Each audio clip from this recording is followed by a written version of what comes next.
On his way back to Konoha from the battlefield, Hatake Sakumo suddenly heard the sound of a baby crying. He instinctively drew his blade in vigilance and crept cautiously toward the source of the cries. Soon he was standing on a tree branch looking from afar at a baby wrapped in swaddling cloth abandoned at the foot of a tree. This is the baby. Hatake Sakumo did not dare to lower his guard. He carefully felt out the surrounding presences, and only after confirming several times that there was no ambush did he straighten up and walk closer. Judging from the size, he's about the same age as Kakashi. Having just become a father, Hatake Sakumo was exceptionally gentle with children. As he leaned down, his gaze fell on a small wooden tag lying beside the infant. Mizunatsuki Yushin. Mizunatsuki. If I remember correctly, that's a clan with ice release bloodline. Why would a child of that clan appear here? Hatake Sakumo's expression grew solemn. At first he had intended to take this child in, and perhaps give Kakashi another playmate. But now it seemed this child was anything but ordinary. Ice release was a Kekii Jinkai Konoha did not possess, but whether he could adopt the child was itself a question. After pondering for a moment, Hatake Sakumo still decided to bring the baby back to Konoha. A child of the Mizunatsuki clan, is he? Very well, in that case let him stay. In every sense the existence of this child will be advantageous to the village. At this time Sarutobi Hiruzen was truly a hero among shinobi. He understood all too well how vital a ninja with a Kekii Jinkai was to a village. It was no exaggeration to say this could be the beginning of a new Kekii Jinkai clan. Konoha had plenty of families with secret techniques, but true bloodline limits were exceedingly rare. Then, should we change the child's name? The war is already entering its final stage. I'm worried Kirigakure might seize on this as a pretext to cause trouble. Hatake Sakumo voiced his concern. No need. Kirigakure does not have that kind of strength right now. Besides, the name Mizunatsuki itself signifies ice release. The Warring States era was so chaotic. Who can say which branch of the Mizunatsuki clan this child descends from? Is Kirigakure allowed to have such power, while Konoha is not? And in any case, even if you forced him to change his surname, he would learn the truth once he grows up. Ice release is something that cannot be concealed. Better to be forthright. No village in the shinobi world would ever complain about having too many bloodline clans. Sarutobi Hiruzen said, taking a drag from his pipe. If I recall correctly, your son should be about a year old, as well roughly the same age as this child. Yes. They will make good companions. Yes.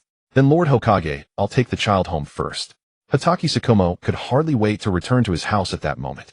Seeing this, Sarutobi Hiruzen lit another pipe of tobacco and said with a smile, Go on then, go home and see your son. Rest well for a night.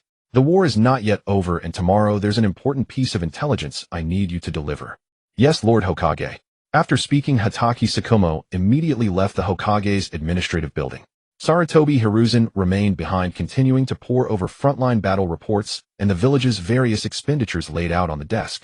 Elsewhere, upon returning home, Hatake Sakumo wiped Yushin's body clean with simple care before placing him down beside Kakashi.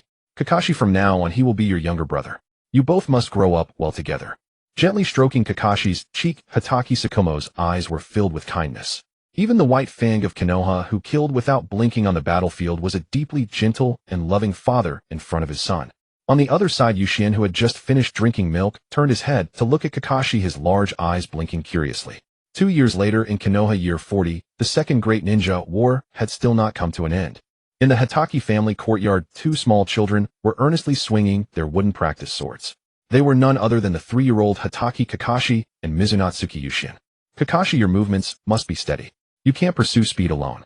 First, make sure each swing stops firmly in place before moving on to the next strike. Yushin, you as well. Don't let your tempers be so impatient. Hearing Hatake Sakumo's words, both children immediately slowed down, carefully focusing on executing each and every swing properly. After half an hour, sweat had soaked through both of their clothes. Only then did Hatake Sakumo speak again. All right, stop and rest. Training must have proper limits. Eat something, drink some water, and replenish yourselves. Yes. They came over and sat in front of Hatake Sakumo drinking water as they asked, Dad, when did you? Just now. But I won't be able to stay for long. I have to depart again tomorrow. I'm sorry. I can't properly keep you company during this period. Hatake Sakumo looked at the two of them with eyes full of guilt. The situation at the front is critical. There's no helping it. Mizunatsuki Yushin shook his head. But Dad, you must still be careful out there. Although Hatake Sakumo was not Mizunatsuki Yushin's biological father, the grace of raising him was entirely real. In Yushin's heart, he was more important than any birth father could ever be. I will. You two must also behave yourselves at home. Eat on time, sleep on time. They both nodded obediently. All right. When I come back after some time, I'll teach you how to extract chakra. For now you still need to grow a little more. Hatake Sakumo looked at the two of them and spoke with a smile. Really? The moment they heard this, both Kakashi and Yuki Hane became excited, for they had been looking forward to this day for a very long time. Once they could use chakra, it would mean they were not far from becoming true shinobi. Let's pinky swear. Whoever breaks the promise is a little dog. Alright, it's a promise. The next day, Sakumo once again returned to the battlefield. Kakashi and Yuki Hane continued, as always, to train on schedule and eat on schedule every day. All of this was laying the groundwork for becoming shinobi. You sure can eat, Yuki Hane. Seeing two empty bowls in front of Yuki Hane and yet another steaming bowl of tonkatsu chashu ramen placed before him, Kakashi couldn't help but comment. My appetite has indeed grown a bit lately, but that's a good thing. After all, Dad said chakra is related to both the body's physical energy and spiritual energy, and that we should eat well. If I eat more, it means my body is strong. If my body is strong, then I'll have more chakra, right? So it's a good thing, Yuki Hane said, nodding sagely. Kakashi looked at his own half-finished bowl of ramen and suddenly felt that Yuki Hane's reasoning was very convincing. Alright, then I'll do it too. Thus Kakashi broke through his usual limit on how much he could eat. Though his stomach was bulging afterward, it was all in the name of becoming a better shinobi. Seeing this, Yuki Hane unhurriedly finished his third bowl, then ordered a small fourth, leaving Kakashi utterly dumbfounded. After polishing off 3.5 bowls of ramen, Yuki Hane rubbed his stomach in satisfaction. Now I'm full. I'll wait for it to digest a bit before training again. Yuki Hane, you really can eat. If you're not enthusiastic about eating, there's something wrong with your head. For months later, Hatake Sakumo finally returned home once more. Under Kakashi and Yuki Hane's expectant gazes, he taught them the method for extracting chakra, then watched eagerly as the two of them sat down cross-legged. After about 2.5 hours, Kakashi had already managed to extract chakra, making Hatake Sakumo's eyes light up. Yuki Hane took a little longer, just over 3 hours, but that was already quite an impressive result. Not bad. It seems you will both become very formidable shinobi. Hatake Sakumo clapped his hand. From now on, you just need to extract chakra little by little.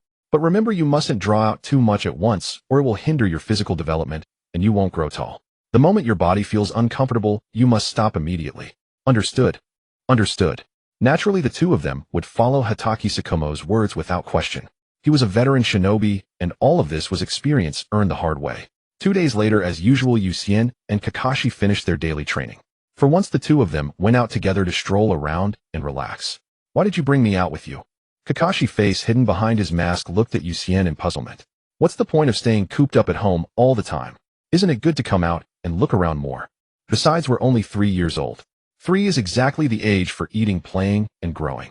Hearing this, Kakashi fell silent and simply stared at Yuki Hane. The two of them stood at the side of the road, glaring at each other. After a while, Kakashi was the first to withdraw his gaze and spoke slowly. I've decided to enter the Ninja Academy when I'm 5. What about you? 5? Yuki Hane thought for a moment, then nodded as well.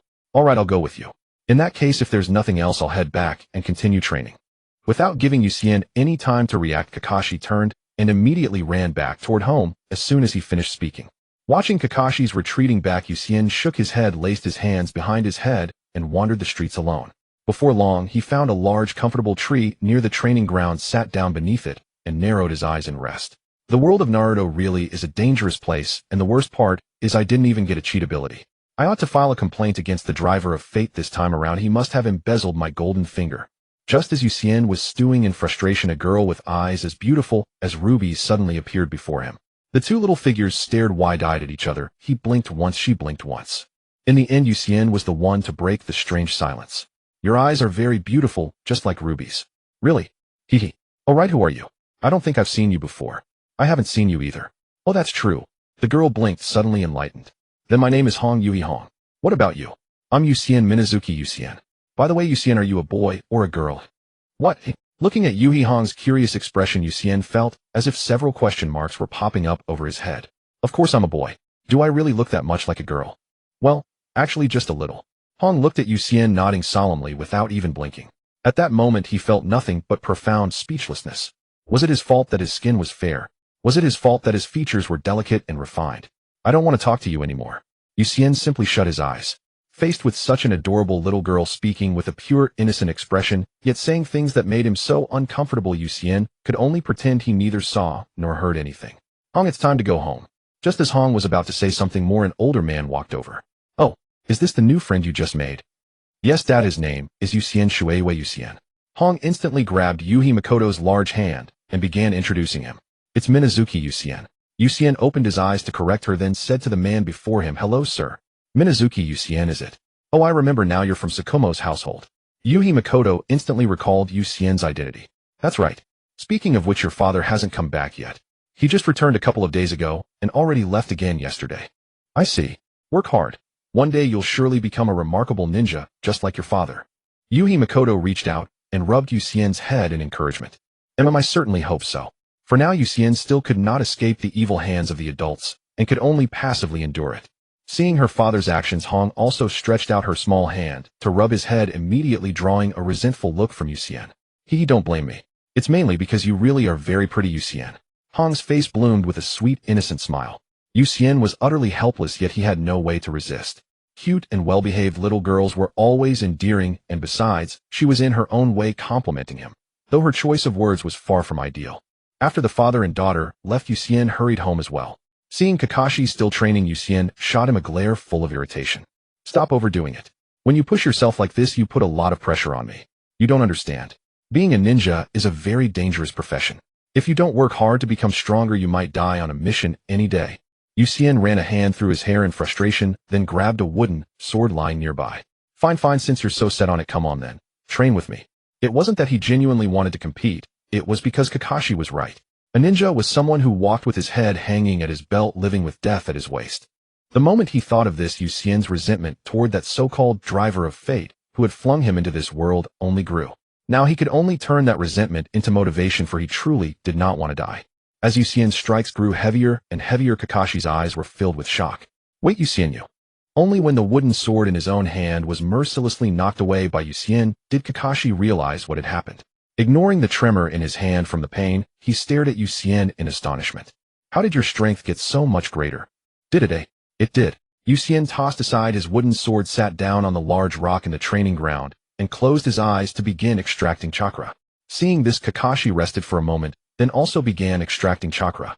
The two once again immersed themselves in their usual cultivation. A month later, Hatake Sakumo returned home once more. Yucien and Kakashi were still diligently completing their daily training on schedule, while Sakumo quietly observed the two of them. Whom should I say it's worthy of a bloodline clan? Though they were roughly the same age, the chakra within Yucien's body was noticeably greater than Kakashi's. Kakashi's chakra was already astonishing, but judging from this, the child would most likely awaken ice release. It's just that Konoha doesn't have any ice release ninjutsu. Will I have to resort to some rather special methods? At that moment, Hatake Sakumo was already considering Yucien's future path. After all, he was a child Sakumo had watched grow up. Even without a blood relationship, feelings accumulated with time. Fortunately, ice release was a bloodline limit of the Kirigakure village. If it were from some other ninja village, things would be far more troublesome. But Kirigakure was different. Sakumo had once carried out a mission in the Land of Water and had briefly investigated information on Kirigakure. The relationship between the upper echelons of the village and those bloodline limit clans could not exactly be said to have hit rock bottom, but it was very nearly so. There had been grudges among the bloodline limit clans since the Warring States era. Coupled with the poverty of the Land of Water and Kirigakure and interests being poorly distributed, conflicts grew fiercer by the day. What was more, Kirigakure was scattered across many islands. Almost every clan was separated from every other, and no one truly knew what schemes the other families were plotting. Even civilians and the upper echelons lived apart. The conflicts there rivaled those in a university girls' dormitory: intrigue, plotting, and hidden assassinations, chaos in its purest form. Thinking of this, Sakumo suddenly formed an idea. When the war is over, I'll go take a look at the Land of Water. Though infiltrating another nation to steal bloodline clans' exclusive techniques sounded nearly impossible, the Land of Water was an exception. More importantly, he was Hatake Sakumo. In terms of strength, Sakumo had complete confidence in himself. He then walked over to the two and said with a smile, "I'm back. Otusan." The two of them immediately ran up to him, and Sakumo used one hand to ruffle each small head. "It seems you've both worked hard during this time. Your chakra has increased as well. In that case, today we'll test the chakra nature within your bodies." Chakra nature? The two quietly watched as Hatake Sakumo took out 2 pieces of chakra paper from his ninja tool pouch. This is chakra paper. Once you pour your chakra into it, you'll be able to learn your chakra attributes. Looking at the chakra paper before him, Yucien's eyes were full of curiosity. Although the world of Naruto is dangerous, it indeed contains many peculiar and strange things. Setting aside the risk of losing one's life, other aspects are quite fascinating. But unfortunately, it's not so easy to set aside. Is there anything more important than life? Yucien and Kakashi each infused their chakra into the chakra paper. Instantly, the papers before them underwent different changes. The chakra paper in front of Yucien first became damp, then was sliced in half, a standard trait of the Shui Wuyue clan. As for Kakashi's paper, it became wrinkled. It was a single lightning nature. Only one nature. Kakashi felt a bit disappointed seeing his own. Kakashi, don't be impatient. Although chakra natures differ from person to person by birth, they are not permanently fixed. Once you master your own chakra nature transformation, you can gradually learn other chakra nature transformations and eventually master other chakra natures. Chimu Shomao ruffled Kakashi's silver hair and said with a smile, "You see, your old man here has mastered 3 chakra natures: lightning, wind, and earth. As for water and fire, I have a bit of knowledge too." Watching Chimu Shomao take out another chakra paper and infuse it with chakra, instantly 5 distinctly different changes occurred, which made the two boys' eyes light up. Alright, now that you know your chakra natures today, I will first teach you the 3 most basic ninja techniques. Study them well. Chimu Shomao was very satisfied with the look in the two youngsters' eyes and happily ruffled their heads. Yes. Watch closely, this is the transformation technique. You need to form the ram hand seal with both hands and mobilize the chakra in your body. After saying this, Chimu Shomao demonstrated it, transforming into Yuki and then Kakashi. This is the clone technique, which requires 3 hand seals. The order is ram, snake, tiger. Similarly, Chimu Shomao demonstrated it, and 3 Chimu Shomao appeared before Yuki and Kakashi. The two curiously touched them. Of course, only one is real. It mainly serves as a means of deception. The last technique is the body replacement technique. This is a technique you must master and become extremely proficient in, and it's also the most difficult. It requires 5 hand seals: ram, boar, ox, dog, tiger. Its effect is to instantly swap your position with a pre-prepared or targeted object. With that, Shuomo's figure vanished, leaving only a small wooden log slowly falling. As for himself, he appeared under the large tree beside the training ground. This is a technique that can save your life on the battlefield. You must learn it well and be absolutely proficient. In the future, you will encounter various attacks. It's hard to say if you can react to all of them, but whenever your body can react in time, you must use the body replacement technique. It can greatly increase your chances of survival.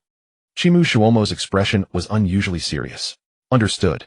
Yuki and Kakashi nodded in turn, then began to practice the 3 basic techniques. But before that, Chimu Shomao gave each of them a first-hand experience of the flow of chakra in their bodies when using these 3 techniques, especially the chakra circulation, while performing hand seals. After the teaching, Chimu Shomao told them, the prerequisite for releasing a ninjutsu is not the hand seals, but the flow of chakra. Hand seals only help you concentrate better and mobilize the chakra flow in some of the meridians in your body through your fingertips. When you can control the chakra in your body with more focus and perfection, the number of hand seals can be reduced. From today onwards, besides the necessary physical training, you will practice the 3 techniques I just taught you. At the same time, practice the hand seals, the 12 hand seal forms, and the way chakra flows in your body during the seals. You must master them. You are still young. When you can perform 2 seals per second, that will be considered a success. I will stay home with you these 2 days. Feel free to ask me anything you don't understand. Okay. Both nodded simultaneously. Thus, in the following days, their lives became more structured, and they spent each day very fulfillingly. Taking advantage of the 2 days Chimu Shomao was at home, they resolved all their questions about the ninjutsu. Needless to say, Kakashi, being a genius, quickly mastered them. He only needed to keep practicing for proficiency. As for Yuki, although it was his first time learning, having lived 2 lives, his mind was not lacking either. Before Chimu Shomao left, both had mastered the 3 basic techniques, though they were somewhat lacking in speed.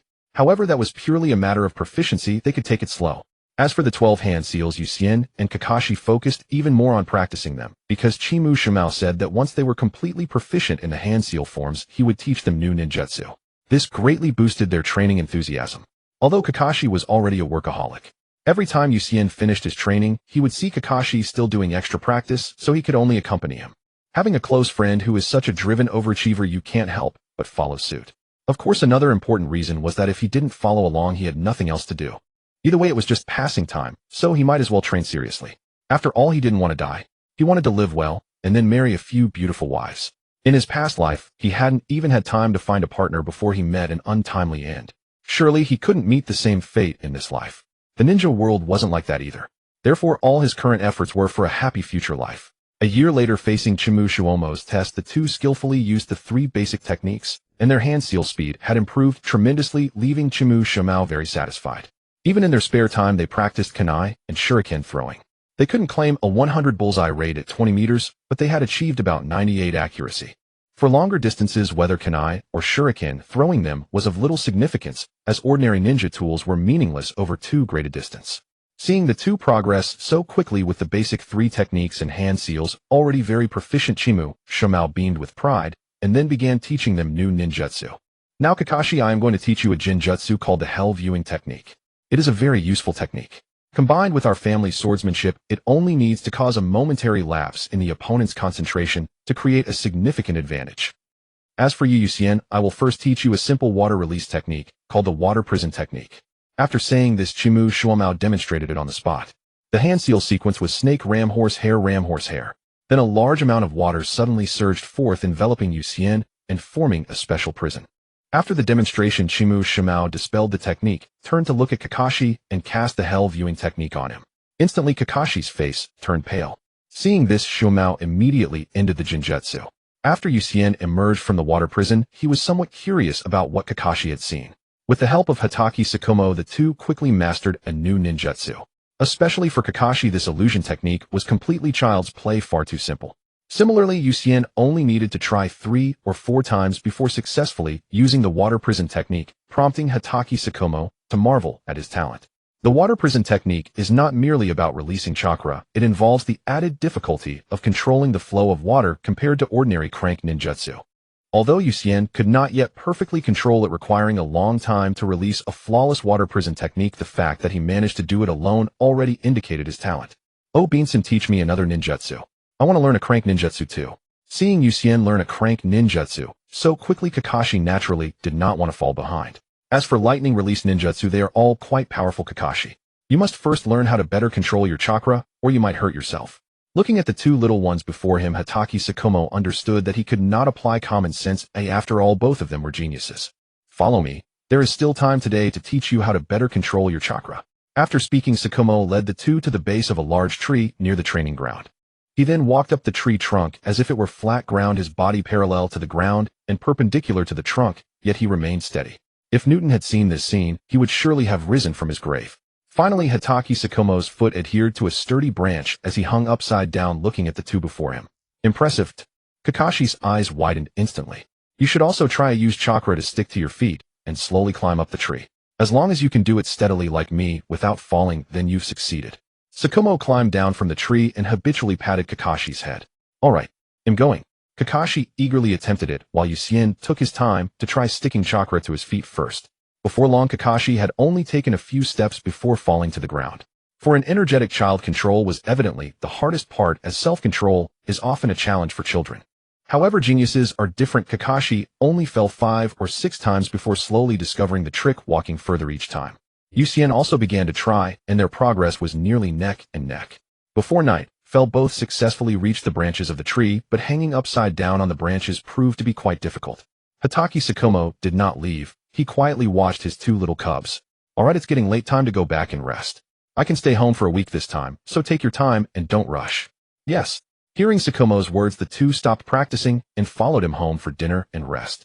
After returning to his room, Yucien did not rush to sleep, but instead reached out to feel his chakra. The reason bloodline limits are termed as such is that this ability exists within one's genes, but whether one can awaken this ability depends on each person's talent. Not every member of a bloodline clan can smoothly awaken their bloodline limit. Fortunately, Yucien did not need to force anything. His chakra began to change naturally. The water and wind attributes fused together in a special form, transforming into a cold chakra that even caused the surrounding air to frost over. This was precisely the inherent ability of the Mizuki clan ice release. Seeing this scene, he breathed a sigh of relief. At the very least, having a bloodline made him far stronger than an ordinary ninja. In the original world of Naruto, ice release was not particularly remarkable. It was merely a stronger bloodline than ordinary ninjutsu. However, for Yucien, who came from the 21st century, the potential of ice release was not inferior to wood release, and perhaps even stronger. After retracting his chakra, Yucien lay down contentedly, beginning to contemplate his future direction. Ice release is not simply about creating ice. To be precise, it is about lowering temperatures, and what he needs to do is to make that temperature even lower. It seems that things will become very interesting from here on. Without worries about his bloodline, Yucien completely relaxed and peacefully entered a dream. In the following days, under Hatake Sakumo's guidance, both Yucien and Kakashi worked hard to become stronger. Within less than 2 days, they had mastered tree climbing and water walking, significantly improving their chakra control. Meanwhile, Yucien, who had already learned the water prison technique, smoothly learned a second ninjutsu, a common wind release technique, wind release great breakthrough. Kakashi learned one branch ninjutsu and one crank ninjutsu, namely lightning release, earth walk, and earth release heart decapitation technique. As for why he learned earth release, it was because after improving his chakra control, the boundaries between different chakra types became much blurred, allowing him to use various attribute ninjutsu. However, whether one can master the nature changes of the corresponding attributes is crucial, as it directly affects the power of ninjutsu.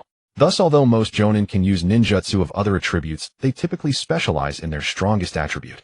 For instance, the same wind release technique would be executed quite differently by a ninja who has mastered nature changes compared to one who has not. Even though Kakashi later mastered 5 chakra types, he ultimately chose to focus on his strongest lightning attribute and the defensive earth attribute, treating the others as a means of flexibility rather than regular tactics. Currently, the only known person to master nature changes of 5 chakra types is Sarutobi Hiruzen. His self-created ninjutsu, the 5-release Great Multi-Shadow Clone technique, can be regarded as a jutsu filled with statistics, effort, and mechanisms. You could say that Sarutobi Hiruzen is lacking in various aspects, but you cannot claim that the 5-release Great Multi-Shadow Clone technique is ineffective. Its destructive power is genuinely astonishing. Unknowingly, half a year passed. In the courtyard, Kakashi and Yucien were sparring. They first competed with their sword techniques, and after days of training and chakra stimulation, both displayed excellent speed, stamina, and strength. However, since they both used Hatake's sword techniques, after a bout there were no results aside from the bang bang bang sounds of wooden swords colliding. Being taught by the same master meant they couldn't break each other's defenses. Suddenly, Kakashi quickly formed hand seals, casting the illusion technique, hell viewing technique. He intended to use the illusion to expose Yucien's weaknesses, but unfortunately Yucien was unaffected by such a level of illusion. He had already quietly stimulated his brain nerves with ice release, and the unique cold sensation allowed him to maintain absolute focus. But at that moment, Yucien's figure wavered slightly, and Kakashi seized the opportunity to strike with his sword. A solid feeling came through. The wooden sword indeed struck something real, but unfortunately, it was not Yucien himself, but a wooden log. In the next second, Kakashi hastily used the body replacement technique, and as he changed positions, Yucien appeared where he originally stood, swinging his sword down. Kakashi took advantage of the moment to immediately unleash earth release, heart decapitation technique. However, regrettably, just as the Yucien in front of him was buried underground with only his head showing, Kakashi realized that the Yucien before him was actually a wooden dummy used for sword practice. How could this be? Oh no. In the next second, a chill ran through him, and the flow of chakra within him suddenly slowed down, causing him to shiver violently. You lost again. The voice that rang in his ear made Kakashi's eyes flash with a hint of regret, which soon returned to his usual deadpan expression. Your ice release is getting more and more proficient. It's okay, just so-so. It hasn't reached the level I am. Yucien lay on the grass, chewing on a blade of green bristle grass as he gazed at the sky. We're going to the Ninja Academy in 2 months. Is there anything you want to do? Kakashi also lay down. Both stared quietly at the sky, savoring this peaceful daily life. Want to do? Does dating a few girlfriends count? Kakashi, what do you mean by a few girlfriends? Well, I'm a bit broad-minded in love.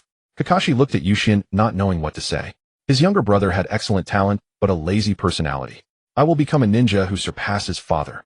Kakashi spoke of his dream. A ninja? Well, good luck. 2 months later, it was time for the new students to enroll at the Ninja Academy. Generally, the Ninja Academy required students to be 6 years old, but some prodigies entered early like Yucien and Kakashi now. Accompanied by Sakumo Hatake, they arrived at the school gate. At that moment, they both looked at an unusual father-son pair. A green jumpsuit, a bowl-cut, thick eyebrows, and an eternally exuberant spirit. Yucien glanced at Kakashi, then at Might Guy. I feel like he and Kakashi will become very close friends. Who? Him. Are you kidding? Kakashi's eyes widened instantly. As luck would have it, Might Guy overheard this and immediately ran over excitedly.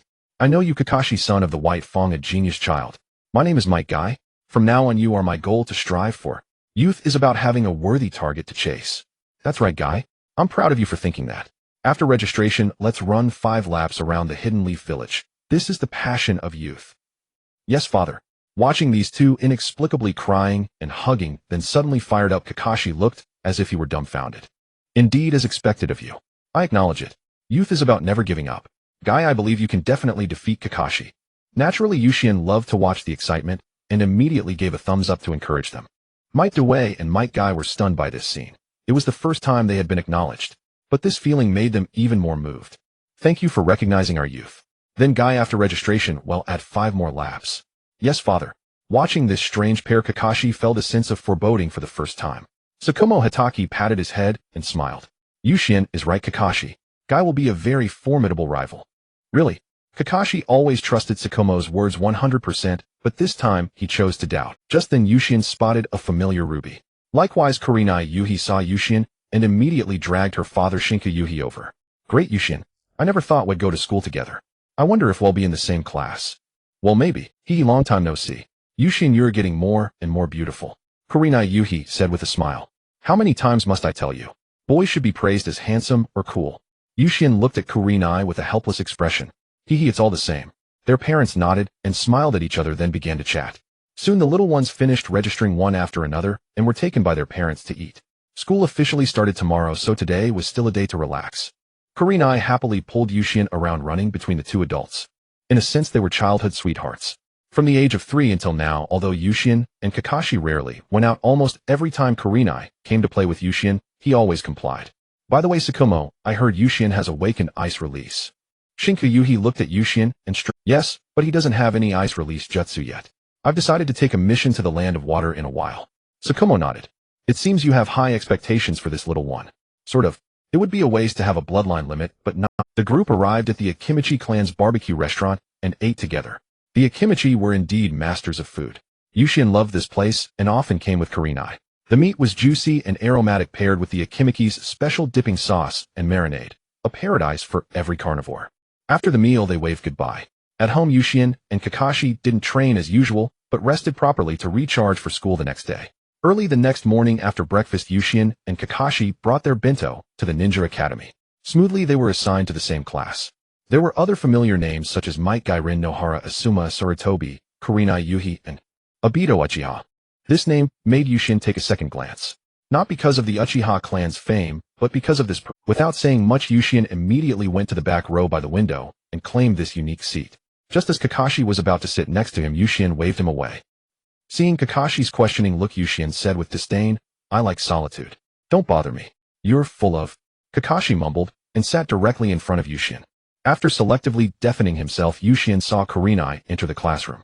He was about to greet her when the little ruby spotted him first and happily came to sit beside him. Great, we're in the same class. By the way, why is Kakashi sitting alone in front? Kurenai asked, looking at... He rejected me, so I have to sit alone in the back. Yushin immediately turned the blame around. What can I say? Just then a girl with purple paint stripes on her cheeks approached Kakashi. Excuse me, is this seat taken? No. Kakashi closed his eyes, completely uninterested in others. Of course he wasn't annoyed by Yushin. His emotions were stable.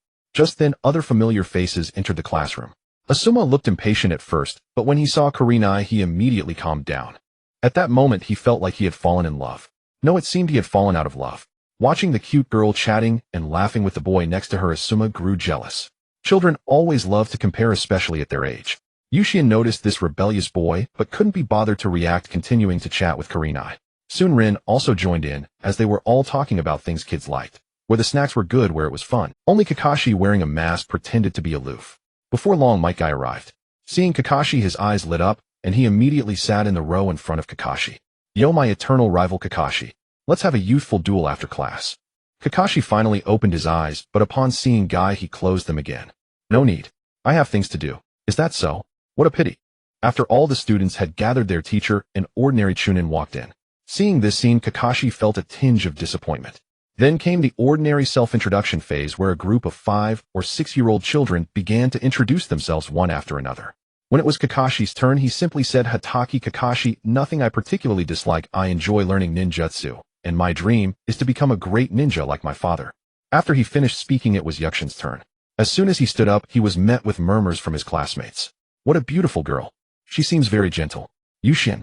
Water Moon Yushin, male, enjoys interesting ninjutsu, dislikes internal strife, and my dream is world peace. Hearing this self-introduction, Kakashi looked over in surprise. World peace. Huh. Such a lovely person, and they're actually a boy. Seeing so many disappointed faces in the class, Yukshin's fists clenched in frustration. What are you little ones so disappointed about? Beside him, Yuhi Kurenai covered her mouth and chuckled. If it weren't for being in class, she would have laughed out loud. Meanwhile, at the Hokage Tower, Saratobi Hiruzen was also paying attention to this war orphan from the Water Moon clan. World peace. Taking a deep drag from his cigarette, he continued to observe the self-introductions of the other students. Yushien, disinterested, sat back down and looked at Kakashi, who had a strange expression. What's wrong? Why do you have that expression? I am indeed a bit surprised. Surprised by what? Dreams are just dreams. Can you really bring about world peace? Yushien leaned back in his chair, balancing on the two back legs, eyes closed and swaying slightly. After that, Yushien didn't pay much attention to the other students, only listening carefully when he heard names that appeared in the original work. Once the self-introductions were over, the teacher took out the textbook and began the lesson. The curriculum of the ninja school is actually quite limited. It's sufficient for civilian ninjas, but for clan ninjas, it's more about experiencing childhood, which is the purpose of the ninja school, to allow the children of Konohagakure to enjoy a complete childhood. Kakashi was fine, but Yushien couldn't muster any enthusiasm for this theoretical class.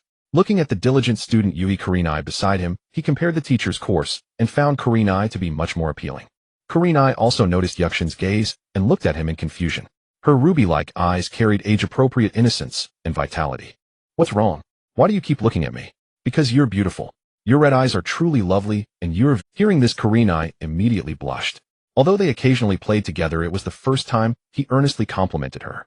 Seeing the shy girl, Yushien smiled slightly, and then turned to look out the window. After class, Kakashi turned to Yushien. So you seem to enjoy being at school. It's okay, just reminiscing about my lost youth. Kakashi, upon hearing this, rolled his eyes. The second class was ninjutsu class. Once the teacher arrived, he began explaining the basic abilities of ninjas, especially hand seals and chakra. Most of the people present had already extracted chakra. It was just a matter of degree.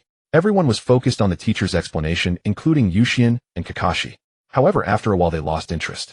The teacher's lecture was not as engaging as Shoma's. While it seemed quite normal, after all, he was the White Fang of Konoha, and ordinary ninja school teachers couldn't compare. Afterward, he began to teach everyone a basic ninjutsu, which was the shadow clone technique. Then there was unknown tutoring, where each student would go to the podium to demonstrate, and the teacher would point out their mistakes in detail for correction. In summary, the teachers at the ninja school were indeed fulfilling their responsibilities in basic instruction. When it was Kakashi's turn, he couldn't be bothered to go up to the podium and directly use the shadow clone technique, creating dozens of Kakashis standing around the classroom. Seeing this scene, all the classmates were shocked. Kakashi, however, had no reaction. After all, the shadow clone technique was too basic for him. He had already learned brank ninjutsu, though his release speed was still a bit slow, but he had learned it. So impressive. Kakashi's slight display of skill left all his classmates in awe. Even the teacher was stunned.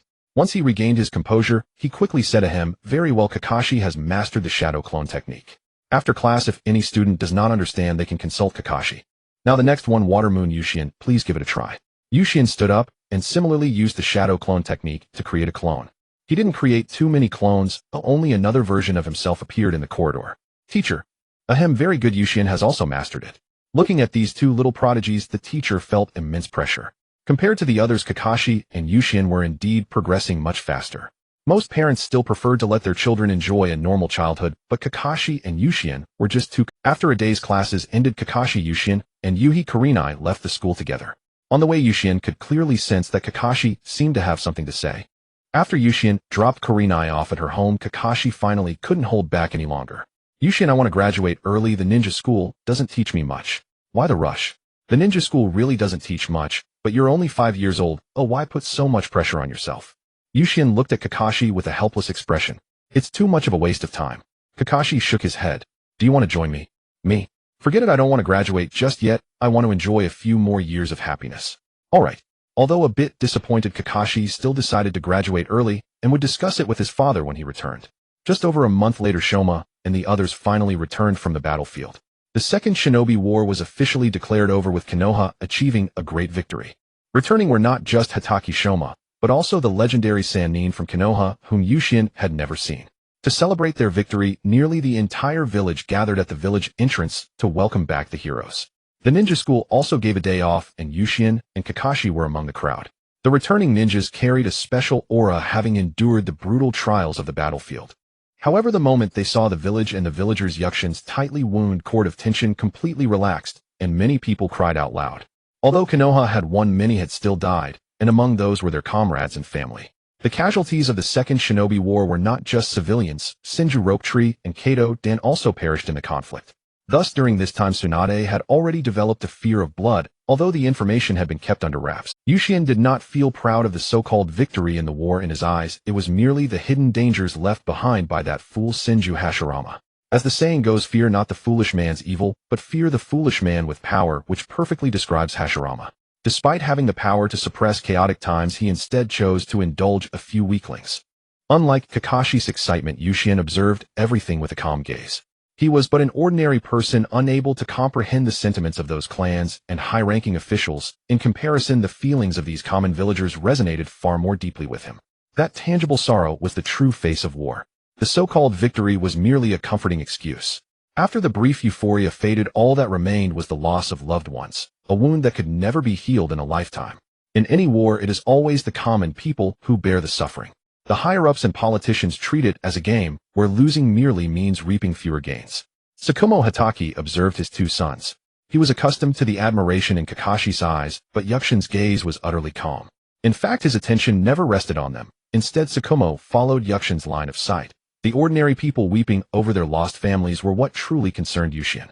Afterward, the victory celebration proceeded as usual.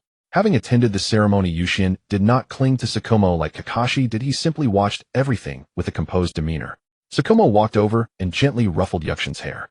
"What's wrong? You're so young. Don't carry so many burdens in your heart." "It's nothing really.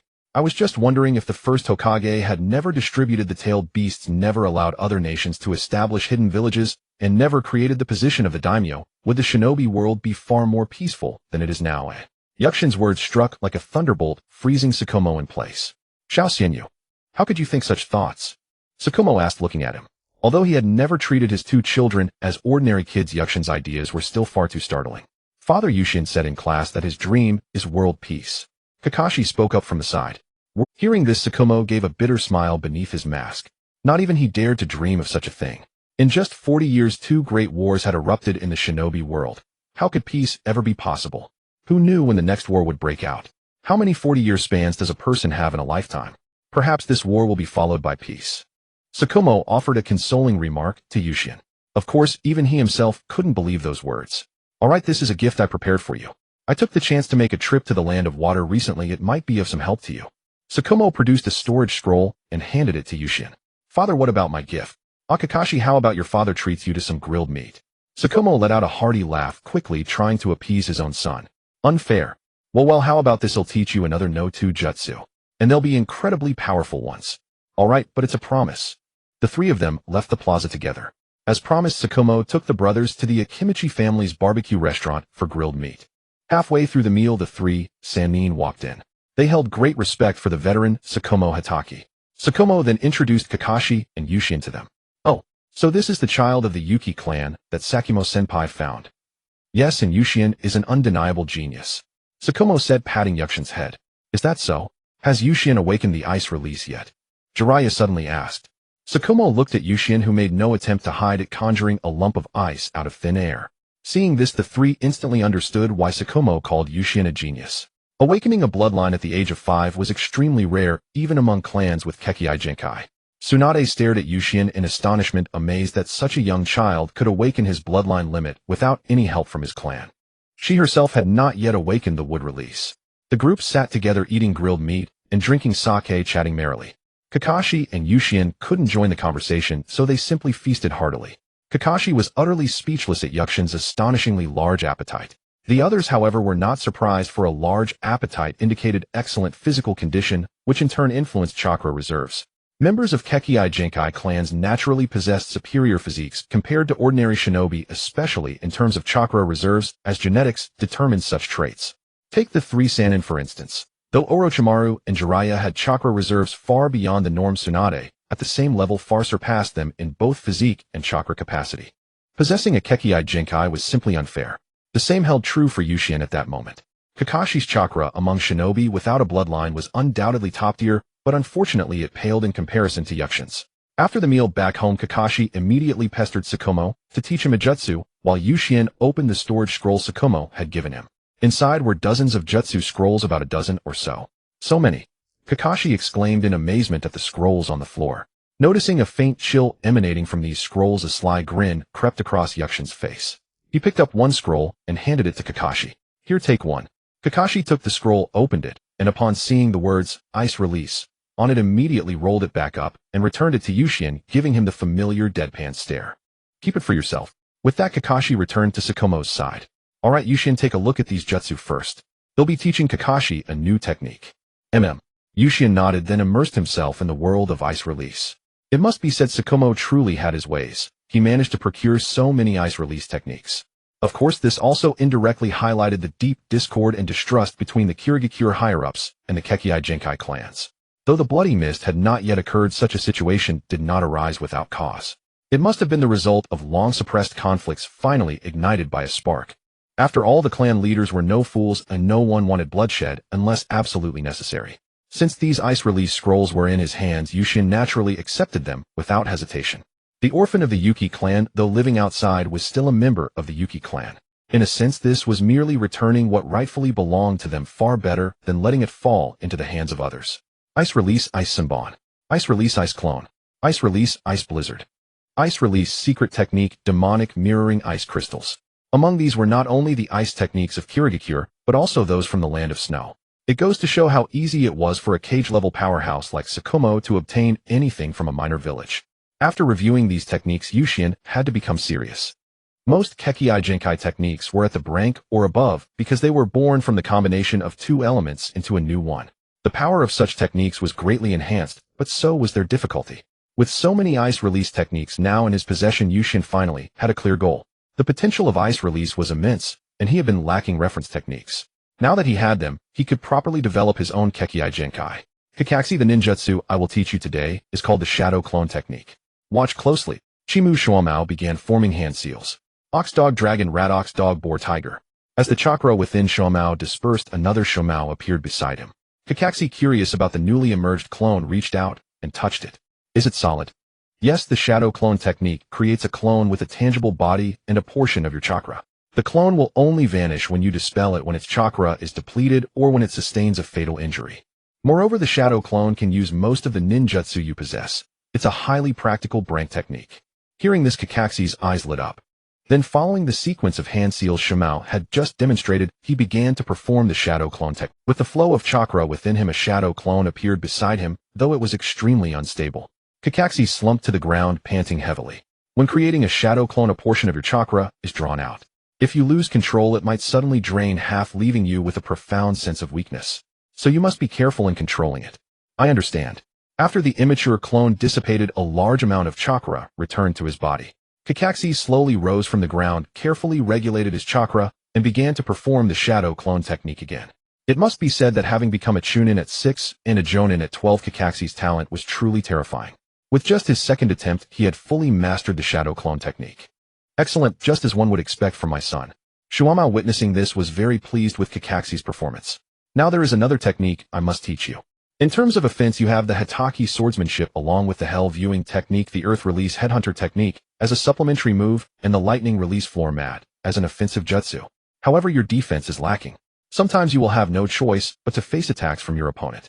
So the technique I will teach you next is a defensive one. With that, Shuomao began forming hand seals again. Snake Ram Horse Dragon Ox. Earth release Earth style wall. At Shuomo's call, a thick earthen wall rose from the ground. Earth release has the best defensive properties of all the elements. This technique is very practical and can effectively block most frontal attacks. Of course, the use of ninjutsu is versatile. A defensive technique can sometimes catch an opponent off guard. Kakashi nodded and began learning the Earth style wall. Shuomao guided him attentively.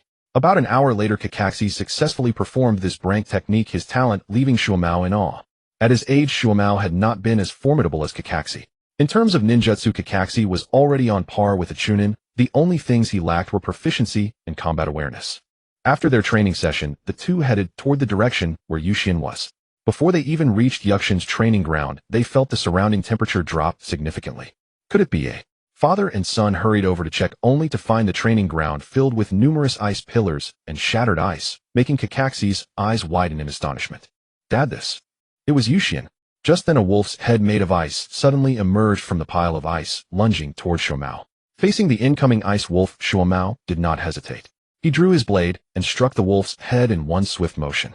To his surprise, the cut only left a gash on the ice. Such hard ice. Shuomao was somewhat amazed. Then electrical currents began to surge along his blade. With the enhancement of the current, the chakra-infused knife effortlessly cleaved through the wolf's head. Comparing the hardness of his blade to that of the ice, Shuomao was astonished to discover that the ice was already no less hard than ordinary metal. How about it? My ice release isn't bad, is it? Yushien came over to Shuomao and Kakashi smiling. It's incredible, but unfortunately I can't offer you much help with ice release. You'll have to rely on yourself. Shuomao ruffled Yuxian's hair. You've already done enough, Dad. With all these ice release techniques I have enough to forge my own path. Alright, it's getting late. Have something to eat and then rest. You two still have school tomorrow. Shuomao chuckled, then tousled each of their hair. It must be said he really enjoyed the act of head patting. Speaking of which, Dad, I'd like to apply for early graduation. I've already learned everything taught at the Ninja Academy. Kakashi voiced his thoughts at that moment. Are you sure you want to graduate early? That would mean stepping onto the path of a ninja ahead of time. I'd rather you enjoy the carefree days of student life a little longer. No need. My dream is to become a great ninja like you, Dad. The Ninja Academy is fine, but it's not for me. Kakashi shook his head in refusal. Is that so? And what about you, little Sien? Do you want to graduate early too? Shuomao turned to Yushien beside him. No, I'd rather stay in the Ninja Academy and go to class. Being with classmates is also a nice choice. Yushien made a choice completely different from Kakashi's. Alright, whatever you decide, I will respect your choices. The next day Kakashi went to school and stated his request for early graduation. His teacher immediately reported the matter, and unsurprisingly Kakashi's request was approved. As arranged by the school, Kakashi engaged in combat with a full-fledged genin, and all his classmates came to watch. The result was naturally predictable. Kakashi defeated the opposing genin. Thus, having been at the school for less than 2 months, Kakashi graduated amid the amazement of everyone and became a genin. Before leaving, he cast a glance at Yushien. During class, staring at the suddenly empty seat in front of him, Yushien realized that without Kakashi blocking the view, he was now completely exposed to the teacher's eyes. Daydreaming and sleeping were no longer possible. Tisk, this isn't right. Kakashi, you left me with such a big problem. Fortunately, this situation lasted only a few days before a new student joined the class. Hello everyone, I'm Kato Shizun. Hearing this name, Yuxian's eyebrows lifted slightly. At that moment, Noera Rin waved at her, and the seat that had been Kakashi's became Shizun's. Well, so now he was surrounded by girls. Behind him was a wall, to his left was a window, to his right was Hong, and in front were Shizun and Rin. Not bad at all. And so with his new shield in place, Yushien comfortably dozed off under the sun again. Don't be fooled by his constant sleeping and daydreaming in class. He was still a good student. Meanwhile, at the Hatake training ground. By the way, you hardly ever attend class, so why are you still wasting time at school? Kakashi lay exhausted on the ground looking at the Yushien beside him. Well, I am in class. Who told you that I am the real body? Upon hearing this, Kakashi immediately sat up, his face full of disbelief. I have half of the original's chakra, which is enough to complete most of the training. Ever since I learned this technique, the real body has become lazier and lazier. Right now he's either flirting with girls or sleeping. Is this all the chakra you have? Kakashi expressed his confusion. I was just kidding, actually it's 1/3. This statement was left unspoken by Yushien. In truth, he possessed a considerable amount of chakra, at least as much as Minato's without tails, if not more. However, he had been lacking chakra due to the inability to close his Sharingan, which became a unit of measurement for chakra. After all, it was still a Mangekyo Sharingan. Even if Kakashi was a genius, he could not surpass the chakra advantage brought by the bloodline limit. This was a genetic disparity. Moreover, coupled with the Mangekyo, which had been developed to its extreme. Setting aside the stringent conditions of the eternal Mangekyo and Rinnegan, under normal circumstances the Mangekyo was already the pinnacle of the Uchiha clan. Alright, don't be jealous. This is the power of the bloodline limit, but the cost is significant. You cannot use other elemental ninjutsu. After all, that's just how genetics work. Put simply, you'll be more effectively targeted. Patting Kakashi on the shoulder, Yushien explained with a smile, with your talent you will definitely master all 5 elements in the future. Naturally, but with your strength you should be a chunin by now, right? Yeah, about that.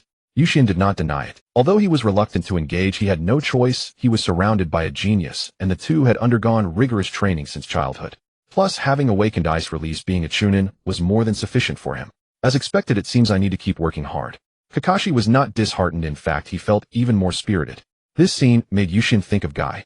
The reason Kakashi and Guy became close friends was not just their personalities. The most crucial aspect was that both were extraordinarily hard-working geniuses. Kakashi had high expectations of himself since childhood, which earned him the title of a genius, and he lived up to that name. Guy was also a genius, but his forte lay not in conventional ninjutsu, but in physical techniques. In this regard, Kakashi and Yushien combined could not match Guy's prowess. Running around Konoha dozens of times at 5 years old. Was that even human? For someone else, 2 laps would be unbearable. The key was that this terrifying training volume seemed to have no effect on Might Guy's body. Can you tell me how that makes sense? How could a 5-year-old endure such a thing? If this physique were ordinary, then there would be no geniuses in the ninja world. It's no wonder Shumo recognized at first glance that guy would undoubtedly be a formidable opponent and friend to Kakashi. These two simply had not crossed paths. Had they encountered each other during training, Kakashi would surely be impressed by Guy's efforts, and vice versa. So I need to arrange for these two to meet in advance, especially during training. With this thought, Yushien immediately came up with a new idea. Alright, I need to practice ninjutsu. Want to join? Forget it, it's too cold next to you while you train, but it affects the flow of chakra in my body. Kakashi immediately shook his head in refusal. Yushien merely shrugged and said nothing. This was nothing, it was only -10 degrees, which would at most cause stiffness. He was completely unaffected. Watching Kakashi leave, Yushien continued to study the ice release secret technique, magic mirror ice crystal. The potential of this technique was definitely not just about launching 1,000 needles. More crucially, this secret technique required some spatial talent, which was quite troublesome since the ice mirror needed a space large enough to contain him, and he must also be able to enter that space. The deeper he delved, the more he realized the outrageous talent of Mizuno Hirabai in the original work. To skillfully use magic mirror ice crystal without any guidance could only be described as genius. An absolute genius. However, Kirigakure was best known for not being able to retain geniuses. Just before school was about to end, the chakra within his shadow clone was completely depleted, and with a bang it vanished. At the same time, while happily chatting with Hong, Yushien felt a sharp pain in his head. Are you having a headache again? Hong looked at Yushien with concern and reached out to massage his temples. Yushien naturally enjoyed Hong's massage. If Kakashi had seen him, he would immediately understand what Yushien was up to. Damn it, what headache? That's all fake. No, he really would have a headache. This kid was too clever. It seemed like he was just playing around in school like everyone else, but in reality, he was secretly training hard. The key was that he used the side effect of shadow clones to feign headaches, seeking the concern of the little girl. This move had Yushien soaring through the atmosphere.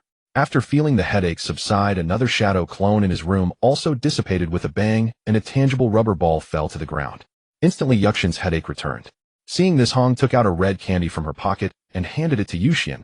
This was the candy she specially bought every time after discovering that Yushien had headaches. Yukshin's headache is acting up again. Just then Rin looked at him with concern. This scene made Uchiha Obito, who was nearby, feel quite displeased. Rin, I also have a bit of a headache. Don't joke around, Yushien really has a headache. Kato Seiko had already started learning medical ninjutsu, and could see at a glance that Yukshin's headache was not a facade. Obito curled his lips and said nothing more. He simply did not want to see Rin being so nice to other boys. As for the distant Sarutobi Asuma, he watched Hong massage Yushien, his eyes turning red. During their student years, it was a time full of passion and competition, a period when nothing could be hidden. That damn guy Mizuno Hira, Yushien, I will challenge you to a ninja duel. Yushien glanced at him, too lazy to respond, and then turned his gaze away. This made Asuma quite angry. Being subjected to cold violence at such a young age. Do you know how much of a blow that is for a 6-year-old? Hong, I'm feeling better. Let's go eat barbecue later. After feeling that the headache had mostly subsided, Yushien took the initiative to invite her. Sure. What about you two? Want to join? Yushien looked towards Seiko and Rin. Fine, we won't be polite then. The three nodded, obediently packed their bags, and left the classroom with Yushien. Asuma glared at Yushien, who completely ignored him, his body shaking with anger. That damn guy, just wait until the final exams. I will make you aware of my strength. Damn Yushien. In that moment, Asuma and Obito seemed to find a confidant. So you two. Underneath the jealousy of their youth, the two forgot each other's identities. Sarutobi and Uchiha had formed an alliance. How could I be dreaming of such a thing? At the barbecue restaurant, the Akimichi clan had become quite familiar with Yushien. After all, he came often enough that it was hard not to. The key was that Yushien provided valuable suggestions, such as sesame sauce, peanut sauce, chili sauce, and chili powder, which brought new flavors to the barbecue restaurant, greatly improving business, and many members of the Akimichi clan loved them. As a result, Yushien received a lifelong 30% discount. Over time, he developed a good relationship with the Akimichi family, as he shared a common language with the meat-loving family. While the few of them were indulging in barbecue, Yushien suddenly sensed a chill. Turning his head, he saw a guy with skin even paler than his sitting at another table opposite a raucous white Orochimaru and Jiraiya. Seemingly sensing Yukshin's gaze, Orochimaru also turned to look, and their eyes met in the air, followed by a subtle smile on Orochimaru's lips. That kid, what was his name? Shuei Wuyue. Yushien, oh yes, that's it. He is the baby that Senior Shua picked up. Jiraiya followed Orochimaru's gaze. Tisk, this kid is even more delicate than you. His skin is so fair, and he looks. An interesting little brat. He's quite impressive. Orochimaru withdrew his gaze, rarely giving a compliment. To be praised by you, it seems this kid is indeed. Jiraiya's slightly drunken eyes cleared a bit. Snakes can sense the temperature around them.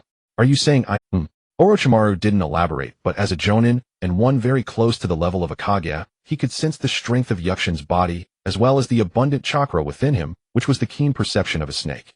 After finishing dinner, Yuxian settled the bill and left with Hong and the others. Once back home, he chatted with Shuo for a while, and Kakashi happened to return, continuing the familiar routine of asking about ninjutsu. Yuxian didn't disturb them and returned to his room, looking at the rubber ball on the bed. He held it in his hand and began to gather chakra. With the training aid of Shadow Clone, Yuxian directly began the acceleration phase. The balloon and water ball training had long been completed. After absorbing the experiences conveyed by the Shadow Clone during the day, Yuxian began to deepen his memory. The wildly chaotic chakra began to gather inside the rubber ball. Seeing the surface of the ball tremble, Yuxian knew that his chakra could already affect it, but it wasn't enough. It needed to be more chaotic, more violent, and require more chakra, while maintaining the spherical shape of the rubber ball. Thus he began to increase the chakra output, ensuring that every part of the rubber ball experienced even force, while allowing the chakra inside to expand chaotically. Half an hour later, finally, the rubber ball burst with a sound. Upon seeing this, Yukshin's hands trembled. Heaven knows how difficult it is to maintain chakra output for half an hour. Even if he had abundant chakra, it couldn't be done so easily. Fortunately, there was already some effect. So he took a break, pulled out a new rubber ball from the drawer, recalled the feeling from just now, and began to output chakra again. This time it took less than 6 seconds for the rubber ball to completely shatter. Very good, let's go again. The next time 5 seconds. On the next try 4 seconds. After attempting 4 more times, Yuxian could finally break the rubber ball within 3 seconds. Now he could finally attempt to condense the Rasengan. Extending his right hand, chakra surged from his palm. Under Yukshin's control, it began to move irregularly around an invisible center, and as the amount of chakra output increased, a blue sphere that emitted a sharp, tearing sound appeared in his palm. The chakra visible to the naked eye was in a chaotic motion inside the sphere. At the same time, this commotion caused Shuo to rush in immediately. Upon opening the door, he was instantly stunned by the scene before him. What is this? Kakashi's eyes widened in surprise. You're practicing ninjutsu behind my back. No, I'm not practicing ninjutsu. I'm creating ninjutsu. Shuo corrected him. Upon hearing this, Kakashi was even more shocked. Aren't you the one who hates training the most?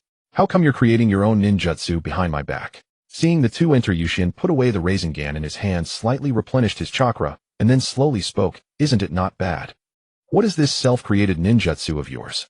Wind release ninjutsu? Shuo quickly asked. No, it's a non-attribute ninjutsu. Yuxian shook his head. Non-attribute ninjutsu meaning anyone can learn it. Kakashi caught the key. Yes, that is correct, but the difficulty is a bit high. Yuxian stood up and made a large block of solid ice using ice release. Just right, let's test its power now. After saying that, Yuxian extended his palm, gathering a large amount of chakra in his hand. Accompanied by the familiar sound of tearing air, a blue sphere appeared in his hand, which Yuxian then pressed forcefully against the ice. In an instant, the ice block created by Yuxian was shattered. Such strong power. Kakashi had practiced with Yuxian multiple times, and was very familiar with the ice block he created, which was harder than ordinary iron and often caught him off guard. Yet this remarkably hard ice block was directly shattered by the blue sphere in his hand, showcasing its destructive power. Shuo then noticed another key point. Your technique doesn't require hand seals. It's a nozial ninjutsu. Upon hearing this, Shuo and Kakashi were once again shocked. What is its name? Shuo couldn't help but ask again. Rasengan. Rasengan. It fits its shape very well. Yuxian, you've created a remarkable ninjutsu, at least starting at a rank. Shuo looked at Yuxian in admiration. A rank ninjutsu. Kakashi felt even more struck at this moment. Do you want to learn, Kakashi? I will create my own ninjutsu as well, Kakashi said defiantly. I naturally believe you do, so do you want to learn? I can teach you. Yuxian said with a teasing tone. Kakashi. Although he was itching to punch Yuxian in the face, this was a new ninjutsu. And since it was in a rank ninjutsu, he could learn, he could only tolerate it for now. Learn. Cough, I'm also a bit interested. Shikamaru, Shuo said with a grin. Teaching is fine, I can teach. The next day, Yuxian continued to attend school on time, leaving behind 2 shadow clones at home, one to teach Kakashi and Shuo the Rasengan, and the other to continue practicing ice release. The Rasengan was merely a supplementary means of attack in special situations such as a surprise ambush, but ice release was Yukshin's foundation primarily because of its vast potential. Now Yuxian had already learned 4 ice release techniques: Crank Ice Release Snowstorm, Crank Ice Release Ice Pillar Formation, Brank Ice Release Ice Prison Technique, and Brank Ice Release Wolf Fang modified from Wolf Fang Avalanche. The last Ice Release Wolf Fang was modified by Yuxian based on the ice release from the Land of Snow, as he possessed true ice release and didn't need to rely on snow from avalanches to create ice wolves. As for Ice Thousand Books, this technique was too simple, so simple that Yushin often overlooked that it was. At this moment, Yukshin's ninjutsu was completely sufficient. Whether in attack or defense, there were no significant problems, and it was even more luxurious than an average chunin. Unfortunately, the magic mirror ice crystal had not yet been mastered. At this moment, this secret technique was of utmost importance. Yushin needed to thoroughly learn it and understand its specific principles. The space within the ice mirror was truly too magical. In class, Yushin still lay on the desk, sleeping, while Hong sat beside him diligently taking notes, occasionally teasing Yushin by pinching his nose and poking his cheeks. Yushin looks so cute when he's sleeping. Perhaps due to the genetics of the Shui Wiyue clan, Yukshin's skin remained as fair as ever, not pale, but a kind of crystalline white, and his touch was smooth. Coupled with his softly contoured face and the single ponytail at the back of his head, he completely understood why the original character would be mistaken for a girl. This is purely a genetic issue of the Shui Wiyue clan. Thus Hong very much enjoyed pinching Yukshin's cheeks, and did so every day without fail. Watching Yushin, who was deeply ensnared among the girls, both Bei-tu and Asuma were brimming with envy. Damn it, isn't it just because he has a slightly better-looking face? Isn't it just that he's a bit more skilled in ninjutsu? What's so impressive about that? When Yushin finally woke up, it was already class dismissal time, and two resentful glares shot from the side. Not bothering to turn around, Yushin could guess who those two people were just by the feel of it. Looking at the energetic Kai, Yushin suddenly said to him, "Kai, do you want to become a ninja as excellent as Kakashi?" "Oh, of course I do. Kakashi has always been my goal." Upon hearing this, Kai's eyes instantly burned. "Since that's the case, do you want to know how Kakashi became strong? Please tell me." In a single bound, Kai jumped in front of Yushin, the speed of which startled even him. In terms of physical fitness, Kai was definitely at the Chunin level, and he was among the top tier of taijutsu ninjas. "Tomorrow is the weekend. If you go early to Hokage Rock, you will find the results you desire." "Hokage Rock. I understand." Without hesitation, Kai immediately agreed. Beside them, Hong asked proactively, "Is Kakashi really there?" "Yes, not only that, but Kakashi has to climb 500 times using chakra, without hands, every day, run 20 laps around Konoha, and undergo various other training. In short, this is Kakashi's youth, a youth he will never regret." After all, Kakashi was secretly observing Kai's training, and naturally didn't want to fall behind. Although he didn't say it, I knew he had already regarded Kai as his greatest rival, Yushin said with a serious demeanor. Hearing this, Kai was completely fired up, his face flushed, breathing heavily, especially upon hearing about Kakashi's regard for him and his unwillingness to lose to him, which made Kai boil with excitement. "Kakashi, as expected, is the partner I have always pursued. Youth burn bright. Starting today, I will run 20 laps around Konoha every morning. If I can't do it, I will run upside down around Konoha for 20 laps plus 3,000 push-ups." After saying this, he dashed out excitedly, seemingly forgetting that there were still 2 classes left behind. Hong, upon hearing Kai's training regimen, was left utterly dumbfounded. "That kind of training will kill him, right?" Hong couldn't help but mutter. "You still underestimate Kai." Yushin pinched Hong's somewhat baby-faced soft cheek. "Moi, Kai is a true genius. Don't be fooled by his poor ninjutsu skills. In terms of taijutsu, no one in Konoha can surpass him, not even Kakashi or myself." "Really? But that level of training for a child could lead to many hidden injuries and may even affect his..." Jing-in said quietly from the side. "Does Kai look like someone with hidden injuries?" Yushin pointed his chin towards Kai, who was sweating profusely on the training ground. "Well, he certainly doesn't seem like it, and his physical condition is particularly good." At this moment, Jing-in was also perplexed. She had followed Tsunade and read numerous books about the body, but why was Kai's condition completely different from what was? This was utterly unreasonable. At this moment, Jing-in felt her worldview had been violently shaken. Lin glanced at Kai on the training ground outside the window and thought of Kakashi. "Yushin, does Kakashi really do that much training every day? Of course, do I look like I'm lying?"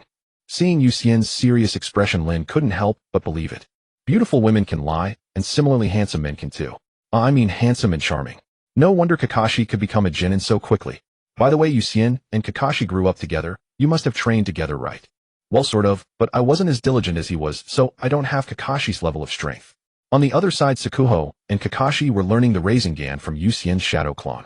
The value of this jutsu made even Sakuho envious. After all, he was best at the flag tree sword technique, and the Reshape, being a non-Hanseal instant ninjutsu, could better complement his combat. However, the process was not smooth, as this was not a normal ninjutsu, and could not flow chakra along a fixed route like Hanseal ninjutsu. Watching Sakuho and Kakashi still struggling with the water sphere in their hands, Yushin one interrupted them again. "Wait, it's not like that." Yushin looked at the water sphere in Kakashi's hand, which was always maintaining a single direction, and placed his hand on his shoulder, saying, "Spinning in a fixed direction will never break the water sphere." Yu Xian's shadow clone reached out to demonstrate again. Pay attention, the movement trajectory of chakra inside the Rasengan is not solidified like normal ninjutsu. With a piercing sound of tearing air, a blue sphere of light appeared in the palm of the shadow clone, and Sakuho and Kakashi stared intently at the direction of chakra flow within. This is too chaotic, isn't it? Kakashi couldn't help but say. It has to be chaotic to achieve this effect. If you fix it in one direction, it won't take this shape, it will flatten out and easily injure yourself. Normally, we precisely control chakra to let it flow along the natural meridians in our body, but the Rasengan is different. You have to expose chakra in the air. Without meridians and hand seal guidance, chakra will become extraordinarily violent. And it is precisely because of this violence that the Rasengan possesses immense destructive power. What we need to do is control that violence as much as possible, letting it move around a central point, meaning we want every part of this water sphere to be simultaneously impacted by chakra, causing it to expand in all directions until it eventually explodes. Do not deliberately suppress the disorderly chakra. Instead, you should reduce its range of activity, allowing it to remain chaotic within a small area. Sakuho and Kakashi contemplated this thoughtfully. After a while, Sakuho suddenly said, "The form of your ninjutsu is somewhat similar to the tailed beast bomb." "What's that?" At this time, Kakashi still did not know what the tailed beast bomb was. Yu Xian's shadow clone also looked at Sakuho with a blank expression. "That is an attack used by some terrifying monsters." Sakuho glanced at the two children, briefly mentioning it. "After the training, I will tell you about the tailed beasts." "Alright, then let's continue." After receiving guidance, Kakashi and Sakuho began to practice again. This time, they were clearly much better. Both of their water spheres started to bulge in different directions. Seeing this scene, Yu Xian no. One nodded, then continued to correct their mistakes. Meanwhile, Yu Xian no. Two stood still, surrounded by several smooth ice mirrors. Creating ice mirrors was easy, but figuring out how to enter them was the problem. This had plagued Yu Xian for a long time. Involving spatial aspects, it was clearly not something normal ninjutsu could compare to. No wonder this technique was a secret art of ice release. It was the weekend. When Yu Xian woke up, it was already almost noon. After changing clothes and washing up, he went downstairs and saw Kakashi in the living room looking utterly dejected. Beside him, guy who never misses a chance to train was doing push-ups. 105, 106. "Yo, Yu Xian." Seeing Yu Xian coming down the stairs, guy's eyes lit up, and he immediately rushed over. "I heard from Kakashi. You're an even greater genius than him." "Do I look like one? What kind of genius sleeps in until this hour?" Yu Xian spread his hands innocently. "On the contrary, you've seen how hard Kakashi works today, haven't you? How does his youth compare to yours?" Hearing the word youth, guy seemed to flip a switch. He looked at Kakashi with a serious expression and commented, "I admit Kakashi's youth is in no way inferior to mine, but my youth will burn even brighter. As my lifelong rival Kakashi, I hope you won't let me down." "Kakashi, I can already hear the passion in your heart. Let's train even harder together. Youth is meant to be drenched in sweat." Guy gave a thumbs up, flashing a youthful smile, his teeth gleaming so brightly that Yu Xian really wanted to ask him what toothpaste he used. They were that clean. Kakashi looked at Yu Xian with an expression that said, "So you're the one who sold me out." Yu Xian simply replied with a grin that said, "What are you pretending to be polite for?" Seeing that Kakashi's deadfish eyes didn't flicker at all, Yu Xian knew the guy was definitely plotting something, probably planning to get back at him. "Well then, foolish brother, accept the love from your best friend." Guy, as Kakashi's younger brother, I must tell you, see the silence he's showing now. That's his highest form of, especially his eyes. Though calm, can you see the molten hot passion buried deep within? That's absolute praise for your path of youth. But he himself often wastes his youth for no reason. So please make sure to take Kakashi with you for training. This is a powerful push for my useless brother. In Taijutsu, Guy, you are the hardest working and strongest person I've ever met. So I leave everything to you. This is a vow of youth. We must never let my foolish brother squander his talent. Youth should be accompanied by the sweat of effort. Hearing this, Kakashi completely lost his composure, his deadfish eyes unable to hold up, widening in shock. Facing Yukshin's solemn expression, Guy didn't hesitate for a moment and nodded in agreement with a serious tone. "I understand, Yushin. Leave Kakashi to me. I will never let him waste his youth. I swear on my ninja way." Seeing Guy's utterly serious look, Kakashi said nothing, only fell deeper into silence. Yushin patted Guy on the shoulder and nodded. "I trust you, Guy. But Kakashi has already escaped." "Wah. What?" Guy looked at the Kakashi beside him. Yushin directly broke the shadow clone with an ice Senbon. Before it vanished, he seemed to hear the clone mutter something. "Yushin, you. Damn, Kakashi," just as Yushin said, wasting his youth like this. "As the future blue beast of Konoha, I must fulfill my promise to Yushin. Accept the lash of youth, Kakashi." With that, Guy dashed out, immediately searching for Kakashi. Seeing this, Yushin revealed a fox-like smile, then put on his shoes and leisurely walked toward the Yuhi residence. "What a wonderful weekend, don't you think, Kakashi?" Meanwhile, Kakashi was frantically evading Guy's pursuit. But for some reason Guy stuck to him like a leech, impossible to shake off, making Kakashi seriously doubt his own abilities. Knock knock knock. Yushin arrived at the Yuhi residence and politely knocked on the door. Who is it? Soon Yui Shinku opened the door. Seeing the little kid at the entrance, his expression instantly soured. Knock knock knock. Yushin arrived at the Yuhi residence and politely knocked on the door. Who is it? Soon Yui Shinku opened the door. Seeing the two little ones so close, Yui Shinku felt as if his heart was bleeding. That was his little cotton padded jacket. Evil little brat from the Yuki clan, trying to steal my little cotton padded jacket. Dad, I'm going out to play with Xiao Xian. Wait, Kurenai, you haven't eaten yet. No, I haven't. My dad went out this morning and won't be home for lunch. Kakashi also went to train with Guy. Yushin shook. No, I haven't. My dad went out this morning and won't be home for lunch. Kakashi also went to train with Guy. Yushin shook his head. Then it's perfect. Let's eat together. As soon as the words were spoken, Kurenai took Yukshin's hand again, and the two sat down together on the sofa. Seeing this, Yui Shinku felt for a moment as if he couldn't breathe. Damn Yuki clan brat. Dad, hurry up and cook. Yushin and I are going to practice ninjutsu later. Coming right up, Dad will make it. Shinku was about to step into the kitchen when he suddenly sensed something off. Wait, you said you're going to practice ninjutsu with this brat? Really, how could he possibly teach you? Let Dad teach you himself. I am a jonin of our village. When it came to ninjutsu, Yui Shinku perked right up. He was a jonin. How could some little brat from the Yuki clan possibly compare to him? No, Xiao Xian teaches better. Dad, you always explain too fast. Clang. Hearing his little cotton padded jacket's words, Yui Shinku felt as if had been struck a heavy blow. No, not as if. He had indeed been critically hit. His little cotton padded jacket was only 6. How could this evil Yuki clan brat have the heart to do this? Didn't his conscience ache? What? You say he's only 5 a year younger than Kurenai. Oh, never mind. Never mind my ass. Damn, Sakumo, come over here and take your evil little brat back. In the Hokage's office, Sakumo suddenly looks like you haven't been resting well. Sarutobi Hiruzen couldn't help but laugh. Not at all, it's probably someone talking about me behind my back. Maybe Kakashi or maybe Yushin. Is that so? What do you think of Yushin? Sarutobi Hiruzen asked again.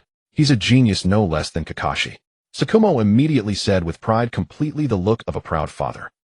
Full Xiao Xian. I can't finish these, you have a big appetite, so you eat them all. Kurenai patted her stomach and then put all the leftover meat from her bowl into Yukshin's. Oh, thanks, Kurenai. Seeing the two little ones so close, Yui Shinku nearly bit through his chopsticks. Kyuso. After a while, looking at the spotless plates on the table, Kurenai patted Yukshin's belly and glared reproachfully at Shinku across the table. Dad, you made too little food. I told you Yushin has a big appetite. Yushin looked at Shinku and blinked innocently. But to the doting father this was pure provocation, as if saying, old man, your daughter is mine. Standing at the door, Shiri Jinhong waved a handkerchief, watching her well-behaved daughter being taken away by the evil spirit of Shui, Wiwa, feeling powerless to intervene. How could this happen? Shimu Sakumo. With the thought of her little cotton jacket being deceived, Shiri Jinhong furiously marched toward the Chimu household. Meanwhile, Yushin had already brought Shiri Hong to the forest surrounding the training ground, and the two arrived by a small creek. Yushin, do we need to practice water walking today? Of course, chakra control is very important, and... Oh, I didn't expect anyone else to be here. Before Yushin could finish speaking, he and Hong saw a golden-haired man accompanied by... Kakashi and Guy. Little Xian Hong. What are you two doing here? Oh. After a moment of surprise, Kakashi realized something and began scrutinizing the two with keen eyes. Guy, still full of energy, proudly looked at Yushin. Yushin, I didn't let you down. I successfully persuaded Kakashi. He finally understands the importance of youth and will work harder from now on. Upon hearing this, Kakashi's gaze toward Yushin became increasingly calm. With such an expression and attitude, Yushin could easily guess that Kakashi must be contemplating some grand scheme. However, with Guy around, Yushin didn't think Kakashi would have time to mind him. Just dealing with Guy's clinginess was already exhausting Kakashi. So this is the little brother praised by Kakashi and the daughter of Uncle Jinhong. I remember your name is Hong, right? Yes. Hong nodded obediently. I am Namake's Minato, Kakashi's guiding jonin. Indeed, with his golden hair and sunny smile, and accompanied by Kakashi, there could be no one else but Minato. Nice to meet you, Minato-sensei. Yushin politely greeted him. By the way, are you two practicing ninjutsu? Minato looked at Yushin and Hong and asked, not quite that far yet. We are just laying the foundation. Yushin gently shook his head. I see, then I won't disturb you two. After saying this, Minato prepared to leave with Kakashi and Guy, but at that moment a red-haired woman with a fierce chakra aura arrived. Kushina, why are you out? Upon seeing the red-haired woman, Minato grew anxious, as Kushina had recently become the host of the Nine Tails, and he genuinely feared for her safety. I tied up the umbu and sneaked out. Kushina said with a smile, then patted her belly. Quiet down, you pesky fox, Yushin thought. Very well, that's so, Kushina. Just then several Umbu arrived. Kushina returned. So annoying, I didn't leave the village. I just came to find Minato. Kushina's hair stood up in response. Kushina, be good and listen. I am going to create a new ninjutsu which may be dangerous. It wouldn't be good if you— Minato looked at Kushina fondly, smoothing her hair. But it's too boring to be alone, Kushina said with a— Hearing this, Yushin recalled that at this time Minato was developing the Rasengan. It seems that his Rasengan could create even greater value. Minato gazed at Kushina and ultimately relented, looking apologetically at Kakashi and Guy. Sorry, I had planned to train with you and guide you as well. It's fine, Minato-sensei. Kakashi shook his head in understanding. Guy then struck a classic pose, saying, Don't worry, I will keep a close watch on Kakashi. Kakashi's face under the mask immediately fell, glancing at Guy, whose attention was temporarily off him. Watching Minato prepare to take Kushina on a date, Yushin was just about to continue his special training with Hong when Kakashi suddenly called out to him. Yushin, the ninjutsu Minato-sensei wants to create has some similarities to your Rasengan. Rasengan. Hearing this, Minato immediately turned to Yushin. Can I see it? For some reason, upon hearing the name of this ninjutsu, Minato's heart skipped a beat, as if it were the very ninjutsu he was meant to create. Indeed, children are often so candid. Yushin glanced at Kakashi and sighed inwardly. Though he wasn't afraid of exposing the Rasengan, after all, his father was Chimu Sakumo, and his background was clean. Revealing too much could attract some unpleasant individuals. As for worrying that someone might pull a trick, that was entirely unnecessary.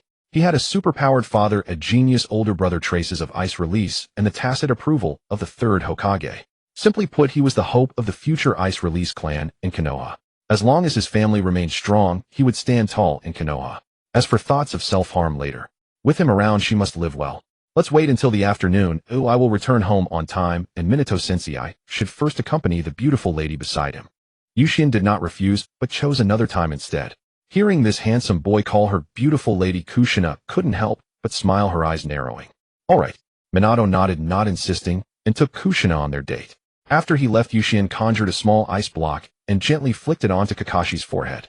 Unfortunately, it was blocked by a ninja's guard. Kakashi ninjutsu is a secret of every ninja. You just revealed it in front of so many people. This while Minato-sensei has been troubled by new ninjutsu lately, and it was only after hearing his ideas about the new ninjutsu today that I thought of your Rasengan. This won't happen again. Yushin shot him an annoyed glance. Well, I will take my leave now, I won't disturb. After saying this, Kakashi vanished with a bang. Huh, Kakashi. When did he leave? It was just truly my best friend and lifelong rival. He managed to deceive me so easily. Yushin. I'm counting on you, Guy. Oh, leave it to me. I will let Kakashi's youth erupt with blazing flames, burn bright youth. Saying this, Guy raced off in a certain direction. Yushin watched him leave, unable to resist stroking his chin.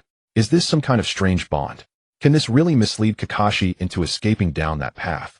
Suddenly Hong appeared in front of Yushin, her ruby-like eyes gazing at him. What's wrong?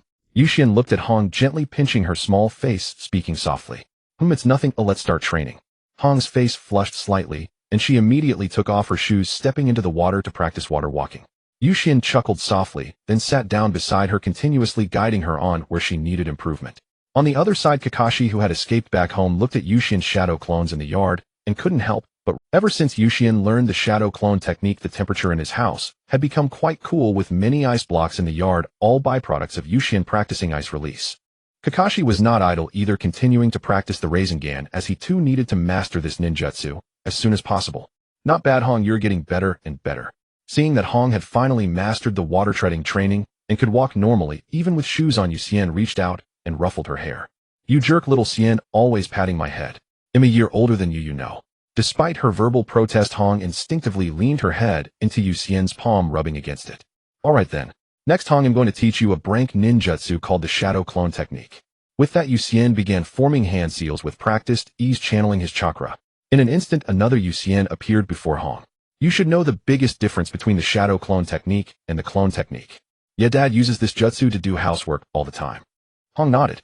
You need to learn this technique too. Once you master it, you can have your shadow clone train or go to school with. I see. Then why do you still go to school yourself, little Sien?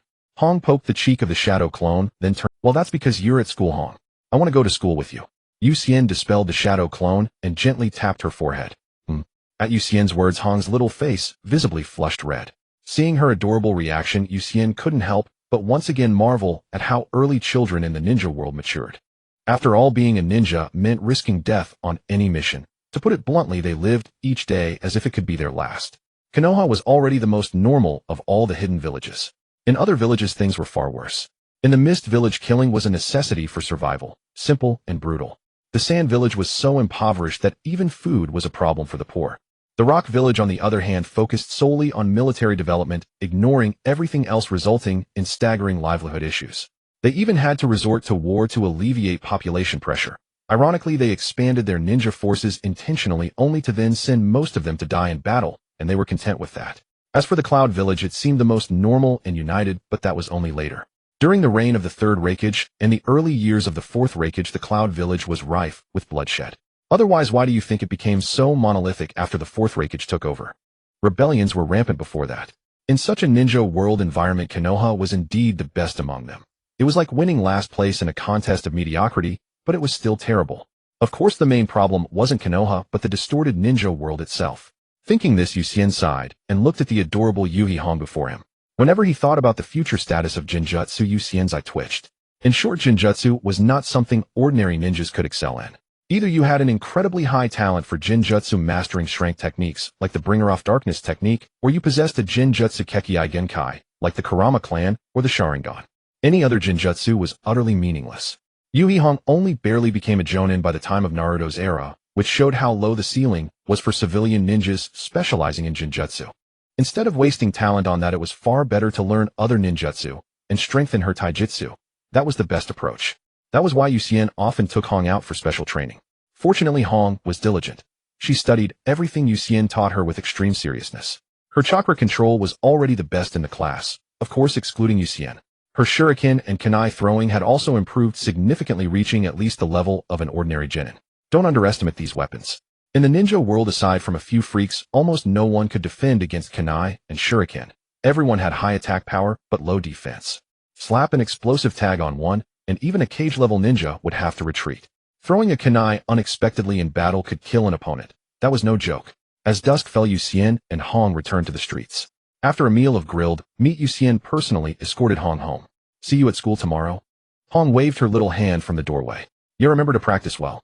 If you have any questions, you can also ask Uncle. Got it.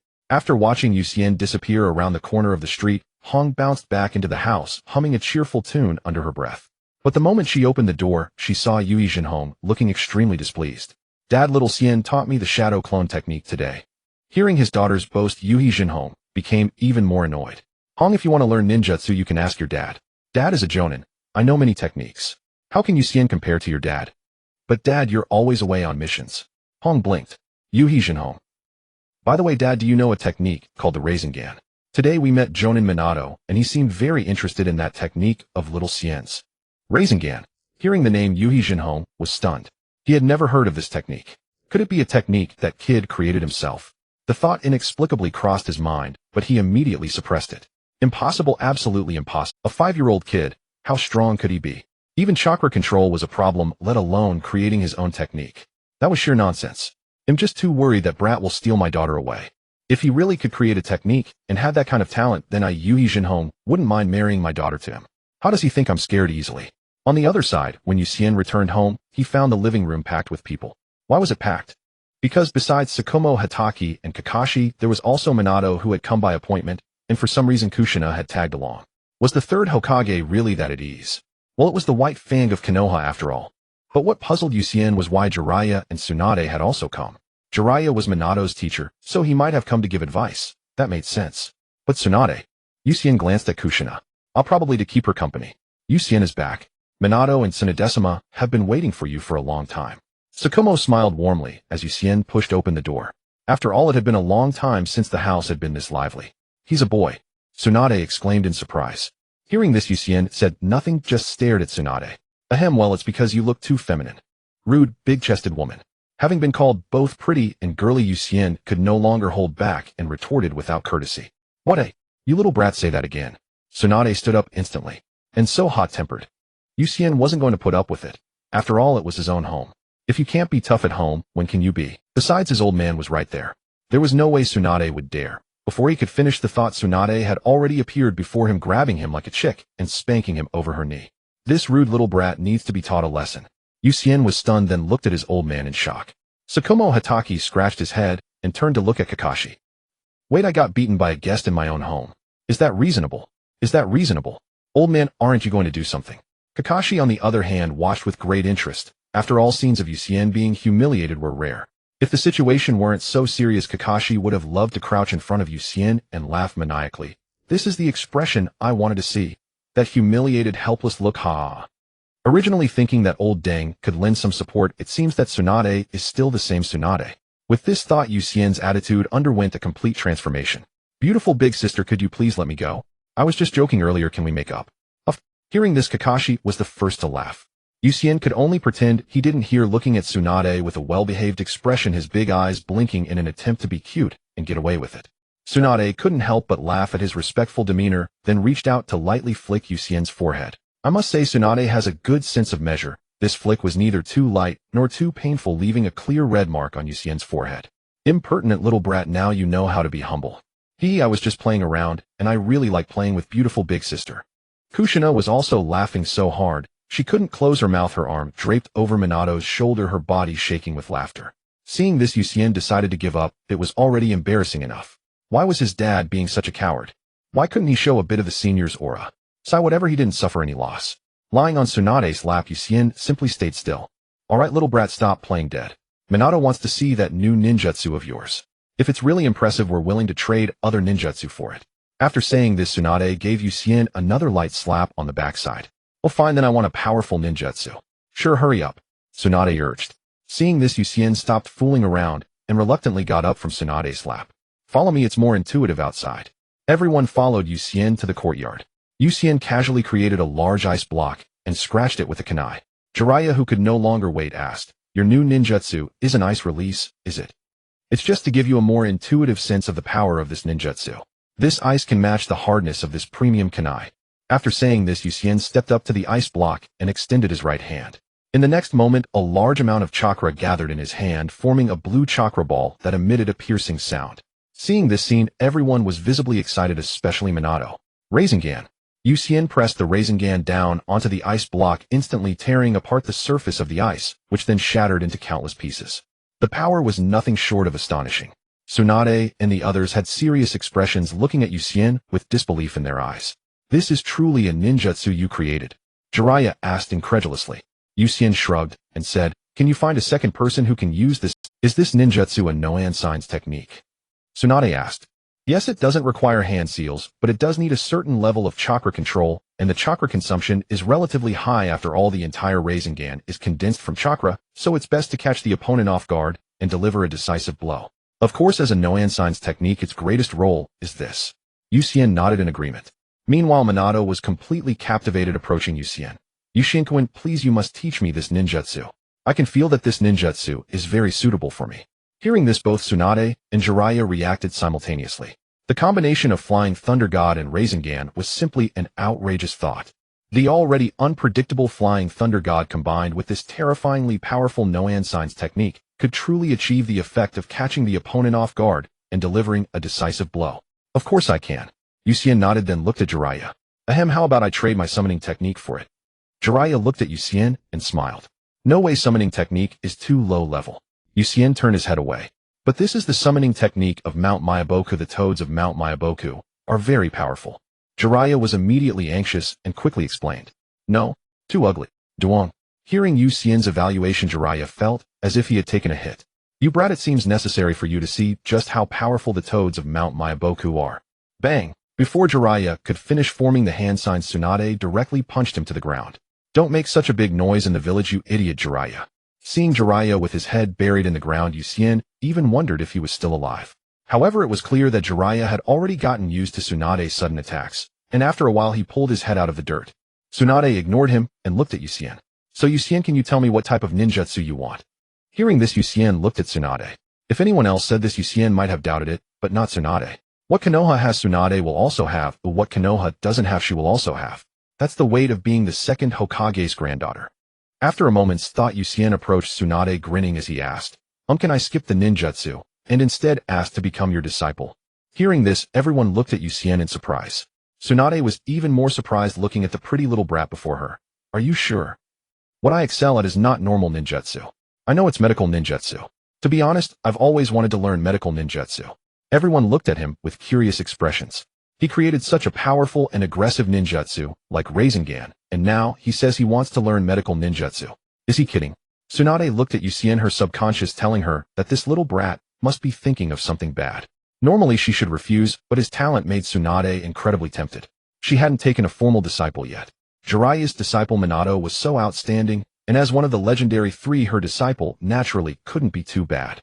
After much thought, Tsunade's lips curled slightly. Okay. Hearing this, both Jiraiya and Kakashi, are you really going to take this little guy as a disciple? Jiraiya looked at Tsunade. What's wrong? Is it not allowed? Kakashi-senpai should agree, right? Tsunade shot Jiraiya a glance, then looked at Kakashi. Of course. Kakashi was naturally very willing. After all, Tsunade was not only powerful, but also had an extraordinary identity. Since that's the case, I will be your teacher from now on, and I guarantee you will enjoy a prosperous life by following me. Tsunade patted Yucien's shoulder. Yucien. It's like hiding from east and west. Well, since this matter is settled, Yucien, you should teach Minato your Rasengan now, right? Of course I can. Yucien nodded gently. After that, Yucien shared the key points and the simplest training method of Rasengan with Minato. Minato already had an idea, and after Yucien's slight guidance, he immediately understood what to do next. In just half an hour, Minato completely learned the Rasengan. Things returned to their owners quite quickly. Thank you very much, Yucien. If you ever need my help in the future, just say so. I want easily teach this ninjutsu to others. Minato looked at Yucien with great gratitude. Hearing this, Jiraiya's eyes twitched slightly, then he came closer. Hey Yucien, have you really thought about my summoning technique?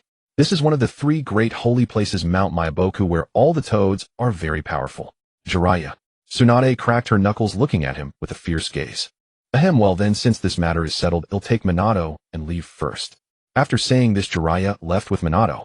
Kushina looked at the departing Minato, wanting to follow, but glancing at the sky, it was already evening, so she had to give up and continue to stay by Tsunade's side. It's getting late, Gyo-Xi and I will take our leave now. Tsunade and Gyo-Xi and had stayed at Shuan Mao's house for a while longer before preparing to depart. As they reached the door, when Tsunade and Gyo-Xi and were about to leave, Yucien also said, "Goodbye, teacher." Goodbye, come find me after school tomorrow. Tsunade smiled at Yucien. Alright. Watching Tsunade and Gyo-Xi and leave, the 3 of them, Kakashi spoke up again. Yucien, why do you want to become Lady Tsunade's disciple? Because I'm not suited to be a ninja who fights and kills. Yucien replied with a smile. Really? Kakashi looked doubtful. Of course, fighting and killing is so unpleasant. Do I prefer to hide at the back? It's much safer that way. Shuan Mao looked at the little rascal, chuckling as he patted the back of his head. Alright, hurry back to your room and sleep. You have school tomorrow. TCH, Dad, seriously, you let your son get spanked by others in your own house. Why can't you be a bit firmer? Shuan Mao's face darkened instantly as he reached for his waist. Well then, I'm going to sleep now. Feeling that Lao Deng's expression was somewhat ominous, Yucien quickly made his escape. The next day, Yucien once again left 2 shadow clones at home, while he continued to attend school. Upon arriving at the classroom, Xian Hong was already seated early. Good morning, Hong. Morning. The 2 greeted each other, and Yucien took out his small pillow, placing it on the desk, then propped his head up with one hand, smiling as he looked at Hong.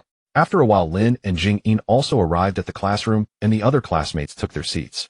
Only then did. Sorry, teacher, I helped an old lady on the road, that's why I'm late. Obito said apologetically to the teacher. Alright, go back to your seat. The teacher didn't say much. After all, Obito had done this more than once or twice. Yucien glanced thoughtfully at Obito. Speaking of which, he was genuinely curious where so many old ladies in Konoha came from that made Obito help them every day. It couldn't be that it's really Baiju, could it? Forget it, no need to think about it, it is what it is. He can't control these things now, he should just focus on how to become stronger. Quiet down, everyone. On the podium, the Chunin teacher interrupted everyone's chatter. Let's see, you have all been at school for over 2 months now.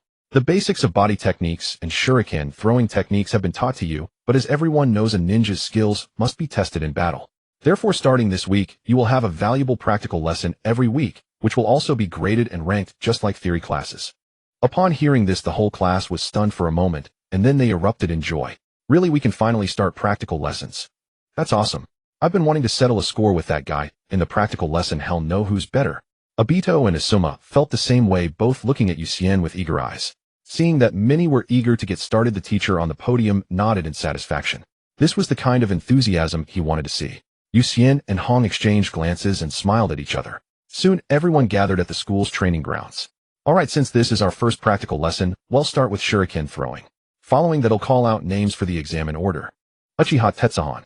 Hearing this name, the entire class fell silent. There was no way around it. The name of the Uchiha clan was always well known. A cold-faced boy came forward first, taking a shuriken and throwing it at a target 20 meters away. As expected, he scored high. After all, shuriken throwing was a specialty of the Uchiha clan.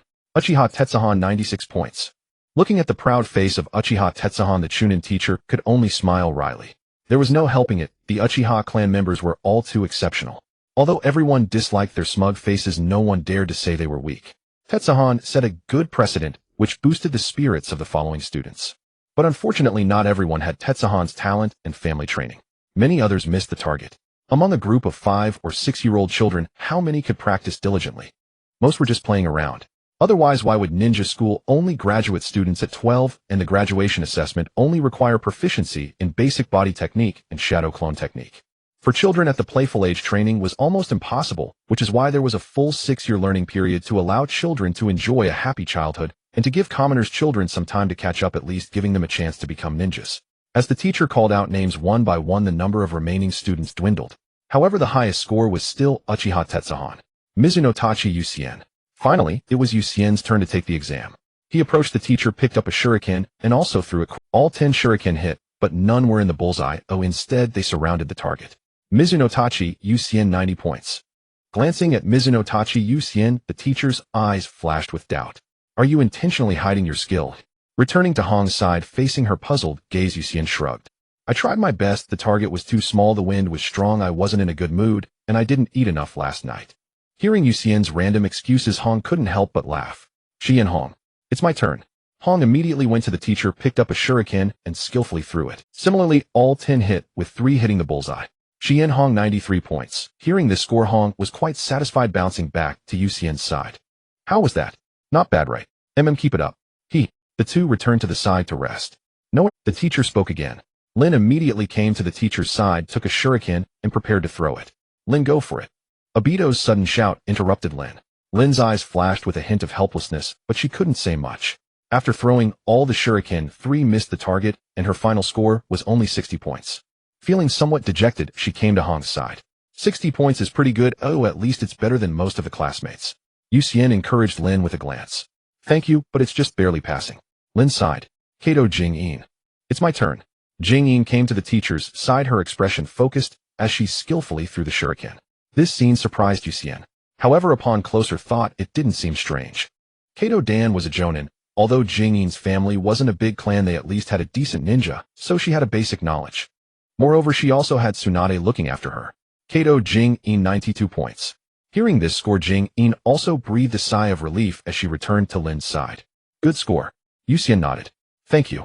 Lin looked at Jing-in and Hong and couldn't help but ask, how did you practice? Can you teach me? Well, Jing-in seemed somewhat troubled by Lin's request, as it was related to Tsunade. Hong glanced at Yucien, saw him nodding slowly, and immediately smiled, saying, sure, I and Xiaoxian have no problem, but for Jing-in, there are some inconvenient aspects. Hearing this, Jing-in looked at Hong gratefully. Lin hurriedly apologized, sorry Jing-in, I didn't know. Seeing Yucien and the 3 girls getting along so well, Obito and Asuma grew even more envious, the children's competitive spirit reaching its peak at this moment. Soon it was Asuma's turn. He stepped up, eagerly impatient to showcase his abilities, flinging 10 shuriken in rapid succession. But one had to admit, as the young master of the Sarutobi clan, he indeed possessed some skill. Yuanfei Asuma 91 points. Hearing this score, Yuanfei Asuma breathed a sigh of relief, then turned to Yucien with a smug look. Yet to his dismay, no one was paying him any attention. Hong had her eyes fixed on Yucien, chatting and laughing with Jing-in and Lin beside her. Instantly, Asuma's face flushed crimson. Alright, it's time for the next one. Urged by the instructor, Asuma had no choice but to leave and return to his original spot. The next few civilian students were not as impressive. Some missed the target entirely, while others managed to hit only 1 or 2. Soon it was Obito's turn. As soon as he stepped onto the platform, he couldn't help but taunt Mizunatsuki Yucien, watch closely. This is the true power of yours truly. Hearing Obito's voice, Yucien couldn't be bothered to respond. Lin, however, offered him a word of encouragement. Bolstered by Lin's support, Obito became instantly fired up, hurling his shuriken with swift precision. Uchiha Obito 56 points. Hearing this result, Yucien showed no surprise. After all, Obito had always been the class underachiever. If anything, Yucien was mildly astonished that he even managed to score over 50. He was slightly better than the civilian students, but compared to those from ninja clans or with ninja parents, Obito was leagues behind. Tiahua sneered without restraint, truly a disgrace to the Uchiha clan. Obito, stung by the mockery, found no words to retort. Both were Uchiha, neither had awakened their Sharingan, yet their scores were worlds apart. After everyone finished their shuriken throws, the instructor allowed a few minutes of rest before commencing the actual combat class. Now all students come to me to draw lots. This is your first practical combat class. Whoever draws the same number will be opponents. Each student took their number in turn. Yuki opened his slip and glanced at it. Number 19, meaning he was in the last group. After the draw, the matchups began with the first pair. Admittedly, although these children spent their days idling and neglecting their studies, their movements during the combat class did bear some semblance of shinobi. Yuki paid little attention to these childish skirmishes. First, his own strength had long surpassed that of these novices. Second, talented civilian ninjas were far too rare. True, this class did contain several promising civilian ninjas, names that appeared in the original story, but it still held no real significance. However, an interesting development soon emerged. Guy and Obito ended up as opponents. Yuki smirked and sidled up to Guy, whispering, "When facing Obito, you must take it with utmost seriousness. His taijutsu is formidable. The Uchiha style of physical combat is renowned. This is your chance to learn from his strengths." Hearing this, Guy replied earnestly, "I understand. I will give it my all." Soon Guy and Obito stood on the platform, forming the seal of confrontation. The battle was about to erupt. Leaf whirlwind. With Guy's shout, Obito was sent flying, crashing to the ground, unable to rise. Guy stood there utterly bewildered. This wasn't right. How could one move knock him out? Realizing what had happened, he quickly apologized to the instructor with courtesy. "My deepest apologies, sensei. I didn't mean to. I understand. This match goes to Mike." Guy. The instructor nodded slightly, offering a word of comfort, then turned his gaze to Obito, his eyes filled with disbelief. Was this really an Uchiha? At that moment, the most sour expression belonged to Uchiha Taihua, who was watching from the sidelines. To an Uchiha who valued the clan's honor above all else, Obito's performance was nothing short of a stain on the proud family's name. Such a waste. Hearing Uchiha Taihua's words, Obito dared not contradict him. Seeing Obito like this, Yushin merely smiled. Offer comfort? Ridiculous. Why would someone like that deserve comfort? Recalling the atrocities Obito committed in the original story, Yushin thought that calling him a beast was almost too kind. Soon it was Hong's turn to face her first opponent, none other than Bazuo, Xuanjian, a familiar face. In the original tale, Hong might have been evenly matched with Xuanjian, but after Yuxin's training, her strength, while not yet that of a full-fledged genin, far surpassed her classmates. A single demonic illusion hell viewing technique ended the battle. Bazuo Xuanjian could only smile wryly, never expecting to lose so quickly. Hong became the first student in the sparring session to use a ninjutsu, even if it was only a drank technique. Next, Lin and Jingyin took their turns. Lin endured what could be called a fierce struggle, but managed to emerge victorious with narrow margins. Jingyin, on the other hand, handled the fight with more composure. The difference between having a mentor and not was evident. Yuenfei Asuma also secured a comfortable victory, while Uchiha Taihua, needless to say, even showcased a classic Uchiha fire-style technique. Fire release, great fireball technique. Finally, it was Yuxin's turn to step forward. His opponent was a boy with Byakugan, Rishiangma, a name not heard in the original story. No caged bird seal on his forehead, so he appeared to be a well-off young master of the main branch. Yushin stared at the smug Hyuga, main branch youth, utterly baffled. "Did you eat some bidong? What's with the glee? Mizunatsuki Yushin, you will pay for your insolence. Before these eyes, your every move is laid bare." Rishiangma's expression immediately soured, yet his tone remained steeped in arrogance. "A dead pair of eyes. In my view, they're not even half as good as the Sharingan. The Hyuga clan has produced no renowned ninja in centuries, so what gives you the right to bark here? At least the Uchiha had Uchiha Madara, who helped build Konoha alongside the first Hokage. What does the Hyuga have? Loud mouths." Yushin crossed his arms, his words cutting. "You're dead." Enraged by Mizunatsuki Yuxin's words, Rishiangma charged forward, immediately initiating the gentle fist. "What a pity, you're no prodigy. Your gentle fist is like a child's tantrum." With that, Yuxin's figure vanished in an instant, and the next moment a whip-like kick slammed into Rishiangma's waist. Rishiangma's eyes bulged as he was sent flying, crumpling to the ground unconscious. Without even a glance, Yushin left the seal of reconciliation unformed and walked back to Hong, his head held high. "Speaking ill of the Byakugan, that will certainly incur the Hyuga's wrath. Just the truth. Besides, compared to my father, the Hyuga clan is nothing but a bunch of nobodies, isn't it?" Hearing this, Hong opened her mouth to speak, but ultimately remained silent. Because Yushin wasn't wrong. Compared to Sakumo Hatake, the Hyuga clan was indeed far too weak. The title of Konoha's White Fang had long resounded across the shinobi world. In contrast, what notable figures could the Hyuga clan boast? The answer was none. From the Warring States period to the present, there was not a single one. The only somewhat known name was Rishiang Tianren, and even he was merely mediocre. Yuxien's clean and swift combat left Uchiha Tiewa and Kai astonished. However, due to Yuxien's previous evaluation of the Hyuga clan, Uchiha Tiewa held a significantly high regard for him. For a long time, the Hyuga and Uchiha clans have been competing over who is the foremost ocular technique family in Konoha, but now Yuxien's words have profoundly highlighted everything. The Uchiha clan has been renowned since the Warring States period, and Uchiha Madara in particular co-founded Konoha alongside the first Hokage. Despite later betraying Konoha, one cannot deny the strength of Uchiha Madara. In contrast, what does the Hyuga clan have? They don't even have a single formidable warrior to show, which speaks volumes. Thinking of this, Uchiha Tiewa couldn't help but want to laugh out loud, though he was doing his best to suppress it. The corners of his mouth still betrayed him. Kai approached Yuxien and exclaimed, "Wow, it turns out you are this strong, Yuxien." Hearing this, Yuxien's body stiffened, and he quickly explained, "No, you're overthinking it. It's not that I'm strong, but rather that Hinata Madaru is too weak. If it were Kakashi, he probably wouldn't even need to move a finger to defeat him effortlessly." "Is that so? Truly you are worthy of being my lifelong rival, Kakashi." Yuxien successfully redirected Kai's attention to Kakashi and finally sighed in relief. Afterwards, the rest continued their sparring. Unfortunately, Yuxien was paired with Kai and his face immediately scrunched up in displeasure. Han couldn't help but laugh at his expression and reached out to pat his head. "Later, Han, you must rub my stomach for me." "Why? You'll know soon enough." Yuxien and Kai began their Kai immediately launched into the leaf whirlwind while Yuxien pretended to spar with him for a couple of exchanges, even using the body replacement technique to evade several times before appearing overwhelmed.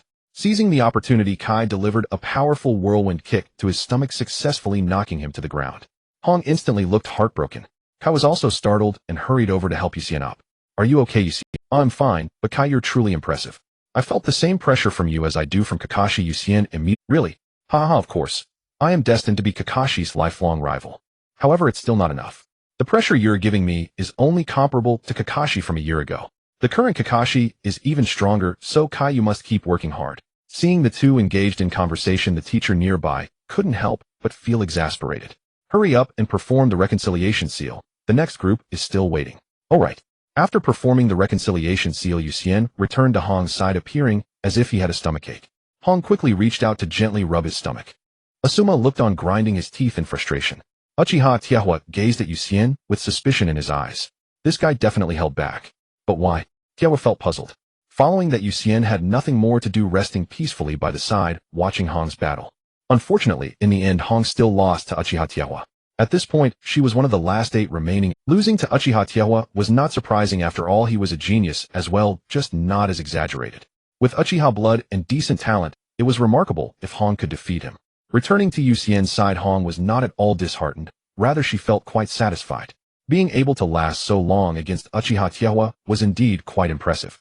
After the practical class ended, today's lessons were completely over.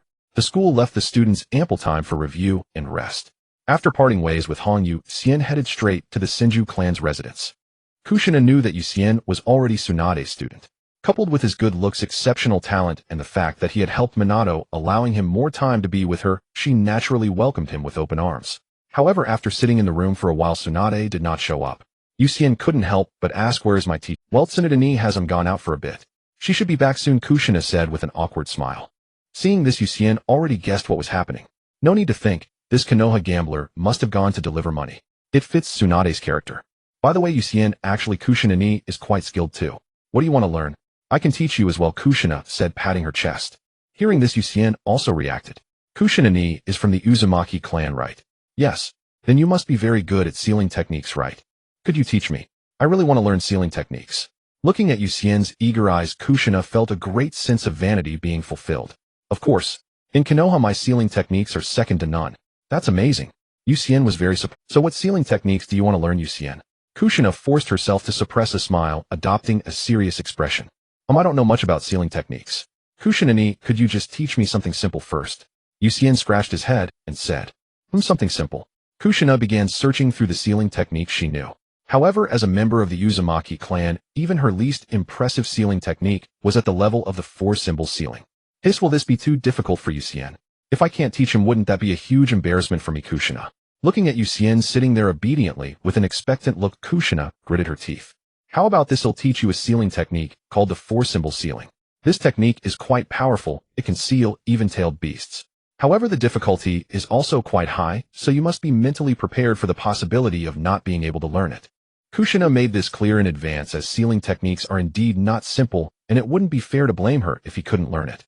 Don't worry, Kushina-ni, he'll work hard. But in that case, should I start calling you Teacher Kushina? Hearing this, Kushina's eyes lit up. It was her first time being a teacher, which sounded nice. However, considering that Yucien was already Tsunade's student, she began to feel conflicted. Forget it, you can just call me sister. After all, you're already Tsunade's disciple. Just think of me as your older sister. Alright. Okay then. I will now teach you the basic knowledge and key points of sealing techniques. After you understand that, I will tell you how to perform the 4-symbol sealing. No problem. Thus the two sat in the hall, with Kushina carefully explaining sealing techniques to Yucien, who listened earnestly, perfectly embodying a good student. By the evening, Tsunade returned with an unhappy expression. Seeing Yucien and Kushina sitting together, she instantly recalled what she had forgotten earlier that day. Tsunade is back, Kushina said with a smile. Yucien looked at Tsunade with a questioning gaze. Where were you this afternoon? Well, I had to go out for something. Should I believe it? Yucien suddenly inherited Kakashi's dead fish eyes. The scent of alcohol on you hasn't faded yet. Tsunade. It's better for children not to be too clever. You forgot I was coming this afternoon. Yucien directly. Seeing this, Tsunade stopped pretending. Fine, I admitted I really forgot. But you can't blame me. I suddenly have a disciple, and I haven't adapted yet. Hearing this, Yucien was both amused and exasperated. So you're blaming me? I didn't say that. Tsunade blinked. Not bothering to argue, Yucien directly reached out his hand. Teacher, I accept your apology, but you must compensate me. No way. I'm broke. Tsunade plopped down on the sofa looking like she had no money and would rather die than pay. I don't want money. Besides, a gambling addict teacher definitely has no money. I want ninjutsu. You can't teach me nothing. At least give me one technique so I can learn on my own in my spare time. Yucien looked at Tsunade lounging on the sofa, her graceful figure on full display. Even though he tried to stay serious, his auto-targeting couldn't help activating a few times. It really wasn't his fault. It was pure instinct. Seemingly struck by a pang of conscience, Tsunade didn't refuse. What technique do you want? I'm not picky, but preferably a rank or above. Water release is best, though wind release would barely do. Kid, you sure have nerve asking for a rank jutsu just like that. Tsunade rolled her eyes in exasperation. But considering your talent. Tisk, fine. Wait here. They'll find you 2 suitable water release techniques. Hearing this, Yucien grew excited. Tsunade was a wealthy patron, and the water release techniques she'd bring out were definitely the evil Senju Tobarama's old moves. Tsunade got up and went to her room, returning after a while with 2 scrolls, which she tossed directly to Yucien. He caught them and eagerly opened them to read. Rank Water Release Water Dragon Bullet Technique. A rank water release Great Waterfall Technique. Most crucially, the Water Dragon Bullet was Tobarama's improved version with the same 6 hand seals as Kosuke's. Yuccien's eyes lit up immediately. The 6-seal Water Dragon Bullet was completely different from the dozen soft-seal version. Being 1 step faster meant seizing the initiative forever. Tsunade was indeed wealthy in every sense. Seeing Yuccien's delighted expression, Tsunade couldn't help rolling her eyes. Hurry up and leave. Come back only when you've mastered them. Wait, are you really just going to let me learn on my own? Yucien stared at Tsunade in shock. Kushina also couldn't hold back and tugged at Tsunade's sleeve. What's wrong? Tsunade didn't find anything strange and looked at Kushina in confusion. Sister Tsunade, this isn't a ranked jutsu. Are you really letting Yucien learn it by himself? Kushina explained. This kid is more capable than you think. Developing his own technique already shows his precise chakra control. As for a ranked jutsu, even though they require chakra nature transformation for this kid, it shouldn't be too hard. After saying this, Tsunade suddenly thought of something and looked at Yucien. If you really get stuck on nature transformation, you can come ask me anytime. Anytime. Yucien looked at her skeptically. He'll usually be around this time. Feeling that wasn't enough, Tsunade, this time. Yucien glanced outside. The moon was indeed big. Seeing his suspicious expression, Tsunade's fist immediately hardened. It's getting late, Sister Kushina and teacher. He'll head back first. Knowing when to stop, Yucien used a body flicker technique and fled. Such a smooth body flicker. Kushina was surprised at the speed of Yuccien's technique. Tsunade raised an eyebrow, then got up and walked toward her room. I'm going to sleep. Oh. After returning home, Yucien put away the scrolls and dismissed his 2 shadows. The familiar headache hit him, and Yucien fell straight into bed. The next day, he rarely skipped class in person, sending a shadow clone instead. In the classroom, Kurenai was as lively as ever. But when she saw today's Yucien, she sensed something. I'm a shadow clone. The original is learning a new jutsu. Yucien explained to Kurenai. Kurenai made an aha face, but the next second she deflated. That means I want Si Shaoxian today. Seeing Kurenai lose all energy, Yucien smiled faintly and said nothing. Kurenai quickly perked up again and looked at Yucien. Could you take my class too? Me? Yucien looked at her in surprise. Yeah. You make a clone, then use transformation technique. That way I can sneak away. I need to learn shadow clone technique quickly so I can practice ninjutsu with Xiao Xian. That's not impossible. Without further ado, Yu Xian split off another clone and then used transformation technique to become Kurenai. This shadow clone had too little chakra to use shadow clone technique, so it could only use the basic clone technique. Though flawed, it was enough to fool the group of kids and the Chunin and Jinin instructors. He him off. With that, Kurenai used transformation technique, sneaked out the window, and walked out of the school, openly heading straight for the Hatake residence. Meanwhile, the real Yu Xian was learning the water dragon bullet technique, while his shadow clone continued studying the mystical ice crystal mirror. Kakashi and Sakumo were still out on missions. After familiarizing himself with the hand seals and chakra flow of the water dragon bullet technique, Yu Xian began his first attempt. Boar ox tiger snake horse rooster. Water release water dragon bullet technique. As a massive amount of chakra gathered in his mouth, Yu Xian spat out a thick long water dragon that charged straight toward his shadow clone. Yu Xian didn't even bother to look back. A huge ice wall suddenly fell from the sky, blocking in front of him. The water dragon began to freeze as it approached the ice wall, but due to insufficient time and temperature it shattered cleanly upon impact. This was because the ice wall had a much lower temperature, around 80 C, far harder than the water dragon that had just barely frozen at 0. Indeed, I need to practice chakra control more. It makes learning ninjutsu so much easier. Yu Xian was quite satisfied with the water dragon he had spat out. As for the shadow clone, it continued trying to enter the ice mirror. Now he had gradually found some clues. Half his body could already enter the ice mirror space. He estimated that within a month at most he would fully master the secret technique. Why are you sneaking a look? Yu Xian suddenly spoke up. He caught red-handed. At the door, Hong no longer hid, directly putting her hands behind her back and bouncing over to Yu Xian. I didn't expect you to be so powerful, Yu Xian. I feel so foolish in comparison. Hong's mood began to... Yu Xian ruffled her little head, saying, Not at all, my Hong is still very clever. Once you master the shadow clone technique, your progress will be just as rapid. Really? Of course. Then I want to master the shadow clone technique today, so I can have my clones attend class for me, giving me more time to study ninjutsu. Filled with determination, Hong moved to the side and began to practice the shadow clone technique. Watching the still cute, but not fully grown Hong, Yu Xian couldn't help but smile slightly. Hong's talent is quite impressive, especially in illusions where she stands at the top tier. Unfortunately, without the bloodline of illusion techniques, illusions themselves are not very prosperous. Powerful strength illusions require the Sharingan and the bloodline of the Aburame clan, while the strongest illusion that ordinary ninjas can use is merely in a rank technique, the dark arts. Thus, if Hong wants to become stronger, she must expand into other areas unless she creates an strength illusion comparable to Tsukuyami in the future, which is a daunting prospect. Fortunately, aside from in-release chakra, Hong also possesses the attributes of fire and wind. While she is not very adept at fire release, she is quite skilled in wind release. Watching Hong practice the shadow clone technique alone, Yu Xian moved to the side to review the key points of the Great Waterfall technique. As in a rank ninjutsu, the Great Waterfall technique is stronger than the Water Dragon Bullet technique. Of course, it is also more difficult. The most significant difference between the two is that the Great Waterfall technique requires an understanding of the nature transformation of the water attribute. The Water Dragon Bullet technique only requires partial form alteration, which can be easily mastered with strong chakra control. Additionally, Yu Xian has already learned Ice Release Wolf Fong and has spent a long time creating ice mirrors, so he is quite adept at chakra form manipulation. However, nature transformation relies on personal comprehension. Yu Xian looked at the descriptions of the Great Waterfall technique, which requires understanding the other side of water, namely, its violent aspect. Water can nourish all things, but too much water can also destroy everything. The Great Waterfall technique simulates a real waterfall, generating a powerful impact from a continuous flow of water. In simple terms, this technique requires a rapid surge of water, even more so than the Water Dragon Bullet, delivering a stronger impact.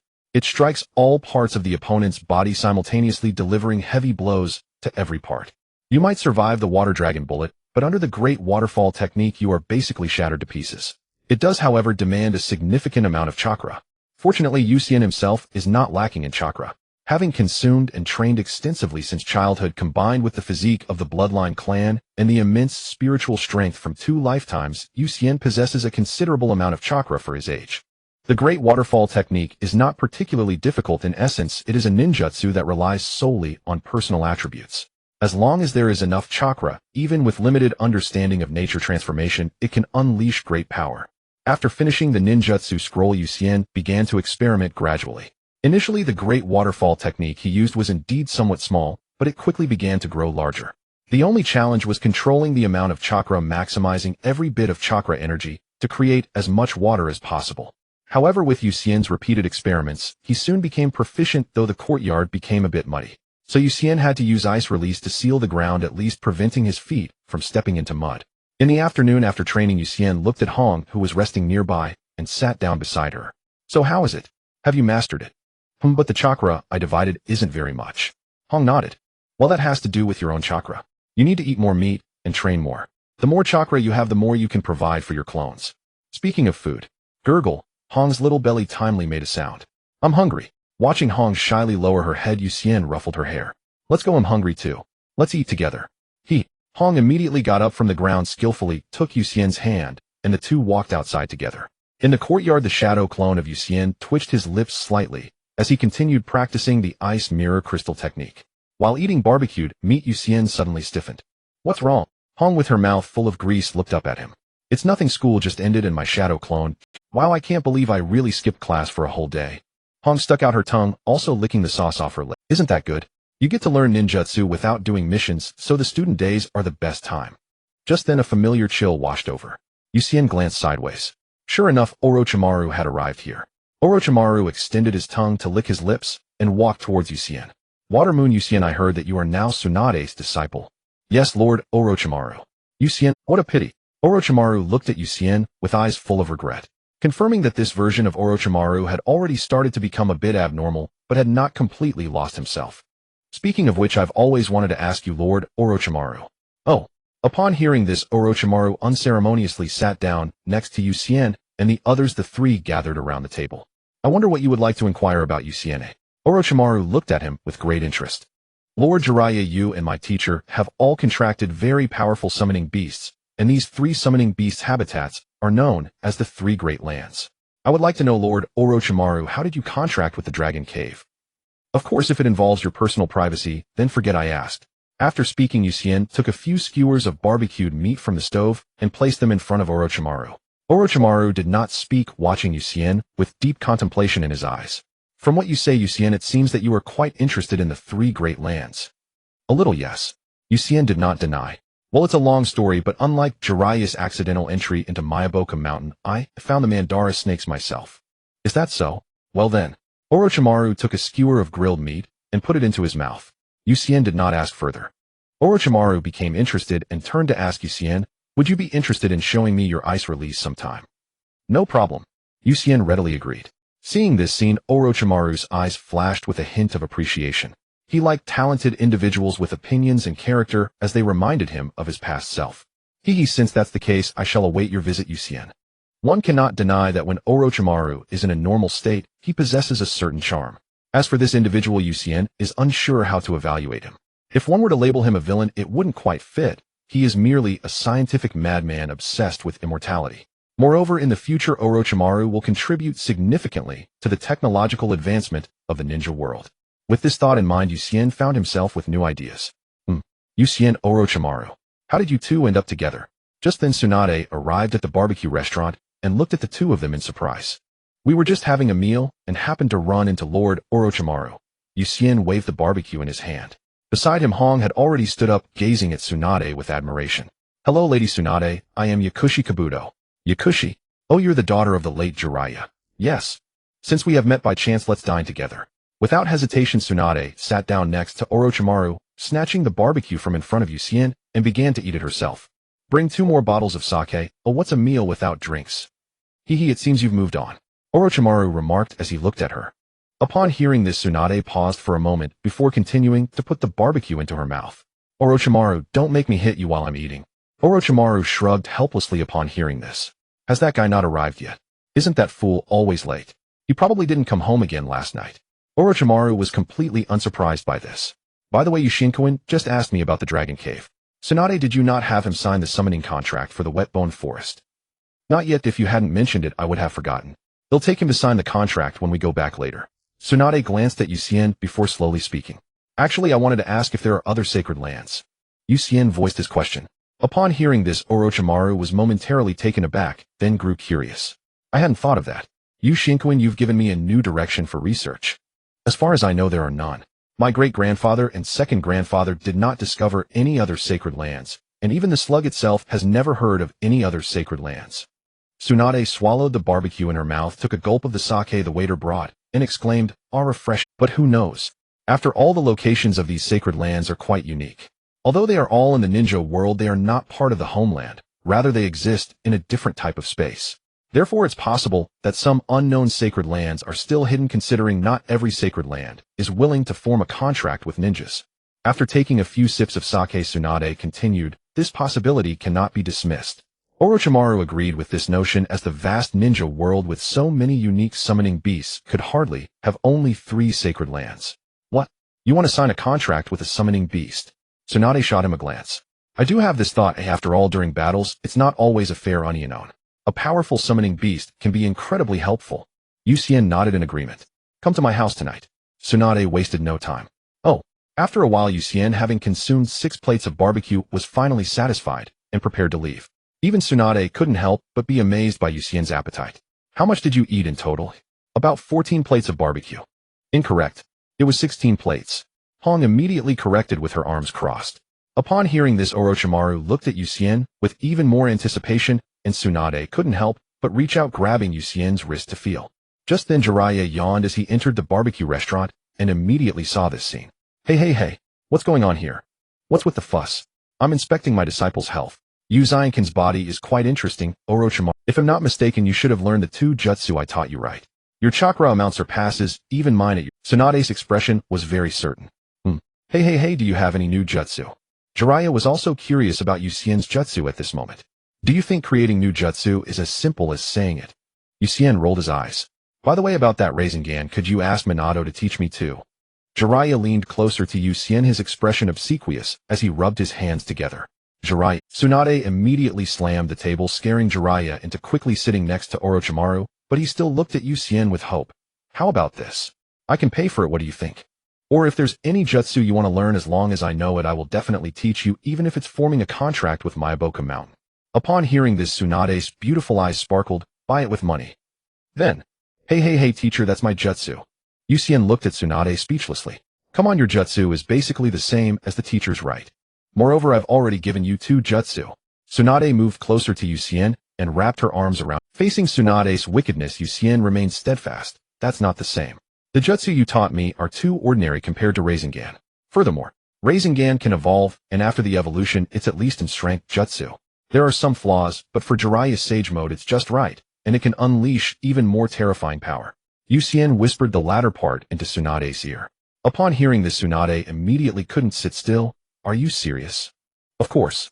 Seeing Yucien's serious expression, Tsunade was once again shocked by his talent, then turned to Jiraiya, beginning to ponder. "How much would that cost? Such a powerful jutsu cannot be given away for free." "Jiraiya, to be honest, Yucien just told me that Rasengan has an advanced version and it requires Sage Mode. This means that this jutsu is a genuine strength jutsu for you." Tsunade did not hide anything and directly stated the truth. "Not an ordinary strength, but a Super S." Yucien corrected her. "Are you serious?" Upon hearing this, Jiraiya instantly stood up, looking at Yucien with solemnity. "It's still a hypothesis, but since Rasengan is a jutsu I created, I cannot say that my hypothesis is 100 accurate, but at least there's a 99 chance of success." Yucien nodded affirmatively. Orochimaru also became interested, looking at Yucien. "You're truly a genius, Yushinkoin. I wonder if I could learn about it too. It requires wind attribute chakra, and one must master a high degree of nature transformation and exceptional control. Furthermore, the advanced Rasengan, according to my hypothesis, is troublesome because it can easily injure oneself due to its overwhelming power, which possesses the ultimate cutting attribute of wind. The solution is to throw it, but for that normal chakra won't suffice, since ordinary chakra dissipates quickly once it leaves the body. Therefore, this poses quite a problem." Upon hearing this, Jiraiya's eyes grew brighter. Because the major issue Yucien mentioned, he had a way to solve. Ordinary chakra cannot leave one's body, but Sage chakra is different, since natural energy is abundant everywhere. Go, what are you butting in for? Yucien said it's suitable for me. A snake handler like you shouldn't even try. Jiraiya shoved Orochimaru aside. Orochimaru looked at Jiraiya with equal disdain. "How well, Yucien, tell me, what do you want in exchange for teaching me?" "Well," Yucien glanced at Tsunade. "Sensei, there's nothing among Jiraiya-sama's techniques that suits me. You decide, but I want new jutsu in exchange." Hearing this, Tsunade understood immediately and grinned at Yucien. "As expected of my fine disciple." Don't worry, your sensei won't let you suffer a loss. Sensei, there are 2 rank and 1 strength jutsu here. The strength is likely an immortal technique. Upon hearing Yukshin's whisper, Tsunade's smile widened. Jiraiya's heart skipped a beat. Tsunade's words and expression meant he was about to be taken advantage of.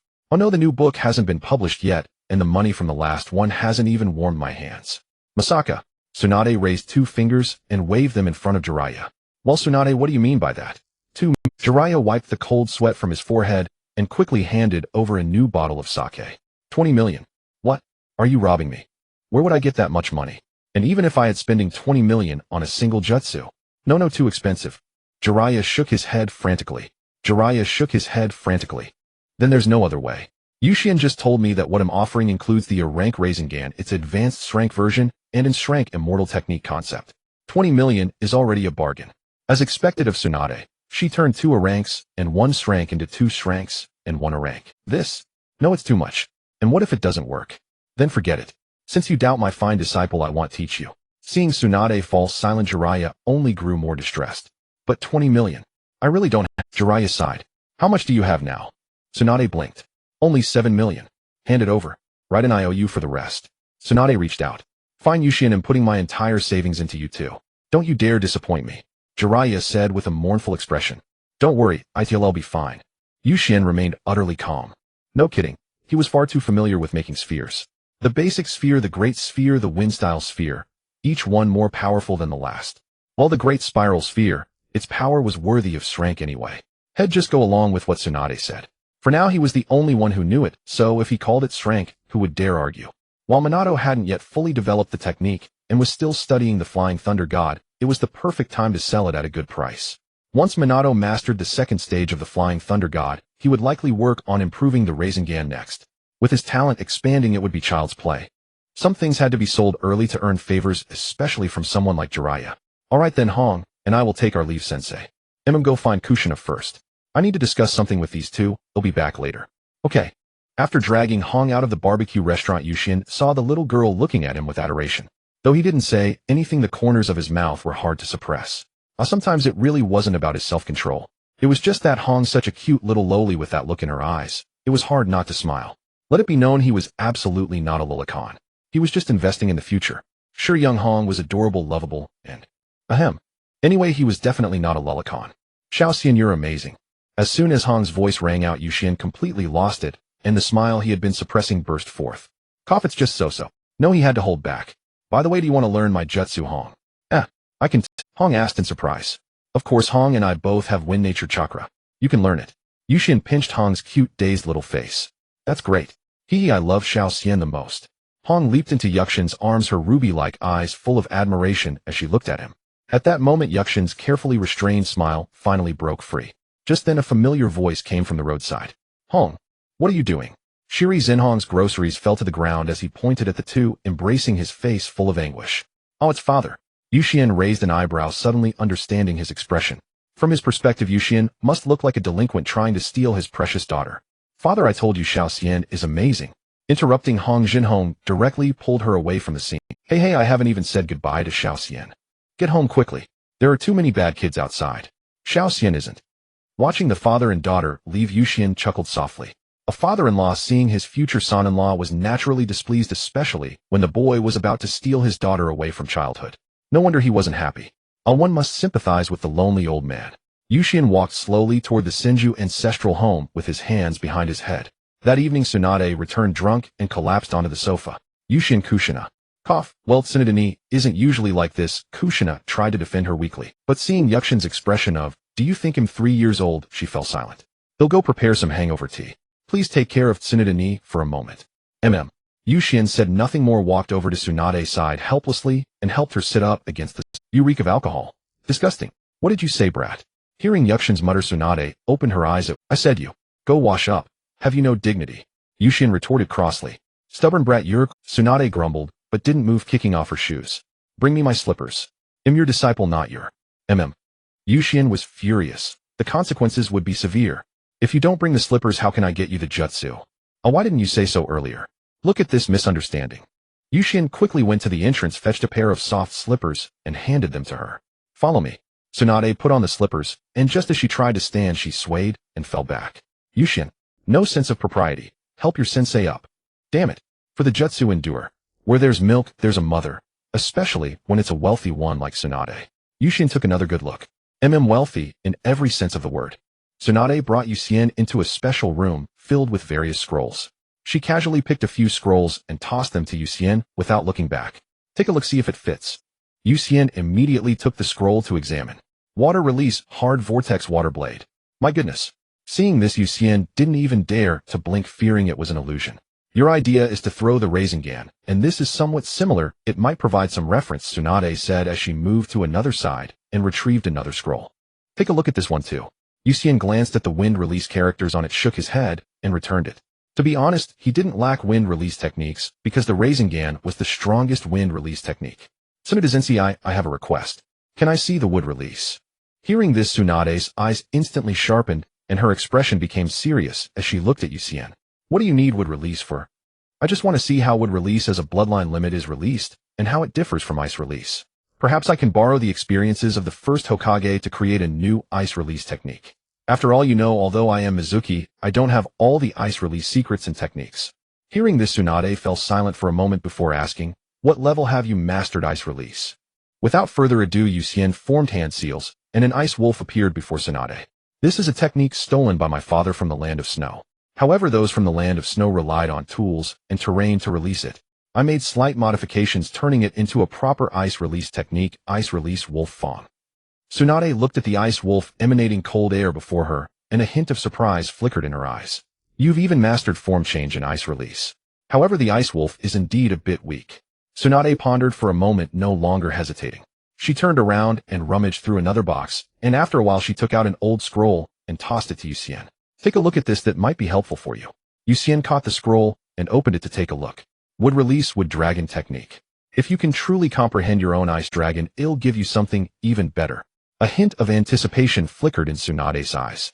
Holding the scroll, Yusien chuckled softly. I won't disappoint you, sensei. Don't speak too soon, let's go. After leaving the room, Yusien finally sensed a powerful sealing wave directly covering the area. No wonder Tsunade was so at ease. Who would dare to mess with the inheritance of the Senju clan? It would truly be a matter of life and death. Alright, one more thing, the summoning technique. I have a contract with the Wetbone Forest. What about you? Are you going to follow me, or? Let's do it together. After all, good summoning beasts are hard to find. Smart. Tsunade summoned a slug and introduced Yusien to it. I understand, Lady Tsunade. After speaking, the slug produced a large scroll from its body, and Tsunade skillfully unfolded it. Alright, write down your name and seal it, and it'll be done. Yusien glanced at the names on the scroll. One was Senju Tsunade, and the other only showed a character, whether it was Tobarama or Hashirama, who knows. After signing his name and sealing it, the contract was considered complete. The slug immediately disappeared. Go to the courtyard and try the summoning technique. The two arrived in the courtyard, and Yusien recalled the hand seal sequence for the summoning technique. He then bit his finger and began forming hand seals, slamming his palm on the ground. Summoning technique. With a puff of smoke, a slug over 10 meters long appeared in the courtyard. Tsunade was also stunned at this sight. You can summon such a large slug on your first try? How big was the slug I summoned on my first try? I think it was less than a meter long, right? Lady Tsunade, little Yusien, good evening. The slug spoke gently. Good evening. Yusien replied, well, let's just say I wanted Yusien to try the summoning technique, nothing else. Tsunade explained simply. There's nothing else, slug, you can go back to rest now. Okay, goodbye. The slug nodded slightly, and then disappeared with a poof. Alright, the matter is settled. You can go back now. Focus on studying ninjutsu during this time. If you have any questions about the wood dragon technique, feel free to ask me. Although I don't have wood release, I can still provide some guidance. Tsunade waved her hand, returning to the room and skillfully lying back on the sofa. At this point, she was actually no longer that drunk. Understood, sensei. I'll take my leave now. Yusien was already impatient and quickly returned home to start researching the wood dragon technique. Unknowingly, a year passed, and the second semester of the ninja school was about to end. Since Yusien obtained the shadow clone technique, he had hardly gone to school. He could basically substitute the practical courses with shadow clones. After all, it wasn't about coming first, as long as he got a decent score, that was enough. During this time, Yusien had taught Watergate and Jiraiya all about the Rasengan, the Big Ball Rasengan, and the Rasengan Shuriken's expansions. One could only say that Watergate was a kind-hearted person. After receiving these techniques, he was incredibly moved and insisted on teaching Yusien the Flying Thunder God technique. Tsunade completely agreed with this, as for others their opinions didn't matter. Because Yucien was now Tsunade's apprentice, the Flying Thunder God technique was not exclusive to the Hokage building. It was also available in her home. Having Watergate teach him would not only save Tsunade some trouble, but also because Watergate was currently the only one who mastered this technique and had more experience. Besides that, Yucien had thoroughly dissected the Wood Dragon technique, and of course the process involved Tsunade's assistance. Ninjutsu is always interconnected because the underlying logic revolves around the 12 hand seals and the corresponding chakra flow. Though the attributes differ, the chakra flow controlled by each seal remains unchanged. Only the final transformation process varies. Ordinary attribute ninjutsu is generally easy to learn because the hand seal methods and chakra flow processes are clearly laid out. For a mature ninja, learning a common hand seal ninjutsu isn't very difficult, but bloodline ninjutsu is different. Bloodline limits contain at least 2 types of attribute chakra. Although the chakra flow during hand seals is the same, the differing attributes and at least 2 types of chakra create more complex situations beyond the hand seal process. Fortunately, he has Tsunade as his teacher. As the most powerful medical ninja in the ninja world, Tsunade's understanding of the human body is only more exaggerated than Orochimaru's. Thus, the Ice Release Ice Dragon technique has already been significantly completed. However, one of the most troublesome aspects is that the Wood Dragon technique inherently possesses the ability to absorb chakra, which complicates the chakra flow. Tsunade is currently unable to pinpoint this characteristic accurately, as it is a trait of Wood Release. Yucien's Ice Release cannot absorb chakra, but it can freeze the flow of chakra. The differing underlying logic of the bloodline leads to some very important nuances that still need improvement, which can only rely on Yucien himself, as he is the only one with Ice Release. Xiao-Xian, I did it. Hearing the voice from the courtyard while examining the Flying Thunder God scroll, Yucien couldn't help but smile wryly. Just as she put down the scroll and stepped out of the house, Hong charged directly into her arms. Hee Xiao. Hong excitedly pulled Yucien to the center of the courtyard, gathering chakra in her hands to slowly form a familiar blue orb, which she then pressed against the ice block that had suddenly appeared beside them. The familiar destructive power sent ice shards flying. Hong is amazing. Yucien affectionately pinched Hong's cheeks. Hee. As a 7-year-old child, Hong was already quite impressive. Being able to focus and practice had allowed her to surpass many of her peers. Now she not only had a solid foundation, but had also mastered illusion techniques Fire Release and Wind Release without missing a beat. The Wind Release technique was the Rasengan she had just mastered, while the Fire Release techniques were 2 ninjutsu she obtained from Jiraiya. Although she hadn't fully learned them, yet she had grasped one. The illusion techniques were personally taught by Akimichi Chuji, and besides the Naraku sight technique, she had also learned Tree Binding Death, and this place is not technique, and she was even more proficient in them than in Fire and Wind Release. It can only be said that Hong indeed had a remarkable talent for illusion techniques, but the techniques themselves were difficult to advance. In this ninja world, the theory of bloodlines was exceptionally severe. Fortunately, Hong currently possessed more than just illusion techniques. Even without them, her strength would place her among the very best of the lower ninjas. Aside from combat experience, she was not lacking in any aspect. Once she gained a bit more experience, especially regarding the application of ninjutsu in practical combat, Hong would easily become a chunin. Speaking of which, aren't we going for the final exam this time? Hong couldn't help but ask. No, it's pointless. Rather than accompany those kids who know nothing, it's better to practice ninjutsu more. At least I can train with Hong. Oh right, speaking of which, Xiao-Xian, how is your ice dragon technique coming along? Hong asked Yucien as they sat together on the corridor. It's almost done. There are just a few minor issues left, and the teacher is already helping me revise it. Sigh, Lady Tsunade is truly amazing. I want to be like Lady Tsunade too. Every girl and female ninja in Konoha greatly admired Tsunade. You will be. Yucien patted Hong's head. With me around, Hong will also be a very capable female ninja in the future. At that moment, Shua Mo appeared in the courtyard, looking at the 2 little ones sitting together, scratching the back of his head. Did I come back at a bad time? Yucien. Looking at this old man who exposed his true nature as soon as he got home, Yucien understood why Kakashi was so reserved as an adult. Uncle Shuoemo. Hong, feeling nothing unusual, greeted him energetically. It's been over 2 months since we last met, and Hong has become more beautiful. Hee. By the way, Dad, didn't you go to carry out a rank mission? Why are you back so soon? Didn't you say the journey was a bit far, and would take at least 3 months? Did you finish it that quickly? Yucien squinted at Shuoemo. Well, it's because there was a bit of an accident. Some changes occurred during the mission, and the difficulty level shot up to rank, so we had to retreat. Shuoemo felt a bit embarrassed. After all, his mission completion rate had always been 100%. Who would have thought this time would be a failure? Though there were other reasons. As long as you're safe, the mission doesn't matter. Yucien also noticed a hint of blood on Shuoemo, and the torn clothes along with the blood on the sword sheath. Nothing is more important than coming back alive. Missions can be taken again. If a person is gone, then nothing remains. That's true. Shuaimo stepped forward and ruffled Yuxian's hair. I don't mess with my hair. One day I'm going to cut this damn. Yuxian said angrily.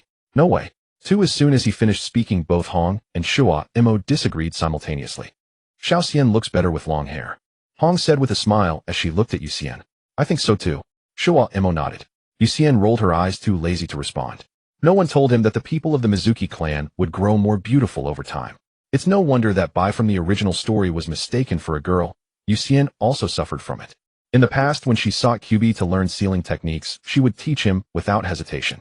Now it was different. Every time she would arrange for him to wear some very embarrassing clothes, and even Tsunade seemed to enjoy seeing him like this. Forced Yuxian now had to increase his training every day. As long as his muscles developed, he would appear more masculine. However, he was still disappointed. The damn genes of the Mizuki clan were truly unbearable. They simply wouldn't bulk up, and the muscles were just standard small lumps. After putting on clothes, there was not a hint of muscle visible. Only when he took off his clothes could one see that he was a well-built little leopard. However, who walks around half-naked for no reason. Just then, members of the Yambu called Shuaimo away, sending him to the Hokage building. Yuxian watched this scene, squinting her eyes without saying a word. However, she already knew in her heart that certain matters were about to arrive. Let's go. We should go out for a stroll too. Okay. Just 3 days later, a large amount of public opinion emerged. Shuaimo stayed at home, not going out, with a bitter expression. Kakashi also returned, looking worriedly at his father. As Yuxian went downstairs, Kakashi immediately looked over for help. Yuxian noticed the atmosphere in the house and said with a hint of amusement, "Why is everyone frowning? Is my getting up making you all uncomfortable? Should I go back to sleep?" Yuxian, stop joking. You know that everyone is saying Dad made a mistake outside. That's their stupidity. Why bother with them? Yuxian sat next to Kakashi and snatched his breakfast. Oh, and Dad, you're also too stubborn. Do you think if you could do it all over again, would you choose to save the person or abandon the mission? Yuxian looked at Shuaimo. Of course I would save the person. Then that's fine. That means you were not wrong, so why are you feeling guilty? However, as a ninja, abandoning a mission is inherently wrong. Aren't ninjas human too? Yuxian suddenly asked. What? Shuaimo looked at him in surprise. A ninja, doesn't that mean one should abandon all emotions? In my view, being a ninja is just a profession, but this profession has become quite rotten, or rather it has always been.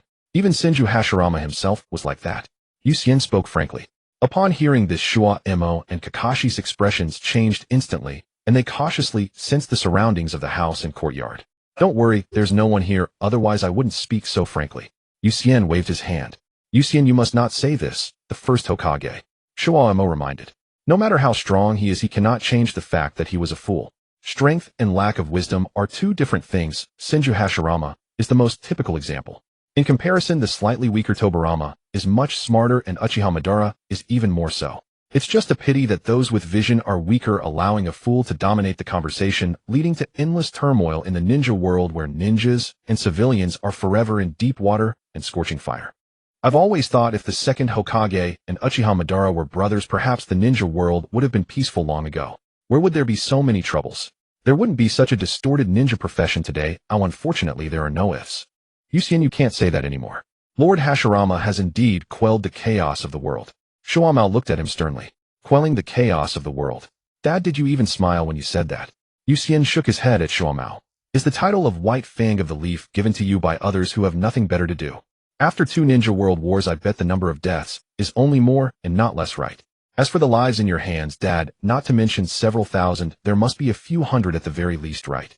Shidame Shikomo no longer spoke, for Yuxian was right. His title of White Fang of the Leaf was no joke. It was earned through bloodshed. The chaos of the world has never truly ended. Senju Hashirama personally draped a layer of splendor called Great Nation War over it, making it seem more legitimate and honorable. Why were the tailed beasts distributed in the first place?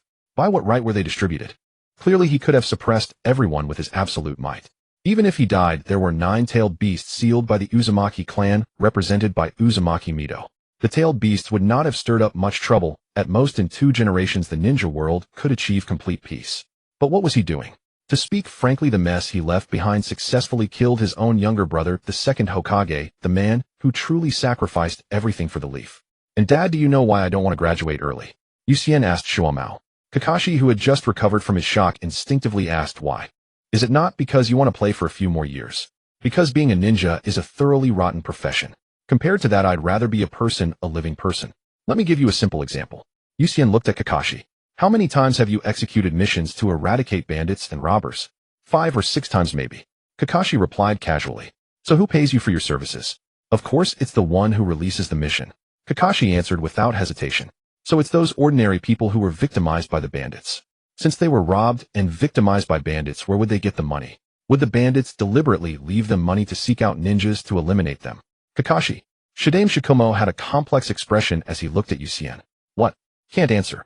Let me tell you, it's because they have sold everything they own, even their own children. So-called ninjas are those who use the blood and flesh of others to earn money to accomplish tasks that should be the most basic responsibilities of a nation and, when necessary, act as weapons of war. Are those ordinary people who initiate the missions not residents of the Land of Fire? But are they safe? What has the Land of Fire brought them? Peace. Basic needs. Safety. Not a single one. They don't even know if they can survive until today. How do you know those bandits and robbers wanted to be bandits? What did they do before? Is it possible that they were once those ordinary people?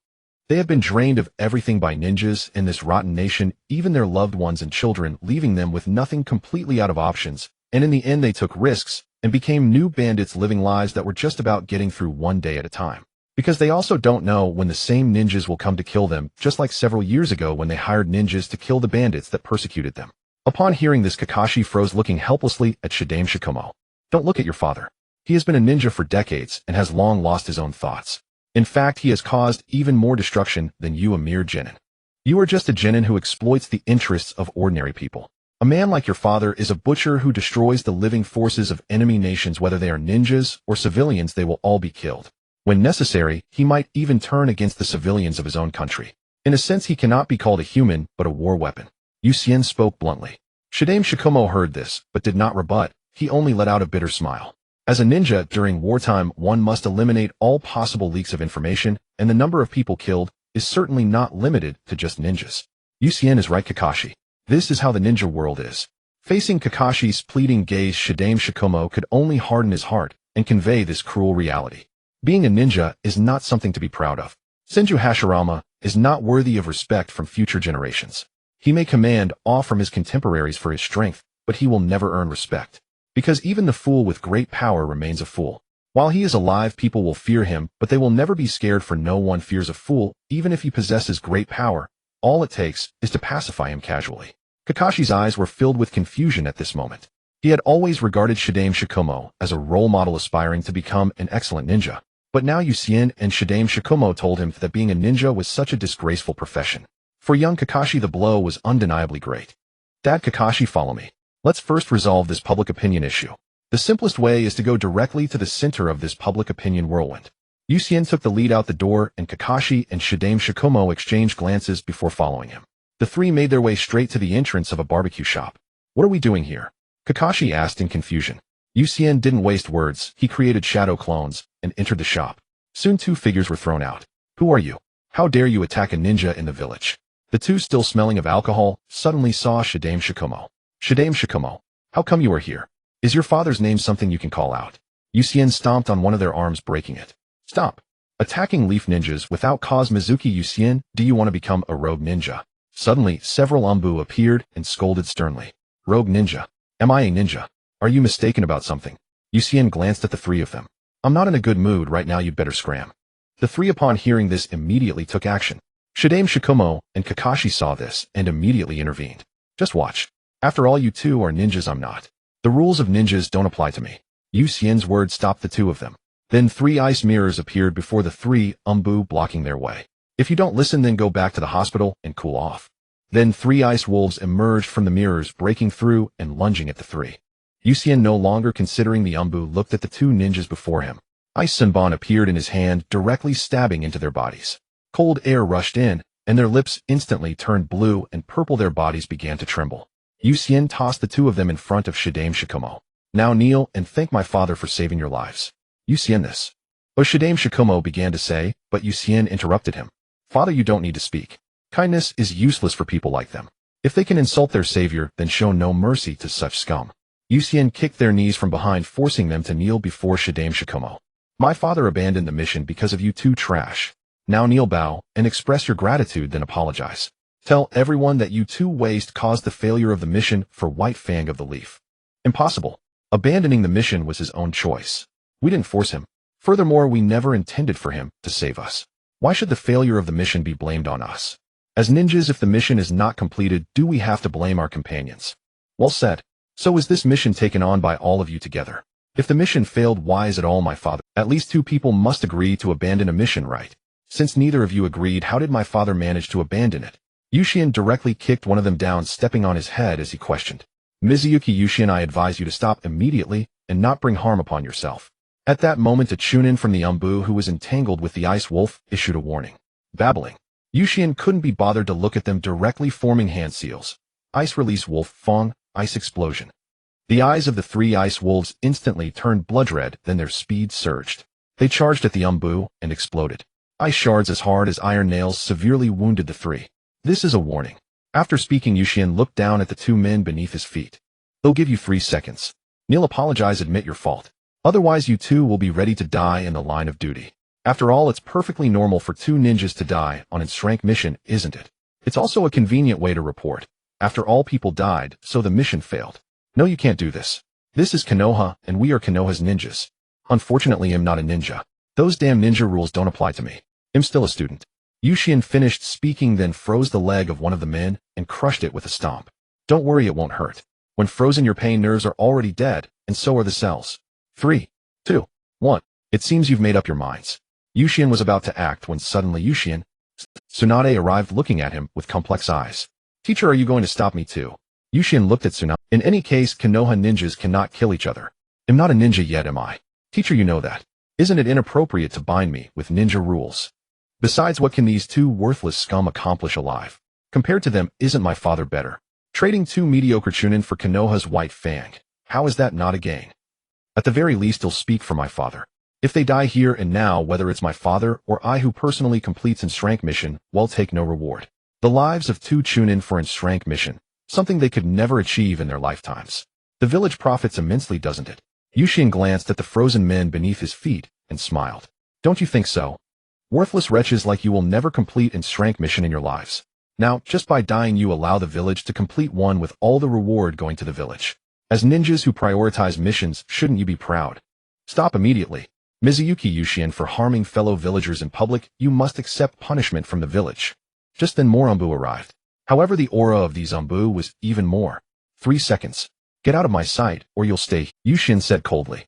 Mizuyuki, Yushin, assaulting civilians. Arrest him. 3 stray dogs dare to bark in front of me. For the Umbu, Yushin might have held back since Tsunade was his teacher, and he had to show respect. But for these root members, killing them outright was the only option. Ice release, ice prison. Instantly, the 3 root members were surrounded by vast amounts of ice, forming a spherical cage. Yushin. Tsunade's expression turned grim. Teacher, please stay quiet for now. No one else will get hurt today. I'm just helping my father resolve a heartache. Letting him know that instead of consuming himself internally, it's better to eliminate others. With that, the ice prison enclosing the 3 root members became a solid ball of ice. The 3 inside had frozen to death, their lives extinguished. Looking at the 2 men beneath his feet, Yushin wasted no more words. 2 ice Simbon pierced the back. Dad, there's one more very important thing. They refused to trade their lives for its rank mission, so now you have no chance to atone. There's only one last resort. Yushin said with a smile. Then an ice Simbon knocked off Sakumo's ninja headband. From now on, my father is no longer a ninja. He's just an ordinary civilian of Konoha. Any ninja affairs have nothing to do with him. You deal with them yourselves. After speaking, Yushin looked at the ninja headband in his hand, covered it with ice, shattered it completely, and threw the iron filings into the trash. Kakashi, who had been watching from the side, seemed to understand something. He took off his own ninja headband and stared at it with complex emotions. This was something he had always pursued, but now it seemed utterly repulsive to him. Yushin, help me get rid of mine too. Yushin nodded with a smile. Not stupid after all. Hearing this, Kakashi rolled his eyes in annoyance. Yushin took Kakashi's ninja headband, which he always wore, froze it, shattered it, and threw it into the trash. Teacher, that's about it. From now on, the Hatake family has no ninjas. We're just merchants in Konoha. Whether it's missions or wars, please inform the Hokage that the Hatake family will not participate. After all, we are human beings with emotions, attachments, and bonds, not tools to complete missions. That profession is too noble, we are not worthy of it. Let's go, Dad. Hatake Sakumo looked at Yushin with complex eyes, but more than anything, he felt a sense of relief. Strangely, after his lifelong ninja headband was shattered, he felt as though the shackles on him had disappeared. He was lighter than ever before. Then Lady Tsunade, our family takes our leave. As for these people, I will trade my years of service to Konoha for them. I believe my contributions to the village far outweigh these few lives. With that, the three of them left together. Tsunade watched, her mind filled with Yukshin's mockery of the ninja profession. Glancing at the shredded flesh on the ground, Tsunade also left without looking back. Among the crowd, Orochimaru watched Yukshin's retreating figure. How interesting, Yuki. In the Hokage's office, Sarutobi Hiruzen was troubled by the day's events. Suddenly the office door was violently pushed open. Hiruzen, did you see that? That brat from the Mizuki clan. It's all because you were too lenient from the start that he's become so arrogant. And now even Hatake Sakumo. Danzo Yushin was just standing up for his father. You're still making excuses? A ninja with such a bloodline should be under my root. I would forge him into a sharp blade. Enough, Danzo. Don't think I don't know about your behind-the-scenes manipulations of public opinion. Everything I do is for Konoha. If mission clients find out that Konoha ninjas abandon missions when their lives are at risk, will anyone still come to Konoha to issue requests? Hearing this, Sarutobi Hiruzen fell silent, taking a deep drag on his pipe. Seeing Hiruzen's hesitation, Danzo grew bolder. What are you still hesitating about? That boy has already integrated into Konoha. He truly regards Hatake Sakumo as his father. I've said it before, Hiruzen. Your character is too weak. You're not fit to be Hokage. For the sake of Konoha, what is a mere Hatake Sakumo? The ice release should be under our control. Enough, Danzo. I am the Hokage. Sarutobi Hiruzen, hearing Danzo taking advantage of the situation again, slammed the table and stood up. He was old, but not dead. Whether he was fit to be Hokage was not for Danzo to decide. Hearing this, Danzo's previously smug expression turned dark and his voice grew hoarse. Hiruzen, you will regret this. Bang! Danzo stormed out of the Hokage's office without a word, the violent slam of the door expressing the fury within him. Upon returning home, Shomao suddenly felt lost. Yushin, what do you think we can do if we don't become ninjas? As long as we don't starve, you should focus on managing our family's businesses for now. Just eat well, and sleep well, and be at ease living like an ordinary person. Yushin replied irritably. For Shomao, who had been a ninja for most of his life, suddenly abandoning that profession was indeed quite an adjustment. What about me? Kakashi asked. You continue to grow stronger with me. Even if we are no longer ninjas, the turmoil in the ninja world won't go away. At the very least, we need to become powerful like Dad to protect ourselves in the ninja world and live better lives. Now that Dad is retired, we have a permanent super strong training partner. Just enjoy it in secret. Hearing this, Hatake Shomao couldn't help but touch his head, smiling at the two little ones in front of him. He suddenly felt that this wasn't so bad. He would have more time to spend with his sons. His strength was meant to protect his family and provide a better life for them, right? Now he had both strength and time. Perhaps this kind of life was what he truly pursued. With this thought, Shomao felt a sudden clarity, and his entire demeanor became unexpectedly composed, his mind clearer than ever. Yushin is right. From now on, Daddy will have plenty of time to be with you. You two are exceptionally talented geniuses. With my guidance, you will grow faster. Even if you don't become ninjas, you must ensure you have enough strength. After all, when the ninja world falls into chaos, many things are beyond our control. Without some power, we cannot protect ourselves. Yes, Dad. Kakashi replied, his little face serious. Starting tomorrow, come to my room and learn the Flying Thunder God technique together. This jutsu, if nothing else, is the best for escaping in the ninja world. If combined with the Rasengan, it will do more than just allow you to flee. Yushin suddenly spoke up. I want to learn too. Isn't this technique heavily reliant on talent? I remember that teacher Minato took nearly a year to master it. Kakashi exclaimed in surprise. Is your talent worse than his? Hey. Yushin looked at Kakashi and said, you graduated at 5 and are preparing for the Chunin exams this year, which means you'll become a Chunin at 6. With your talent, becoming a Jonin at 12 will be a walk in the park. Although Minato Sensei is indeed powerful, does that mean your talent is inferior to his? If others can learn it, so can you, Kakashi. Don't underestimate yourself. Your talent is unparalleled in Konoha in these decades. Yushin had a considerable appreciation for Kakashi's talent. After all, in the original story, Minato hardly taught him anything, and Kakashi managed to become a Jonin at 12 on his own. That was quite an absurd record. What about you? Kakashi looked at Yushin. Me? Well, I'm not too far behind, just slightly stronger due to my ice release. Overall, I'm just a tad bit better than you. Alright then. In the days that followed, Hatake Shomao completely detached from his life as a ninja. A year passed unknowingly. Every day, Shomao spent time practicing with Kakashi and Yushin, as well as managing the family business.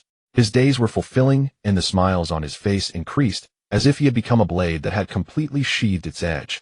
Less sharp, yet more stable, deeper, and more inscrutable.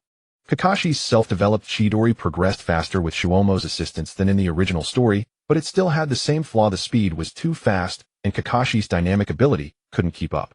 This technique is different from the Flying Thunder God. The Flying Thunder God requires immediate reaction ability, as it eliminates the intermediate steps and directly appears at the endpoint. However, Chidori requires going through that intermediate process. A normal person's eyes cannot maintain such absurd dynamic ability continuously.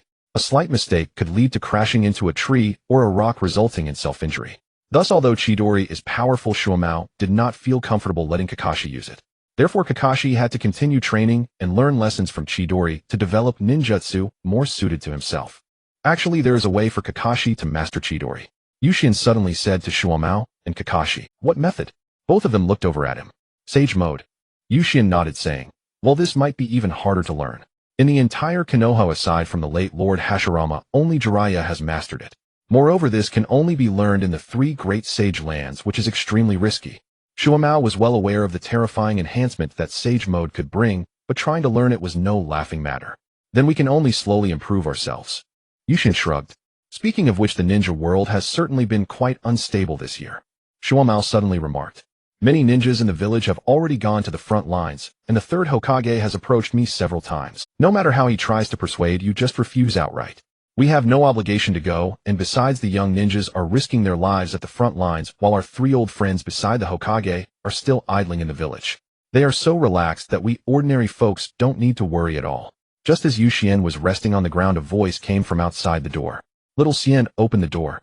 I'm here. Hearing this, Yushien couldn't help but smile helplessly and got up to open the door. Hong was standing outside alone. Upon seeing Yushien, she immediately jumped in. Why are you back so early today? Yushien asked with a smile. Well, look. I graduated today. Hong proudly held up her ninja headband and said with a smile. So early? Yushien frowned. I heard it was to help us adapt to the life of a low-ranking ninja early. Upon hearing this, Yushien also realized.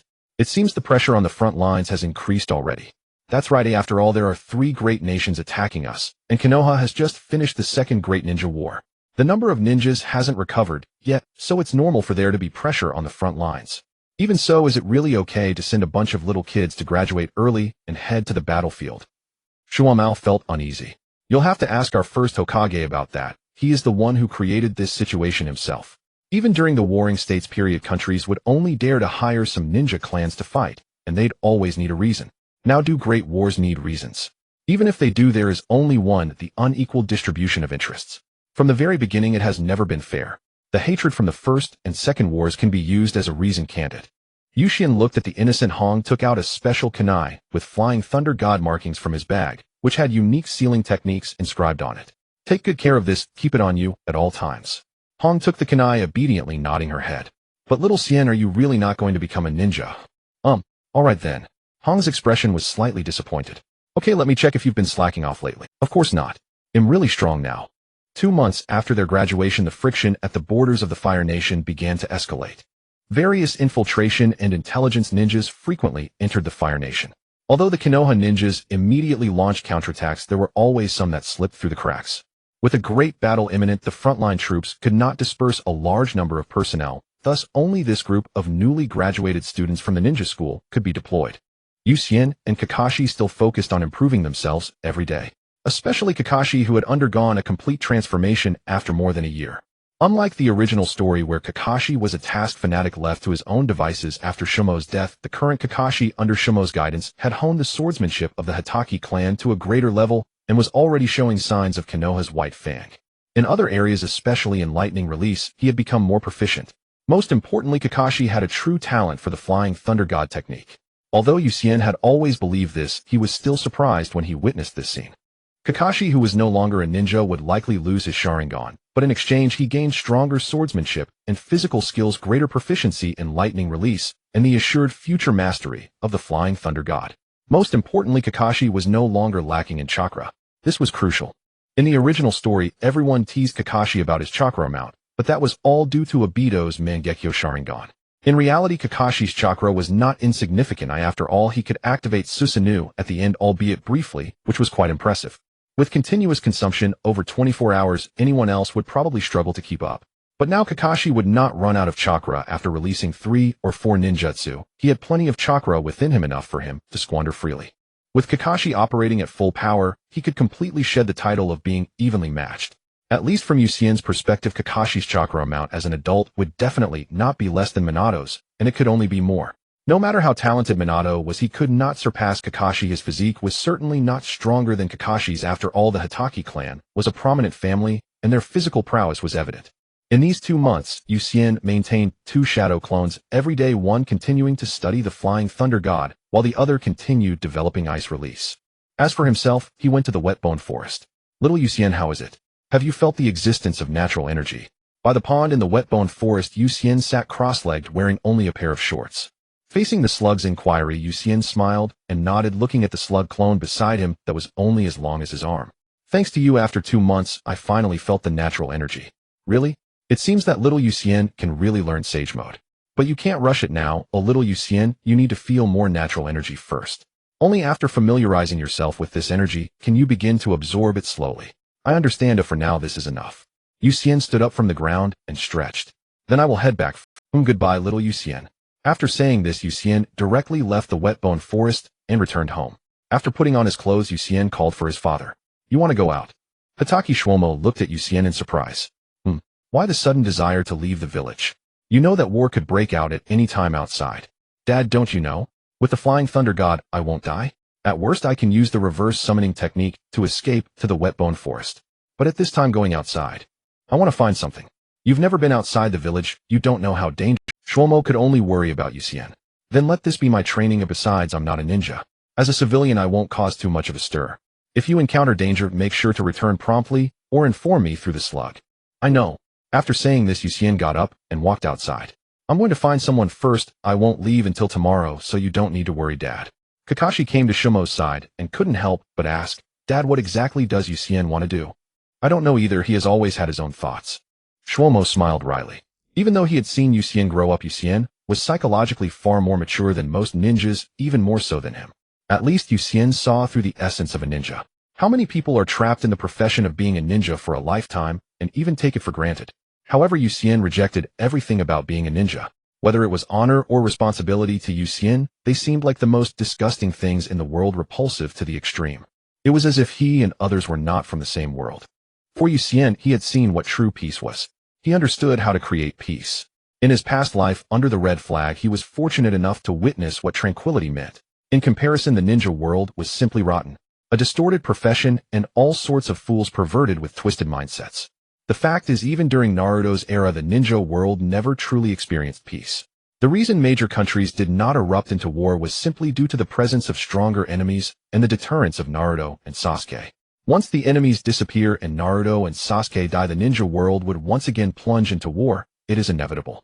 As long as the ninja world is not unified, true peace cannot be achieved.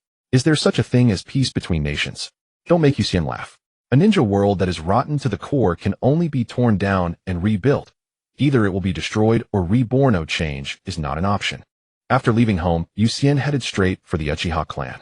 Although he could sense the gazes around him, the Hatake clan had completely abandoned being ninjas. They would not participate in any ninja affairs or any decisions of the village. This had already become a consensus over the past year or two. Yusien arrived at the Uchiha clan grounds and quickly found another genius from the original story. Brother Yusien, why have you suddenly come? While training, Uchiha Shursui ran over upon seeing Yusien.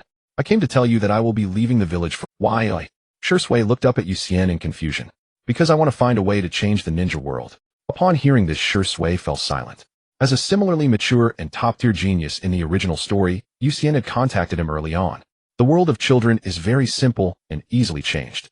While Shursui had not yet been bound by the ridiculous rules of those ninjas, Yusien immediately began to enlighten him with his red beliefs. If he could change Shizui's mindset, Yusien believed that Shursui would walk the same path as him without hesitation, perhaps even a buy one get one free. Do you remember what I said? But are ninjas really that dirty? The elders in the clan are all proud of becoming powerful ninjas.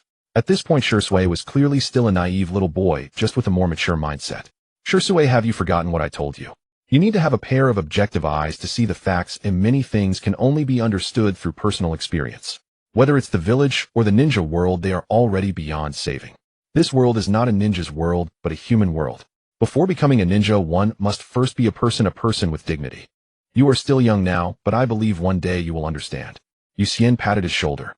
Also, your Sharingan should only show 3 tomo till outsiders understood. 3 tomo.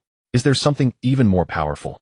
Sure, Sue, you just need to promise me that no matter what you will only show 3 tomo, the rest wait until I come back. Yuxian looked at him seriously. Yes, I will. Alright, you go back to your training, I should be on my way. Shui watched Yuxian leave, seemingly wanting to say something, but ultimately fell silent. Yuxian did not return home, but left the village directly. Shuomo only realized after noticing that all the shadow clones in the house had disappeared. That brat, he doesn't give me a chance at all. Shuomo sighed wryly, looking towards the village entrance with a worried expression. You must come back home safely, little Xian. You mean Shui Wuyue Yuxian has left the village? Underground Danzo glared at the root member before him with his single exposed eye. Yes, Lord Danzo, and he is alone. Hearing this, Danzo could no longer sit still and immediately strode toward the Hokage's office. At that moment, Hiruzen was fretting over the border disputes of the Land of Fire, his office thick with smoke. Danzo's voice arrived before his person. Hiruzen Shui Wuyue Yuxian left the village without permission. Issue a rogue ninja order immediately and apprehend him. With the office door violently shoved open, Danzo's shadowy figure appeared before Sarutobi Hiruzen. He is not a ninja. How can we declare him a rogue? Sarutobi Hiruzen took a puff of his pipe and looked at him helplessly. So you would just let him leave? The village needs every hand. He refuses to help and chooses this moment to depart. I have ample reason to suspect he is a spy from the Mist Village. Danzo, enough. Yuxian was brought back by Sakumo as an infant. Are you suggesting that the Mist would send a 1-year-old baby to be a spy in Konoha? And for years, would an infant understand such things? Hiruzen shook his head in exasperation. Besides, Sakumo is still at home. If you issue a rogue order now, how will you explain it to him? He may no longer be a ninja of the village, but he remains a hero. If you truly wish to aid the front lines, Danzo, send route there. The village is short-handed and you should contribute. Just as Sarutobi Hiruzen was troubled by the front lines, Danzo's interruption gave him an opportunity to dispatch route. Hiruzen route is tasked with the most covert and critical missions. Danzo was naturally unwilling. Is there any mission more important than the impending war? You know the situation the village faces. The IWA ninja may seem calm, but they could strike at any moment. In short, this is non-negotiable. Root must go to the battlefield. I give this order as Hokage. You will regret this. Seeing that Hiruzen was determined to send Root, Danzo's face turned cold, and he stormed out of the Hokage's office in fury. You know the situation the village faces. The IWA ninja may seem calm, but they could strike. He had tried to gain an advantage, but ended up losing. This time he had been outmaneuvered, but what he intended to do, Hiruzen could not stop. Meanwhile, Tsunade also learned of Yuxian's departure. You mean that brat has left the village? Tsunade sprang up from the sofa, staring at Shizuno in surprise. Yes, Kurenai told me when she came to see me. That little rascal. What is he up to? Tsunade slammed her fist on the tea table in frustration. 2 months later, Yuxian arrived in a region of the Land of Lightning. During this time, he had shaken off and eliminated all the eyes following him. As if recalling something, Yuxian took out a book. He had found it in the Senju clan's archives while studying medical ninjutsu under Tsunade. It was not a ninjutsu scroll, but a record of events from the Warring States period. Tsunade, noticing his interest in the past, did not mind and let him take it. After all, the Senju and Uchiha clans were the oldest in the ninja world and possessed the most extensive records. Naturally, Yuxian borrowed the book, not merely to understand history. He had no interest in the petty skirmishes of the Warring States. He was searching for a crucial person, an Uchiha girl of terrifying potential sealed away, her name and existence erased. Unfortunately, even the Senju records only mentioned her briefly. It was clear they did not wish for this sealed Uchiha girl to be discovered. But what has existed, no matter how well hidden, leaves traces.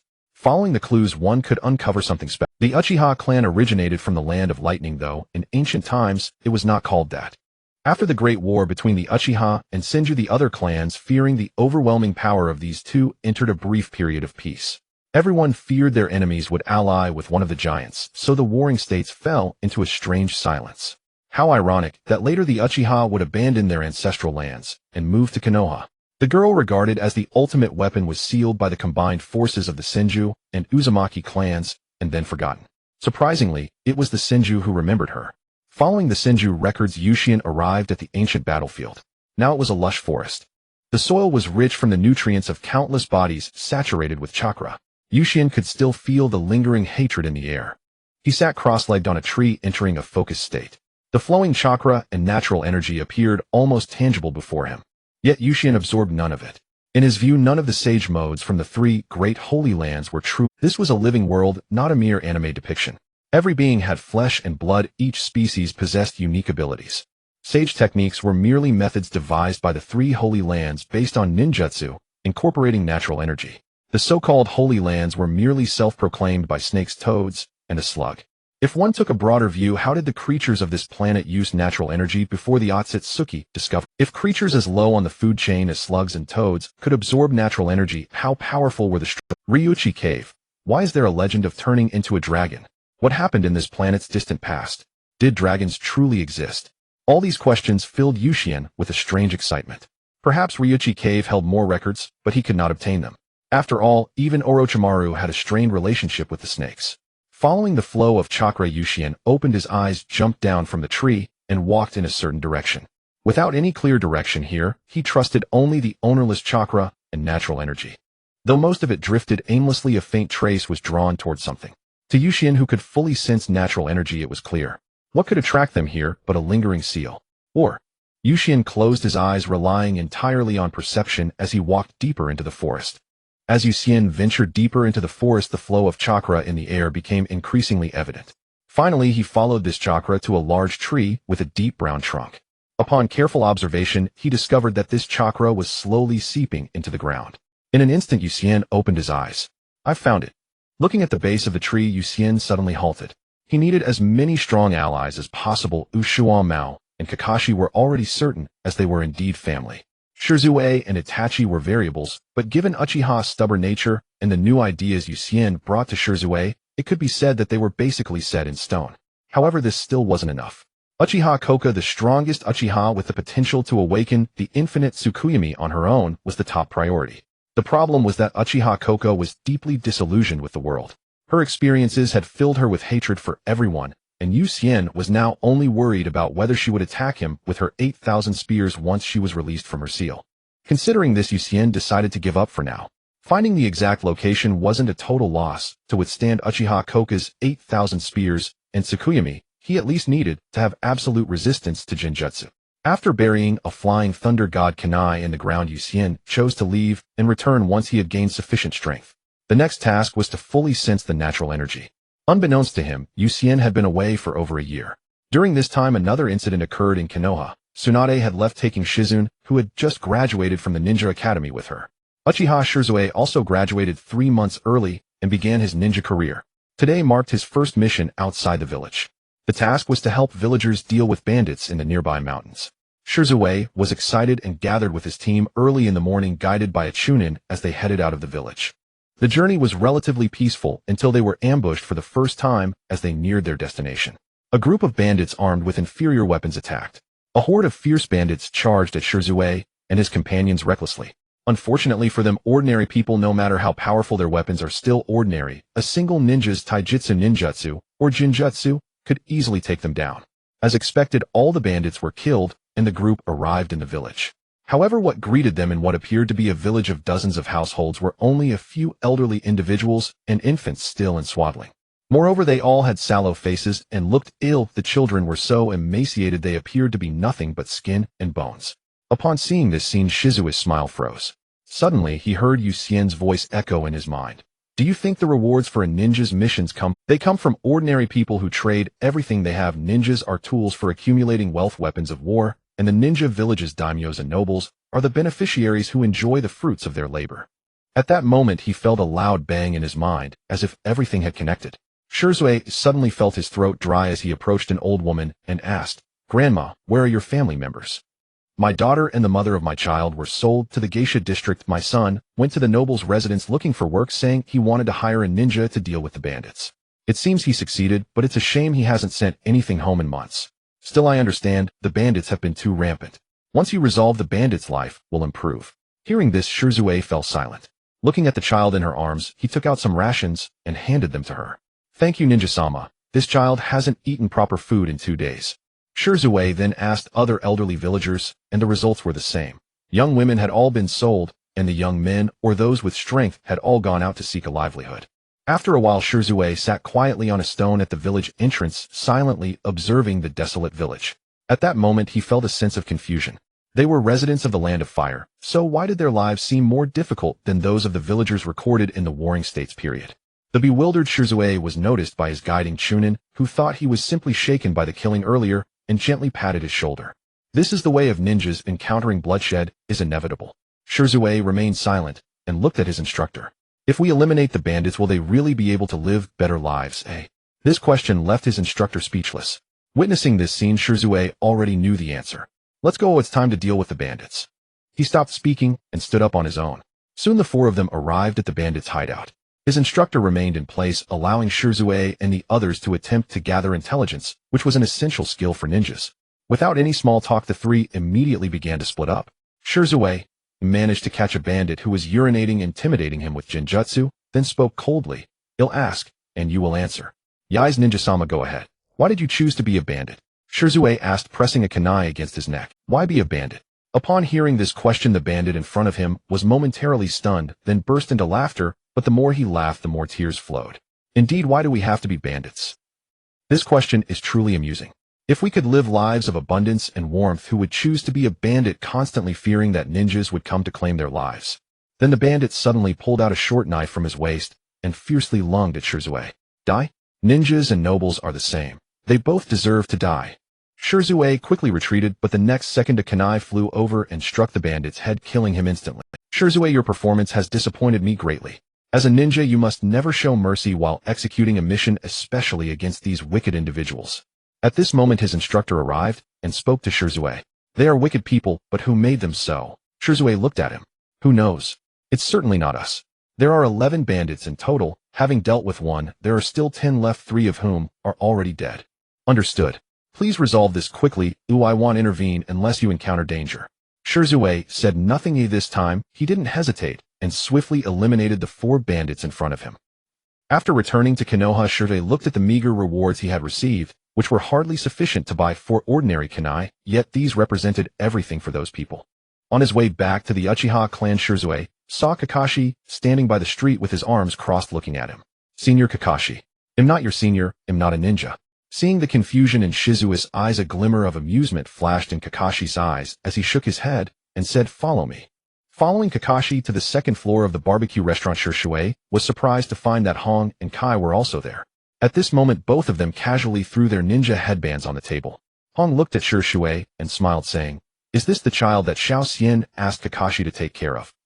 Kakashi nodded and pulled out a chair to sit down. Shirzue, sit down. Treat this as an ordinary celebration. After all, it's your first time completing a crank mission. Please don't make fun of me, Kakashi-senpai. Shirzue let out a bitter smile and then actively untied his ninja headband and threw it aside. How does it feel to witness a true ninja? Hong asked with a smile, though her tone was somewhat indifferent. Brother Yuxian is right. At this moment, Shirzue didn't know what to say, as no words could express his disappointment in the profession of a ninja. Once he was so envious and filled with anticipation, now he felt nothing but disdain and loathing. It seems that Yuxian didn't misjudge you. He specifically asked me to wait for you after you completed this first task. Brother Yuxian, it seems I was indeed guessed right. Not really.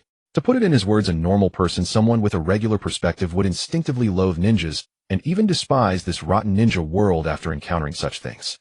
Kakashi said while eating barbecue. And that's just a small part of it. The battlefield is even more detestable. Indeed. Shirzue looked at the barbecue, but had little appetite.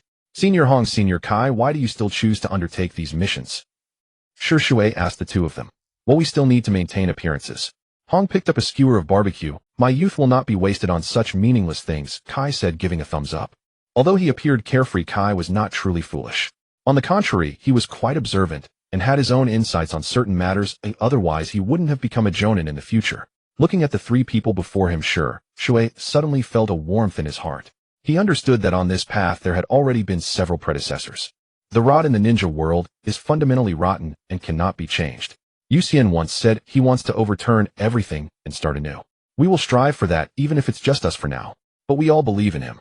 Kakashi looked at Shirzue and said, I understand. I will move forward with you in the name of Uchiha. The confusion in Shirzue's heart had dissipated, replaced by an unyielding conviction. His eyes began to change, revealing two Tomo. Seeing this scene, the 3 were taken aback and understood why Yuxian paid such attention to this junior. Then please take care of me, Shirzue. Yes. After finishing the barbecue, everyone returned home, and Shirzue's ninja headband was now casually tied around his waist. At this moment, he was filled with an unprecedented motivation. Changing this decaying ninja world requires not mercy, but absolute strength. Months later, the war had quietly begun to break out. The Cloud Shinobi took the lead in attacking Konoha, and at the same time the Mist Village also started its offensive. Only the Sand Shinobi and the Earth Village were still watching. Although Yucien was no longer in the ninja world, he was aware of all this, but he didn't care. In his eyes, all of this was meaningless. So-called war is merely a means for the daimyos to redistribute their interests. The number of deaths, the number of ninjas lost means nothing to them. They only care about their own benefits. Lives are just numbers. Yucien continued to walk with the flow of natural energy, occasionally sensing a hint of movement that would sometimes disappear. This feeling was quite mystical. Yucien couldn't quite explain it. Though he hadn't practiced ninjutsu intentionally for the past 2.5 years, when he calmed down to feel the natural energy, his perception and control had reached a whole new realm. Now when he released ninjutsu, he hardly needed to form seals. The chakra within him was incredibly obedient, flowing like water, changing shape freely, and he could adjust its flow at will. Forming seals is to help ninjas better control chakra. In a sense, it forces them to refocus their attention on the flow of chakra. But Yucien no longer needed to control it deliberately. His chakra, after 2 years of accumulation, had become exceptionally obedient, allowing him to manipulate it freely. This was a special state where chakra moved at his command. Even low-level ninjutsu no longer required seals. Powerful ninjutsu only needed a slight focus, perhaps 1 or 2 seals to adjust.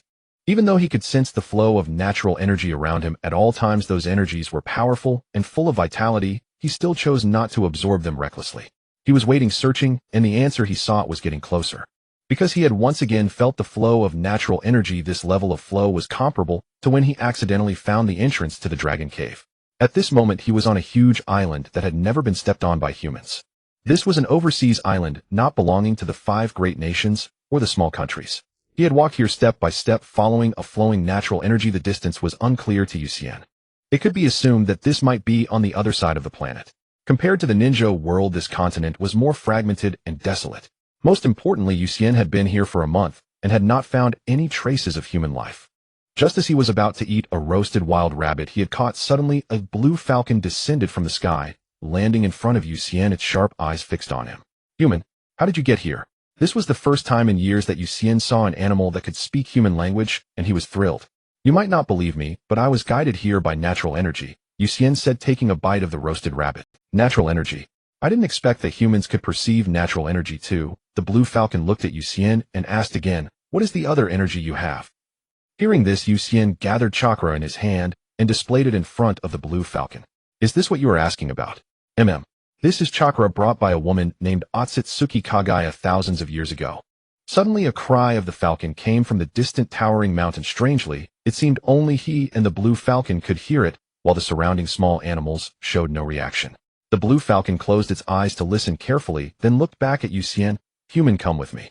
After speaking, the blue falcon reached out to Yucien, flapping its wings, and instantly ascended into the air, flying towards the mountain at an astonishing speed. Yucien looked at the giant claws on the falcon's waist and felt no concern.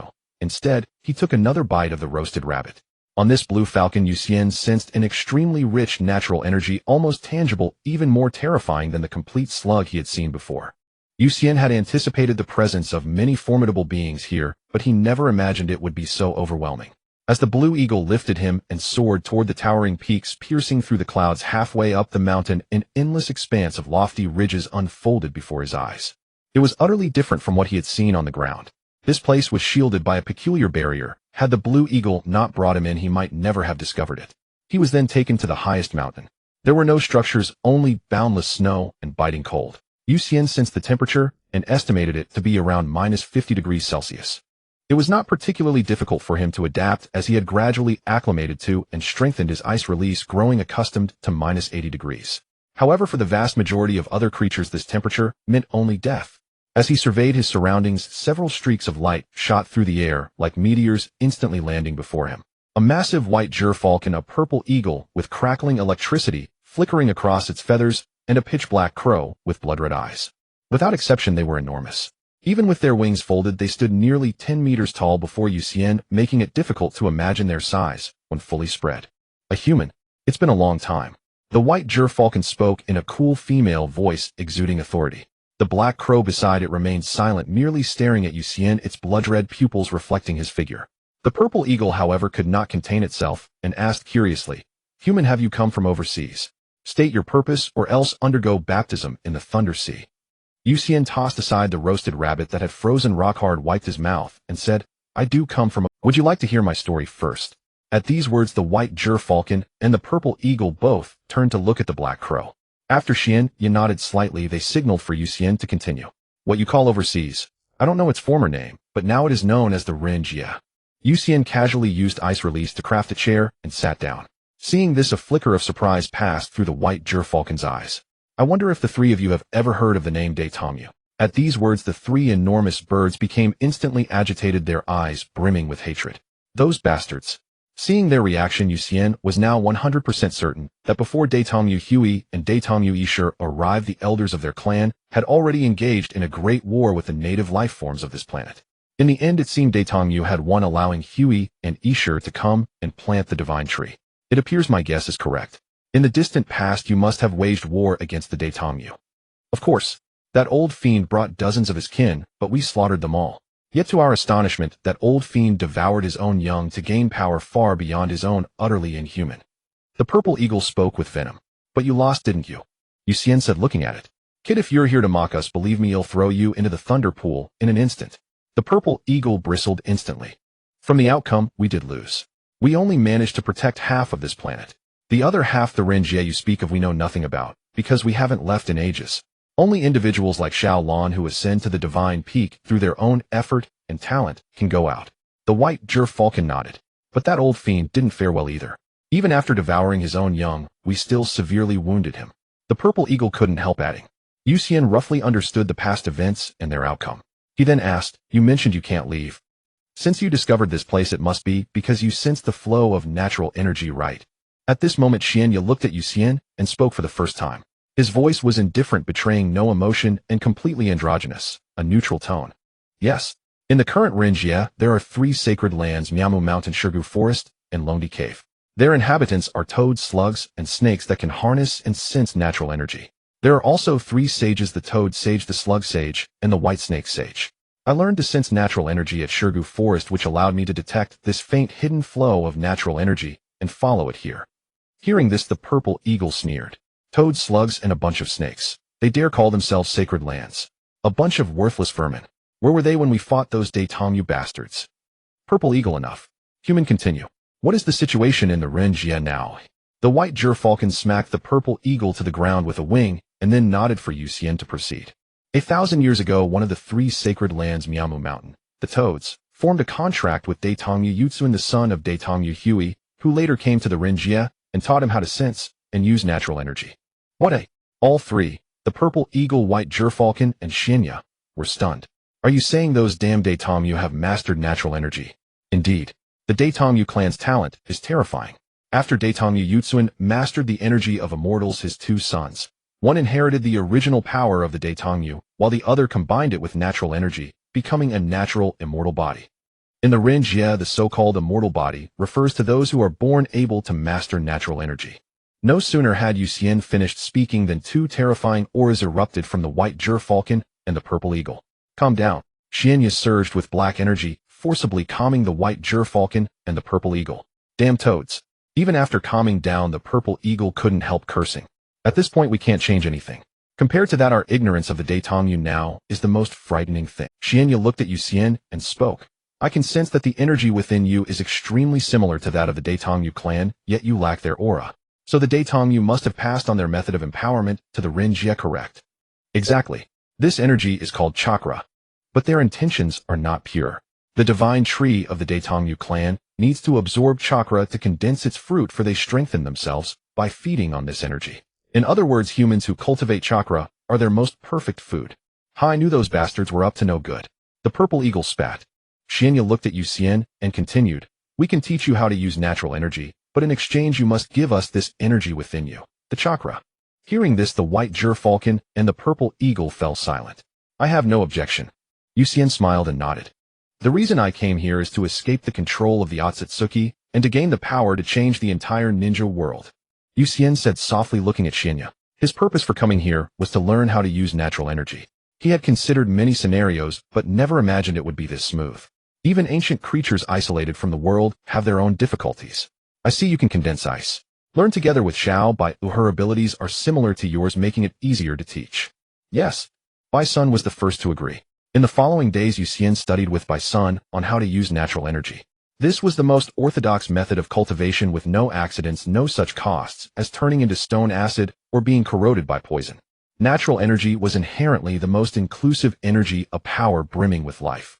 When Yuxian told by Sun that one could die during cultivation, by Sun couldn't hold it in and laughed for the first time in a long while. At the same time, Yuxian also had to teach the three how to condense chakra. Cultivation made one lose track of time. Immersed entirely in training natural energy, Yuxian completely forgot about time. Konoha. Chunin exams. Upon hearing this news, Hong looked at her father in surprise. What do you have confidence? Although Kakashi becoming a Chunin at age 6 was impressive, my Hong is no slouch either. In your father's eyes, you already have enough strength. Shiri Jinhong looked at Hong happily. That I don't really care about becoming a Chunin. On the contrary, being a Chunin brings a lot of trouble. It's fine being a Jinin. Hong smiled and shook her head. Seeing this, Shiri Jinhong was not too surprised. Ever since that brat left, his precious daughter's heart seemed to have flown away. Originally wanting to become a Jinjutsu-type Jonin like himself, now she seemed to no longer care about ninja matters. That brat must have led her astray. Shiri Jinhong sighed, but for some reason, he couldn't feel any resentment. Instead, there was a faint gratitude in his heart. He and Sakumo were old friends. He had witnessed the changes in Sakumo from the bottom of his heart. Since Sakumo gave up his ninja identity, he had visibly become happier and more relaxed. Even his aura had changed, and his entire mental state seemed younger. But for Shiri Jinhong, to do the same was difficult. He had worked hard for half his life. To just give up now was not something he had the willpower for. Perhaps this was the gap between him and Sakumo. After all, the ninja profession was dangerous, and he had only this one daughter. Shui Wuyue Yuxian. Thinking of that extraordinarily talented youth who at only 6 years old effortlessly defeated 3 ANBU Chunin and even killed 3 root ninja. Such talent had never been heard of. Yet this genius decisively dropped out of school and became completely civilian along with the Hatake family. Many times Shiri Jinhong didn't know what they were thinking. Watching his daughter sitting on a chair flipping through a fire-released ninjutsu scroll, he smiled helplessly. Oh well, the young naturally have their own considerations. What was an old man like him worrying about? On the other side, Guy was having a taijutsu spar with Kakashi. Konoha's strong whirlwind. The two kicked at each other simultaneously, instantly stirring up a blast of air, then they both flew backward. After slowly standing up, Guy gave Kakashi a thumbs up. As expected of my eternal rival. Then he collapsed. Kakashi stood up, shakily limped over to pull up my Guy, but the two collapsed together again. As expected, by now Kakashi had long acknowledged Guy's strength. You see, he had used lightning release to activate his cells and body, barely keeping up with Guy's speed. But in terms of strength, Guy relying solely on his physical prowess had already caused Kakashi great trouble. If he hadn't used chakra to protect himself, he would have been kicked and fractured long ago. Even so, his condition was worse than Guy's. Guy was just exhausted and slightly swollen, while he felt that his bones might have developed a crack. Hehe, my youth can burn even brighter. Kakashi, let's have one final duel. Whoever reaches Konoha Hospital first wins, how about it? No way. Hearing this, Kakashi immediately reverted to his dead fish eyes. If he actually ran to Konoha Hospital, he would probably drop dead with a snap. Just then several voices sounded from the side. Lin-senpai, Kakashi-senpai, and Gai-senpai are here. Sure, Sui brought Lin to this place. Just as I thought, you two. Lin looked at the two lying on the ground, shook her head helplessly, then walked over to Kakashi and raised her hand to use the palm sage art to heal him. Guy's strength has increased again. As a medical ninja, she could tell at a glance that Kakashi's calf bone had a crack. After healing Kakashi, Lin also cured the swelling in Guy's muscles. The two stood up one after another. Kakashi thanked Lin, then was about to ask Shursui what was wrong when a reckless figure wearing goggles rushed over hurriedly. Obatoni, what are you doing here? Well, I just came to check things out. Obito, seeing everyone looking at him with confusion, scratched his head awkwardly. Shursui, you go first. What exactly happened? Kakashi looked at Shursui. It's the Chunin exams. Of course not me, but Gai-senpai and the others. They can participate in this Chunin exam. Shursui explained what he knew. Hearing this, Kakashi blinked and immediately guessed something. What about Hong? She's not participating. I went to find Hong-senpai, as in Hong-senpai was also at home. But from what Hong-senpai indicated, she doesn't seem interested in participating. Nanny, this is the Chunin exam. If you pass, you become a Chunin. What is Hong thinking? Obito exclaimed in surprise. Not everyone is like you. Kakashi remarked casually, then turned to Guy. Guy, what do you say? Me. Like my father, I focus all my energy on taijutsu. I've mastered a small portion of other ninjutsu, but it may not be enough. He'll pass this time. Guy shook his head in refusal. What about Lin? I'm a medical ninja, but I can give it a try. Though most likely I won't pass. Lin said apologetically. Lin will definitely pass. And me too. I specially learned a new fire-release jutsu. No problem at all. Obito said excitedly. It's not about knowing many ninjutsu that makes you a Chunin. Kakashi shook his head. TCH, you don't under— Obito turned his head away. Alright, then it's up to you. I'm heading back first. Kakashi wasn't interested in the Chunin exam. Even if he were still a ninja, he was already a Chunin, and now he simply couldn't be bothered with anything related to ninjas. After returning home, seeing his father having tea with Minato, a flicker of doubt appeared in Kakashi's eyes. Why is Minato-sensei here? Kakashi is back. Minato, I think you should ask Kakashi about this matter directly. Shuo Mao smiled at Minato as he saw Kakashi enter. Alright. Minato smiled, helplessly looking at Kakashi. Kakashi, the village is going to hold the Chunin exam soon, but we are short on personnel, so I wanted to ask if you have time. Kakashi remained silent for a moment, looking into Minato's eyes, and finally nodded reluctantly. Okay, I will help maintain the stability of the exam venue. Thank you very much. Minato sighed in relief, and then asked, how's your Flying Thunder God technique coming along? Kakashi replied, I've barely mastered it. Kakashi nodded. As expected of Kakashi, Minato was not particularly surprised by this outcome. At the same age, he couldn't compare to Kakashi. With such talent, mastering the Flying Thunder God wasn't surprising, especially since Kakashi occasionally offered guidance. The talent for space manipulation is quite mysterious, but as long as someone leads the way, it can be mastered, especially with a genius like Kakashi. Alright, I won't disturb you any longer. The Chunin exam is this weekend, so don't forget the time. Kakashi personally saw Minato off. Shuo Mao looked at Kakashi and couldn't help but ask, has Yucien not sent a letter home in a long time? Kakashi replied, yes, it's been about 2 years. Kakashi nodded while sitting beside him. It's quite worrying you, I have no idea where he is. Don't worry, Dad. He'll be fine. The absence of reports about strong ice-release ninjas in the ninja world indicates that Yucien is hiding well. That's true. Shuo Mao nodded. At that moment, Kakashi noticed the ninja orders on the table and frowned, saying, Dad, are they putting pressure on you again? It's fine, let them be. I've already stated that my old injuries have flared up and that I can no longer participate in ninja combat. As for the front lines, let them handle it. Shuo Mao smiled, not concerned at all. Danzo and the 2 advisors are still hiding in Konoha, which means everything on the battlefield is still fine. We shouldn't worry unnecessarily. Since withdrawing from his ninja identity, Shuo Mao has gained clarity about many people and understood a lot about the village. Sarutobi Hiruzen was indeed a renowned ninja, and due to Konoha's great victory in the Second Ninja World War and the fame of his 3 disciples, he gained unprecedented prestige. However, he is old now. The Third Ninja World War has made him feel very troubled and cautious, as this war is different from the last. Back then, Konoha was fully prepared and at its peak strength. But this time the wounds from the war have not yet healed, and they are dragged back into conflict with far fewer people. Tsunade has left, Shuo Mao has retired, and the younger generation's strength has not yet been restored. This is an unprecedented war of attrition, a test of the foundations of both villages. Shuo Mao is not worried about this at all. Although Konoha has suffered from a war, it is still incomparable to several other villages. Especially in terms of warfare, due to the Byakugan, Konoha's ninja army can generally anticipate the enemy's moves. Moreover, there are so many secret technique clans, ninja clans, and even the powerful Uchiha clan. No matter what, Konoha will not lose, or rather it will be very difficult to lose. Therefore, Shuo Mao is not concerned about these matters. Even if it is a Pyrrhic victory, it is still a victory as long as it does not disturb his life and does not harm Kakashi. By the way, how is your new ninja technique development going? Shuo Mao suddenly asked Kakashi. Kakashi replied, it's alright. Although I lost the explosive speed of the Chidori, the power of the purple lightning is greater, and it has more variable forms. Kakashi briefly explained. Don't neglect your swordsmanship. Kakashi replied, I know that. On Short Book Street. Lady Tsunade, stop gambling. If you keep this up, you'll really run out of money for food. Shizun clung to Tsunade's leg, crying. That's exactly why I need to keep gambling. Only by doing so can I win back the money I've lost. Tsunade said, waving her fist boldly. At that moment, a small slug appeared on Tsunade's shoulder. Lady Tsunade, there's new information about Yucien. Hearing this, Tsunade instantly quieted down and looked at the slug. The slug spat out a piece of paper which contained the usual safety report, as well as information about finding a new sage location and learning sage mode. He really found one. Tsunade was very surprised, then looked at the slug and asked, so you must have seen it too. The slug replied, no, when I was summoned he was in a forest, and I did not see that sage location. Do you know the general direction? The slug responded, it's far beyond the eastern sea of the ninja world. Upon hearing this, Tsunade fell silent. Are you saying he is no longer in the ninja world? The slug confirmed yes. Tsunade exclaimed, what? How did that little brat get there? Yucien can use ice release, maybe he walked there. Shizun couldn't help but say. Tsunade replied, walking there is not impossible. Forget it, as long as he is alive it's fine. Take the message back to Konoha. It's been a long time since Shuo Mao received a letter from that little brat. Understood. After saying that, the slug disappeared again with the envelope. Tsunade sighed and sat back down on the bed.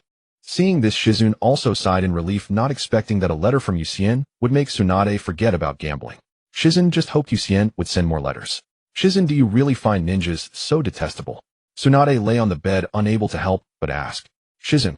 She did not want to answer this question. Her uncle and family all died as ninjas, and Shizun could not provide a correct judgment. A few days later, the Chunin exam in Konoha officially began. This Chunin exam is not being conducted with great fanfare. The main reason is that there are not enough people on the front lines. Therefore, some ninjas need to be sent to the front lines as the strength of the genin is insufficient, and some capable ninjas need to become Chunin. At least their roles will be greater than that of genin. Looking at the rudimentary Chunin exam, Kakashi had a blank expression. He could see at a glance what this was about. It was merely a replenishment of troops for the front lines. As for the ninjas participating in the Chunin exam, aside from a few mature faces, most were just students who had just graduated from a ninja academy. After the exam ended, it was surprising to find that about half of the ninjas had become Chunin. Kakashi was astonished. By his standards, at least 80 of them were unqualified. Just knowing 1 or 2 brank ninjutsu was enough to become Chunin, and they had no tactical understanding at all. In other words, someone like Obito could also become a Chunin, which shows how diluted the standards were. As expected, after the Chunin exam ended, Sarutobi Hiruzen stepped forward to explain the situation and inform everyone about going to the front lines in 2 days. Under his speech, the young ninjas were all filled with enthusiasm, eager to go to the front lines to achieve merit. However, Kakashi quietly disappeared and returned home. So, I will be going to the battlefield with Teacher Minato. Kakashi asked Shuomao. Yes, experiencing bloodshed and combat is necessary for your transformation. Moreover, your strength has indeed increased rapidly, and the battlefield is a great place to consolidate your abilities, but what you learn needs to be able to be utilized skillfully. And since you can use the Flying Thunder God technique, remember to always keep some chakra in reserve for escape. Shuomao reminded. Understood. On Mount Wanren, Yucien sat beside the White Falcon, feeling the biting cold in the air, slowly absorbing it into his body. Although he had a bloodline that granted him a high adaptability to the cold deep within his genes, this natural energy, filled with coldness, was far more terrifying than ordinary natural energy. Only by thoroughly mastering and becoming accustomed to this natural energy could he unlock the Ice Escape Sage mode, allowing it to merge with his genetic makeup. The White Falcon beside him watched Yucien intently, fearing any mishap. Fortunately, everything was going smooth. When Yucien opened his eyes, the White Falcon nodded in satisfaction, saying, "Not bad, your talent is exceptional, even better than some of my clan's younger generation, who can hardly settle down." Actually, it isn't quite finished yet. Yucien shook his head. The natural energy is indeed powerful, but the problem is this planet doesn't have enough natural energy to waste, and replenishing it is too troublesome, so we need to take one final step. We need to combine natural energy with chakra, using chakra as the main focus and natural energy as a supplement, merging them into Sage Chakra. This way we won't waste too much natural energy. After all, chakra is easy to replenish, but natural energy is not abundant. Hearing this, the White Falcon nodded, saying, "You're right. If this method succeeds, we won't be limited to this place, and the external natural energy is far too scarce compared to here. If our kind ventures out, we would absorb a vast amount of natural energy, causing significant damage to nature. In contrast, if we can thoroughly master chakra and form Sage Chakra, our consumption of natural energy wouldn't be as great, and we could even rely solely on chakra." The White Falcon's eyes grew brighter as he spoke, then turned to Yucien with anticipation. "You won't be the only one doing this, will you?" Yucien chuckled helplessly. "Don't you also have chakra? And even more than I do, you can try it yourself?" The main issue is that I'm still not quite skilled in controlling chakra. The White Falcon was unusually shy. "All right, then I'll give it a go. Thank you. But I'm hungry. Let's eat something. We have snakes, rabbits, and deer. Which one do you want?" "The snake." The White Falcon flapped its wings and soon returned with a 10-meter-long python, while Yucien skillfully started a fire to roast the meat. Before long, the two began to feast heartily. After satisfying their hunger, Yucien resumed his training. Unbeknownst to them, several months had passed. On this day, Yucien's long hair suddenly turned white, and faint blue patterns appeared at the corners of his eyes, extending to his temples like a slender eyeshadow. Finally, his body was enveloped in a luminous white energy, emitting an astonishing chill centered around him. The White Falcon looked at him, filled with joy and disbelief. "I can't believe you actually succeeded." When Yucien opened his eyes and saw the sage energy surrounding him, he nodded in satisfaction before slowly retracting it. Creating an ice mirror out of thin air, he carefully examined his sage mode. There wasn't a thick eyeshadow, but just a narrow pattern, and his body showed no other changes except for his hair turning white. But it was still good. "So how did it go? Did you succeed?" The White Falcon asked eagerly. "I succeeded. The consumption of natural energy has been greatly reduced. Look, this is the new Sage Chakra." Yucien condensed a ball of Sage Chakra in his hand and handed it to the White Falcon, then released Sage Mode.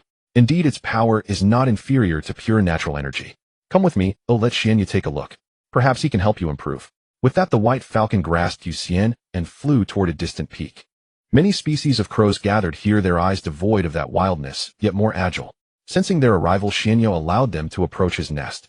After Yuxian and the White Falcon explained their purpose, Xianya was surprised. Actually, I'm working on this as well. Due to the limitations of natural energy, we cannot leave this place or fight freely. Every time natural energy is replenished, even here it represents a significant drain compared to the natural energy outside.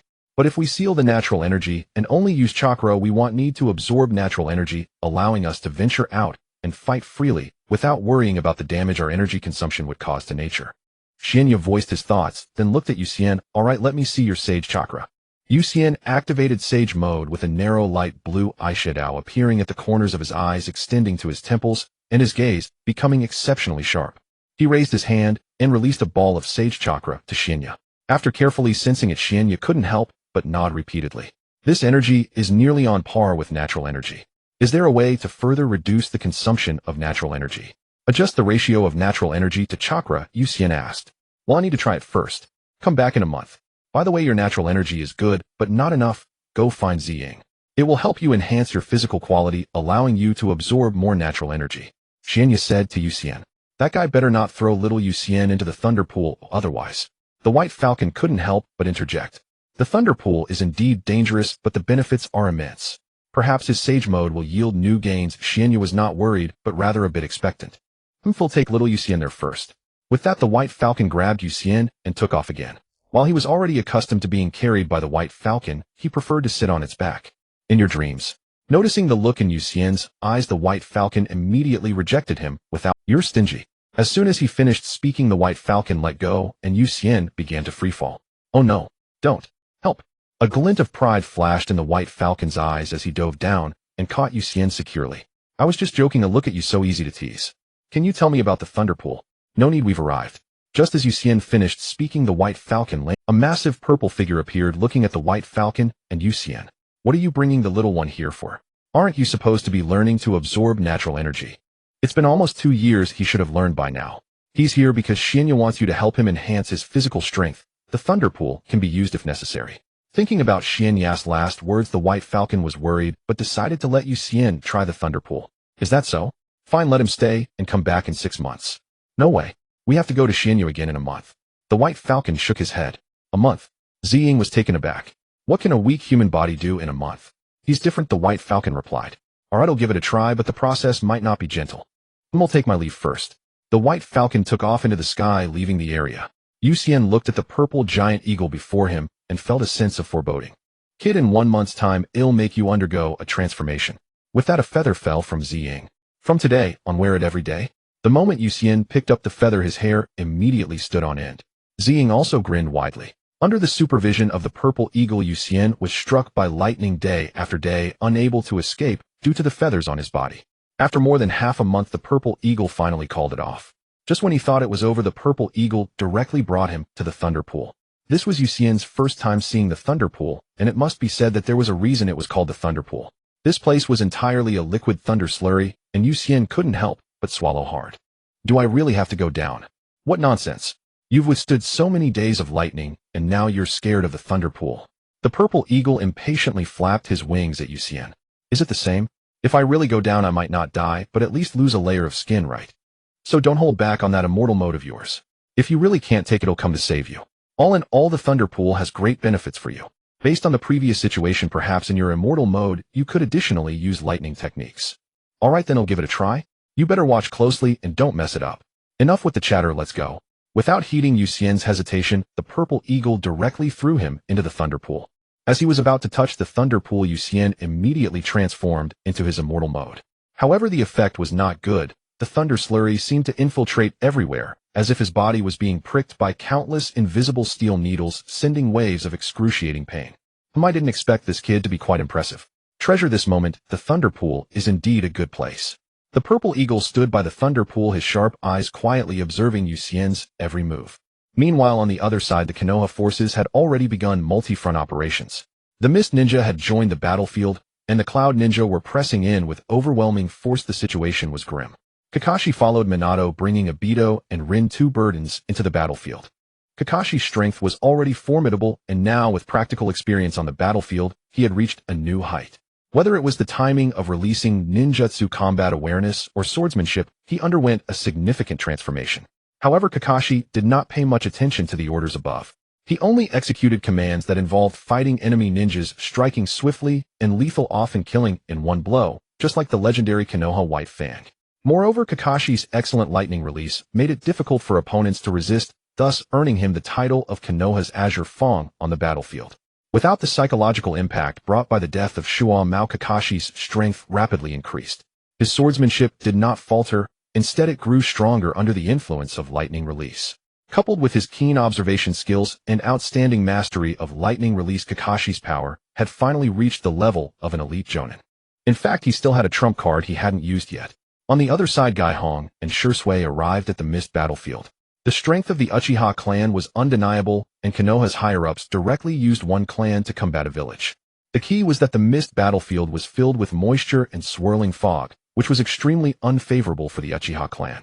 Yet even so, they still held firm against the frontal pressure. The mist army could not advance an inch. Shursui, what's wrong? You seem a bit distracted. Gai asked Shursui after he had dealt with the mist ninjas. I'm worried about Itachi. He's only 4 years old, and has been brought to the battlefield by the clan leader, and it's the most dangerous Cloud Ninja battlefield. Hearing this, both Gai and Hong fell silent. 4 years old. That's too early. Gai couldn't help but speak.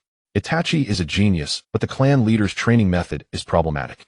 The cruelty of the battlefield is too much for a 4-year-old child. Shursui's eyes were filled with concern for Itachi. Gai, are you alright? At that moment, Noera and we're fine. The small troops here have been completely dealt with. Let's hurry back to the camp. Kekakek, Konoha's geniuses can't just let you go like this. At that moment, 7 different figures slowly emerged from the fog, each wielding different ninja blades. These special ninja blades belong to the 7 ninja swordsmen of the mist. Noera immediately reacted. A bit of awareness, at least you'll die knowing what's going on. Stop talking nonsense, let's deal with them quickly. We have a mission to complete. Facing the 7 ninja swordsmen, the 5 had no chance of winning. The opponents were all renowned elite jonin, while the 5 of them were merely fresh graduates, no matter how talented they were at best chunin or special jonin. Faced with the attack of the 7, the 5 resisted in a desperate manner. In no time, wounds appeared on their bodies. The gap in power was too great, there was simply no contest. At that moment, a green figure rushed in from the distance. Might Dai made his official appearance. Dad, Gai exclaimed in surprise upon seeing his father. Gai, take your friends and leave first. But Dad, what about you? Youth is meant to burn for this moment, to protect those you love. Might Dai gave Gai a thumbs up. I understand now. Gai knew what his father intended to do, but he couldn't stop him as it was to ensure his survival. Thus, Konoha's Azure Beast and the 8 Gates of Duinjia made their debut in the ninja world. With his strength alone, Might Dai kicked the 7 ninja swordsmen into the legendary 3 treasures. In the end, Gai personally collected his father's corpse, and because of this, the meticulously prepared plan of the mist was completely thwarted, plunging the mist battlefield into a stalemate. On the other side, Minato and the AB brothers engaged in multiple skirmishes, holding their own in the 1 against 2, and one couldn't deny Minato's strength. Meanwhile, Obito and Rin could only let Kakashi lead for the time being. Everything seemed to return to the situation history was meant to unfold. In the Rain Ninja battlefield, Konoha Sand Ninja and Rock Ninja were all fighting in a chaotic mess, with Konoha's forces being stretched thin, suffering unprecedented losses. But just then, the third Raikage broke into the land of Earth, raiding supplies amidst the chaos. His barbaric actions and sudden ambush sparked the displeasure of the Rock Ninja. Thus, Inoki and Konoha reached an agreement to refrain from attacking each other and mobilized 10,000 Rock Ninja to encircle the third Raikage. The third Raikage hailed as the strongest shield, and spear was ultimately worn down to death in the land of Earth. Because of this, Konoha's pressure was significantly eased. Just when it seemed everything was heading in a positive direction after the Rock Ninja dealt with the third Raikage, it wasn't long before they directly tore up the treaty and sent 1,000 Rock Ninja to raid the Land of Fire, igniting the impending battle at the Kamizukikyo Bridge. Kakashi led Obito and Rin to intercept them. As for the outcome, 3 elite Jonin-level Rock Ninja were not something the 3 of them could handle. Although Kakashi was formidable, this was his first experience in a 1 against 3 situation against opponents of the same level. Moreover, the elite Jonin's feigned death technique successfully deceived the 3. Thus, what was meant to happen still happened. It was hard not to suspect whether someone was scheming behind the scenes, otherwise, given Kakashi's current abilities, he should not have been deceived by a feigned death. Obito still died in battle, leaving behind one eye for Kakashi, asking him to protect Rin as the corpses of the Uchiha clan were discovered. One never knew if their eyes would be plucked. It was better to entrust them to Kakashi.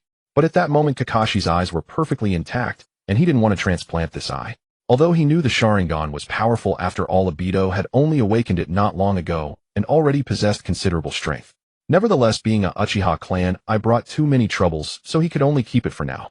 With no time to grieve for Obito, Kakashi and Rin quickly distanced themselves from the collapsing cave. Meanwhile, Obito had officially been taken captive, becoming a pawn. After Kakashi stored away the Sharingan, he took Rin back to the Konoha camp to rest. Minato, having dealt with the IWA shinobi on the other side, rushed over immediately. Upon discovering that Obito had died in battle, Minato fell into a brief silence. Obito was a hero who sacrificed himself for Konoha. Kakashi felt nothing in response. If it had been Obito who was captured earlier, Kakashi would absolutely not have gone to save him. They were not close, and if it weren't for the war, he might not even have joined Minato's team. As for Rin, it was simply because she had a good relationship with Hong, who was recognized as his junior sister, which is why he went to save her. However, there was still something very strange. Why did that guy not die? My blade clearly pierced his heart. Kakashi recalled the events that had transpired in the cave, feeling even more perplexed. He certainly did not believe that his blade had dulled. That person's heart was indeed in the right position, yet he was still alive. Shaking his head, Kakashi could only assume that the guy had some special means. Could it be that someone had set their sights on them? Rin was just a medical ninja, and Obito was merely a dead weight. If it weren't for the Sharingan, he would be at the level of an ordinary chunin. If there was someone genuinely trying to kill anyone on their side, it could only be himself. Could it be Obito? Kakashi startled himself with this speculation, but upon reflection it seemed unlikely. Shaking his head, Kakashi took out the Sharingan, and after some thought decided to put it away for now. He would wait for Yucien to return. Perhaps he knew something. Kakashi thought to himself. Meanwhile, Yucien had been in the Thunder Pool for almost a year. Originally planned for just a month, but due to the violent surge of natural energy within him, it resonated with the lightning attribute natural energy in the Thunder Pool, directly forming a giant egg. Beside the Thunder Pool, Zi-Ing watched the egg with concern. You better not die. Just as it muttered, a crisp cracking sound echoed. Cracks appeared on the surface of the giant egg, which then began to slowly break apart. Yucien's naked body sat quietly inside the eggshell. At that moment, Yucien's hair had turned purple, with only the tips at his forehead retaining a touch of white. A purple vertical stripe appeared on his brow, while the corners of his eyes still had blue slender eyeshadow surrounded by flickering lightning that quickly vanished. Yucien, how are you? Do you feel any discomfort? Zi-Ing hurriedly asked. No, I feel unprecedentedly good right now. Yucien clenched his fist, feeling an unprecedented sense of ease in his strong body. After quickly putting on his clothes, he leaped to the shore.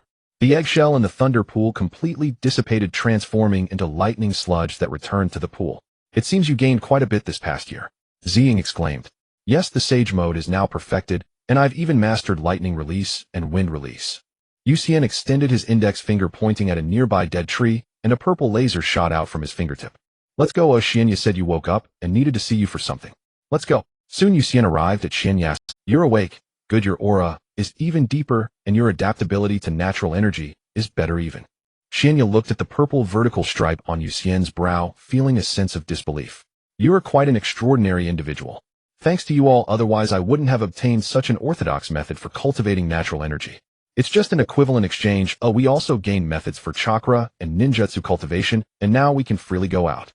Xianya said with a smile. Is that so? That truly is a good thing. For birds, not being able to soar in the sky is perhaps the most painful thing. Speaking of which, you should be leaving soon, right? In a few days, yes. Yucien nodded.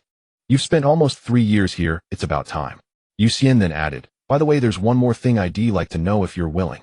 Yucien looked at Xianya with a smile. Go ahead. It's about the summoning beasts. Xianya. A few days later, Yucien finally sat on the back of the White Falcon as he wished. Looking at Yucien, who was having fun on his back, the White Falcon flashed a hint of annoyance in its eyes. Isn't that enough? Hurry up and go, stop bothering me. Sigh, what a pity, but thankfully there will be plenty of time in the future. Hee, I'm off now. Yucien smoothed out the feathers of the White Falcon before jumping down from its back. Go on, seeing you annoys me. The White Falcon said, and took off. Yucien chuckled softly and turned around, leaping down from the barrier exit of the Wanren Peak. Just after leaving Wanren Peak, Yucien realized he was in free fall from a great height. Damn, I really am in the sky. Ice Dragon, come. With a roar of a dragon, an ice dragon appeared in the air, and Yucien landed on it, being carried back to the ninja world. He forgot where he came from, but returning was simple. He just had to fly in one direction. After all, this planet is round. After Yuxian left, a white figure appeared above the clouds, quietly watching Yuxian depart. Only when he was out of sight did the white falcon return to Wanren Peak. If you miss that little guy, you can use a summoning contract, Ziying said with a smile. Get lost. The white falcon returned to its snow cave, looking at the bed woven from its fallen feathers, feeling somewhat bored. With the absence of someone chattering in its ear, the snow cave also began to feel dull. After flying for about a week, Yuxian finally saw land. With a familiar chakra aura, he had returned to the ninja world. It seems the third great ninja war is not over yet. The familiar scent of blood and chaotic chakra still lingers. Arriving at the shore, he released the ice dragon and found a small town to settle down in, casually asking what place this was. The land of water. Let's keep heading west. He then traveled day and night, observing the current state of the ninja world. Unexpectedly, by coincidence, he indeed encountered a familiar face. Danger ahead, ordinary people retreat immediately. Terumi Mei said to Yuxian right away. Yuxian looked at Terumi Mei, carefully assessing her. She was indeed a rare beauty. Thank you for the warning, but I need to go to the land of fire. You are a spy. Terumi Mei, initially captivated by the handsome appearance of the tall boy in front of her, immediately snapped back to reality upon hearing this, her entire demeanor filled with hostility. I'm just an ordinary person, not a ninja, let alone a spy. Yuxian shook his head. That's not up to you. With that, Terumi Mei prepared to take action. But the next second, Yuxian's body turned into ice shards. The Mizukichi clan. By the time she reacted, Yuxian had already disappeared. A few days later, Kakashi had just rescued Rin from captivity when he was surrounded by a group of Anbu and Jonin from the Mist Village. Tisk, this is troublesome. Kakashi looked at this scene, feeling a bit of a headache. Facing the encirclement of so many enemies, Kakashi had no choice but to unveil another trump card. The Flying Thunder God technique. Since mastering it, he had never used it in a formal setting. Lin, bear with me a little longer. He'll take you away from here. Kakashi grabbed Lin's arm, ready to form hand seals, but unexpectedly, she broke free from his grasp. I can't return to Konoha. A terrifying creature capable of destroying the village resides within me. Hearing this, Kakashi realized the gravity of the situation. A tailed beast. This was a monumental problem. As a weapon of war, its destructive power was beyond doubt. While the two hesitated, the Mist Ninjas had already made their move, showing no mercy. Just then, a familiar whisper reached Kakashi's ears. Upon hearing it, the corner of his mouth beneath the mask curled upward slightly. Lightning release, purple lightning blade. Drawing the chakra metal sword from his waist, Kakashi chose to confront the enemy head-on instead of fleeing. Meanwhile, Obito arrived at the scene and witnessed this very moment. At that instant, the three tails within Lin began to rampage. In almost no time, a massive surge of chakra erupted from her body.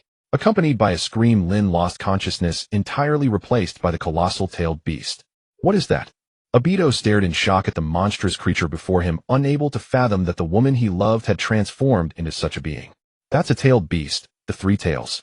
Judging by the situation, it has completely taken over that girl's life. When a tailed beast goes berserk, the Jinchuriki is doomed to die. The white setsu on Obito's body explained.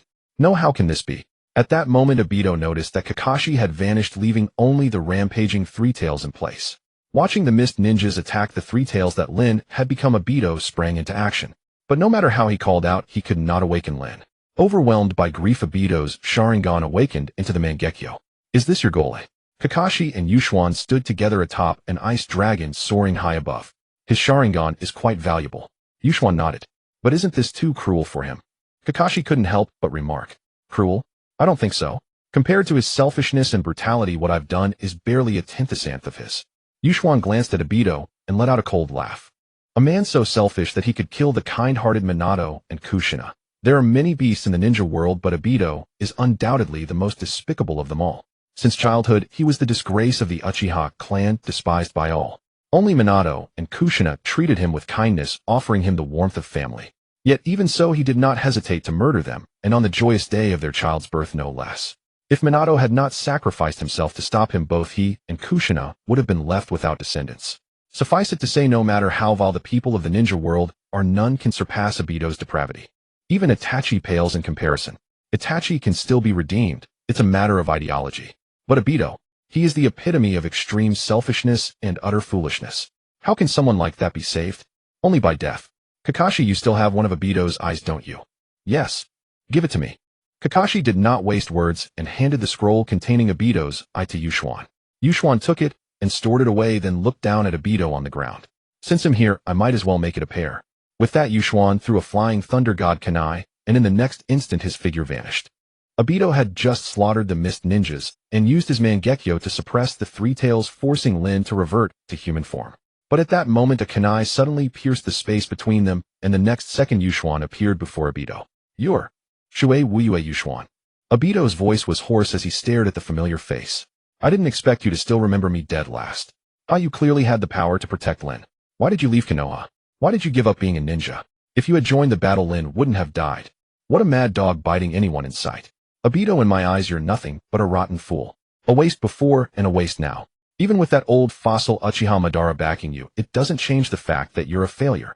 Upon hearing these words, both Obito and White Zetsu's pupils contracted. And through White Zetsu, Uchiha Madara, who witnessed this, was utterly shocked. How do you know?" Obito's face was filled with astonishment. "I not only know he's still alive, but I also know that he's just as much a poor pawn as you are. Only you're a pawn's pawn. But it doesn't matter anymore. He won't live much longer. Even if he sustains himself with the divine tree, he's already decrepit. I intend to tear down the entire ninja world and completely rewrite the rules. Uchiha Obito, I need your power, but I don't need you as a person. Do you understand?" "What?" Obito was taken aback, and in the next second a bone-chilling cold instantly froze him. "White Zetsu, an interesting specimen. I think someone would love to have you as material." Just then a formidable dojutsu power manifested, and a massive blue blade swung toward Yuxuan. "Can't hold back anymore." As the blue blade was about to strike Yuxuan, a solid ice wall blocked it. No matter how powerful the blade, it could not advance an inch. "If you're eager to die early, I don't mind obliging you." A faint blue eye line appeared at the corners of Yuxuan's eyes as he looked up at the black-robed figure in the sky. Cough, cough. "I never expected someone like you to emerge in the ninja world. And I never expected that the great Uchiha Madara would be this foolish." Yuxuan let out a soft laugh. "It seems you lack respect for your elders. I'm sorry, but you're not my elder. And what I want you cannot stop, unless you wish to hasten your death." Yuxuan gave a cold sneer. Then a green luminescence appeared in his hand, and he plunged it directly into Obito's eye socket, gouging out his last Sharingan. Uchiha Madara immediately activated Susanoo to stop Yuxuan. In the next instant, an ice spike larger than a mountain materialized in the air and crashed down upon his Susanoo.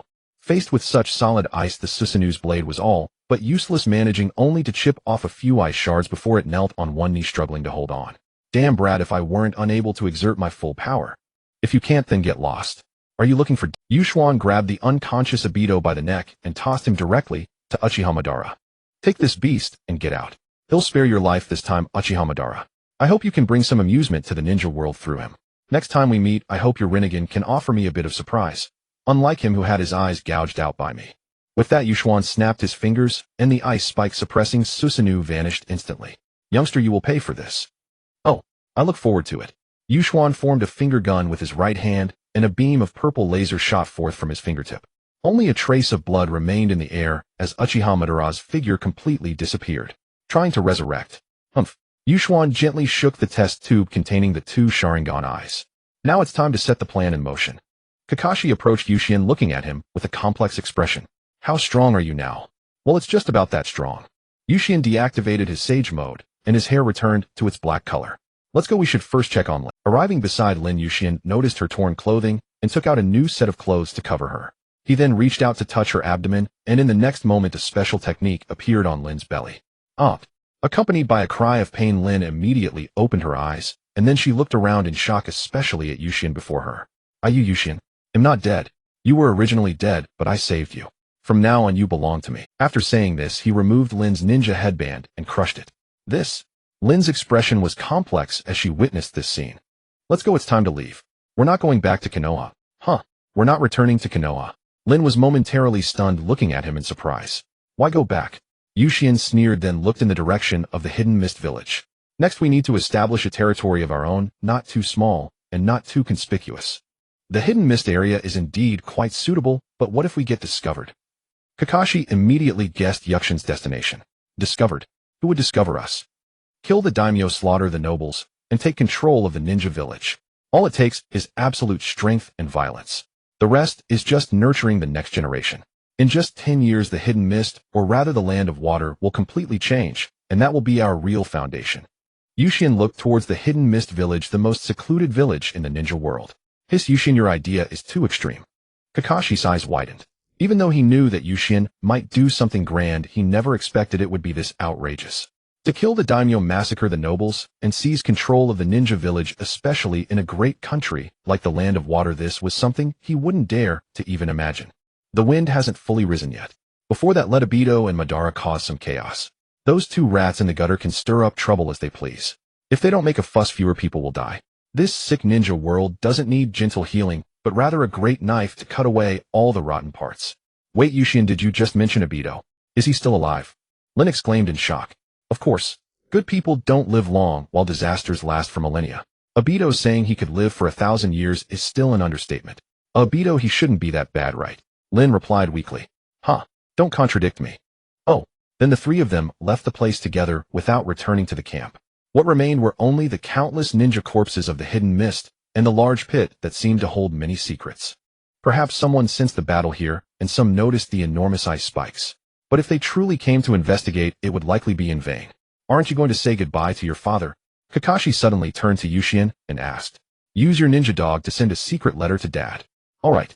Kakashi did not hesitate and immediately summoned his ninja dog, writing a secret letter in a special way to send back to Konoha. So where are we going now? Hong and Kai are on the other side of the hidden mist battlefield. Should we look for them first? No need.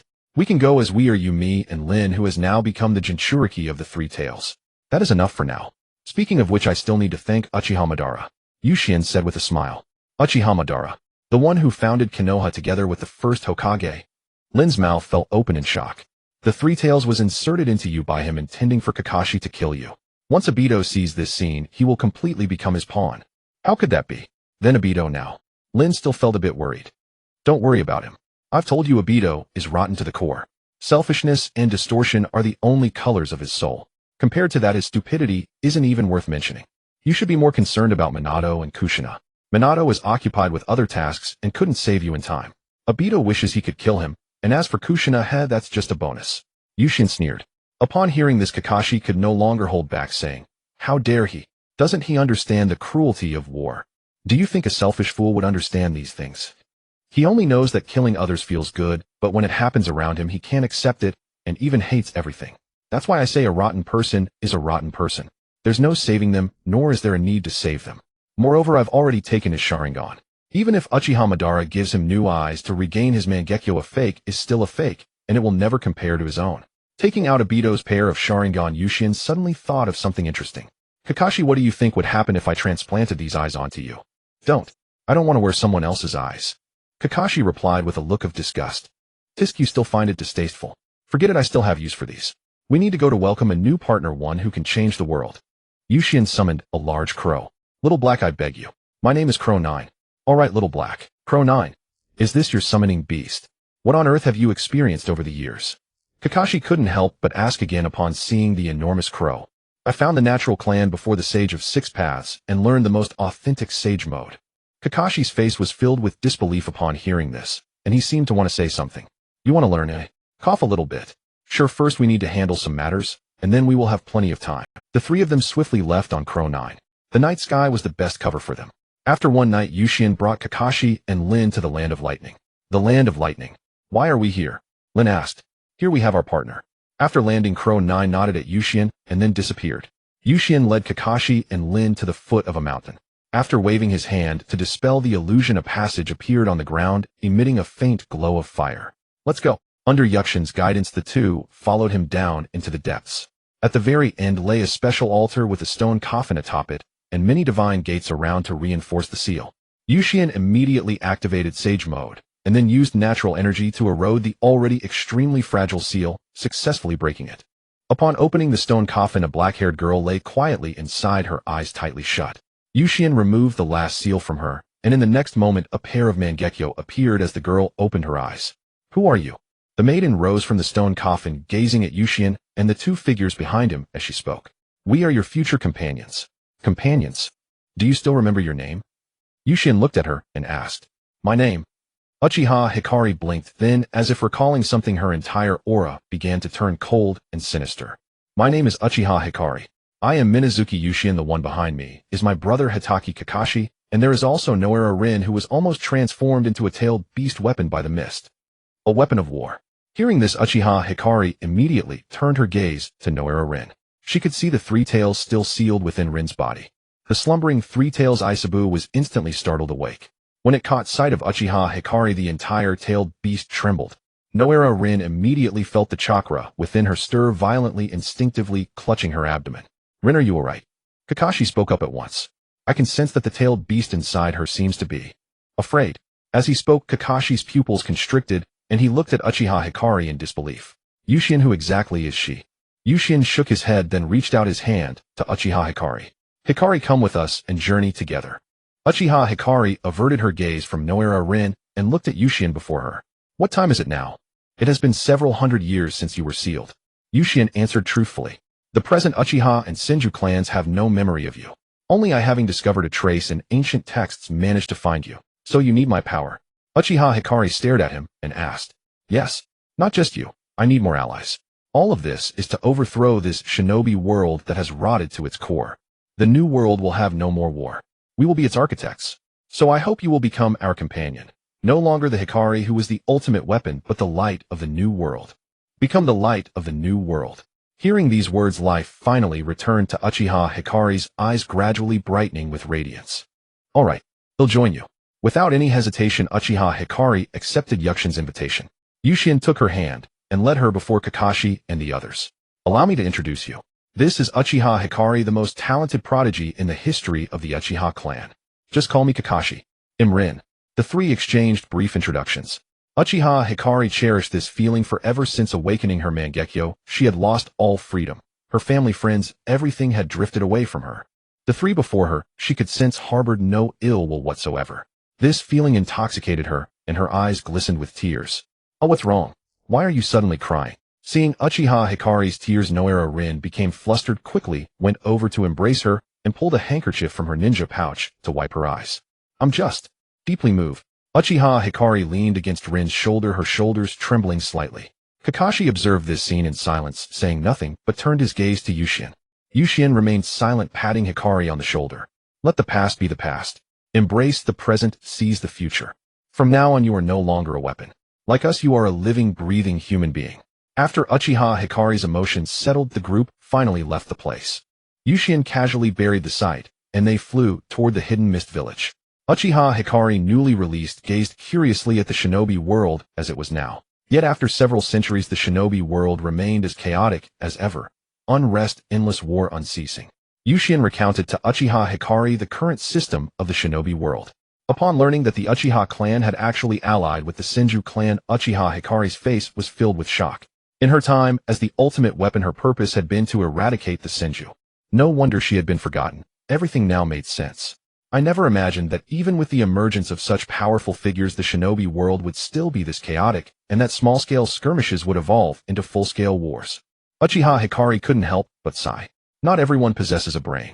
Your descendant Uchiha Madara is still being manipulated as a pawn. In short, in my view, this shinobi world is utterly rotten beyond redemption.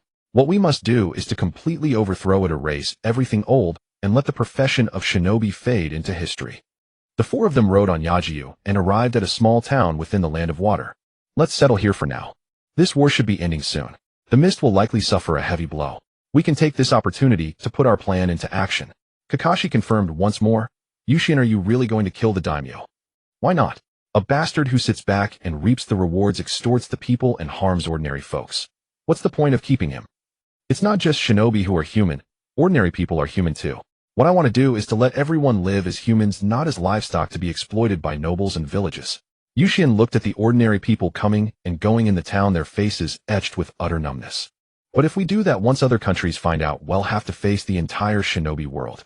That won't be as simple," Kakashi warned. "The entire shinobi world." Hearing this, Uchiha Hikari blinked. "If we have power but don't use it, what's the point of having power? It's just a massacre. Except the targets are those shinobi under the old order. The birth of any new order is inevitably accompanied by blood. So we'll be the one wielding the butcher's knife." Yushin spoke these chilling words with a light tone. "He'll help you."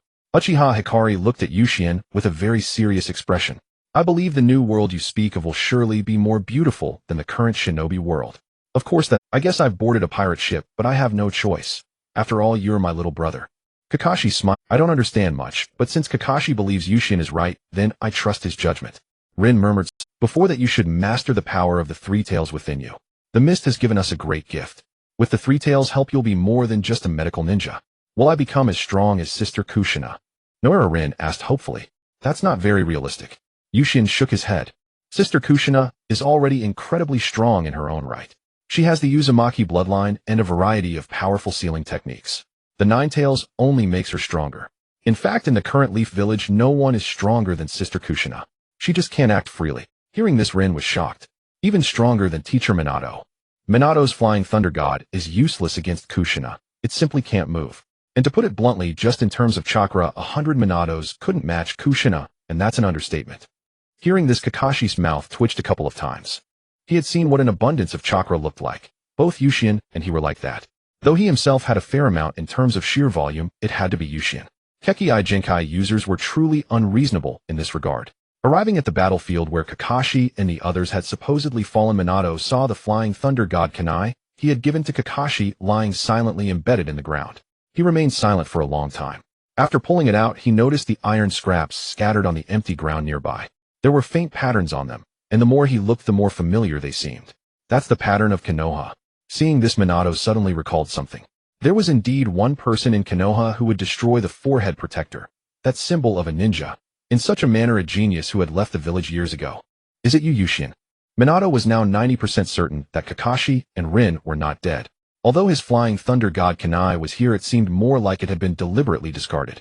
Thinking of what Kakashi had once said to him, Minato let out a bitter smile. As a civilian-born ninja, he understood the meaning behind Kakashi's words all too well. However, many things were beyond his control. He only wanted to live well in the present with a beloved waiting for him at home. That was enough. Wish you success. Minato looked up at the sky, let out a silent sigh, and then vanished. Soon after, the war reached its climax, and Konoha's defensive line was pushed back again and again. Danzo sent people to ally with Hanzo, aiding him in eliminating the Akatsuki and forcing Yahiko to his death, which led to Nagato's complete awakening and the mastery of the Rinnegan's power. Of course, Madara and White Zetsu were also involved in this. However, the battlefield in the Rain Village fell silent as Hanzo was killed by Nagato, and the Rain Village began to seal itself off. With one battlefield gone, Konoha's situation did not improve. The four great ninja villages exerted pressure simultaneously, and the Battle of Kikyo Mountain ensued. At a critical moment, the Sand Village, lacking sufficient forces and unwilling to face total defeat, turned its gaze toward the Mist Village. Thus they turned around and bit back at the Mist Village. The Mist Village naturally could not tolerate this. The original alliance of four nations instantly dissolved. The Sand Village and the Mist Village engaged in a full-scale war, while the Rock Village and the Lightning Village, wary of each other, temporarily chose a ceasefire. The Battle of Kikyo Mountain thus came to an end. Upon learning of this news, Yushin knew that the opportunity had arrived. Over the past year, the group had not been idle. Yushin taught the summoning contract of Wanran Peak to several of them. When Kakashi learned that this place was found by Yushin after crossing the sea and leaving the ninja world, his eyes were filled with shock. Even Uchiha Guang was startled, for the choice to cross the boundless ocean and leave the ninja world was truly terrifying. Fortunately, he succeeded. As a result, Uchiha Guang deeply admired Yushin, sensing his unshakable will. Ziyu had high regard for Kakashi, as both of them specialized in lightning techniques. Consequently, Kakashi began training in natural energy without any side effects or danger, though it required time. In 1 year, Kakashi could already absorb natural energy, but he could not yet use it freely. It was estimated that another year would be needed. As for Uchiha Guang, she was directly taken by the Shin-Crow clan. The Shin-Crows were extremely curious about the Sharingan, which originated from the Otsutsuki clan. Now that the bloodline of the Otsutsuki clan was on their side, the Shin-Crows were more than willing. Thus, Uchiha Guang also began learning Sage Mode, and her talent far surpassed Kakashi's. Already possessing the strongest Sharingan, Uchiha Guang grew even more powerful. Yushin took the opportunity to bring out Obito's Mangekyo, wondering if Guang could replicate the Kimui ability. The result was smooth. Such matters were already familiar to Guang. As for those Sharingan eyes, Yushin decided to keep them for Kakashi. Once a method to freely close the Sharingan was found, they would be transplanted to Kakashi. Of course, there was another option, the tailed beasts. Even a Mangekyo Sharingan could be sustained by a tailed beast chakra. As for Rin, her only task during this period was to become a perfect Jinchuriki. Originally, Isabu the Three Tails was unwilling, but Uchiha Guang was too strong, and the three beings on Wanran Peak were no pushovers. The tailed beasts were merely parts of the 10 tails, while these three had once fought against the Otsutsuki. Isabu was thoroughly disciplined, even its shell cracked, before being morally persuaded to communicate with Rin on equal terms. Over the past year, Rin had been able to freely borrow Isabu's chakra, and Isabu had become docile. Occasionally Rin would release it to play in the sea. Perhaps moved by Rin's kindness, Isabu sincerely helped her. Upon learning that the war between the Mist Village and the Sand Village was about to end, Yuxian and the others concluded their respective training. Guang, come with me. Well, deal with the nobles and the daimyo in the Land of Water's capital. Erase their will. Use Jinjutsu to control them, don't kill them, or chaos will erupt immediately. During this time, you will be the daimyo of the Land of Water. Understood. Guang nodded. Kakashi, you and Rin go to the Mist Village first. The Mist Village is at its weakest now. Wait for me there. Once Guang and I finish things here, well, come immediately. Got it. Then let's move out. A few hours later, Yuxian and Guang arrived at the capital of the Land of Water. After killing the daimyo, Guang transformed into his likeness and using his authority summoned the nobles. In one day, all the nobles in the capital were under control. Taxes and slavery began to be gradually reduced. Meanwhile, Kakashi and Rin successfully infiltrated the Mist Village. Terumi Mei and the Mist Ninja, who had stolen the Byakugan, were both on the battlefield, leaving few people in the village. Kakashi and Rin began investigating the positions of the high-ranking officials in the Mist Village. A day later, Yuxian arrived alone beside Kakashi, while Guang remained in the capital. With the Flying Thunder God technique, communication was not difficult. Have you figured everything out? Yes, the locations of the various bloodline clans in the Mist Village, as well as the high-ranking situation, are all clear. However, most of the ninjas are still out. This is the weakest moment. Kakashi reported the situation to Yuxian. Then let's strike tonight. Give the returning Mist Ninjas a surprise. Chunin and above, as well as all the high-ranking officials, will be left with no survivors. Tisk, this is truly a massacre, Kakashi couldn't help but remark. Gentleness cannot save the ninja world. True. That night the three began their operation. Rin and Kakashi had just come from the battlefield, so killing was not unfamiliar to them. In fact, their hands were still warm. That night many in the Mist Village died in their sleep. The few jonin remaining in the village were all instantly killed by Yuxian without any reaction. Yagura, the former Three Tails Jinchuriki, was among them. As for the high-ranking officials, regardless of strength or age, none were spared. The next day no one noticed the changes in the village, as the mist had always been filled with bloodshed. They only realized that a few high-ranking figures were missing. Most Chunin genin and ordinary people had no access to the upper echelons. Over a month later, the frontline war ended, and the Mist Ninjas finally returned. At first, everyone breathed a sigh of relief. But the next second, the entire village was sealed off by the four Violet Flames formation. Yuxian and Kakashi appeared before them. Who are you? That's Konoha's White Fang. Some recognized Kakashi, and of course some recognized, it's you. Terumi Mei gritted her teeth as she looked at Yuxian.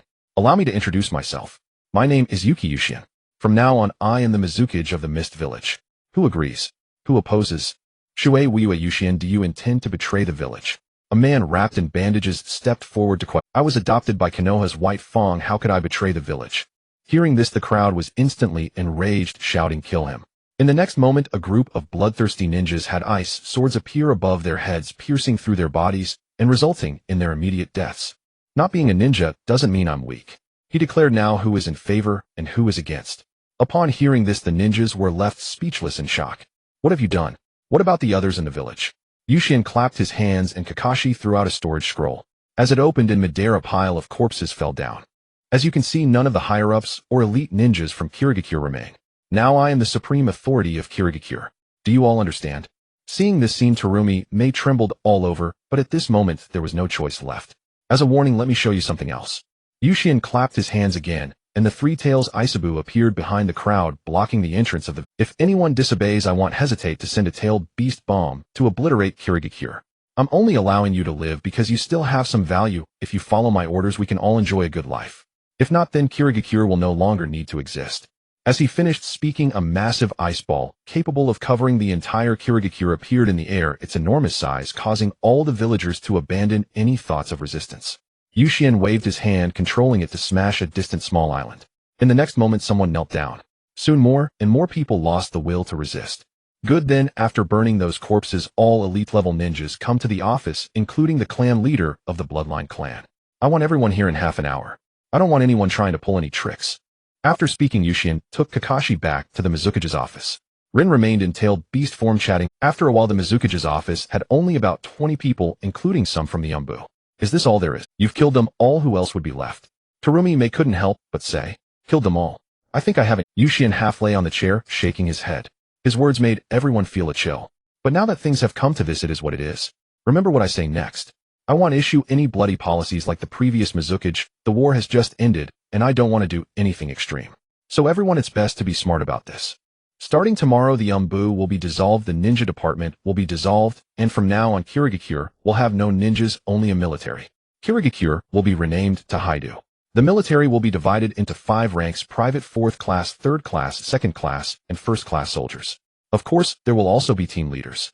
I will designate an area to establish a school which will be divided into 2 parts: the military academy, where graduates will be assessed for their suitability to become privates based on their abilities, and a technology academy responsible for researching how various ninja techniques can improve daily life. In short, everyone can attend school, but not everyone must be a soldier. I will give each of you a detailed plan shortly for you to review at your leisure. Remember, this is a notification, not a discussion. Yushin tapped the table to remind them. Terumi May, from now on you are the first principal of the Haidu school, as well as the deputy commander of the military. Me. Hearing this, Terumi May was taken aback, looking at him in shock. Is there a problem? Can you not do it? That's not an air. I just didn't expect you to give me this position.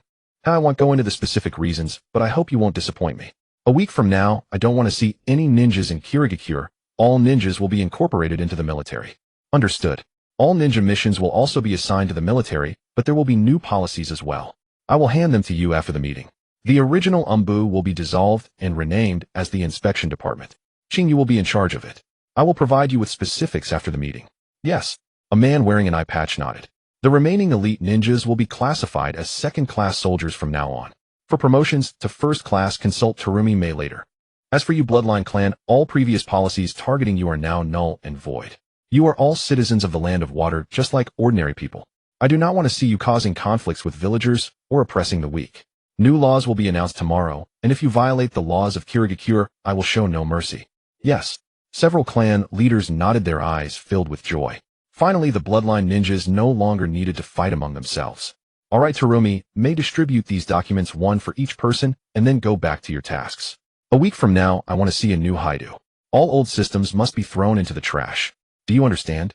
Understood. Watching the room empty out one by one, Kakashi looked towards Yushin, filled with admiration. How did you come up with all this? Do you believe me if I say I once dreamed of a peaceful world? Kakashi, I believe you. Believing is enough. Yushin stretched lazily, then suddenly remembered something. Help me call Terumi May. I almost forgot one thing. Kakashi immediately left, and in a few seconds Terumi May returned to the office. Ms. Kagesama, is there anything else? Have the military seal the borders. The Land of Water does not permit any country's ninja to infiltrate. Anyone who violates this will be regarded as provoking war. Inform all other countries. But if we do this, the economy of the Land of Water will be hard to improve. Terumi May couldn't help but say, there's no need for economic exchanges for now. Until the reforms are complete, everything must remain unknown to outsiders. All finances will be provided by the daimyo and the nobles. The border guards will receive a monthly salary equivalent to a complete rank mission reward. Hearing this, Terumi May was shocked, astonished by Yukshin's thoughts. Will the daimyo really pay? That's not something for you to worry about. Go back and review the military's new plans carefully. Just do your part. If there's no money, come to me, and I will allocate funds to you. Then you can go to the daimyo's mansion to collect it. Terumi May, this is a reform. Don't let me down. I absolutely will not. At this moment, Terumi May was filled with fighting spirit. She has always been very ambitious, but unfortunately, she had never been given a chance. Now, with support behind her and no financial concerns, she saw a bright future ahead. Go on. Seeing Terumi May leave the office with her head held high, Kakashi also felt a sense of anticipation. Do I have any missions? Of course, but not right now. You will know in a couple of days. Yushin said with a smile. A week later, Zhao Meiming arrived at the Shuiying office with faint dark circles under her eyes, excitedly approaching Yushin and asking, how did you come up with these ideas? It's simply perfect. Perfect. There's still a lot of room for improvement. Yushin smiled. Now all the ninjas have been completely reformed. The qualified ones have been integrated into the military and given their ranks and insignias. The Haidu school has also been established. Zhao Meiming reported the work progress of the past week truthfully, while Yushin stood by the window, quietly watching the village outside and listening to Zhao Meiming's summary. Only after she finished speaking did Yushin slowly reply, the recruitment plan will begin in a month. Autumn is just around the corner. As the autumn wind sweeps away the leaves, may it also disperse the decayed old systems. Hearing this, Zhao Meiming looked at Yushin with even more admiration. She had always hoped for the village to become better, but the leaders of Wuyin village were increasingly cruel, and the village had become more oppressive year by year. Now they finally welcomed a perfect leader. By the way, the documents on the table contain my plans for the school. Take a close look, and if you find anything inappropriate, feel free to voice your opinions. Yuxian returned to his chair and pushed the documents toward her. Zhao Meiming picked up the documents ready to review them when Yuxian waved his hand and said, "There are chairs. Move one over to sit down, and look, there's no need to be so serious." Hearing this, Zhao Meiming's red lips curved up slightly. All right. She then moved a chair over and sat across from Yuxian's desk, carefully examining Yuxian's arrangements for the school students. About 5 minutes later, Zhao Meiming, feeling somewhat puzzled, looked up at Yuxian and asked, "Isn't the difficulty for graduation a bit too high, eh?" "Hi. At least learn 2 types of clever ninjutsu. Oh, I think it's a bit difficult. Most common ninjas don't have such high talent, otherwise there wouldn't be so many lower ninjas. That's why there's an option to transfer schools." Yuxian pushed over a cup of hot tea and calmly said, "If under the new system everyone is still a soldier, everyone part of the military, then it would be no different from the current ninja system. It's just a war weapon with a different name. Unity between the military and civilians is essential, but we don't need everyone to be soldiers. After all, there are not that many wars. Instead of recruiting so many miscellaneous soldiers, the future military needs elite forces. The Land of Water is already located at the easternmost edge of the ninja world, easy to defend and hard to attack. We will not launch a war for the time being, so we don't need so many troops. What we need to do now is to conserve our energy and wait for the younger generation to grow up. In the coming years, there will be at least a decade of peace in the ninja world, enough time for us to carry out this great transformation. In fact, it might only take 5 years, or even less, for Wuyin to become the strongest village in the ninja world." Hearing this, Zhao Meiming couldn't help but envision that beautiful future. Over the past week, she had read all the documents Yuxian had given her, even multiple times, and the more she read, the brighter she felt about the future. It would be a new era, not one filled with the backwardness, decay, and bloodshed of the ninja age. "I understand now, so leave the recruitment of new students to me. I will arrange it properly. I believe you, but don't forget the most important classes on culture and ideology, especially for those 6 or 7-year-old children. The textbooks must discard the outdated ninja culture. Don't worry, I will bring the new textbooks for you to review in a week." Yuxian still felt at ease with Zhao Meiming. At this time, she was filled with passion and enthusiasm, the most responsible and driven period in her life, a complete workaholic. "For now, let's put the school's matters aside. You should think it over. There's another matter that needs the military's attention." Yuxian took out a list and documents and handed them to Zhao Meiming. "This is the list of nobles from the Land of Water." Zhao Meiming could not help but ask upon seeing the famous surnames on it. "Sort of, but I don't want these people to be alive." Hearing this, Zhao Meiming's jade-like hand trembled and the list dropped onto the table. At that moment, she suddenly felt that this seemed more like a death list and looked at Yuxian in shock. Are you insane? Those nobles are just a bunch of pests feeding on ordinary people's flesh and blood. They should have died a long time ago." Yuxian was completely unconcerned. "Just look at the documents first." Zhao Meiming suppressed the tremor in her heart and looked at the documents in her hand.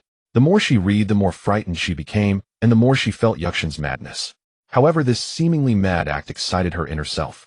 "How does it feel?" Yuxian asked with a smile. Zhao Meiming momentarily found herself dry-mouthed, and after finishing her tea, she slowly replied, "You are too bold. Even Senju Hashirama wouldn't have dared to think of such a thing back then. Don't compare me to a fool. Just tell me, can this be accomplished in 6 months? It can be done, but the consequences will be severe. The daimyo will probably have a hard time dealing with it." Zhao Meiming smiled wryly and shook her head. "The daimyo? How do you think the daimyo is still alive?" In an instant, Zhao Meiming's eyes widened, looking at Yuxian in disbelief. "You? Could it be that? Why do you think I dare to make such drastic changes to the Land of Water? The daimyo was already dead before I came to Wuyin Village. The current daimyo is just an impersonator, and the nobles in the capital of the Land of Water have already been controlled. So you only need to follow my orders without worry. When the reform is complete, you will see a brand new world. No nobles, no ninjas, people living and working in peace, soldiers protecting the homeland, a beautiful society without slaughter or oppression." Hearing this, Zhao Meiming seemed to envision that scene, that beautiful picture she had never imagined. It felt utterly unreal, yet she yearned for it immensely. "I understand now. I will complete all of this in just 3 months." Zhao Meiming stood up, looking at Yuxian and promising, "Go find Kakashi. If you have any doubts, you can ask him. He will assist you with the task." "Yes." Zhao Meiming stood up and left with the list and documents without looking back. Watching Zhao Meiming leave, Yuxian turned to look in the direction of Konoha. "Orochimaru, this giant ship that will overturn the ninja world, is now only missing you." After the 4th Great Ninja War, Konoha's rapid development was all thanks to Kakashi's leadership and Orochimaru's return.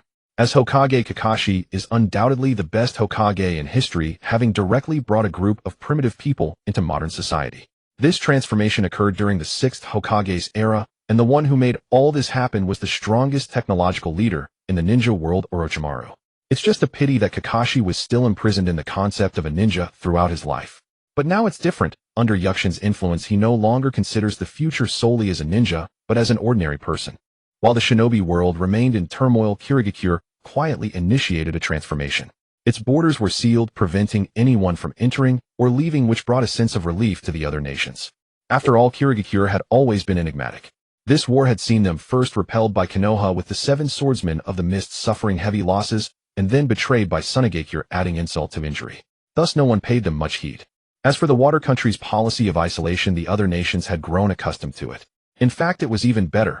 There was no need to worry about Kirigakure pulling any underhanded tricks. The war between Iwagakure and Kumogakure against Konoha had paused after the Battle of Kikyo Mountain, but it had not completely ended. During this time, Hiruzen Sarutobi voluntarily stepped down, and Minato Namikaze, who had rendered numerous merits in the Third Great Ninja War, succeeded him as the 4th Hokage. Orochimaru watched this scene without uttering a word. After letting out a cold sneer, he continued his research. Moreover, because of the war, he had ample materials for his studies. Yet when he finally returned home after a long absence, he found a letter on the table. Cautiously sticking out his tongue to confirm there was no danger, Orochimaru stepped forward and opened the envelope. After reading the entire letter, a deep interest flickered in Orochimaru's snake-like pupils. The origin and essence of the shinobi world and the key to immortality. Yuxiankin, it seems you have discovered something extraordinary. With that thought, Orochimaru turned his curious gaze toward the Hatake residence.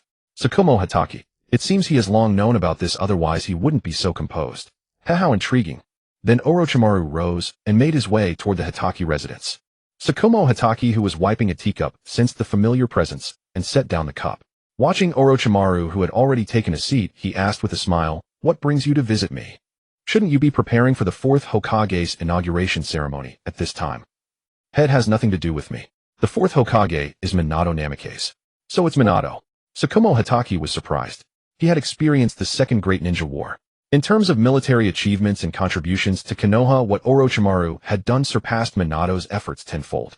In the Third Great Ninja War, Orochimaru had still been the commander-in-chief, while Minato was merely a hitman and assassin. The gap between them was immense. It was truly lamentable that Orochimaru had been passed over. "So why have you come to see me?" "Surely not because you're feeling down and want to drink with me." Sakumo sat down and asked with a smile. Orochimaru said nothing, instead producing the letter and looking at Sakumo with a grin. "Sakumo-senpai, let's not pretend. We both know many things. You must be well aware of what Yuxiankin is up to now, aren't you?" "Well, I'm not really sure about that. He only told me that he would personally end this corrupt era. As for how, I truly have no idea." Sakumo shook his head with a smile. "No matter. It's fine if you don't say. But Yuxiankin sent me an invitation. What do you think? Should I join?" Hearing this, Sakumo looked at Orochimaru seriously and said, "I hope you will join. That child's insights far surpass all of us. He is different from us. He has never lived within the cage called shinobi. The cause he intends to accomplish is unprecedented. Of course, this is also a personal request of mine. If you're unwilling, then let's pretend we never had this conversation."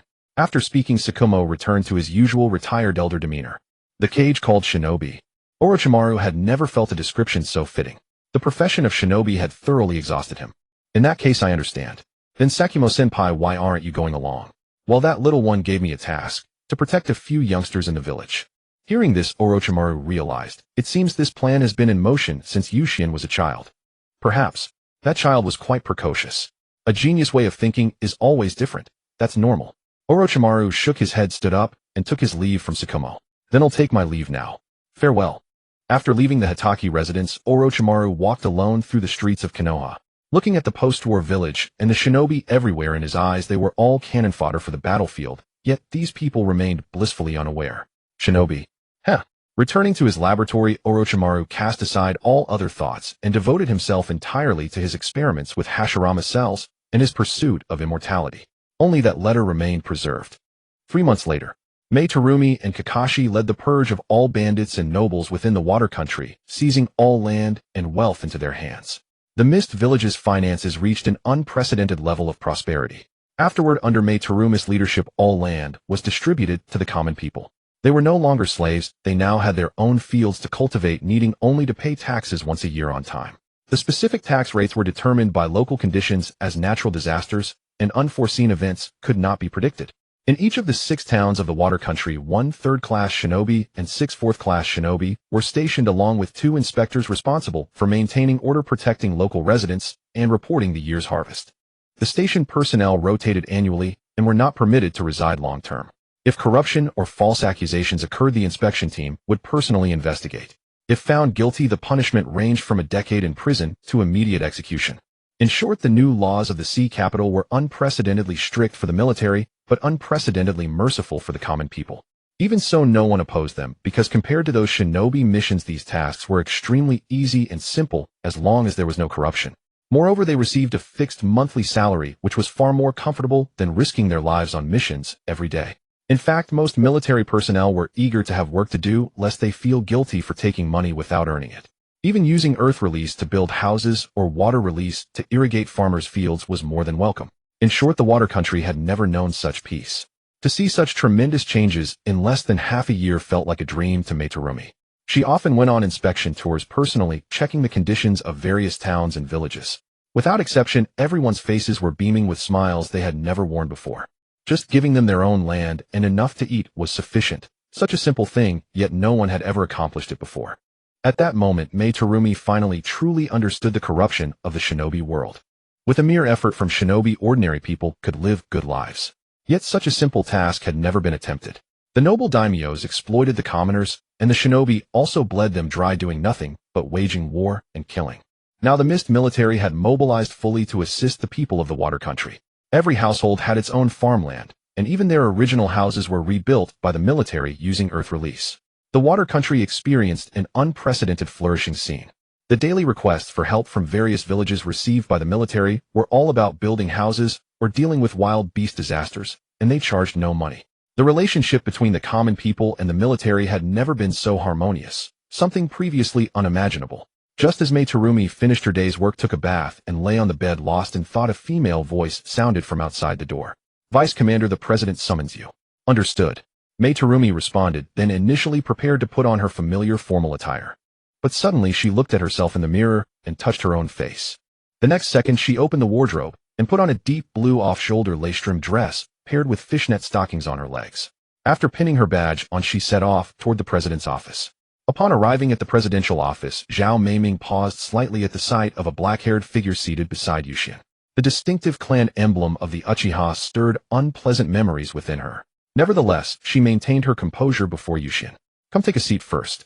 Yuxian too was momentarily stunned by Zhao Meiming's attire. Once Zhao Meiming was seated, Yuxian spoke. "This is Uchiha Guang, my close friend. The daimyos and nobles in the capital of the Water Country are all under the control of her Sharingan." "I see." Hearing this, Zhao Meiming finally understood why the daimyo had been fully supporting Yuxian. During the last shinobi war, the Kirigakure and the Uchiha clan clashed, and I witnessed the prowess of the Uchiha firsthand, truly worthy of the title of the strongest clan, Zhao Meiming said with a smile. Although she is an Uchiha, she has little connection with the current Uchiha clan. Strictly speaking, even Uchiha Madara, who was contemporary with the first Hokage, is her junior, Yuxian said to Zhao Meiming with a smile. Upon hearing this, the smile on Zhao Meiming's face, she existed long before the Senju and Uchiha clans became sworn enemies. As the strongest genius in Uchiha history, she possesses the eternal Mangekyo Sharingan and wields terrifyingly powerful dojutsu. For this reason, she was regarded as the clan's ultimate weapon and was reinforced twice, receiving copies of many formidable Mangekyo Sharingan abilities. In other words, every dojutsu the Uchiha possess, Guang has, and even dojutsu the Uchiha do not possess, Guang also has. Yuxian spoke in a light tone, uttering words that sent a chill down Zhao Meiming's spine. The reason you can see Guang now is that after a defeat, the Uchiha, before she had fully matured, was discovered by the Senju clan. But the Senju could not kill her, so they could only seal her. It wasn't until a few years ago that I found her thanks to my teacher Gangsho. Without her, I would never have seen the records left by the Senju. Your teacher is Gangsho Han, the princess of the Fire Country. This revelation struck Zhao Meiming with no less shock than Guang's origins. That was in the past. My ice release differs from the current Yuki clan of the Kirigakure, as you may have noticed. Part of it was developed by referencing the wood release. I see. Zhao Meiming suddenly understood. Back to the point. The reason I'm introducing you to is that there are 2 tasks I need you to carry out. Please go ahead. Zhao Meiming looked at Yuxian with utmost respect. First, take a team along with Guang to the capital of the Water Country. Remember, this time it's eradication. Leave no one behind. Hearing this, Zhao Meiming still felt a sense of madness within, but by now she had grown accustomed to it. She trusted every decision Yushien made. Eliminate all nobles and daimyos. Bring out the innocent children and slaves. If they have families, send them home. If not, establish an orphanage and have them raised. Then raise the capital of the water country. From now on, the only seat of power in this land will be the sea capital. I am the sole president of the water country. Yes. Zhao Meiming nodded without hesitation, and Uchiha Guang had no objection at all. Second, once this is done, all internal problems of the water country will be resolved. Then the two of you will go to the Sunigakure. Don't forget the sneak attack during the last Shinobi War. This time we're going to demand an explanation. Is this a post-war negotiation? Zhao Meiming looked at Yushien in surprise. More or less, but this time the goal is simple: make the Suna Shinobi abandon Yagura. Yagura, the Scorch Release user. Zhao Meiming had a deep impression of Yagura, for she was a female kunoichi with a bloodline limit just like herself, and even stronger. With the third Kazekage dead, the Suna Shinobi must choose a fourth Kazekage. Currently there are two suitable candidates: Raza, who possesses the same magnet release as the previous Kazekages, and Yagura, who has outstanding battle achievements and devotes herself wholeheartedly to Suna. Making Raza the Kazekage benefits us because he is foolish enough. But if Yagura becomes the Kazekage, that would be unfortunate, because Yagura, like you, is a capable woman. So we let a fool lead the enemy. That's the idea, right? Zhao Meiming immediately grasped Yushin's intent. Exactly. During the negotiation, just let the Suna High Command know about the Kirigakure's hatred for Yagura. Leave the rest to them. After all, in their eyes, Yagura is no match for Raza. Magnet release is not just a symbol of the Kazekage, it's also a source of income for Suna. As for Yagura, have Guang accompany you. The goal is to rescue Yagura and bring her back. A Suna hero abandoned by her own people for the sake of profit, then saved by an enemy. The subsequent events will surely be interesting. Hearing this, a smile curled at the corner of Zhao Meiming's mouth. You're wicked, Mr. President. But I like it. Alright, are the tasks clear? Go prepare. Rest for a day, then set out the day after tomorrow. This year will be tough, but it will get easier later. Having said that, Yushien was ready to dismiss them. Seeing this, Zhao Meiming felt a hint of regret. She glanced at Yushien, then left together with Uchiha Guang. After they left, Yushien sat alone in the office, propping his chin on his hands, quietly contemplating the next steps. To be honest, the system of the Kirigakure was utterly rotten. Even though Yushien had already addressed the root causes, the impact of the Blood Mist Village was far too great. Not to mention other things, even basic infrastructure in the Kirigakure lagged far behind other nations. Once these two matters were settled, he would need to focus on developing infrastructure. However, there was still a major problem: the local climate. Yushien looked out the window. At night, combined with the dense fog, visibility was abysmally low. In the coastal areas, the mist blowing in from the sea was simply impossible to dispel completely. Thinking of this, Yushien began writing again, outlining the future development direction of the sea capital and the renovation of infrastructure. Knock, knock, knock. Come in. Yushien, still writing, asked without raising his head, is there something? Well, the medical facilities in the Kirigakure are severely lacking. We need to build a large hospital. Hearing Lin's voice, Yushien put down his pen, looked up at her, and said with a somewhat helpless tone, Lin, I've told you this place will be renamed the sea capital from now on. Sorry, I haven't gotten used to it yet. Lin quickly bowed her head in apology. But you're right, medical facilities are important. Yushien took out the sea capital planning map and looked at the unallocated land. His gaze then fell on the residential area of the Hozuki clan, a very promising location. The Hozuki clan. As the most thriving bloodline clan in the Kirigakure, they had produced a Mizukage and had always held high-ranking positions in the village. Although that was no longer the case, the pride of a bloodline clan still lingered. Go call Kakashi. Yushien seemed to speak into the air. Lin, please have a seat for now. Oh. After a while, Kakashi arrived at the office. Have you finished collecting the numbers and names of the bloodline clans? Only the Chinoite clan remains. Kakashi handed a scroll to Yushien. The Chinoite clan. Taking the scroll, Yushien opened it and examined it. Soon his expression darkened. Is this what a bloodline clan looks like? Unfortunately, yes. Under the policies of the previous Mizukages, aside from the Hozuki clan, which fared a bit better, all other bloodline clans have ended up like this. Kakashi sighed. The Yuki clan, only 6 members left. The Kagaya clan, only 7. The Kashimizu clan, only 1. The Hagane no Daichi clan, only 3. The Chinoite clan. The Hozuki clan, 21. Seeing these numbers, Yushien felt his head throbbing. Right now, he really wanted to dig up the corpses of the previous Mizukages and see if their brains were filled with excrement. Bloodline clans. Other villages wished they had more, but those idiotic Mizukages of the Kirigakure persecuted them in every way. These were only the survivors. Yushien could hardly imagine how prosperous the bloodline clans of the Kirigakure had been in earlier times. Tomorrow, summon all of them here. The Chinoite clan must be protected. They possess a powerful dojutsu no less formidable than an ordinary Mangekyo Sharingan. Lin, tomorrow you and Kakashi will act together. Bring every man, woman, old and young of the Chinoite clan here safely and intact. Yes. As for the location of the hospital, I already have an idea. After the meeting tomorrow, I'll allocate the— Understood. After 6 hours of sleep, Yuxian had to get up and head towards the presidential office again. On the way, he looked at the still underdeveloped Haidu and felt a headache for the first time. There were too many pressing matters to attend to. He could boldly resolve issues with the nobles and prominent families, ensuring the stability of ordinary citizens, all because his own strength was formidable enough, coupled with Lin's deterrence, making it impossible for anyone in the Water Nation to stir up trouble. However, after resolving these major troubles, there were still numerous minor issues. In the original work, Terumi May took over a decade to restore some vitality to the Hidden Mist Village, and now less than a year had passed. Achieving this much was already quite remarkable. Fortunately, he wouldn't face financial problems like Terumi May did. The savings of the nobles and aristocrats were far more abundant than he had imagined. Change just required time, and other aspects were not much of an issue. The only concern was that there were simply too few talents available in the village. A large village like the Hidden Mist had a pitifully small number of upper ninjas. The 7 ninja swordsmen had been reduced to mere legends, and some of them had even been eliminated by later. Now among the 7 ninja swordsmen, aside from the decapitating blade wielded by Zabuza, only Raikiri Yukimura and the inheritor of the Samahata Kisame Hoshigaki remained. The Hoshigaki clan could be considered a sizable family, but unfortunately they lacked any lineage. The only other noteworthy upper ninjas were one from the Qing clan and Terumi May. The near-zero talent reserve gave Yuxian an unbearable headache. Ever since becoming the president of Haidu, he had been living a life of sighs. President, when will I get to have a spar with Kakashi? Just then a woman with dark red hair and sharp teeth approached Yuxian, her face brimming with excitement. She was followed by Zabuza and Kisame. After all, Yukimura was a senior from their previous generation. What nonsense, are you even aware of your own condition?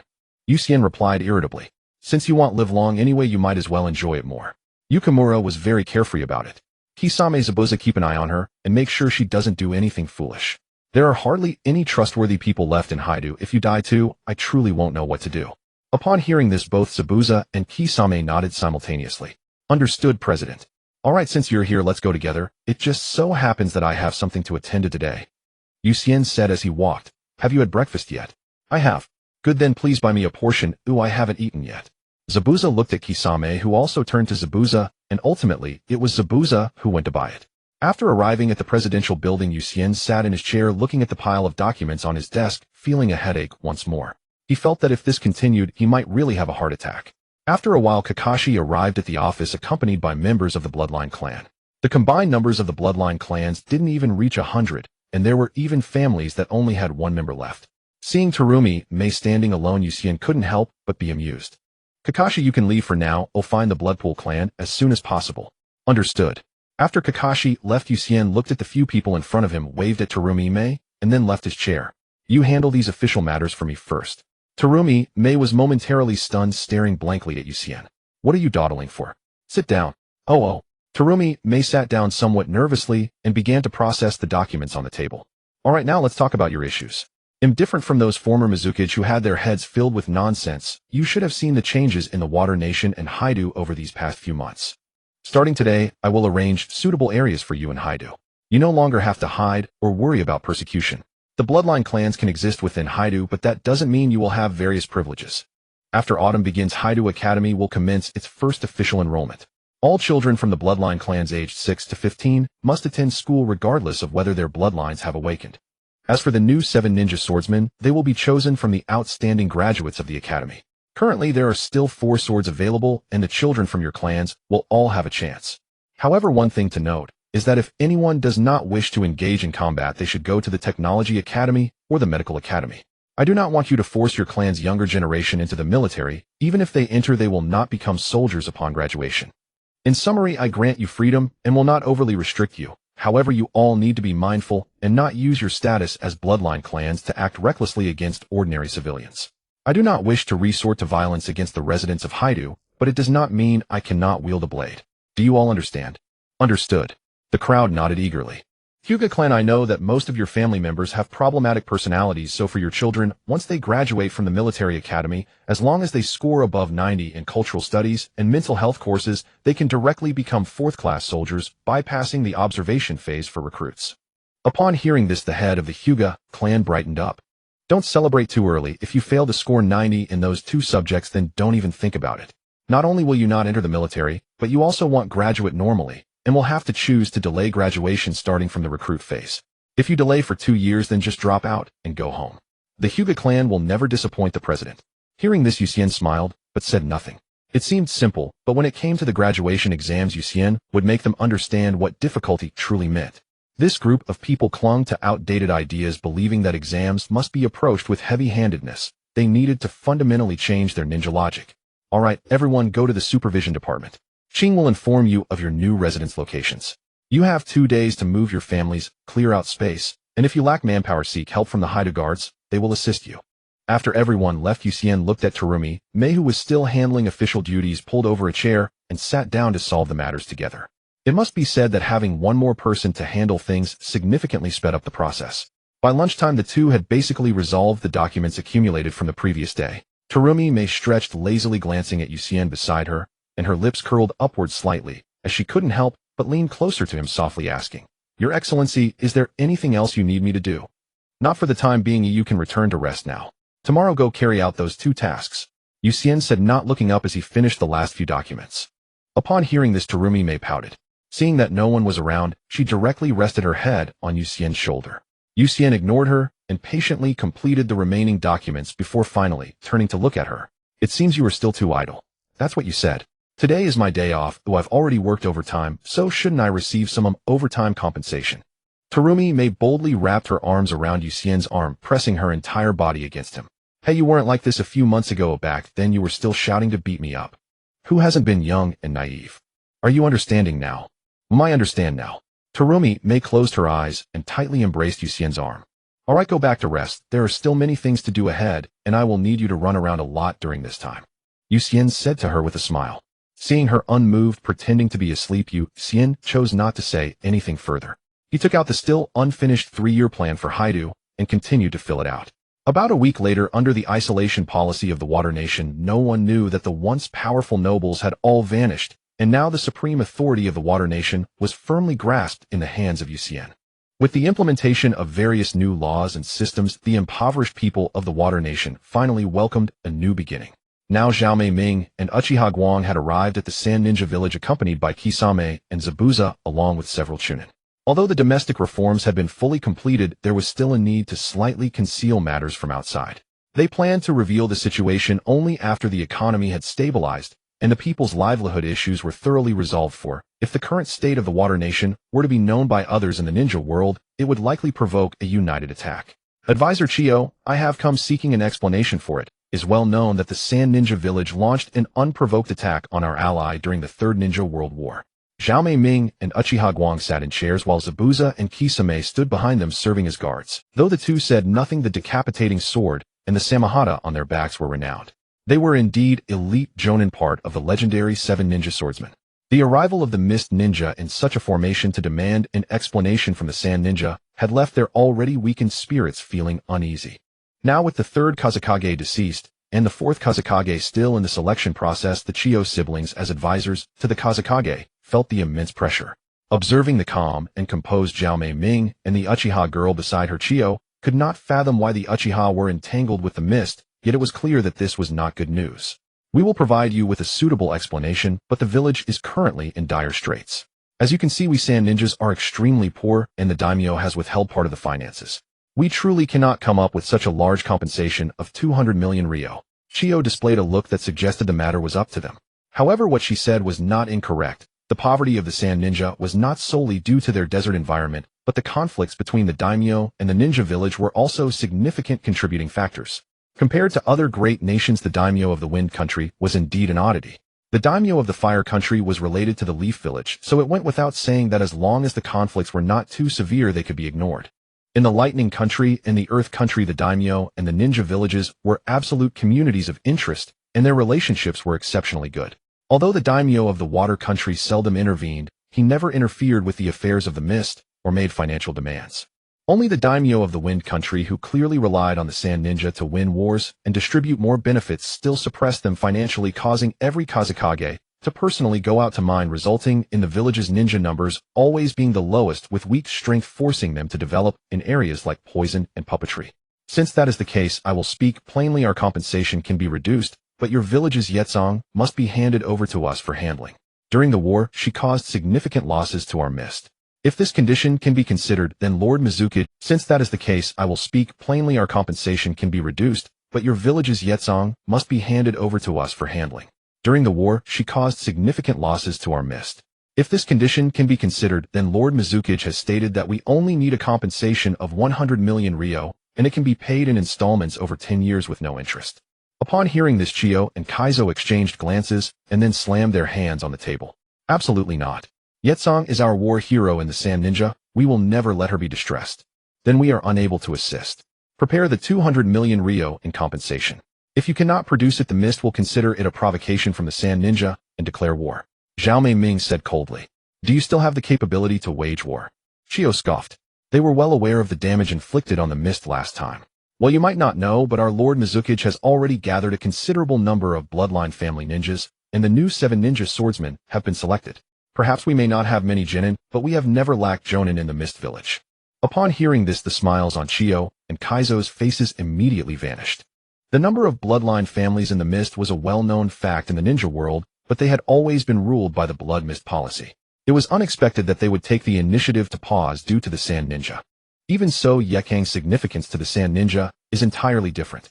Kiyo's attitude softened somewhat, but the meaning was still clear. The price needed to increase. I understand, but isn't Yekang's bloodline magnetic release? I recall that Luo Sha possesses magnetic release and would be more suitable as Kazekage. Is Yetsong really that important to you? Don't forget, even if we do not make this request, the Leaf may still do so. After all, you tore up the peace treaty signed with the Leaf during the Second Ninja World War. As Zhao Mei stated, Yetsong was very dangerous, and from every standpoint, she could not become Kazekage. One, due to her excessive killings, and the other was that she lacked magnetic release. Without magnetic release, the village's financial issues could not be resolved. 50 million Ryo. The compensation is reduced to 50 million Ryo to be paid over 5 years. In this case, we will hand Yetsong over to you for handling, but we will need some time. We cannot let the other villagers feel distressed. Without further ado, Chiyo directly stated the village's bottom line. Upon hearing this, Zhao Meiming's lips curled up slightly. An elite-level shinobi for 150 million Ryo. Lord Chiyo, your price is more exorbitant than the black market. The Sand Ninja can only offer this much. Chiyo showed no signs of backing down. In that case, we will need a hostage. What do you mean? To prevent the Sand Ninja from launching a sudden attack like they did when tearing up the peace treaty with the Leaf, we need a reliable hostage. Since you have chosen Luo Sha as Kazekage, I recall that Luo Sha has a daughter who is still under a year old, right? We will not agree to such a request. There has never been such a precedent. Chiyo immediately responded. Do not be hasty, O Lord Mizuki has said that she will not be harmed. On the contrary, she will still enjoy the treatment of a princess in the Water Nation. As long as the future Kazekage does not casually instigate war, everything will be peaceful. If the peace treaty is torn, well.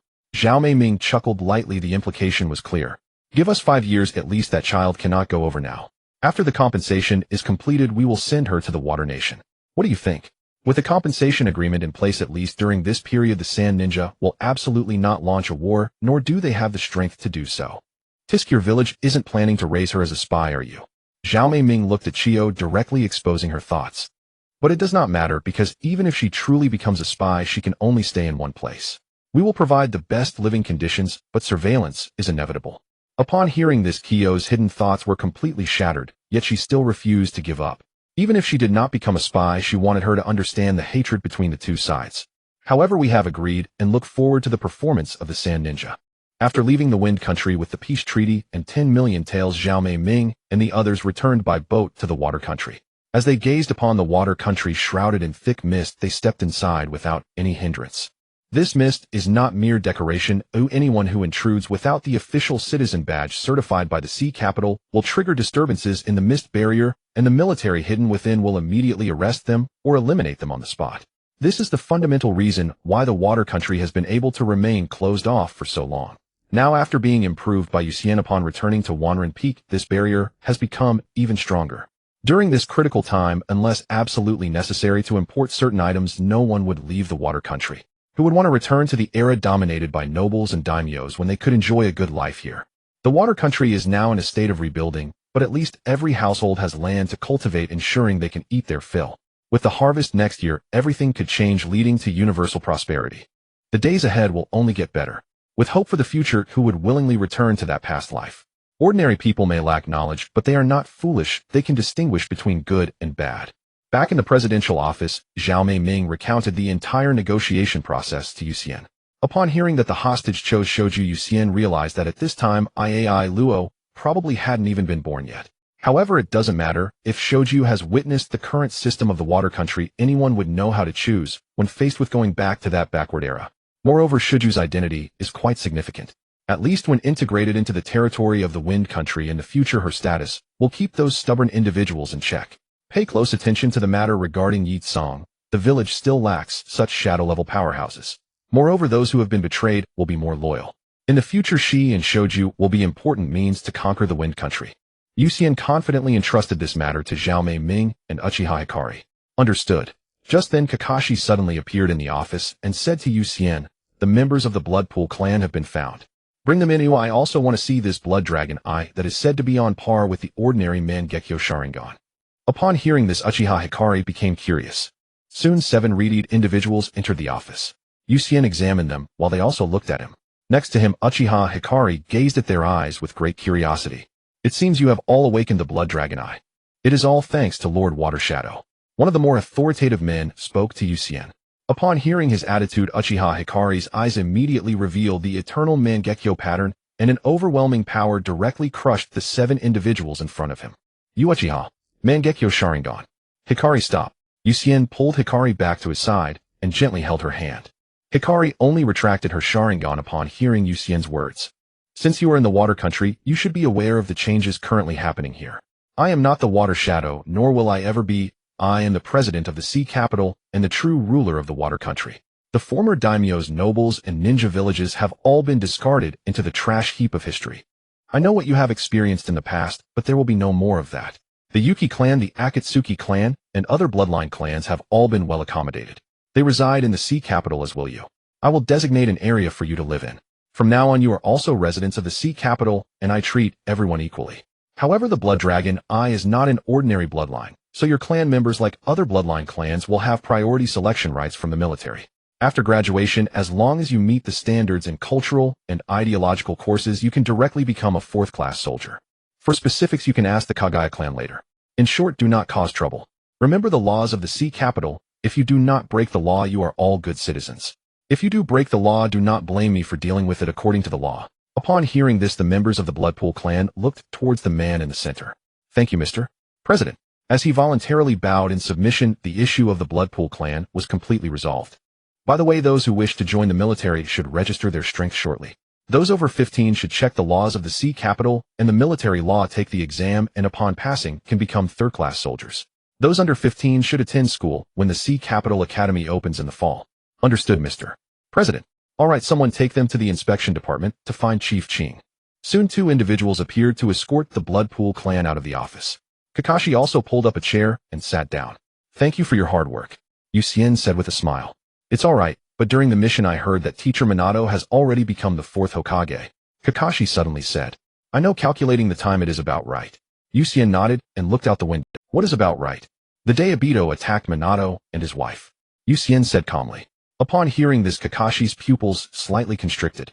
Minato has become the 4th Hokage, and similarly Uchiha Madara is nearing death. Obito will be trained by Uchiha Madara to be his pawn. Not only will he master the Mangekyo Sharingan proficiently, but he will also grasp would release. Coupled with his Kamui spatial ability, although the replaced Sharingan is not as good as his original, it does not diminish the power of this eye technique, only that the intervals for continuous use are a bit longer. Once Uchiha Madara is dead, Obito will be completely unrestrained. Yu Xian's words made Kakashi unable to sit still any longer. He looked at him and asked, "Is there any way to save Teacher Minato?" "It can be saved, but the problem is with Minato's character, it would be very difficult to persuade him to join us. We can approach Kushina. Teacher Minato's only weakness is Kushina," Kakashi immediately said. Upon hearing this, Yu Xian suddenly laughed and looked at Kakashi. What is it? You really came up with a good idea. Kakashi, just don't go too far. Rest assured I won't kill them, on the contrary, they need to live well. With a soft chuckle, Yu Xian patted Kakashi's shoulder and said, "I have another task for you. Go to the Grass Ninja Village and find a pair of red-haired mother and daughter." "Red-haired? Could it be?" Kakashi immediately reacted. "Go. If you leave early, they might still be okay. If you leave late, they might be gone." Kakashi, upon hearing this, did not hesitate and immediately used the Flying Thunder God to leave. Red-haired from the Uzumaki clan. Uchiha Hikari looked at Yucien. Yes, and they have the innate awakened Uzumaki physique. Kakashi left the water country and summoned a Thunderbolt Eagle. What is it, Kakashi? You seem to be in a hurry. Help me out to fly at full speed in that direction. All right, hold. The man and the eagle rapidly approached the land of grass, reaching the borders of the land of grass in less than half. It must be said that Kakashi's speed is indeed astonishing. What took him only 3 days to locate the mother and daughter of the Uzumaki clan in the land of grass. Although there were a few unexpected twists along the way, with some effort Kakashi and Thunderhawk could easily wipe out the grass ninja village given the weakness of the land of grass. Sitting on Thunderhawk, the mother and son of the Uzumaki clan wore expressions of concern as they looked at Kakashi in front of them. Soon, in just half a day, Thunderhawk brought Kakashi back to the land of water. Amidst the thick fog, 2 figures appeared, and Kakashi nodded at them, prompting the 2 to immediately conceal themselves. Let's go. From now on, the land of water will be your home, so you need not worry about any dangers. After leading them into the land of water, Kakashi smoothly arrived at the outer wall of the coastal city. The 2 guards at the entrance nodded slightly to acknowledge Kakashi before continuing their duty of guarding the city gate. Seeing this, the mother and daughter huddled closely together, arriving at the entrance of the presidential building under Kakashi's guidance. Just then Yucien happened to walk out. Mr. President, the people have been brought back.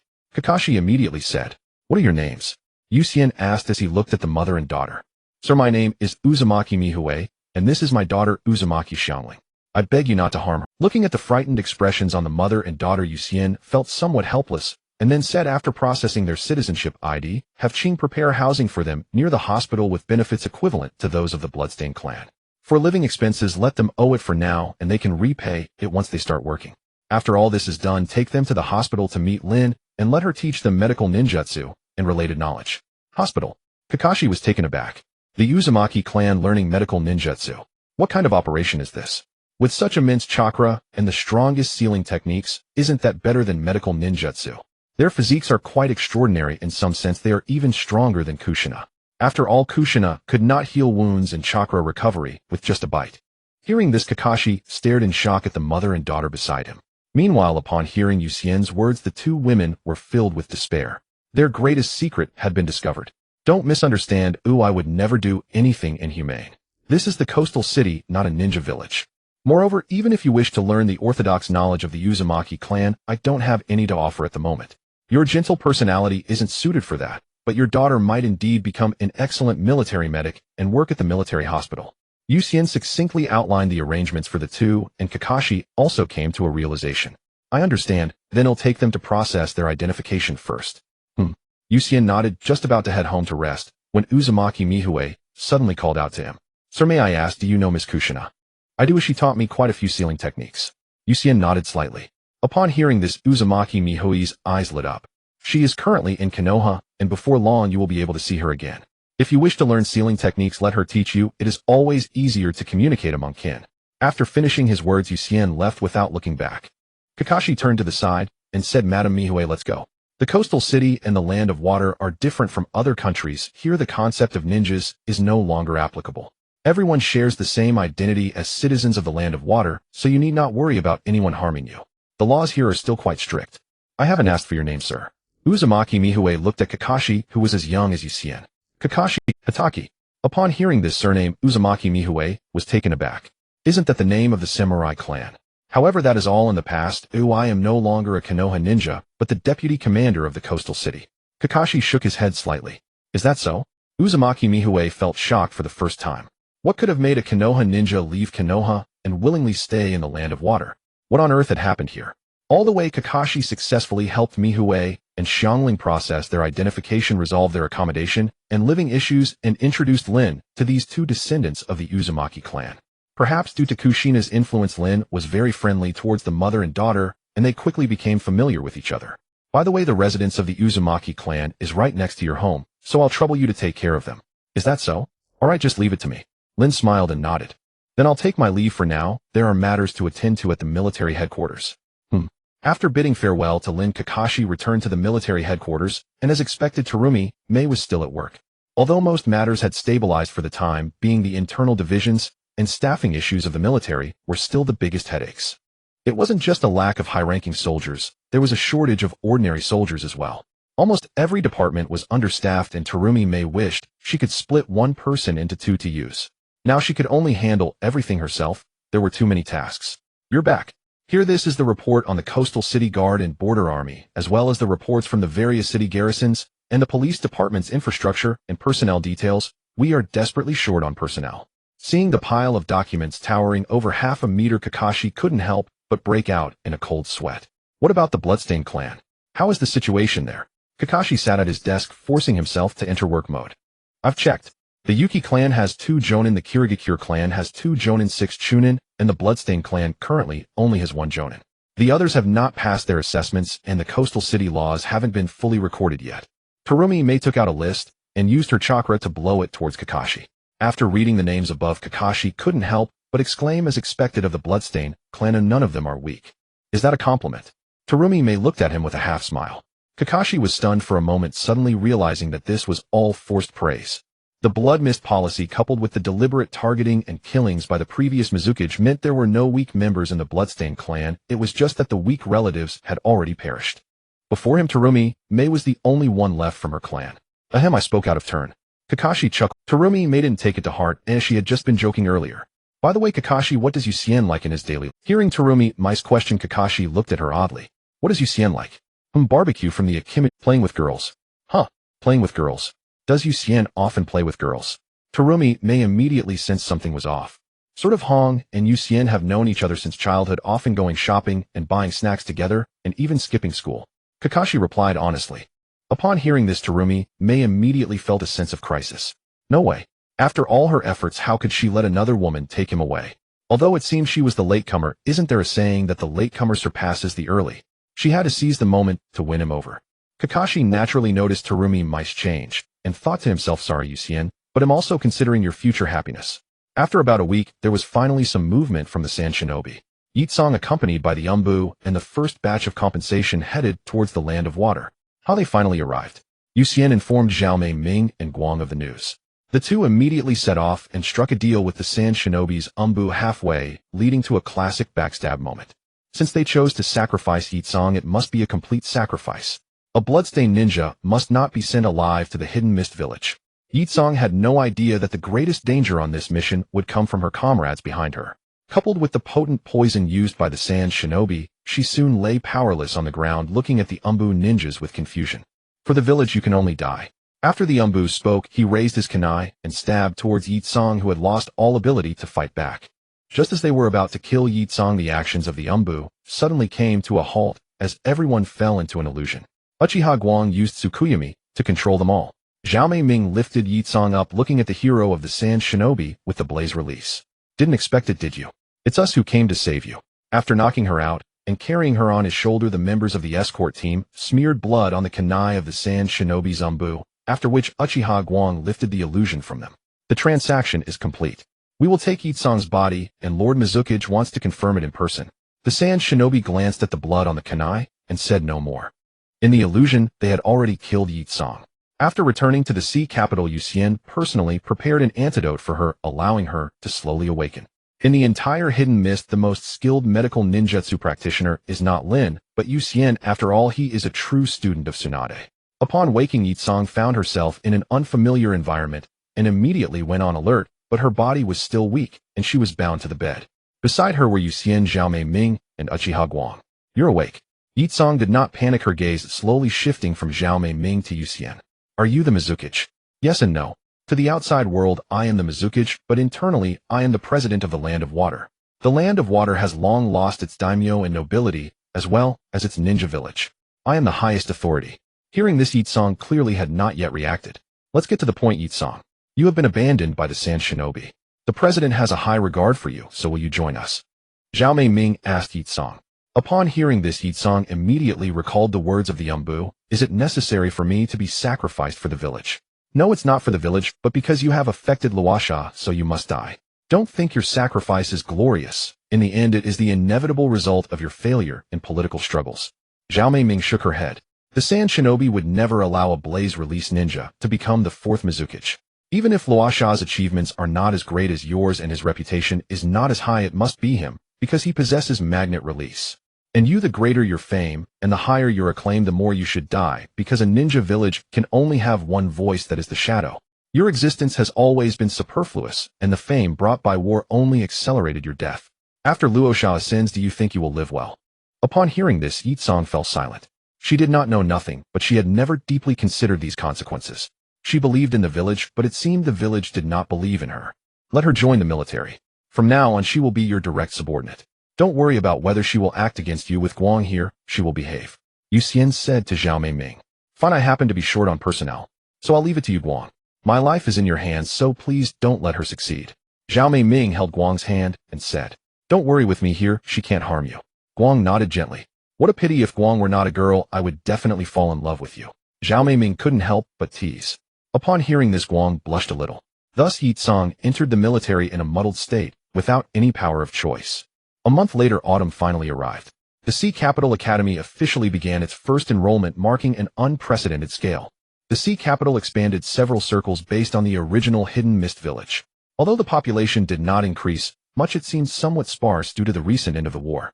However, the number of children was substantial, especially those under 10 years old, as the blood mist policies had not yet led to killings at that age. This time the enrollment age was limited to 15, covering almost all children. Even those who had already graduated from ninja school had to return to school. However, the new school would not classify students in the outdated manner based on age. Everyone would start with the same foundational courses, as well as cultural and ethical classes. In the morning there would be foundational courses, including chakra extraction and physical training, which is akin to physical education. As the noon heat set in, it would mainly consist of cultural courses, including the new shaping of worldviews, the laws of the Sea Capital, civic policies, and the main core of military service to the citizens, all of which were new knowledge. For 6-year-old children, they understood nothing, and shaping new thoughts was not difficult. But for some children who were already over 10, it was somewhat different. Some had previously become genin, and most had already been exposed to ninjas, and due to their early exposure to the ninja profession and their own experiences, some concepts had already begun to form. However, having witnessed the changes in the Sea Capital and the Land of Water over the past few months, as well as the praise from elders towards the president, their still somewhat free thoughts could still gradually change. On the first day of school, Yu Xian personally came to give a speech. Today I will only talk about 3 points. The first point, the first question. Unconsciously, Yu Xian ended up speaking for more than an hour, indulging in the role of principal. In the afternoon, Yu Xian sat in the office as Zhao Meiming handed over the list of students enrolled this time. This is truly unprecedented in scale. The school has nearly 2,000 students. Once they graduate, the situation in the Hidden Mist will greatly improve. Even if only half join the military, it will relieve so much pressure. Seeing Zhao Meiming's joyful expression, Yu Xian smiled softly. Many of these students have already met graduation standards. It seems they won't have to wait a few years. Some will graduate this year. However, we must discipline them well. Those who can graduate early are young genin who have gone through previous policies. Don't worry, I know this.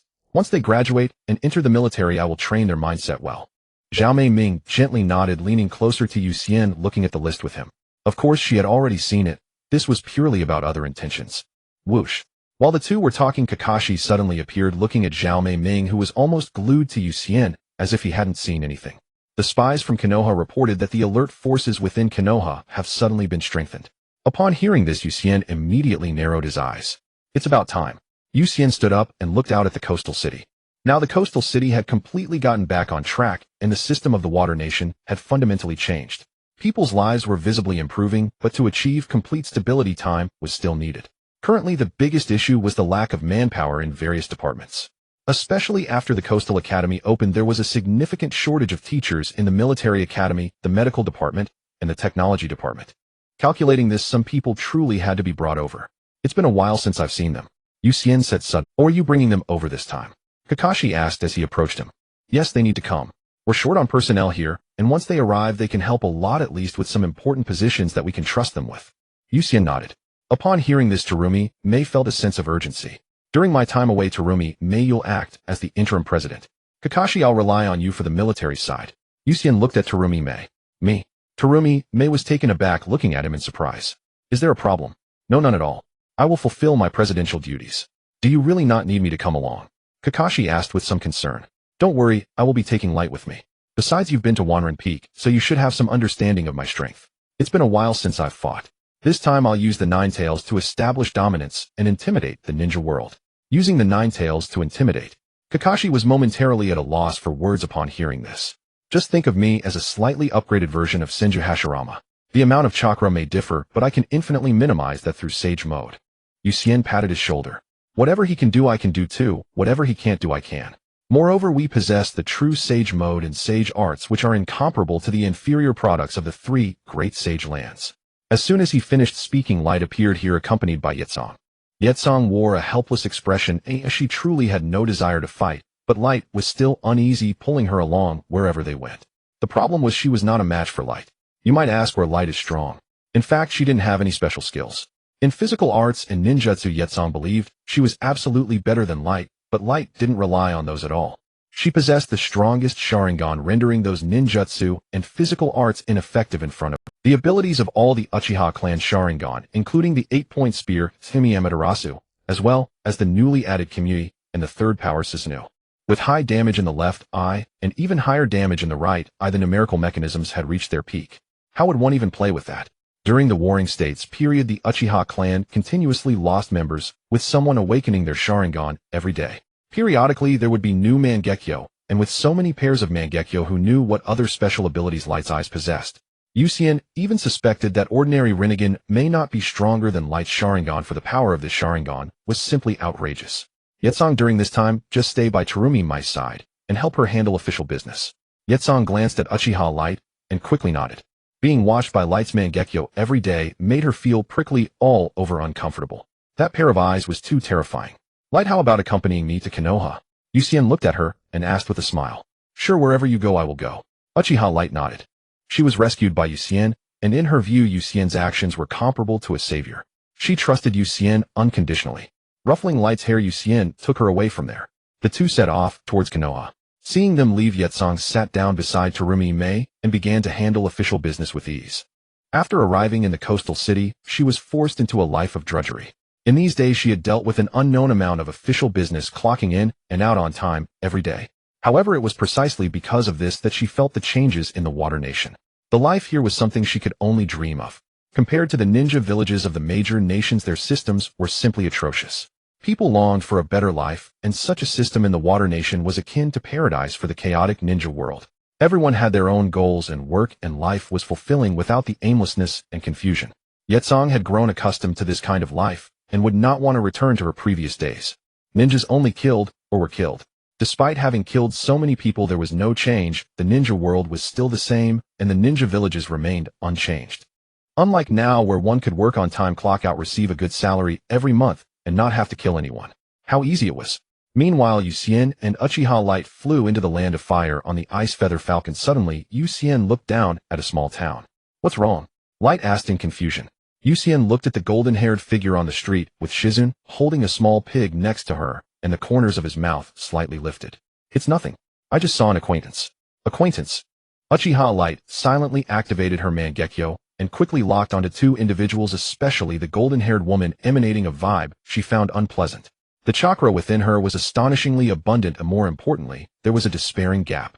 Silently glancing down at her own foot, Uchiha Light felt a sense of defeat for the first time. I can still grow. I was just sealed for too long. After encouraging herself, she immediately closed her Mangekyo, as she did not want to see that evil woman who shared the same bloodline as the group that had sealed her. Sure enough, the Senju clan was indeed the most evil. What normal person would grow so large? Soon the two arrived in the forest outside Konoha, and after sensing the flying thunder god at home, Yucien directly brought her back home. As Shuoemo swung his blade, his eyes immediately turned sharp. Just because he usually kept his blade hidden did not mean he couldn't wield it. That I'm back. Upon hearing a familiar voice that hadn't been heard for years, Shuoemo was momentarily stunned, then quickly sheathed his sword and hurried into the room. Seeing Yucien's figure, Shuoemo said nothing and gently patted his shoulder. Have a seat. Who is? She is Uchiha Light. Uchiha. Didn't you only tell me to pay attention to Shursui and Itachi? Who is she? The ancestor of Uchiha Madara. Shuoemo immediately spat out a mouthful of tea. Cough cough, you can't make jokes about the dead. I didn't say anything wrong.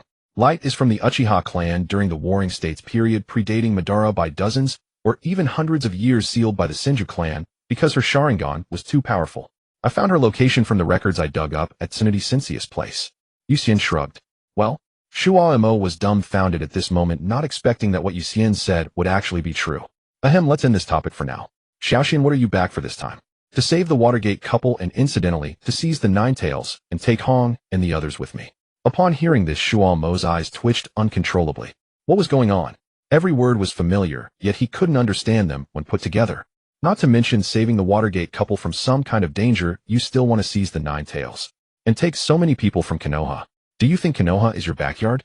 Do whatever you like. Xiaoxian, are you serious? Although the village has just experienced war, it should not be underestimated. The third Hokage and Orochimaru are still around, and Minato's Golden Lightning title is not just for show. There are also the Inuzuka Nara and Uchiha clans. Despite their political rivalries, they will still unite for the overall interests of the village. Shlomo reminded. Since I am here, I naturally have confidence. Don't worry, Dad. Let's think about where to eat today, or it's been a while since I had barbecue. Yuxian did not say much. If possible, he also did not want to escalate the situation. After all, they still needed Konoha to attract the attention of the ninja world. The Land of Water still needs time to recuperate, and during this period, it is not suitable to initiate war. At that time, Dad, you should come with me. They are short on people there, and Kakashi is too busy alone. I can leave a shadow clone here to delay as long as possible. As long as there is no fighting, it generally won't be discovered. After saying this, Yuxian took Uchiha Hikari out to prepare for barbecue. Such a backward village. Seeing the streets and buildings of Konoha, Hikari couldn't help but complain. Compared to the completely rebuilt Haidu over the past few months, Konoha resembles a primitive village. Haidu could already be considered a semi-modern city. Once the old half of the urban area is demolished, it will fully enter modernity. The president's office remains the same old way. Yuxian had long since grown tired of it. It was dark and damp, far less comfortable than the newly built military department. It's quite normal. The technology in the ninja world has stagnated for hundreds of years. Although many powerful ninjas have emerged during this period, they lack intelligence and foresight. It has always been this way, which is why someone needs to break this broken system and develop technology. Speaking of this, Yuxian thought of Kakashi. During the time from the end of Shippuden to the start of Boruto, it was the 6th Hokage Kakashi who truly led the technological development in the ninja world. He genuinely considered the needs of ordinary people: electric trains, elevators, tall buildings, and the technology department.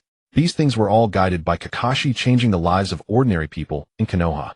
Naruto later merely stood on Kakashi's shoulders, but he regressed and made no optimizations, continuing the old ways.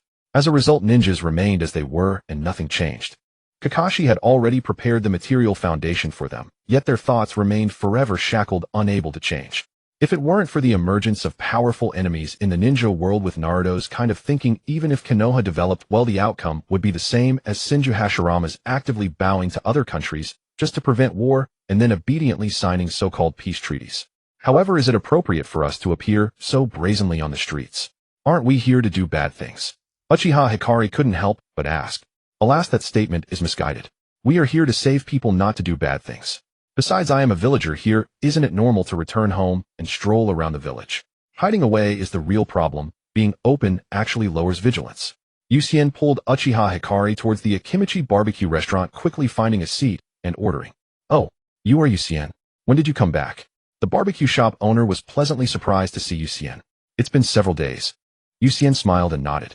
Well, are you going out again afterwards? Perhaps it's hard to say. My teacher also left the village, so I might go find her. It's been years since we last met, and I miss her a bit. Lady Tsunade, you and your apprentice really can't stay in the village. There's no helping it. Perhaps this is the tacit understanding between master and disciple. Yuxian shrugged and chuckled lightly, saying no more. Soon a large plate of barbecue was served, and Yuxian and Hikari began to grill and eat. At that moment, a few familiar figures walked in, and one pair of eyes resembling rubies was particularly eye-catching and distinct. At the moment their gazes met, Yuxian dropped the tongs in his hand. In the next second, Hong rushed into Yuxian's embrace. Yuxian, when did you come back? Yuxianga.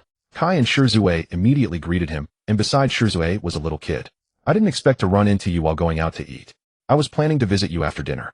Yuxian rubbed Hong's long hair, then softly said, All right, let's eat first. We can chat while eating. Hong looked up at Yuxian, saying nothing, just tightly holding one of his hands. Yuxian had no intention of pulling his hand away. He slowly grilled with one hand. He asked the owner for a few more plates of meat, and the group switched to a round table to eat and chat. Where have you been these years? Outside the ninja world, I found some interesting things. Yuxian did not hide his whereabouts from these few. Outside the ninja world, that's quite impressive. Kai couldn't help but exclaim. Speaking of which, Kakashi, he misses you very much. He has complained to me more than once, saying that without you as a rival, he feels lost in life. In Haidu, Kakashi suddenly sneezed in his office, turning his head in confusion to look around. Why do I have a bad feeling? Things seem to have been going smoothly lately. Upon hearing this, Kai instantly got worked up. As expected of my eternal rival, I've decided after dinner I will immediately run 100 laps upside down around the village.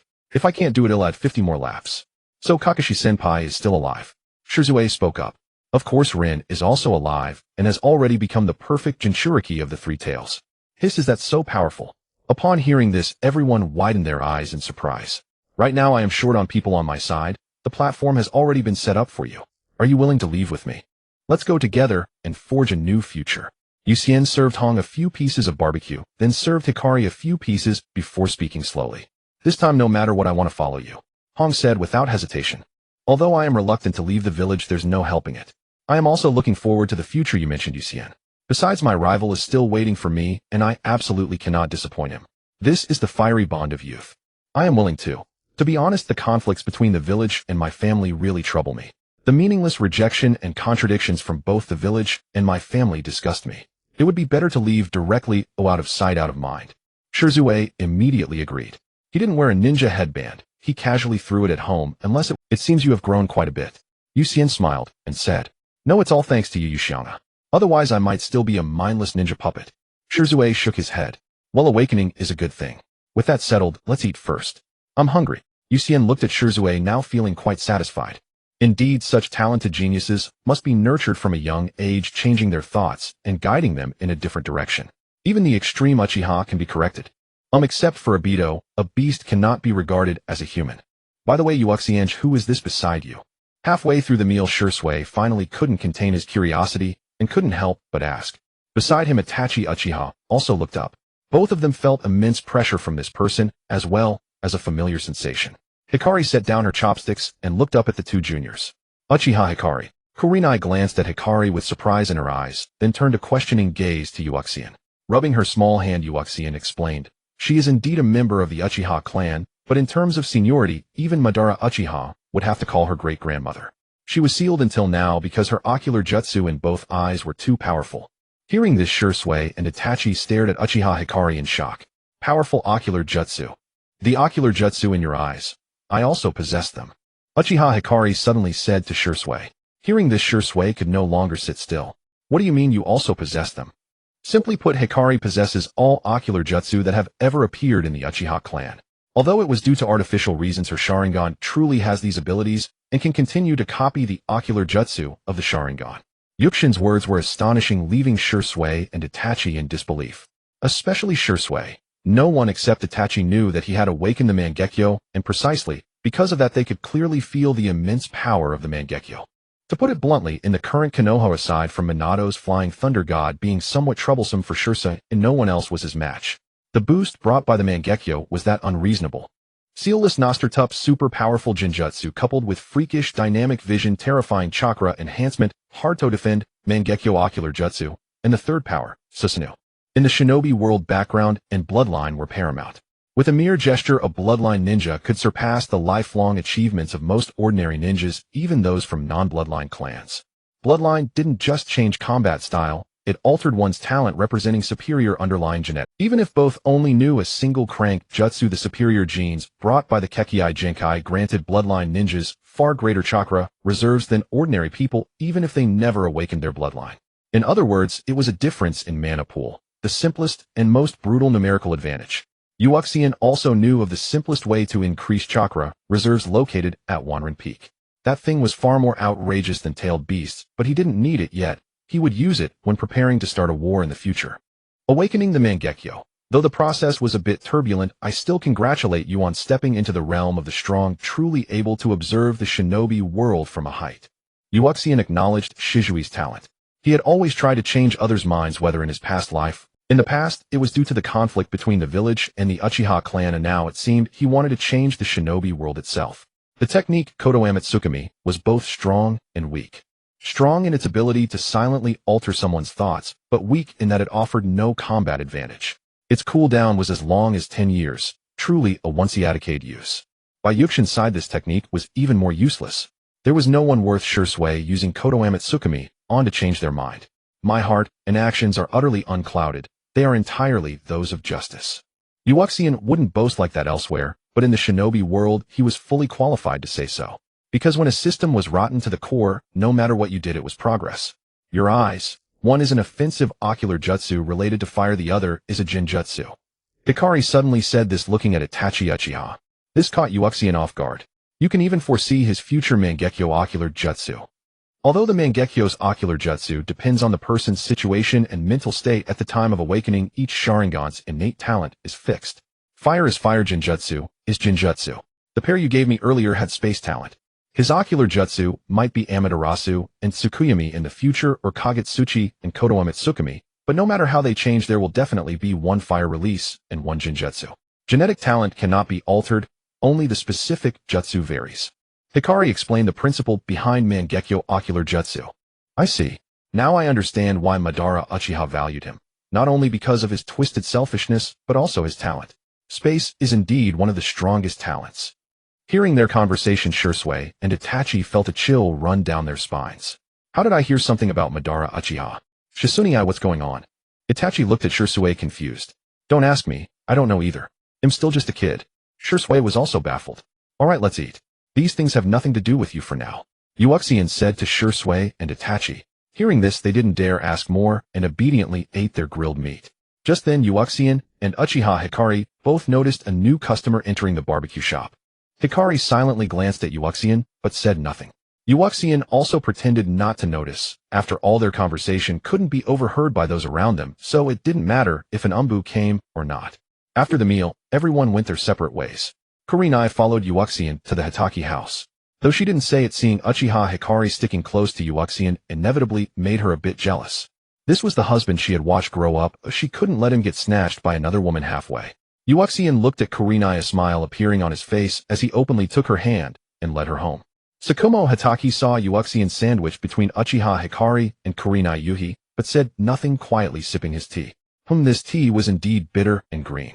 And this cup truly was a cup just big enough to hold a cup of tea.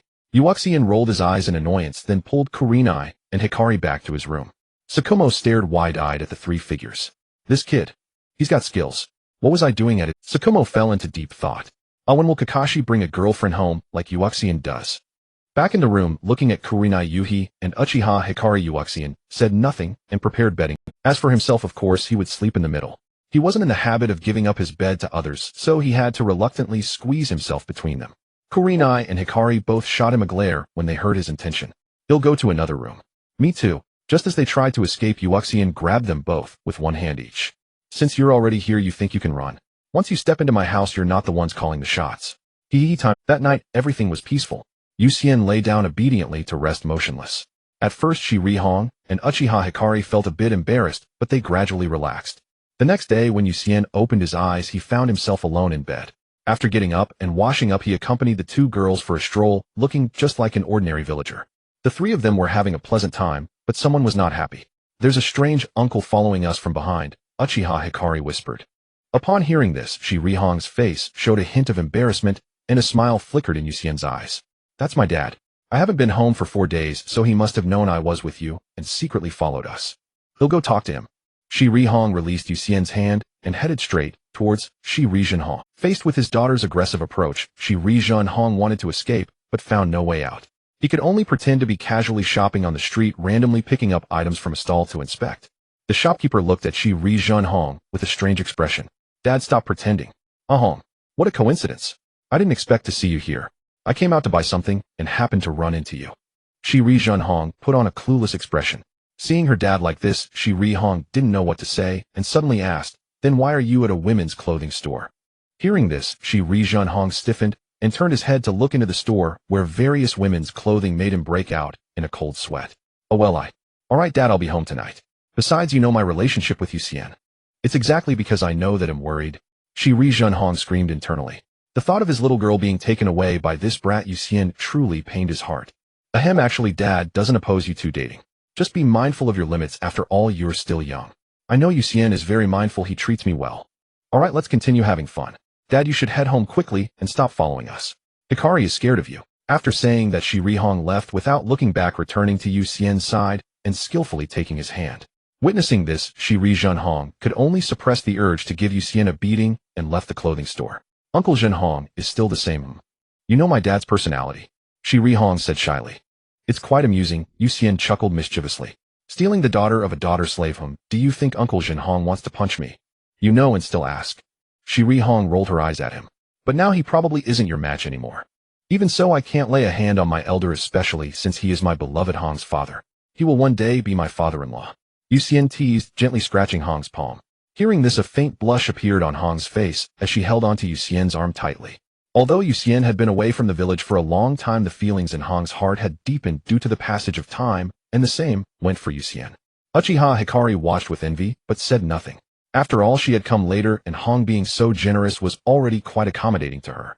If Uncle Jinhong knew that I would completely steal you away in the near future, I feel like our wedding will be quite hard to handle. Wedding. Upon hearing this word, Shi Hong's eyes flashed with surprise. Yes, a wedding. You are my officially recognized wife. How can there be no wedding? In the land of water, regardless of the family, as long as a man and woman marry, a wedding must be held. It can be small, but it must be registered and conducted. This is written in the law. Women are not just tools for reproduction, but true mothers of the family. Uchiha Hikari explained. Is that so? Upon hearing this, Hong's face was filled with anticipation. It had been decades since Konoha had seen a wedding. Since the marriage between Senju Hashirama and Uzumaki Mido, there were only weddings during Hashirama's lifetime. After Hashirama and Tobarama died, Konoha fell into war, and weddings had long been forgotten. Even until now, Minato and Kushina had not held a wedding, only a simple announcement before becoming a couple. Minato's wife is Kushina, but this news is known only to the elite shinobi of Konoha and a few families. Most people don't even know that Kushina is the Jinchuriki of the Nine Tails. For ninjas, letting their family be known to the enemies is a tremendous danger. It means they have a weakness. No one can guarantee that the village is free from spies from other villages. If those spies take drastic measures against any well-known ninja's family, it would be a devastating blow for the ninja.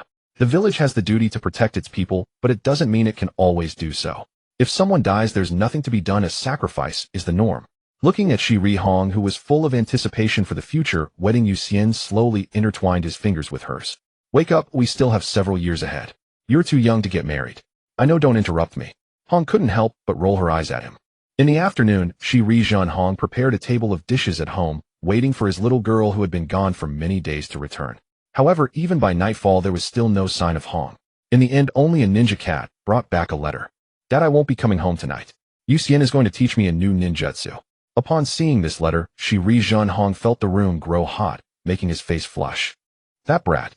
Holding the letter, he wanted to storm over angrily, but thinking of the genuine happiness Hong felt being with Yuxian, he could only sigh silently. That brat. If he dares to bully Hong, I will definitely. I'm too full, Yuxian. My stomach is about to burst. I really can't eat anymore.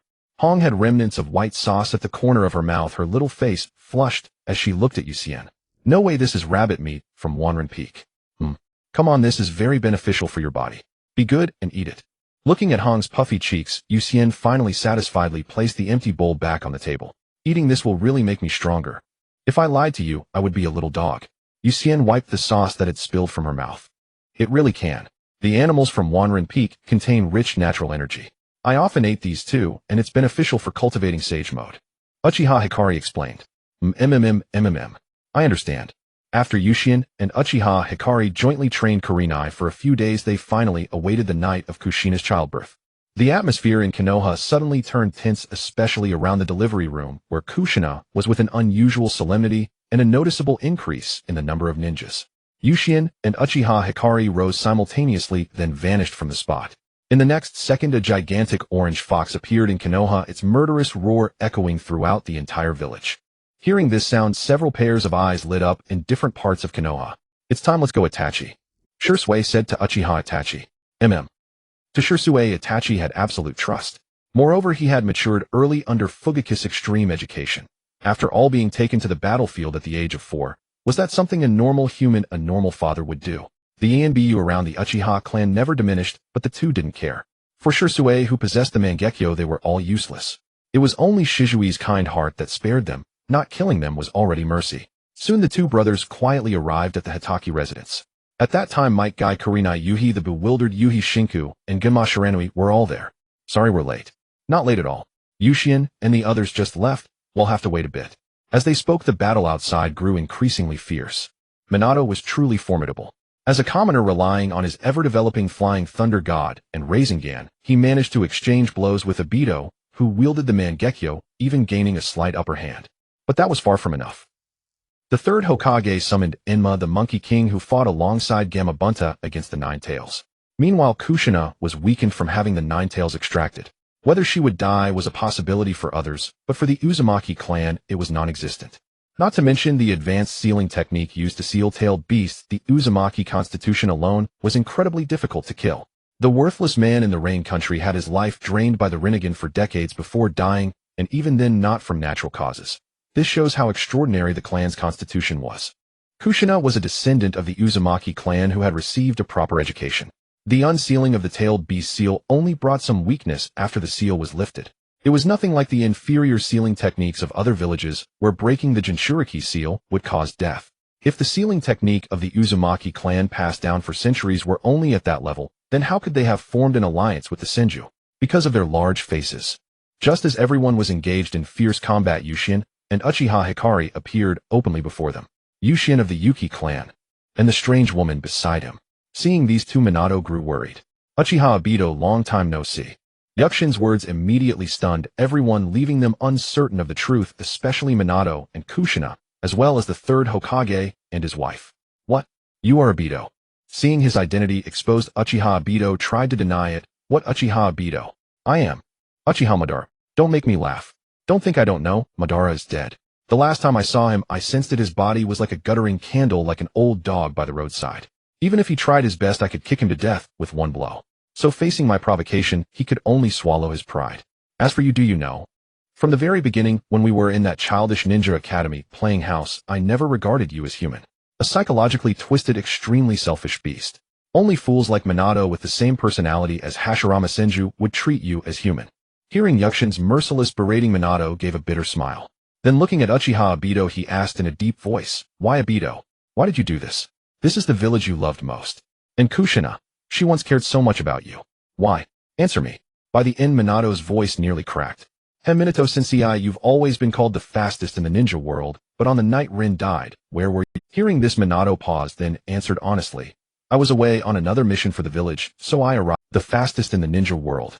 When we needed you most, where were you? Just like this time, I personally unsealed the Nine Tails, and you, Minato Sensei, are still late. You can't save anyone. Obito laughed madly. So, I want you to know the pain of losing everything. Tisk tisk tsk. No wonder Rin didn't fancy you. Obito, people like you deserve to die in a gutter. Is war some kind of game? Do you think you're the protagonist? You're only allowed to kill others, making their families and loved ones suffer, but you can't bear to lose. Yushin taunted Obito. What do you know? Just wait. I will kill Kurenai and make you feel the falseness and pain of this world. At this point, Obito refused to listen to anything, even threatening. Look what this is. Yushin took out a bottle containing a pair of eyes immersed in nutrient solution, causing Obito's pupils to contract sharply. My Sharingan. Correct. Unfortunately for you, Kakashi isn't dead, and Rin isn't dead either. In fact, Rin has become a perfect Jinchuriki. Right now she's about to become my sister-in-law.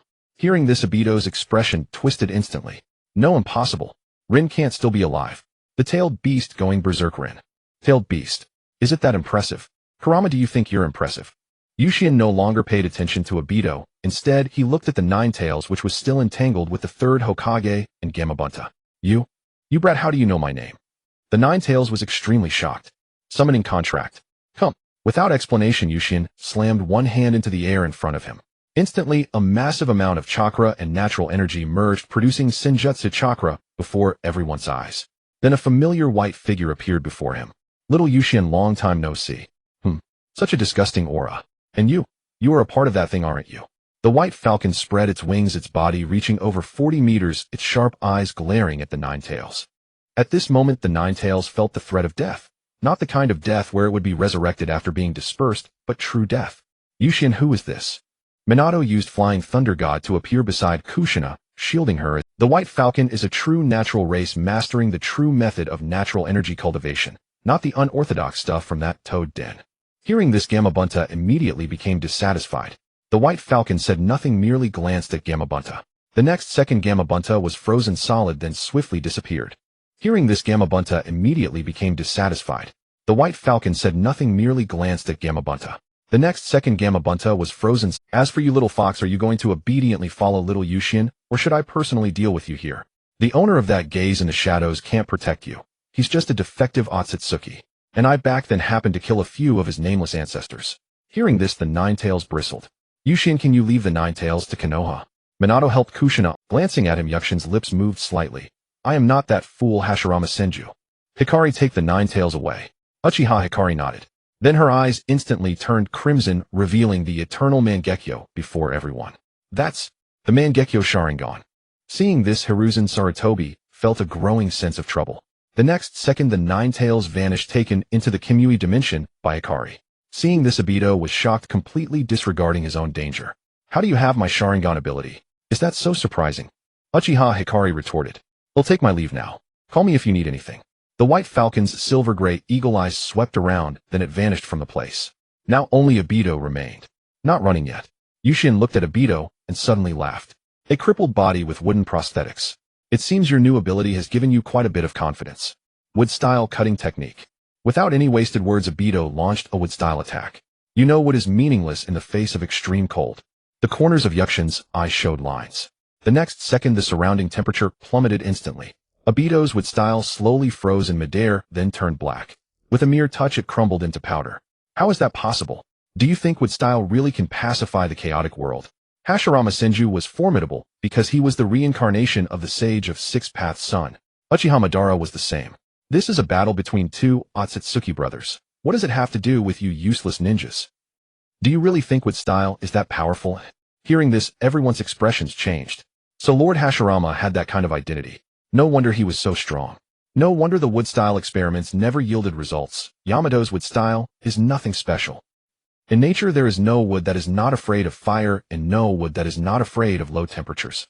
Don't you understand such a simple truth? Yushin snapped his fingers, and an ice dragon appeared beside him. After a moment, a giant ice golem materialized behind him, crushing a nearby empty residential building with one foot. Do you think this is fun?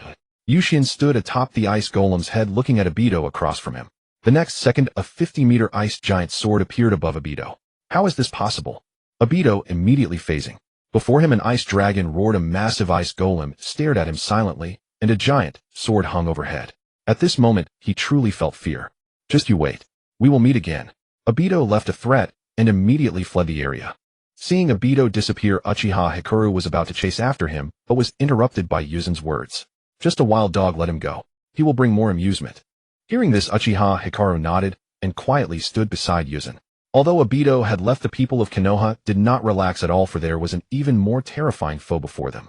Ice Sword, Iceman, Ice Dragon. At this moment, everyone felt utterly powerless. What a nauseating era, Senju Hashirama. This is the ninja world created by your foolishness. It's a pity I couldn't crush you myself.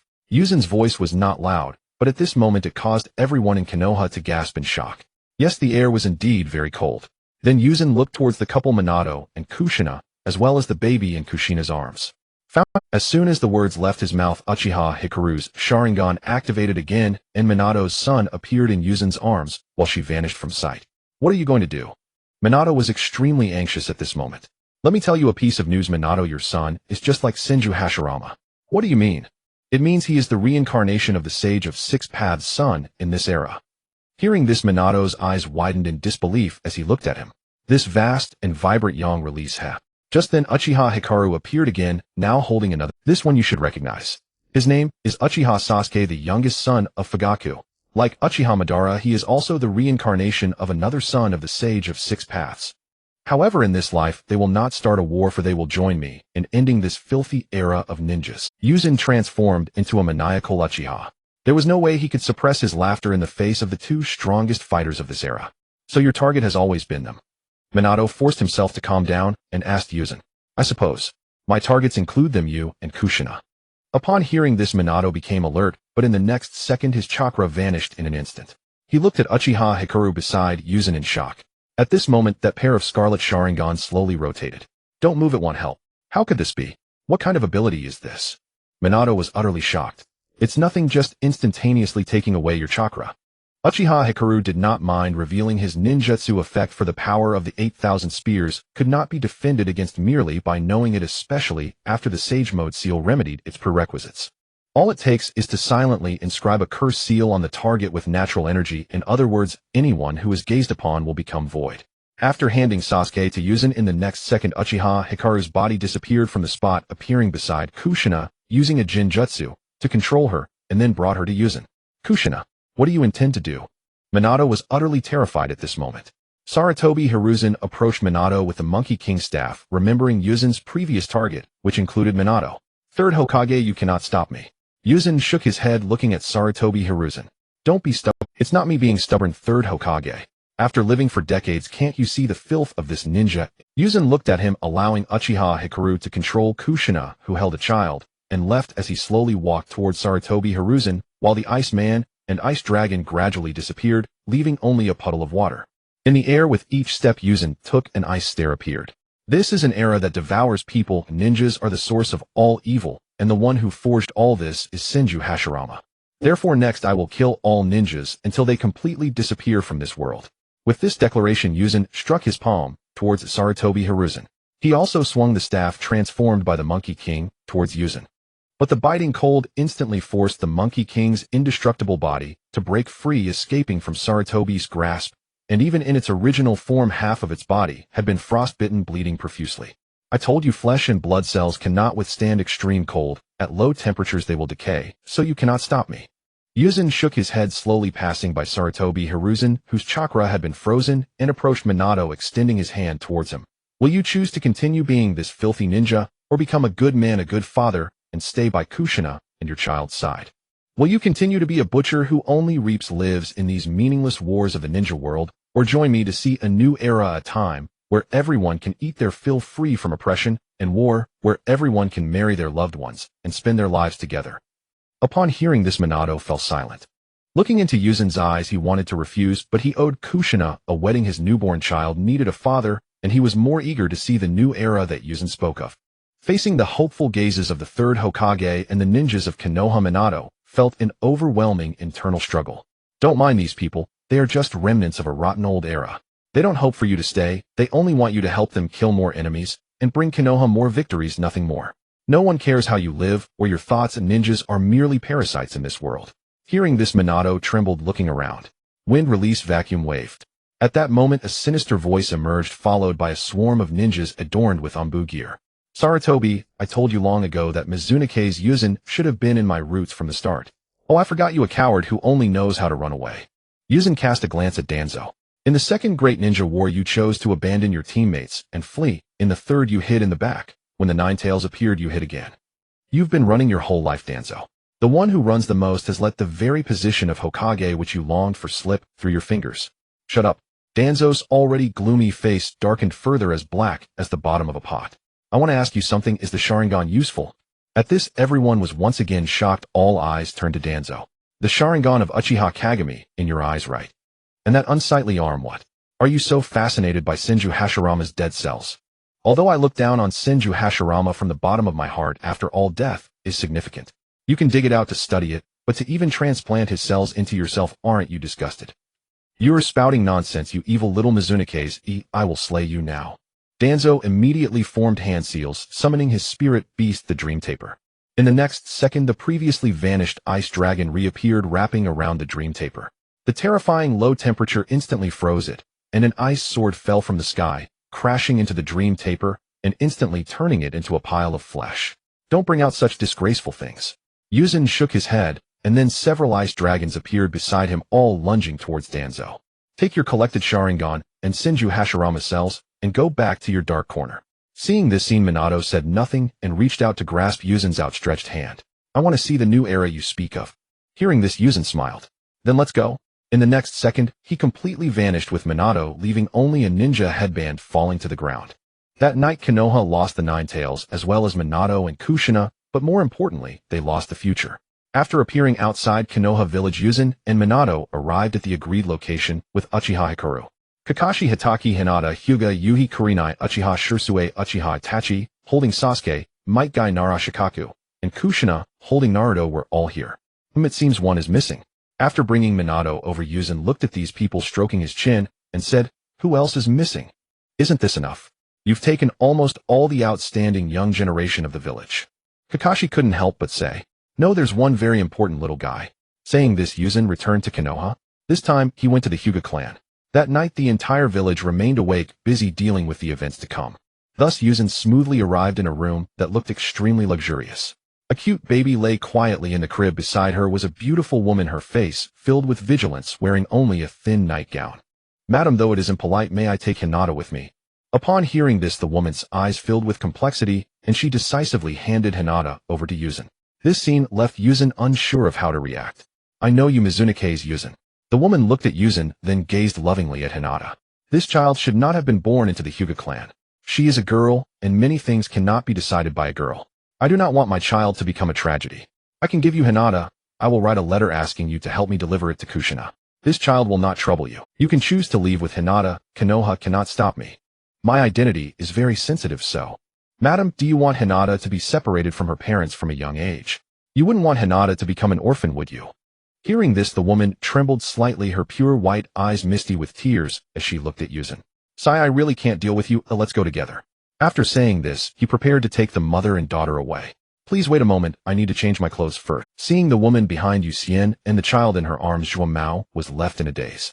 Bo Feng Shui Min also wore a bitter smile. "Why did you bring a member of the Hyuga clan here?" "She's the clan chief's wife. What's the big deal? After all, Shirzue and the others are still from the Uchiha clan." Yuxian replied nonchalantly. "The Hyuga clan places great importance on their Byakugan bloodline. What you're doing is equivalent to declaring war on them directly. So what? Even if I were to take the head family members of the Hyuga clan before them, do you think they would dare to resist? Don't think too highly of those arrogant families. The Uchiha clan is proud because they have the strength of the Sharingan. The Hyuga clan's arrogance is simply a display of weaklings barking like a dog.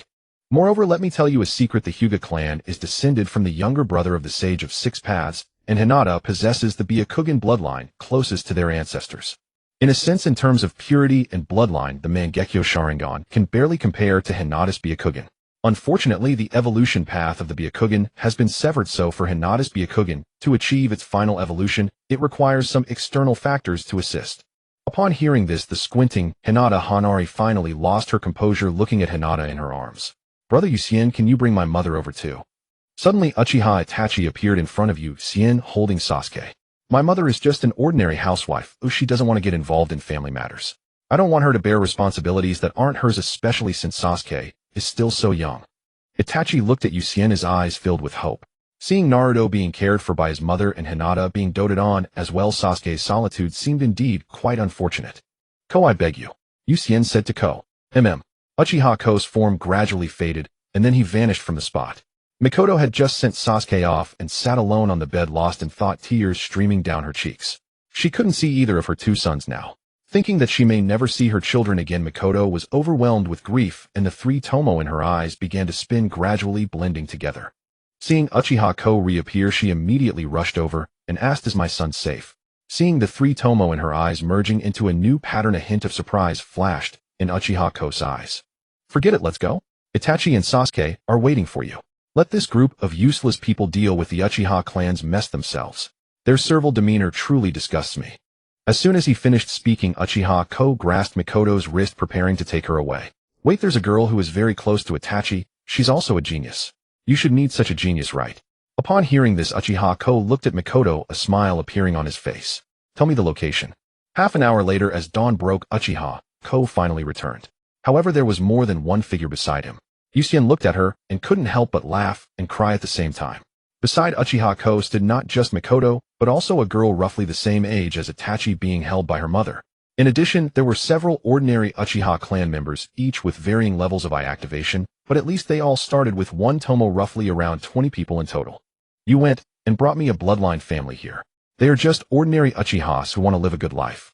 Anyway, sooner or later the Uchiha of Konoha will be dealt with, so consider this a legacy of sorts." With the Blood Dragon Eye, the Blood Wheel Eye, and the Byakugan, Konoha has practically gathered all the eye techniques of bloodline families. Alright, everyone stand together and hold on to each other. You might feel a bit dizzy next. Yuxian looked at everyone, and in the next second his aura abruptly changed. Bo Feng Shui Min carefully observed Yuxian. His face showed no changes, nor did he have the thick eyeshadow. He merely had white hair and a slender blue pattern at the corners of his eyes. Is this the true sage mode? Having not paid attention earlier, now he finally had the time to carefully observe. One could only say that compared to the half-finished sage mode of Mayaboko Mountain, which might even turn people into frogs, Yuxian's version was simply perfect. Yes, the true sage mode. Natural energy is the exclusive cultivation method of this planet. All living beings can cultivate. However, this cycle was later disrupted by certain outsiders. As for the so-called three great sage lands aside from the Dragon Cave, in some ancient records the rest are merely a group of lowly beings who couldn't even participate in battles back then, who transformed into the so-called sage lands by collecting discarded trash. Even the slug knows its place and can treat others with humility, while those frogs Hajiraya never realized that he was controlled by an old frog his entire life. Upon hearing this, Watergate's expression also fell. All right, everyone is ready, it's time to go. After saying that, Yuxian placed one hand on Watergate's shoulder and held Ko's small hand with the other as the sage chakra began to surge.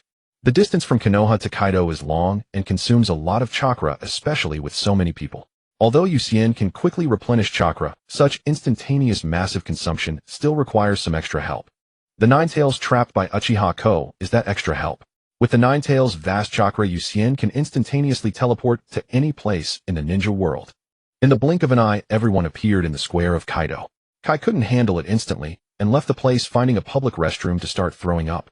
The next second, Kakashi and Rin arrived here with their team. Long time no see, Dad and Teacher Watergate, and Kakashi politely greeted those familiar faces. Rin did the same. Indeed, I sensed something was wrong when I was rushing here. Although it was just for a very short time, the sudden disappearance of the massive ice spear was not an illusion. Watergate smiled as he looked at Kakashi, whose temperament had drastically changed. And Rin, I'm so glad you're okay. Thanks to you, Sien, I found fortune in misfortune, just like Mother Kushina becoming the host of the Three Tails. Ishi, say hello. Rin summoned a small Ishi. No, I don't know them. Ishi shook its tail and continued to hide in its shell, motionless. Ishi's personality is a bit lazy, Rin said, scratching her head apologetically. You've grown up, Rin. Kushina walked over and rubbed Rin's head. By the way, Teacher Watergate, did Obito really make a move against you? Kakashi asked Watergate. Hearing this, Watergate's mood immediately fell. Kakashi, seeing this, already knew the answer. Rin beside them also looked at Kushina with concern. Next time we meet, I will personally slay that beast. A strong killing intent flashed in Kakashi's eyes for the first time. Rin didn't speak, quietly holding onto Kushina's arm. Kakashi, haha, my eternal rival. Let's continue our sparring that belongs to us. I've heard from Yuxian that you're feeling quite lost and lukewarm lately. Oh, let me save you.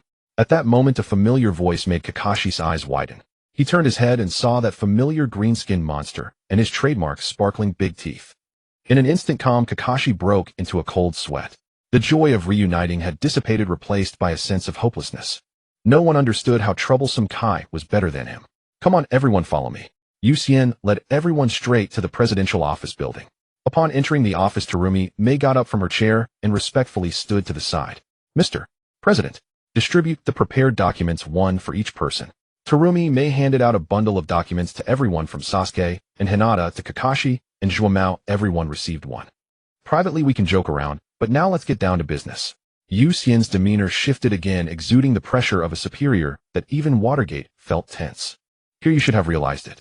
This is the hidden mist village in the land of water. However, now it's called Kaido. The ninja village was abolished by me years ago. I am the sole ruler of the land of water. There are no ninja villages, no ninjas, and no feudal lords or nobles. They have all become fertilizer for the land.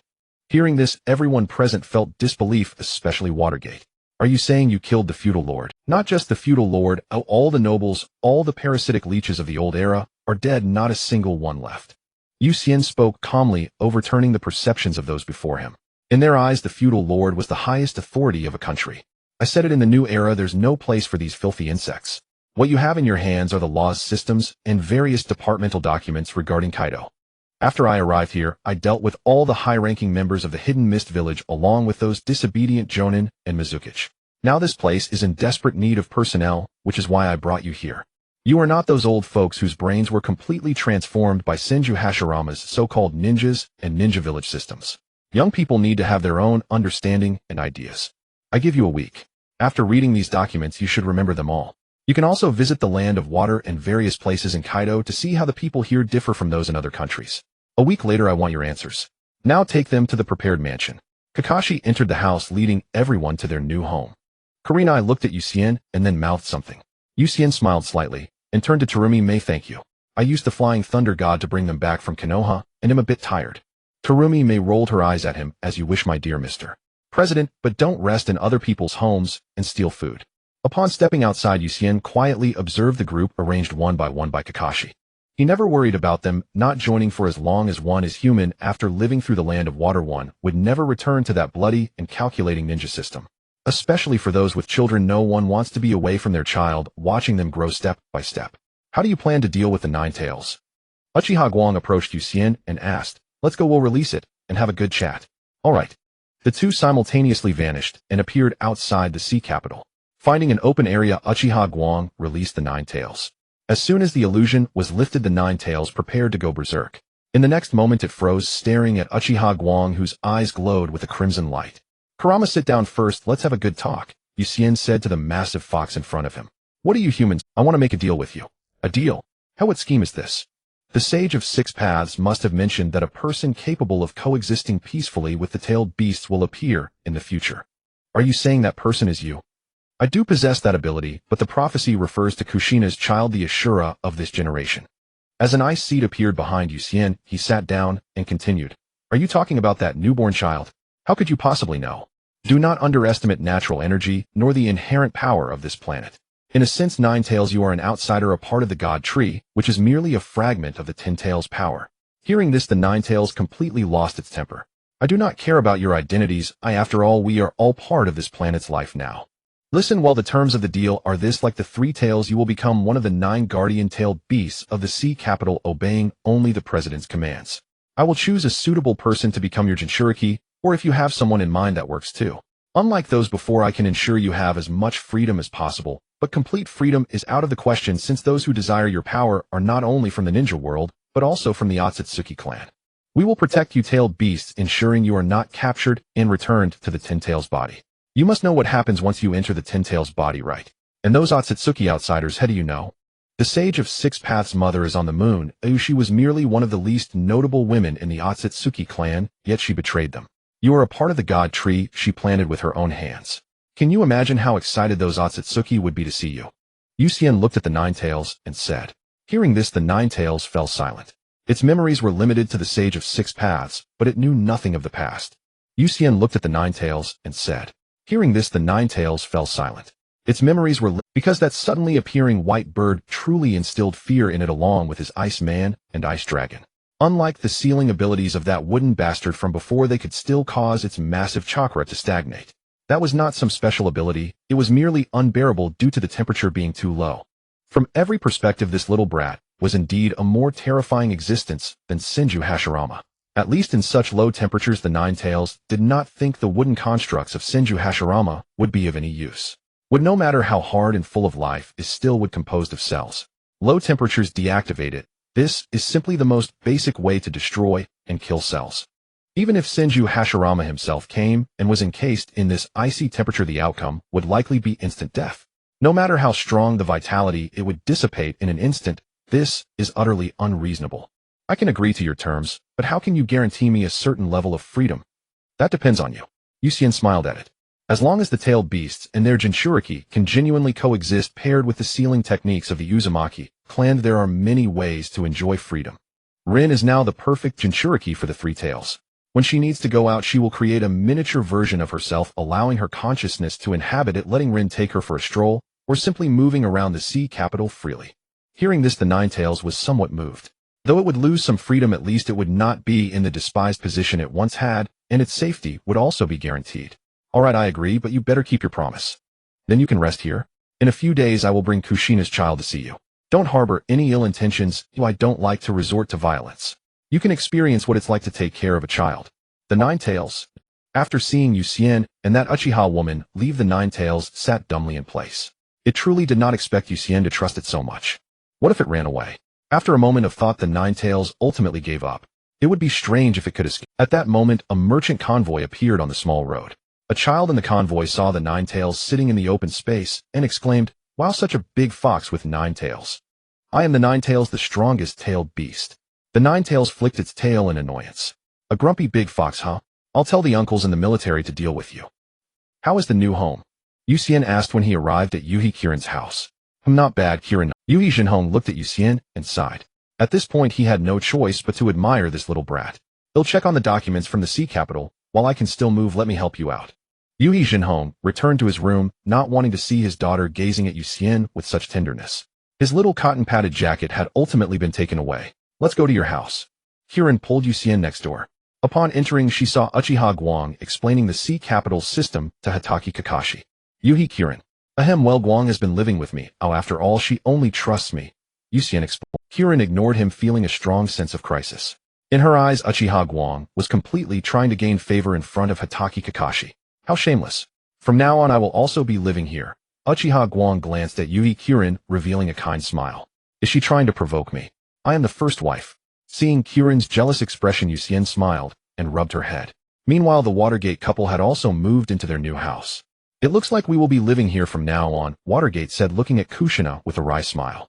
I don't find it bad at all. At least I'm not a Jinchuriki anymore, so I won't be monitored every day. Moreover, without being a ninja, you will have more time to accompany Naruto, and we can watch him grow up happily. Kushina looked at the sleeping Naruto in her arms, filled with maternal love. Seeing this scene touched the softest part of Watergate's heart. Everything he did was just to seek a stable life, wasn't it? From being a commoner to becoming Hokage, the struggles along the way were only clear to him. Even so, the couple still faced many restrictions. Now they could finally cast aside those bindings completely. At that moment, a knock sounded on the door, and Watergate immediately went to open it. He was met with a familiar head of red hair, causing him to be momentarily dazed. May I ask who you are? My name is Uzumaki Mihue. Is Kushina living here? I heard from the president that this house is prepared for Kushina. I just heard some noises, so I came to check. Come into. Kushina is my wife. She is inside. Watergate immediately invited the person in. Kushina had just put down the sleeping Naruto when she heard someone calling her and came out of the bedroom. Then both she and Mihue froze. That familiar red hair reminded Kushina of some past events. Only when she saw the face that resembled her memories by 8 parts did Kushina tentatively speak up. Is it you, Sister Mihue? Kushina, it really is you. Upon seeing Kushina, Mihue rushed forward to embrace her. Kushina did the same, tears instantly streaming down her face. After the clan's extermination, Kushina had not seen any family again, but unexpectedly encountered one today. Though not biological sisters, they were not far apart. Sister Mihue, how did you end up here? It was President Sama who had Colonel Kakashi find us mother and child, bringing us to the sea capital. You have a child too? Yes, her name is Uzumaki Xiangling. Mihue said with a smile. I had a child yesterday, a boy named Uzumaki Naruto. Kushina also laughed happily, and Watergate beside her was filled with joy. By the way, where is your husband? Where is he from? He is an ordinary person, and he. Mihue's expression suddenly fell. Seeing her like this, Kushina also reacted, gently hugging Mihue without saying anything. Let's not talk about that. Kushina, which department will you be going to? We can work together. Which department? Well, I am in the medical department. Rin is the head of the medical department. I heard she is your student. Speaking of which, Rin can also be considered my teacher. I don't know anything if it's all Rin who taught me. At this point, Mihue felt a little embarrassed. I'm not sure about that. We just arrived in the sea capital this morning, so I don't know the situation here yet. Okay, you need to get acquainted quickly. It will definitely surprise you. Watergate quickly asked, Sister Mihue, could you tell me how the military in the sea capital differs from the previous ninja system? I am not sure. You will need to experience it yourself. However, the soldiers in the military never exploit the common people, nor take their hard-earned money to help. Mihue shook her head. You can ask Colonel Kakashi. He is the commander of the guard unit. Kakashi. Upon hearing Uzumaki Mihue's words, Namikaze Minato nodded solemnly. I will. Then shall we have a meal together? After all, it's not easy for us to reunite. Uzumaki Mihue turned to Uzumaki Kushina. Sure, I've never tasted the food of the sea capital. How is it? I personally quite like it, especially the crawfish. Though not filling, it's delicious. Take me there, take me there.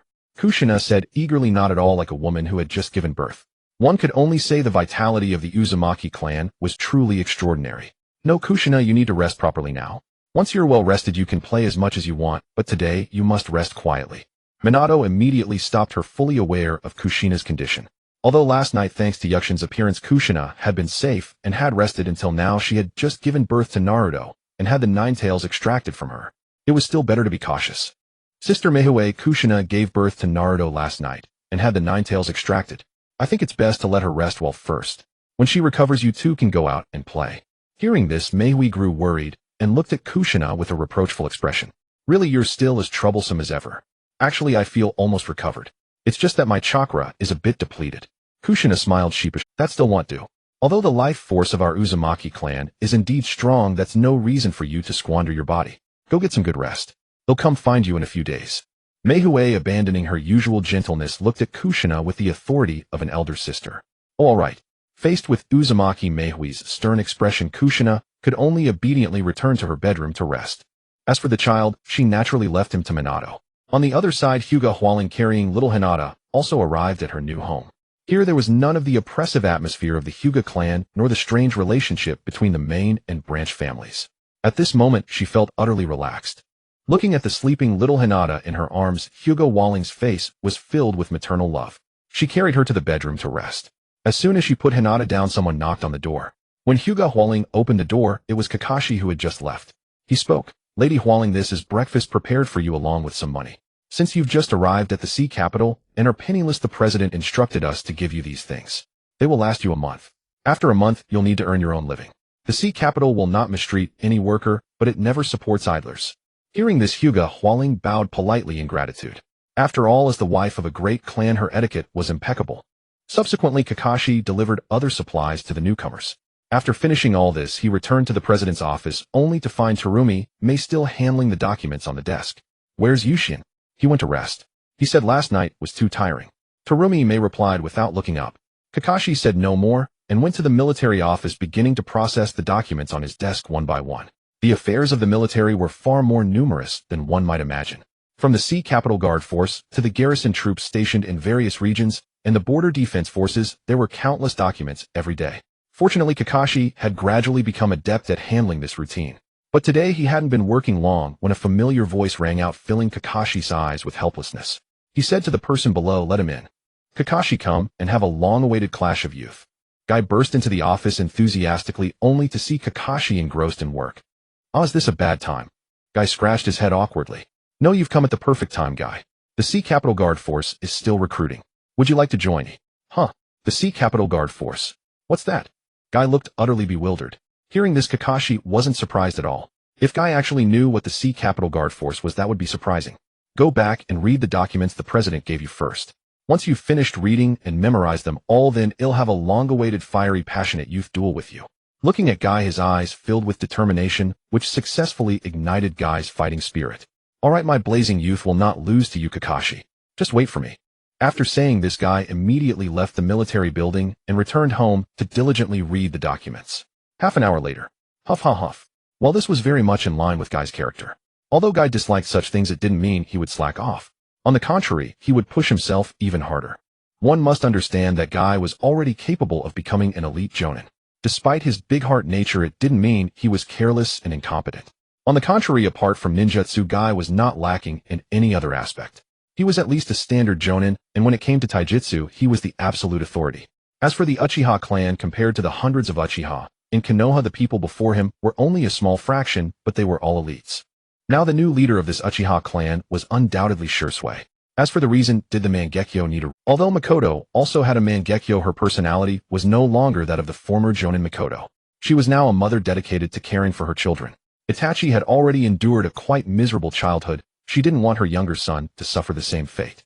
"Are you adapting well?" Suddenly Yushin appeared behind Shursui and patted him on the shoulder. "Brother Yushin, why are you here?"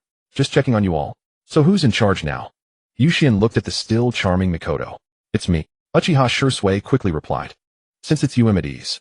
Just remember one thing, whether it's the Uchiha or the Kagaya clan, both are part of the Sea Capital. I don't want you to fight over some meaningless title of the #1 Dojutsu clan.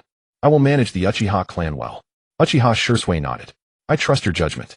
Yushin nodded. Hearing Yushin's trust in him, Shizui's conviction grew even stronger. Yushin was truly someone worth following.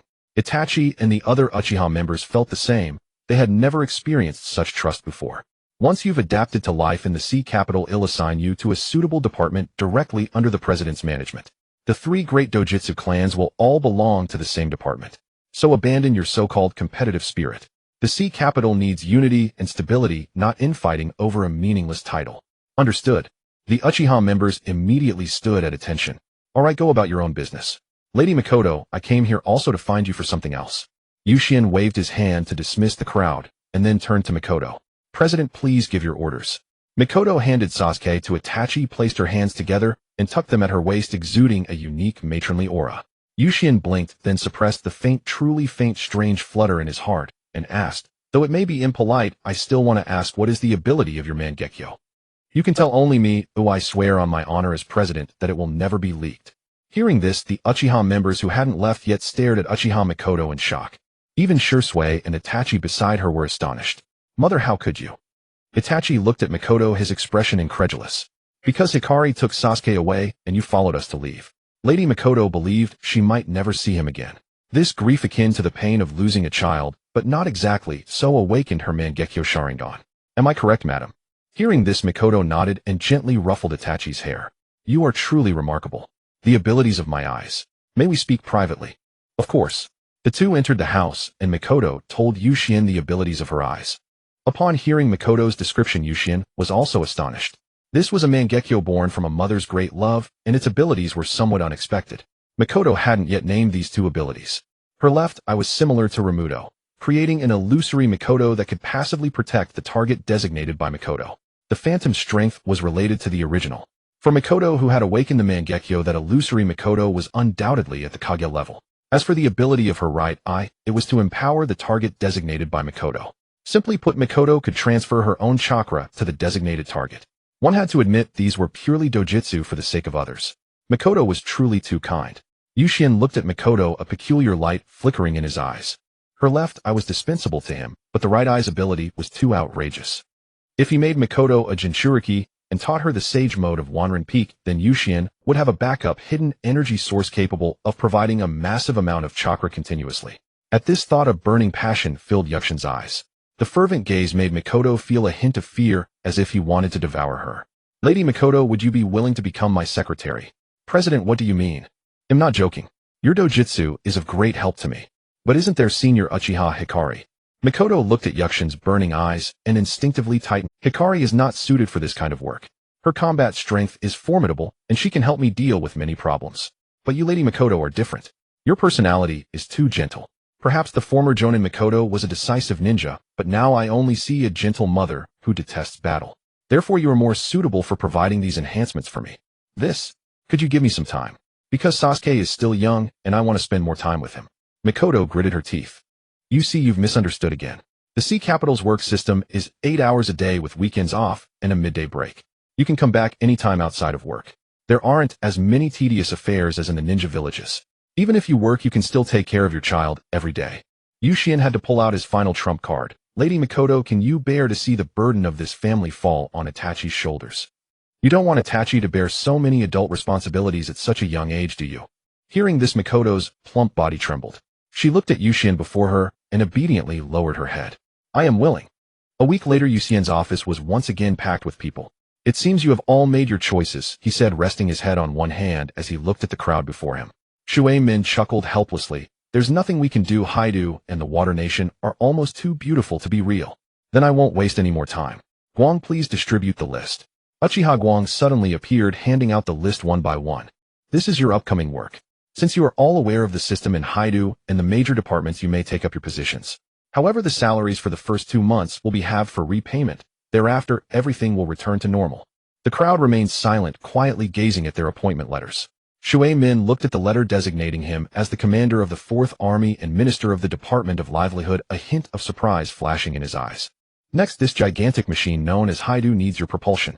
Now, aside from the inspection department, everyone should start working in their respective positions. Handle minor matters yourselves, but do not bring every little issue to the office. Understood. After saying this, everyone began to leave in an orderly manner, leaving only the Uchiha clan and Hinata falling behind. Except for Meichin, the inspection department will commence nationwide investigations starting today to root out all spies who have infiltrated the Water Nation for years. I don't care what methods you use, within a month I want all those hidden spies to appear in prison. The 4th Army and the border garrison will intensify their blockade. Not even a fly can escape. Your task is to identify all spies and some non-human white creatures that have quietly infiltrated the Water Nation. Only your insight can uncover them, so capture them all. Qing will inform you how to proceed. Understood. After the inspection department personnel left, Yushien looked at the last remaining Uchiha Meichin and pointed to the empty desk beside her. Your desk is there. I will have someone teach you how to handle these documents. Remember, human life comes first. Haidu is not a ninja village. Assisting civilians is not for profit, but a duty of those who have enjoyed a beautiful life and education in Haidu. I understand. I will study hard, Meichin replied. Yushien nodded and suddenly vanished, bringing Zhao. Zhao Meiyin was relaxing and slacking off when she suddenly saw the familiar office and angrily exclaimed, Shui Weiwei Yuxian, you jerk. I've just helped you with work for 3 days. At this moment Yuxian had already disappeared again, leaving a note on the desk. Starting today, you are the acting president. I have other matters to attend to. This is your training. Looking at the note on the desk, Zhao Meiyin, who had finally managed to relax, felt her eyebrows twitch in anger. She then took a deep breath to calm herself and looked at Uchiha Meichin. Are you the president's secretary?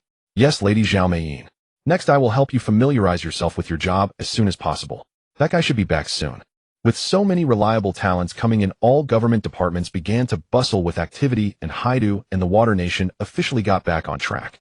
A month later, after Yuxian signed the last military report on the desk and handed it to Meichin to send out, he leaned back in his chair and began to contemplate the upcoming plans. Haidu's 3-year plan had already completed part of its goals. There was no shortage of talent, and the future was secured. Now it was time to accumulate finances and begin preliminary experiments for modern urban development. As Yuxian pondered how to bring back Orochimaru, he heard Uchiha Shizui's voice from outside. Your Excellency, there is a special situation to report. Come in. Yuxian straightened his posture, watching as Shui handed over the documents, a smile soon appearing on his face. I never expected this.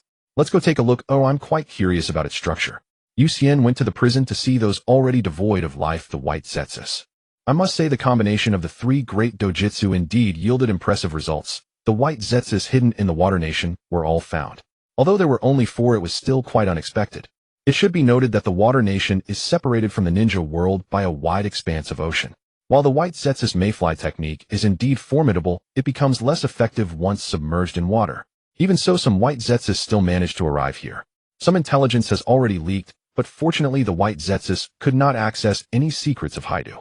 Now there are 4 bodies of white Zetsus here, which are quite perfect materials. Leave one of these corpses for medical experiments, seal the others. Remember, this is classified information and must not be leaked. Understood. Uchiha Shirsui nodded. Next, go deal with those stubborn thieves. The Water Nation does not need nobles or feudal lords, and definitely does not need ninjas. Yuxian spoke in a relaxed tone. Understood. Shirsui quickly left while Yuxian returned to his office, watching Meichin focused on handling several documents, feeling quite at ease. After working so hard for so long, it was time for him to enjoy a bit of leisure. The mountain of public reports was gone, and he had more time to himself. Before long, Meichin finished reviewing the documents and was just about to hand them to Yuxian when she noticed him staring blankly at her. Feeling a bit embarrassed, she turned her head and handed over the documents. No need to look. There's nothing important, so there's no need for me to see it again. Dear President's Secretary, that's the judgment you should have. Understood. Meichin nodded and then left with the documents. Glancing at the time, it was almost the end of the workday. Yuxian left a note and then used a reverse summoning technique to arrive at Wanren Peak. What brings you here? Baihuan opened his eyes, looking at Yuxian, who had appeared before him. I brought something good up. Yuxian took out the corpse of a white Zetsu for Baihuan to examine. What incredible vitality. Is this guy really dead? Baihuan inspected the white Zetsu's corpse, his eyes flashing with surprise. Yes, this is a corpse of a human that the divine tree once devoured, assimilated into this being. Is that so? However, it's too weak. That is indeed the case. The combat power of the white Zetsus, how should I put it, has some, but not much. If you could obtain even a small part of the divine tree, it would be far more useful than this. A part of the divine tree. Yuxian pondered for a moment, a smile flashing in his eyes. There will indeed be one, but not now. By the way, how is your research on that Otsutsuki corpse going? Do you want it? Yes, but not right now. Let me remind you, that guy is very strong. I know, which is why I need it. The bloodline of the Otsutsuki will be very useful to some of my subordinates. Do as you wish. Baihuan waved his wings. Since this corpse is useless, he'll take my leave now. Leave the corpse. Perhaps Xianya can discover something. All right then. Yuxian did not refuse, leaving the white Zetsu's corpse behind before departing from Wanren Peak. Meichin at the desk saw Yuxian appear suddenly again and was already used to it. She got up, poured a cup of tea for Yuxian, and then heard him say something astonishing again. By the way, Meichin, would you be interested in becoming a Jinchuriki? Upon hearing this, Meichin was momentarily stunned, then looked at him in disbelief. Are you serious? Me, a Jinchuriki? Yes, this isn't Konoha. I don't have so many rules. Forget it, I don't like fighting.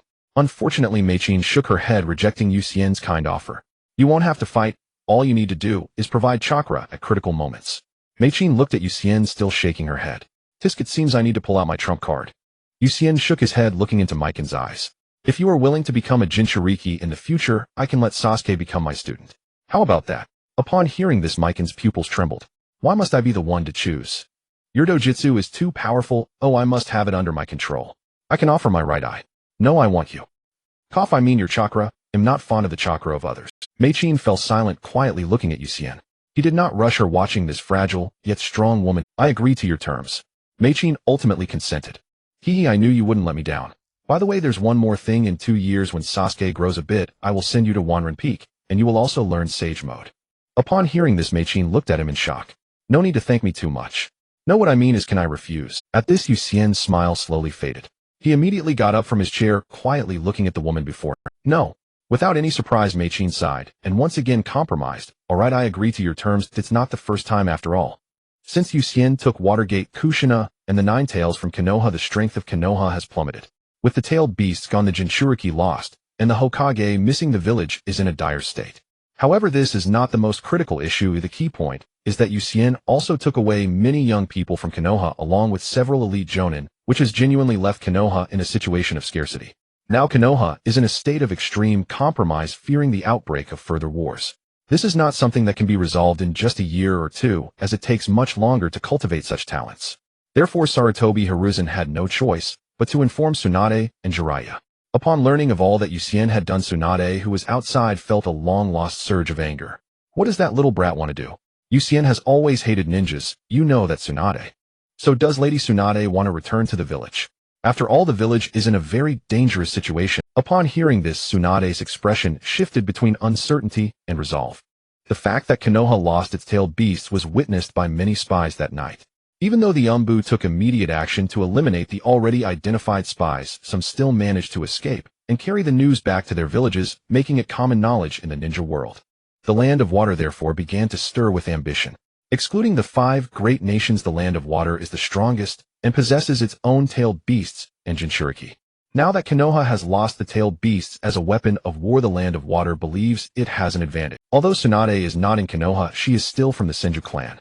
Even if Konoha is in dire straits, it is a place she deeply loves, a place her granduncle and great-granduncle dedicated their lives to protect. Shizen, pack your things. Without saying much more, Tsunade ultimately decided to return to Konoha. As for Jiraiya, who was traveling outside, he specialized in intelligence and was already well aware of what Yuxian had done in Konoha. He hastily made his way back to the village. In a secret underground laboratory, Orochimaru was conducting an experiment. In front of him lay a man who had long since died, his body injected with a special serum, transforming completely into wood within moments. Another failure. Orochimaru was not surprised. After all, he had failed so many times that he had grown accustomed. Part of the reason for this was what Yuxian had said about the special nature of Senju Hashirama and Uchiyama Madara, the reincarnations of the 2 sons of the Sage of 6 Paths. Thinking of the secrets Yuxian had uncovered, a fervent intensity shone in Orochimaru's eyes, especially since he had secretly compared Senju Hashirama's cells with the preserved cells of Tsunade. The astonishing vitality of those cells was beyond imagination, and Orochimaru discovered some unusual phenomena. It is hard to believe that the cells of a dead person could still divide and proliferate even more dramatically than those of a living person. Perhaps without the brain's control, these cells behaved like cancer cells, rapidly dividing as long as there was enough nourishment. At that moment, the door to his laboratory burst open, and Sarutobi Hiruzen, accompanied by the Umbu, arrived, witnessing the bodies of those who had perished due to the human experimentation. Initially unfazed, Hiruzen found it unacceptable that Orochimaru was using villagers for his experiment. Orochimaru was not surprised. After all, he had collaborated with Danzo, and he anticipated that one day he would be sold out by that old man. Orochimaru, do you know what you are doing? Of course. Why are you using villagers for your experiments? Hiruzen looked at Orochimaru, his eyes filled with pain and regret. Teacher, you should be able to guess where these people came from, right? At this point, shouldn't we be looking for the person behind this? I'm just a mere experimenter. Orochimaru stuck out his tongue, revealing his trademark cold smirk. Shut up, Orochimaru. Even at this point you still dare to argue. Your crimes have already been documented. Don't you want to surrender? An Umbu member immediately chimed in. Teacher, I truly feel sorry for you now. Orochimaru was indifferent to the minion's words, instead wearing a look of disappointment towards Sarutobi. Danzo's position was one that his own teacher had groomed him for, and now he was bound by it. The once great ninja master was utterly gone. It seems that today we teachers and students have no choice but to fight. Orochimaru licked his lips, not wasting any words, and took the initiative to strike. Hidden Shadow Snake Hands. Summoning Jutsu Monkey King. Sarutobi, have you finally reached this point? The Monkey King appeared, looking at the 2 opposing teachers and students with no hint of surprise. After all, he had already told Sarutobi about Orochimaru's inner darkness. It was just that Sarutobi had been indulging it until now. Upon seeing the Monkey King before him, Orochimaru finally displayed a serious expression. As a summoning beast capable of taking down the Nine Tails, the Monkey King's strength is beyond doubt undoubtedly one of the strongest summoning beasts, both in terms of inherent battle power and in its ability to transform into a staff. Without further ado, Orochimaru directly summoned the 10,000 snakes. Unfazed by their uproar, Orochimaru accepted the challenge, and the battle was fully ignited. Currently, Orochimaru did not have too many life-saving means, but his strength remained formidable, as this was still his own body. However, Sarutobi at this moment was not as aged as he would be 12 years later. His strength was still greater than Orochimaru's. Therefore, as time passed, Orochimaru began to feel the strain. After all, the title of Ninja Master was not earned lightly. Sarutobi had mastered 5 types of chakra nature transformations and hundreds of ninjutsu, effortlessly using various combination techniques. In contrast, Orochimaru had not yet perfected the 8-headed serpent technique, and he had not mastered many functional ninjutsu, far from the outrageous capabilities he would possess later. However, perhaps due to guilt towards this disciple, Sarutobi softened his heart and let Orochimaru go. The next day, news of Orochimaru's defection spread throughout Konoha, and his heinous human experiments were exposed. Now Orochimaru, severely injured, was slowly making his way toward the land of water. He passed by the Kikyo Mountains and the various battlefields he once fought for, familiar memories flooding his mind, yet at this moment all Orochimaru felt was sadness. With a cold snort, Orochimaru pulled out the ninja headband that symbolized his identity with Konoha and discarded it without hesitation. "Yusuke, let me see what you call a new era." His hoarse voice echoed from his throat. Orochimaru had no time to rest. At present, he just wanted to reach the land of water as quickly as possible. By the time Tsunade and Jiraiya returned to Konoha, half a month had passed. Upon learning of Orochimaru's betrayal, their expressions varied. There was regret, disappointment, anger, and helplessness. The three had fought side by side for so long, their bond was profound, yet now they had completely parted ways. Arriving at the Hokage's office door, Tsunade expertly kicked it open and walked in. "Old man, you really are in a sorry state." Hearing Tsunade's words, Jiraiya behind her chuckled bitterly. "Tsunade, don't rub salt in the wound. Yusuke is your student, can't you try to persuade him?" "Heh, when have my words ever mattered?" Tsunade scoffed. Sarutobi sighed, looking at the two of them. "Now that Minato has been taken by Yusuke, Konoha cannot go a day without a Hokage. I am merely acting as Hokage temporarily. I called you back so that one of you can become the 5th Hokage, and to tell the ninja world that even without tailed beasts, Konoha remains strong." After Sarutobi finished speaking, he gazed expectantly at Jiraiya. Jiraiya quickly waved his hands. "Ill pass, old man. You know me, my personality is not suited for being Hokage. Just give it to Tsunade. Hokage, hee, whoever wants to take it can take it. I'm not doing it." At that moment, Danzo also entered the office. Upon learning that Tsunade and Jiraiya had returned, he could no longer sit still, especially since they had come to the Hokage's office. He rushed over immediately. However, before he even entered, he overheard Jiraiya and Tsunade both expressing their unwillingness to be Hokage. Although he maintained a poker face, he could not hide the joy in his heart, feeling a lightness in his step. "Tsunade, Jiraiya, when did you return?" Danzo feigned surprise as he looked at the two. Tsunade snorted coldly, too lazy to respond. Jiraiya replied slightly. "Hiruzen, Konoha cannot go a day without a Hokage. The 4th has already departed. What we need to do is quickly select the 5th Hokage. In my opinion, Tsunade and Jiraiya are quite suitable." "Indeed, but couldn't you two make it a little easier for me?" Danzo said theatrically. "Since they are unwilling, we must select someone else who is reputable and has made contributions." Sarutobi sighed as he looked at his two students. "No need to make it so complicated. The old man is still alive." Tsunade immediately interrupted him. "Moreover, even if we were to select Jukyu, we cannot choose you, an old man half in the grave. It's better for you to rest early. What Konoha needs is young people to become the new Hokage, not someone like you who is past your prime." Tsunade spoke harshly to Danzo, showing him no courtesy. Upon hearing this, Danzo's expression at that moment, the other two advisors also arrived at the office. Jiraiya greeted them one after another, while Tsunade completely ignored them. "Hiruzen, the urgent matter at hand is that someone must step up. Minato has already gone missing. You, as the 3rd Hokage, should take up the position again. You can retire once a suitable replacement is found." Danzo immediately became anxious. He had thought his opportunity had come, but unexpectedly the situation circled back to Sarutobi.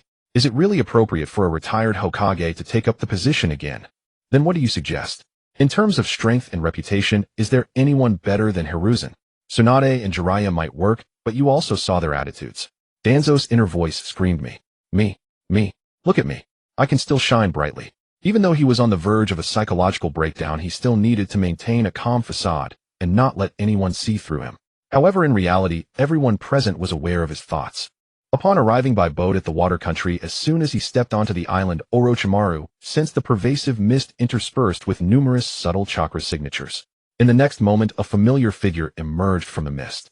Orochimaru, the president has been waiting for you for a long time, Kakashi said, looking at Orochimaru. Kakashi, long time no see, Orochimaru replied. Indeed, it has been a while. He did not resist as Kakashi and a few others led him into the fog. As they emerged from the mist, Orochimaru gazed upon a water country that was completely different from his recollections, feeling an overwhelming shock. The roads were wide and well-maintained, orderly, and the closer they got to the sea, the more pedestrians they encountered. Each person wore a smile, an expression of hope that was rare in other countries. The outside world knew nothing about the water country, yet no one expected it to have developed to such an extent. Suddenly, Orochimaru understood what Yushin meant by a new era. This was a prosperity that had never appeared in the ninja world at any time. Kakashi, Yushin, how did you achieve this? After a long silence, Orochimaru turned to Kakashi and asked. By killing the feudal lords and nobles, abolishing the ninja and ninja village systems, and establishing new governance and systems. Yushin is truly audacious. Once the news of killing the feudal lords spreads, those great and small nations will likely set aside their grudges and launch a joint attack on the water country. Orochimaru said with a smile. That is indeed the case. However, no one can leave the water country at will. Even merchants must do business under the supervision of the military and report their activities. Moreover, the water country's unique geographical advantages, being completely isolated from other nations, allow it to remain so closed off, which is why Yushin considers it the best place for reform. I see now, Yushin is indeed a genius. Orochimaru immediately comprehended all of Yushin's thoughts. Such bold measures would be impossible in any other nation on the continent. Small countries lack sufficient resources and population. Even if they develop, it would be limited, as exemplified by Hanzo and the Rain country. If a large country were to implement such reforms once discovered, it would not only be targeted by the large nations, but all countries in the ninja world would unite in a frenzied assault, as the feudal lords and nobles are quite protective of their lives. In comparison, only the water country can undertake such shocking reforms due to its extreme isolation from other nations. Orochimaru's opinion of Yushin rose once again. After a while, he finally caught a glimpse of a colossal structure through the window of the carriage. It was the expanding sea capital. Outside the sea capital, a gigantic fox lay resting on the ground, surrounded by various children.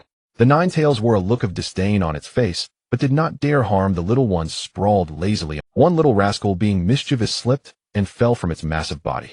Just as it was about to hit the ground, a thick, fluffy fox tail conveniently cushioned its fall. What a bunch of troublesome little brats. I am the mighty Ninetales, not your pet.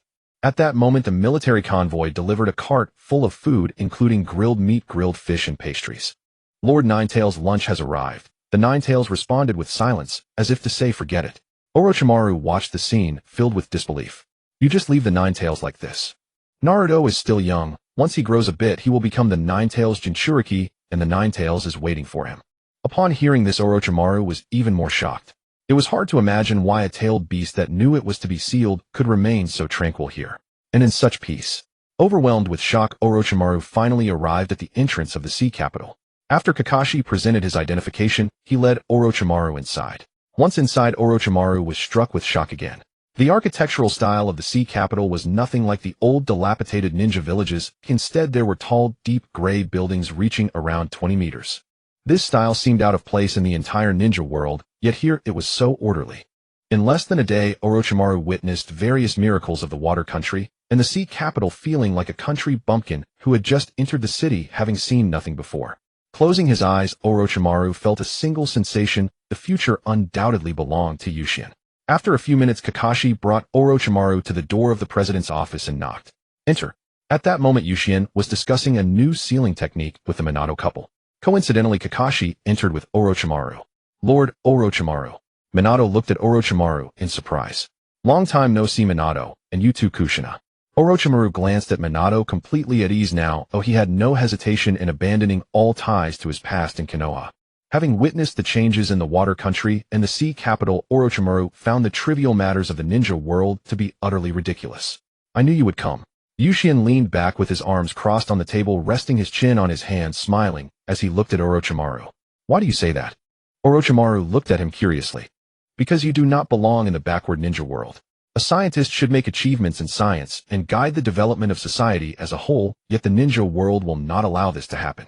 Only I can provide you, the scientist, with the treatment you deserve. Upon hearing this, Orochimaru felt a surge of anticipation. So what do you need me to do, Yushin? I know you seek immortality and are researching various bloodlines. Immortality I can help you with, but as for bloodlines you might be disappointed because the source of bloodlines comes from the Otsutsuki. Any bloodline you study, such as Sharingan, Byakugan, or Senju, is merely a part differentiated from the Otsutsuki bloodline. In other words, everything you study about bloodlines is utterly meaningless as the source has never been within the bloodline clans. Upon hearing this, a complex expression flashed in Orochimaru's eyes. How will you help me achieve immortality? You'll find out shortly. For now, take this. From now on, you are the Minister of Science. Kakashi will take you to the laboratory, and you will have many tasks ahead of you. I hope you can complete them quickly, and the method for your immortality is also in the laboratory. You will see it once you enter. Orochimaru did not speak, taking the appointment letter. Kakashi then led him out of the office toward the prepared. Once Orochimaru left, a complex look flickered in Minato's eyes. I didn't expect Orochimaru-sensei to leave Konoha as well. It's quite normal. The higher-ups in Konoha are a mess, and you should be aware of that, Minato. Now that you have left Konoha as the fourth Hokage, the one most likely to become Hokage next is Orochimaru. No matter what he has done, as long as his strength and past achievements are there, he qualifies. After all, the higher-ups are aging while Orochimaru is at the peak of his strength. Danzo will not allow this to happen, nor will Mito and Korin. During your tenure, they will lose a lot of power. Orochimaru will face the same fate. Young people are not like Hiruzen Sarutobi, who is indecisive and nostalgic. Naturally, Orochimaru will become a pawn, who no matter how great he once was, or how many achievements he had, he must disappear. Yushin leaned back in his chair, revealing the underlying truth. Well, no need to worry about him.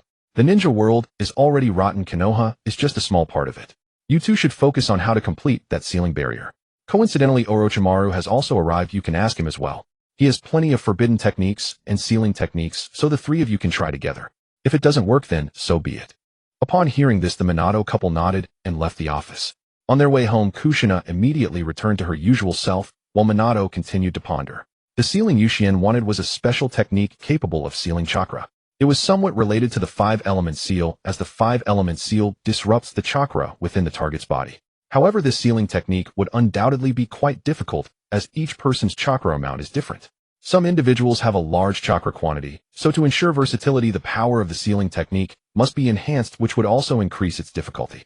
Although Minato excelled in sealing techniques, he learned them all from Kushina.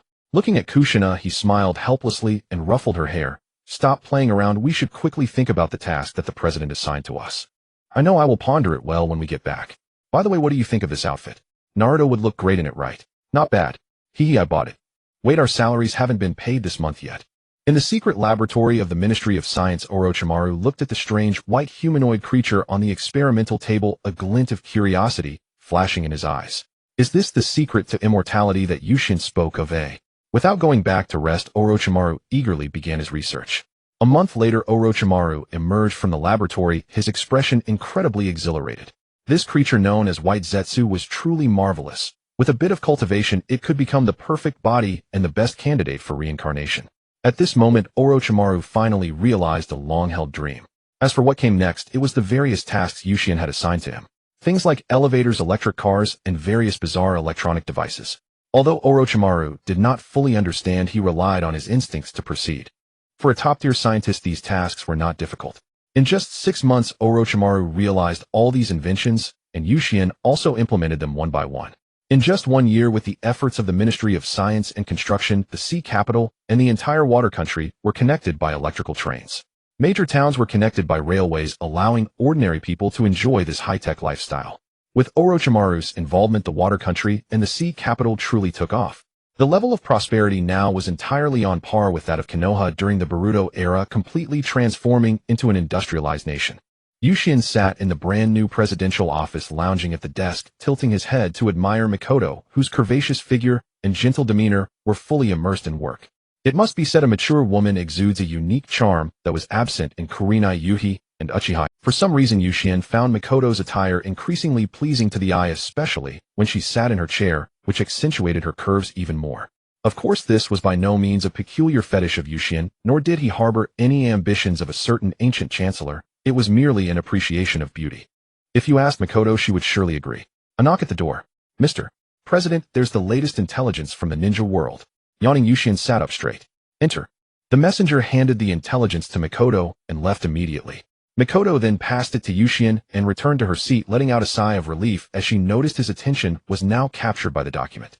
Ever since the departments began operating smoothly, the paperwork in the presidential office had dwindled significantly. Even when financial documents needed handling, Mikoto took care of most of them, leaving Yushien with 7.5 hours of rest out of his 8th-hour workday. He claimed he was perceiving natural energy and the chakra in the air. Yet there were always moments when he would stare at her lost in thought. At first it made her uncomfortable, but she grew accustomed to it, even feeling a strange sense of pride.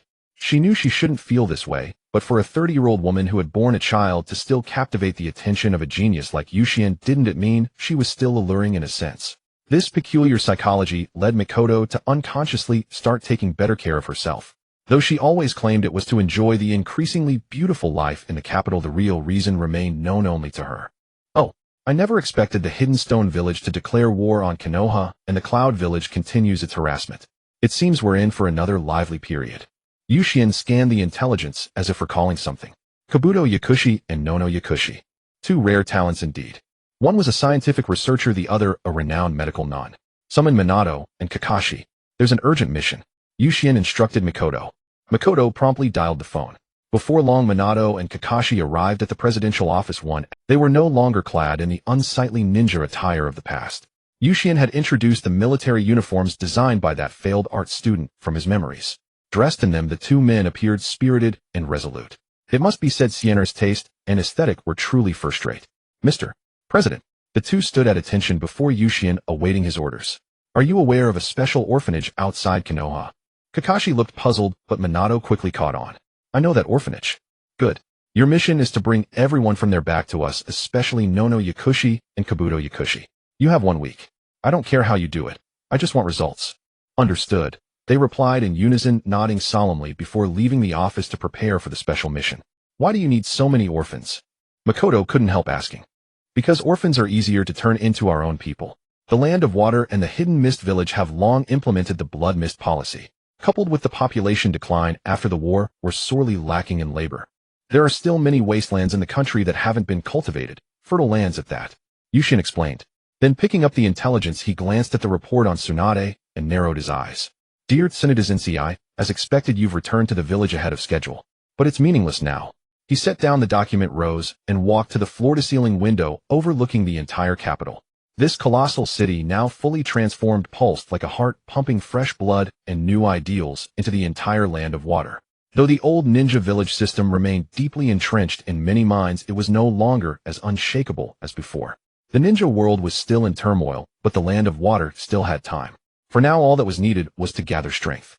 Once the old guard within the country passed away, the middle-aged grew older, and the young who had received the new education in the capital came of age. Everything would be completely overturned. The sudden ring of the phone interrupted Yukshin's thoughts. This is the presidential office. What do you have to report? Mikoto swiftly answered. The Six Tails Jinchuriki. Understood. I'll inform the president immediately. Bring him here. Yushien waved his hand. The president says to bring him in. All right. After a moment, Pakura's voice sounded from outside. The Six Tails Jinchuriki has arrived. Come in. As Pakura led Utakata inside, Yushien finally laid eyes on the second Jinchuriki of the Land of Water. After running for so long, you finally decided to show up. Where else could I flee in the Land of Water now? Utakata smiled bitterly. At least you're not foolish. All right. This isn't the Hidden Mist Village anymore, and the Land of Water has changed. You're still the Six Tails Jinchuriki. Like Rin, you'll be one of the 9 guardians of the capital. She's the 3 tails, you're the 6 tails. Your main goal from now on is to learn how to become a perfect Jinchuriki and fully master the tailed beast's power. Yushien addressed Utakata. But you have no other choice. Either follow the plan, or I'll extract the 6 tails. In the capital, even-tailed beasts have their place. Those who refuse to comply face only one outcome. Hearing this, Utakata fell silent. Enough. Go get familiar with the capital. Besides mastering the tailed beast's power, there's another position for you, teaching at the Capital Academy. Me, a teacher? But. No buts. Yushien cut him off. He'll go. All right, Pakura, take him out. Yes. Pakura turned and led him out of the presidential office. Speaking of which, Mikoto, have you ever thought about which tailed beast you might become the Jinchuriki of? Me. Mikoto didn't resist as she used to. Instead, she pondered seriously. I'm not sure. The 9-tailed beasts each have different abilities.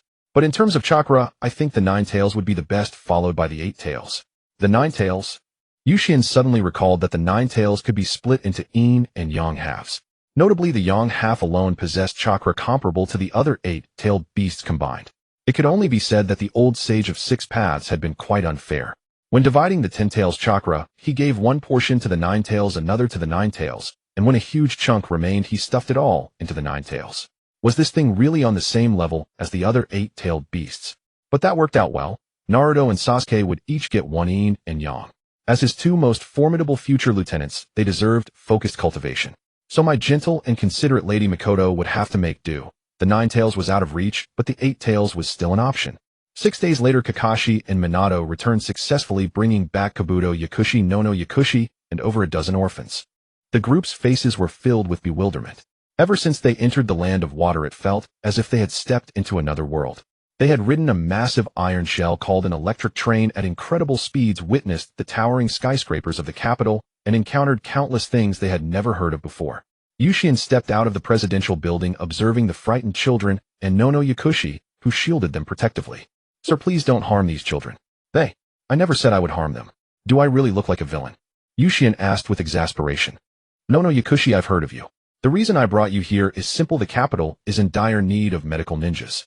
These children will be sent to the capital's affiliated orphanage, and you'll be its deputy director. Additionally, you will serve as the deputy director of the medical department and a teacher at the medical academy. Hearing this, Nono Yakushi was stunned. She hadn't expected Yuxian to assign her positions so bluntly, without caring whether she agreed or not. Mikoto, standing nearby, deeply empathized. I went through the same thing. Since resistance is futile, just enjoy it. It's too much. I'm afraid I can't handle it. How about this? Choose 2 out of 3. The deputy director of the medical department is mandatory, so you're essentially choosing between deputy director of the orphanage and teacher at the medical academy. I choose deputy director of the orphanage. Good. Arrange her teaching schedule.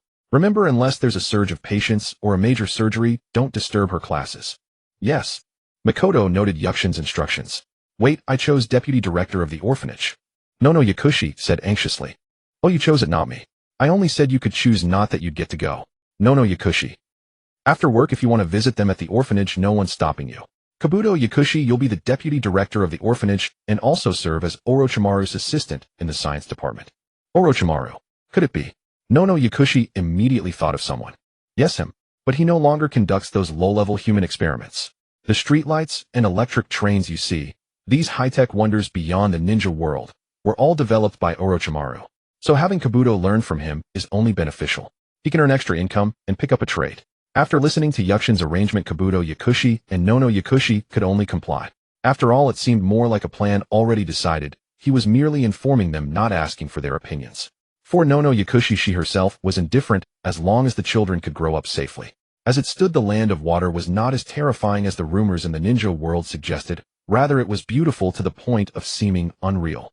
By the way, have the kindergarten and the Kaido Academy completed their grade classifications? Back in the office, Yuxian suddenly recalled the task he had assigned to Zao Miming not long ago. Yes, it was submitted this morning. Meichin pulled a sheet of paper from the desk and handed it to Yuxian. Children aged 3 to 6 were the typical kindergarten enrollment age, where the main tasks were learning to read and making friends at school, spending a fulfilling and joyful childhood. Kindergarten teachers did not necessarily need to know ninjutsu or possess any special skills, but they must have a correct worldview to help children develop a proper outlook on life. As for the Kaido Academy, it was divided into 9 grades based on age and academic performance. From ages 6 to 12, students in each grade could not exceed the standard age by more than 2 years. In other words, students could enter school at an appropriate age. For instance, if a child played well with another, they could be in the same grade, but the age gap could not be too large. Grades 1 through 6 provided standard education covering all basic subjects to ensure every student acquired a certain level of literacy. Grades 7, 8, and 9 were special classes. Students who graduated from 6th grade and felt they were not suited for further study or could not keep up could leave. Those with dreams or interest in a particular field could choose a suitable academy for higher education, provided they met the required scores in the corresponding subjects. After all, interest alone could not sustain a livelihood. Without sufficient foundational knowledge, no matter how great the interest, one could never truly enter the field. Graduates from the higher grades would receive a graduation badge from the Kaido Academy, a symbol of identity and capability. It would grant them higher social status and better benefits, though the work would be more challenging. As for the military academy, it had a special assessment system different from other academies.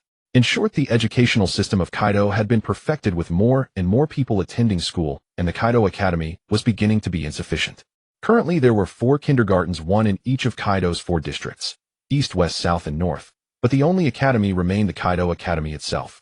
For now, it was still manageable, but once the children from various parts of the Land of Water in the kindergartens reached school age, the Kaido Academy would no longer be able to accommodate them.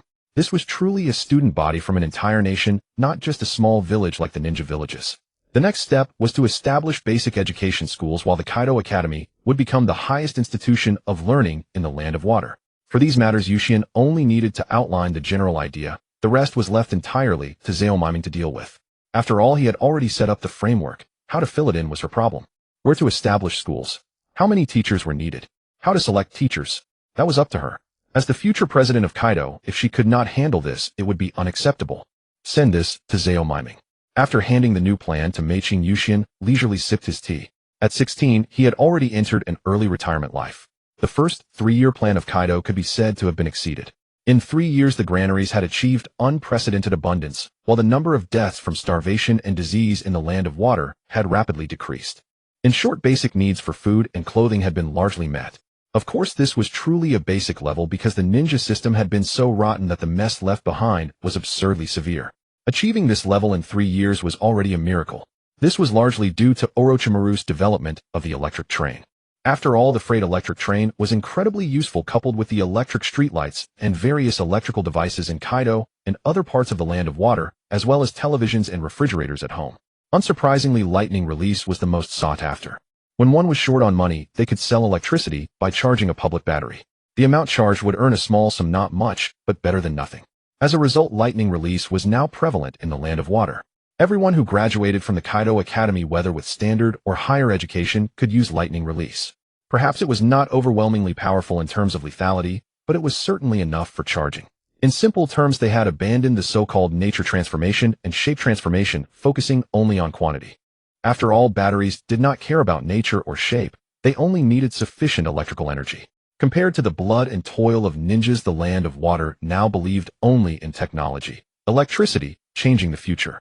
As for the original 5 elemental ninjutsu, the perception had already changed in the Land of Water. Earth release was for building houses. Water release could irrigate fields or clean. Fire release was used for generating electricity or for cooking and incineration tasks. Wind release was used daily to clear the fog in Kaido, contributing to the city's appearance. As for lightning release, was being able to use it, something to be proud of, who in Kaido could not. Lightning release was a guaranteed income. It could only be said that technological development had changed everyone's mindset. As for the bloodline clans, they were just more useful. The Yuki clan were natural cold storage managers. The Hozuki clan, with their liquefaction ability, were destined to be border guards. The Dojutsu clans were, without question, destined for the surveillance department. Although cameras were good, Dojutsu were even better, since not everyone was honest, and sometimes special measures were needed. Ever since Orochimaru developed these technological products, he had become unstoppable. When an excellent scientist opened the door to physics, he only became more immersed in it. He had never imagined before that lightning release could do so many things. Now it seemed this was the true future. In terms of daily life, Orochimaru had been diligent, but there was still one problem: weapons. Yuki Hane's ambition was never limited to just the Land of Water. Since he was here, he might as well make a big stir. What was the Land of Water? He wanted the entire ninja world. Therefore, unification was inevitable. But unification was not just talk. Subduing the enemy without fighting was possible, but the chances were very slim. The old stubborn heads of the ninja world would not listen to reason. So when reasoning failed, a heavy fist was needed. War was certainly unavoidable. The question was how to win the war simply and brutally. The answer was simple: let these people who were still throwing kunai, fighting hand-to-hand, and using ninjutsu at close range in village brawls witness what high-tech weapons were. Moreover, if Yuki Hane remembered correctly, there were missiles in the ninja world. For example, one of the 6 paths of pain could use missiles. So who manufactured those missiles? At this point, we had to invite a technology master skilled in making puppet Sasori, a talent wasted by the ninja. It was just unknown whether at this time he was wandering in the Land of Wind or had already become a member of the Akatsuki. It did not matter, Yuki Hane had already set his sights on him. Just as Yuki Hane was thinking about the next 3-year plan, the office door was kicked open and Zaomiming walked in, approaching Yuki Hane with a forced smile. "What's up?" "Dear President, thank you for your trust. I just came by to see you." "Oh, I see. No need to thank me too much. With this time, you'd better go back to work. Time is tight, and the task is heavy. At your age, you should be working hard." Zaomiming said nothing, but her lips formed a different shape. "I curse your mother." Then she kicked Yuki Hane's leg and left the office to start the new planning. What was that about someone's mother? Uchiha Meichin, who had also seen Zhao Miming's lip movements, teased with a smile. Glancing at her, Yuxian blurted out, "Mom." "Well, now it's your problem." Uchiha Meichin instantly blushed and spat softly. "See, you're not happy when I give it to you." Shaking his head, Yuxian rose from his seat. "They'll reward you with extra work today. I'm leaving first." "Mr. President, isn't it inappropriate to leave early like this? I recall you often said to maintain enthusiasm for work." "So what? Is that the same? I've been worrying about Kaido and the Land of Water for so long. Now that everything is on track, can I relax a little?" Yuxian said with righteous indignation. "In short, this is not leaving early, it's appropriate relaxation." "Report, Mr. President. The Nanabai Jinchuriki has been found." Just as Yuxian opened the office door to leave and go relax with Hong, and Uchiha Hikari, the dead-fishied older brother, before him, instantly killed his enthusiasm. "Couldn't you pick a better time? Even a few seconds later. Or even a few seconds earlier. If it were earlier, I wouldn't have thought of leaving early. But you had to show up just when I was about to find a wider world." Yuxian couldn't help complaining. Kakashi shrugged, indicating he had no choice. "The scouts just sent this back. I came to you as soon as I saw it." "Come in." Helpless Yuxian had to give up the idea of leaving early and picked up the intelligence to read. Phone. Takinan village, just a small country. A special glint flashed in Yuxian's eyes. "Keep close surveillance. For now it's not suitable to act. At present the Nanabai is a good bait." "Bait?" Kakashi was puzzled. "We're not the only ones targeting tailed beasts." Yuxian smiled. "Remember Obito and that old Uchiha Madara? That old bastard and that little brat are preparing a shocking conspiracy. Well for them. Uchiha Madara's pawns are not only Obito, there's another one. Although that one isn't as vile as Obito, he's equally brainless. Forget it. I can't quite follow. As long as you have a plan, I don't want to think about it anymore. It's too much of a headache." After hearing this, Kakashi immediately lost interest.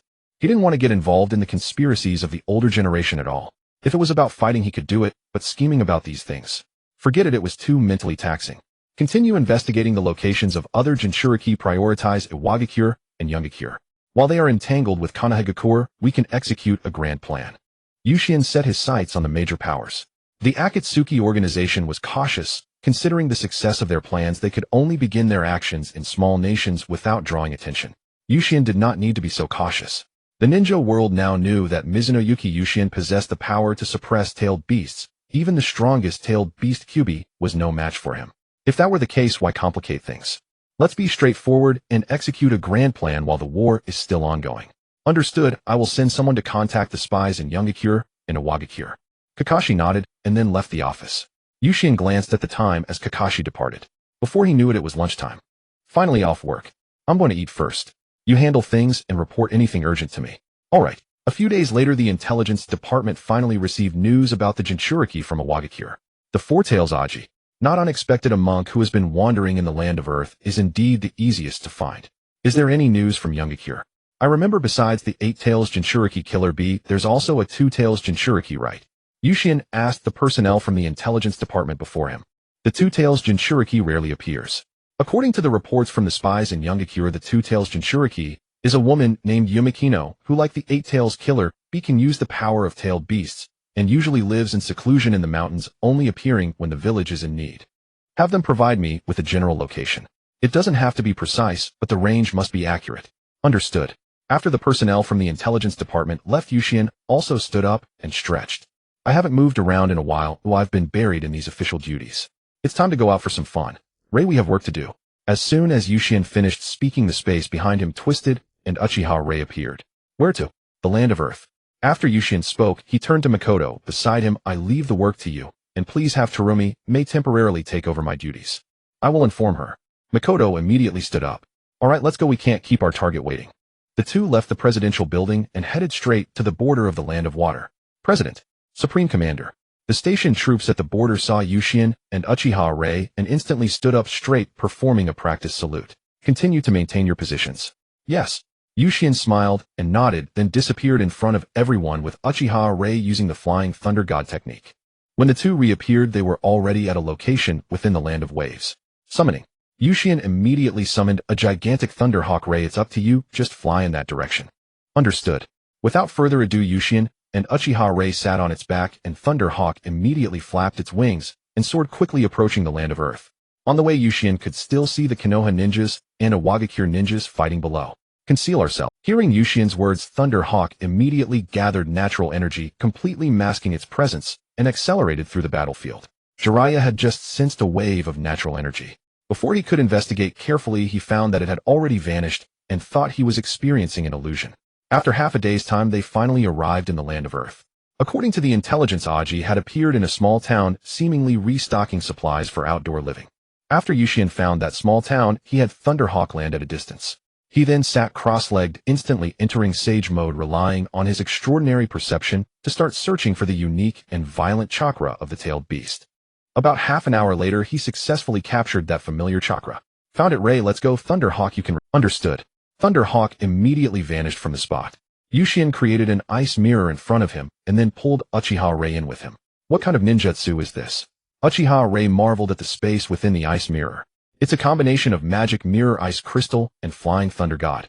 The next second, beside Aji near a tree, the air suddenly turned cold and an ice mirror crystallized with Yushian and Uchiha Ray stepping out. Did you think I hadn't done anything all these years? Although my strength hasn't increased much, my mastery of space and ice has been continuously improving. Yushian smiled and said, Indeed impressive. Uchiha Ray replied in surprise. Alright, now it's time to catch that stubborn monkey. The two boldly approached Aji. Who are you? Aji asked as soon as he saw Yushian and Uchiha. No matter who you are, leave here quickly, or I won't be responsible for your injuries. Four Tails Jinchuriki. Aji, that's correct, right? Yushian confirmed while looking at the old man with purplured hair in front of him. Upon hearing this, Aji did not waste words and directly attacked. Those who could ask such questions were undoubtedly enemies. Uchiha Reese's eyes immediately turned red as his eternal Mangekyo Sharingan activated. Aji did not dare to be careless, covering his entire body with tailed beast chakra. In a prepared state, even the Mangekyo's illusion was difficult to affect a Jinchuriki in peak condition. However, in a severely injured state, that would be a different story. It seems that today you can't avoid a beating. Yushian snapped his fingers, and the next second a giant ice ball appeared in the air, crashing down towards Aji without warning. Ice. I understand you are Mizuno Yuki Yushian, the one rumored in the ninja world recently. Before Aji finished speaking, the ice ball was already at his face. Without any hesitation, he activated his lava release chakra mode, and the direct contact between the lava and the ice ball produced a large amount of steam. Not bad. Awagakure indeed has a wealth of talent. Relying on the Four Tails 4 attributes, they've developed lava release for you. But unfortunately, your strength is still too weak. As soon as Yushian finished speaking, an ice dragon appeared beside him, lunging directly at Aji in lava release mode. Don't underestimate me.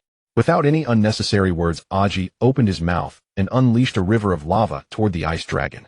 The ice dragon was engulfed by the lava, and just as it was about to charge out, Aji extinguished the lava with a water technique, completely trapping the ice dragon. Seeing this, Yushian suddenly recalled how Terumi Mei used cooled lava release to create stones and provide building materials. Yushian, should I step in? Uchiha Ray couldn't help but ask upon witnessing this scene. No rush, I'm just playing. Yushian was unconcerned, then looked at Aji. Are you sure you don't need to go all out? Relying solely on this lava release chakra mode isn't enough. Stop your grandstanding. Yushian was too lazy to waste words, extending one hand towards the sky. Under Aji's cautious gaze, he lightly snapped his fingers. The next second, a 4-meter-long ice dragon condensed in the air, its crimson eyes staring cold. It's about time. Aji, you must get serious. Then come. Tailed Beast Transformation. With Aji merging with the four-tailed Son Goku within him, the perfect Tailed Beast transformation appeared on the scene. The 50-meter tailed beast roared at the ice dragon. Is this Son Goku? So ugly it doesn't match at all with the beautiful Monkey King in my memory. Yushian leaped up and stood on the dragon's head. The next second, he raised his right hand again, producing the same snapping sound. This time it was no longer just one ice dragon, but a total of 8 along with the initial one, making it 9 ice dragons in total. Have you heard of the profound ice dragon flight? What? Before the tailed beast transformed, Aji and Son Goku could ponder further, 8 ice dragons had already lunged at them. At the same time, Yushian stretched out both hands, smiling, as he said, let me show you what true magic mirror ice crystal looks like. 100-meter-high ice mirror fell from the sky, surrounding the tailed beast transformed Aji, forming a veritable arena. The 8 ice dragons and the four-tailed Son Goku engaged in close combat. How did you create so many ice release techniques? Uchiha Ray couldn't help but ask. Well, it's because I've watched enough anime. What do you mean? Just consider it as me dreaming of various tricks. Just as Aji and Son Goku worked together to smash 2 ice dragons and prepared to deal with the other 6 ice dragons, they were unaware that 2 ice dragons had quietly reappeared in the 2 massive mirrors behind them. As Aji was entangled by 6 ice dragons, these 2 ice dragons burst through the mirror, biting down on the Four-Tails' arms. Meanwhile, the other 6 ice dragons rapidly closed in, each biting down on the Four-Tails, and 2 legs. The 8 ice dragons completely restrained the tailed beast, transformed Aji in midair, rendering him unable to move. Even lava could only leave some melting traces on these ice dragons, which would immediately repair themselves. Seeing the restrained Four-Tails, Yushin chuckled softly, then snapped his fingers again. Sword come. As his voice echoed, a massive ice sword appeared before the Four-Tails and pierced through his body. Following this, the ice sword and ice dragons began to emit a large amount of cold air, while the 8 ice mirrors directly enveloped them, forming a gigantic ice pillar with Aji and the Four-Tails trapped inside, creating a surreal sight. Aren't you going to take him back? Uchiha Rei asked curiously. No, not needed for now, and I want to trade him for some. Not long after the battle here ended, Inoki had already received the news. After all, with the Jinchuriki transformed, such a commotion would be hard to miss. What was even more terrifying was that Aji in this state had been directly frozen inside a 100-meter-high ice pillar, showing that they didn't even regard him as a human. As the war on the front line paused, Inoki immediately rushed over with his men, accompanied by the Five-Tails Jinchuriki Hane. From a distance, they could already see the 100-meter-high ice pillar with a diameter of 50 meters, which was utterly astounding. Inoki was thoroughly shocked. He had only seen such an expansive ninjutsu from a man once referred to as the god of ninja. What kind of power is this? The crowd stared at the 100-meter ice pillar within which the fully tailed beast transformed Laozi was sealed. Had it not been for the faint life force still emanating, the ninjas of Awagakure would have believed him dead. Too slow. I've been waiting here all night. At this rate, if someone ever truly targets a Jinchuriki, by the time you arrive the flowers will have withered. As the crowd still trembled in fear, Yuxuan's voice rang out from atop the ice pillar at the perfect moment. Only then did they look up and see Yuxuan at the summit of the ice pillar, accompanied by the legendary Uchiha girl with the most powerful Sharingan. Inoki, I recall you witnessed the peak of Hashirama Senju, didn't you? Tell me, between Hashirama and myself, who is stronger? Yuxuan regarded him with keen interest. Compared to the god of shinobi, I admit your strength is not to be underestimated, but Hashirama Senju, he was the man who pacified an era of chaos. You have never witnessed the true might of that man. Inoki retorted immediately. Is that so? What a pity. Mizuzuki Yuxuan, what is your true purpose? You captured Laozi, but did not leave. Either you have no chakra left, or you harbor other intentions. Inoki stared at Yuxuan, signaling to the IWA ninjas behind him with a gesture. Instantly, the atmosphere grew tense. I saw your little tricks. Since you wish to know the answer, then watch close. Yuxuan pointed a single finger forward, then snapped his fingers. Boom. A massive ice sphere, a full 100 meters in diameter, condensed above their heads, then plummeted toward them. Madman. Inoki's face twisted in dismay. Han, I'm counting on you. Opt. The Five-Tails Jinchuriki Han had no choice but to act immediately, entering tailed beast transformation. Relying on the Five-Tails' immense strength, he slowed the ice sphere's descent. Earth Release Rock Artillery Technique. Earth Release Earth-Style Extermination. Hundreds of IWA ninjas simultaneously unleashed Earth Release, a spectacle of overwhelming scale. This was the very foundation of Iwagakure's power. Such combined ninjutsu wielded might far beyond mere combination techniques. Countless boulders smashed into the ice sphere, while the ground beneath rose to brace against the falling mass. Han quickly retreated from beneath the sphere, letting the rising earth securely catch it. Impressive indeed.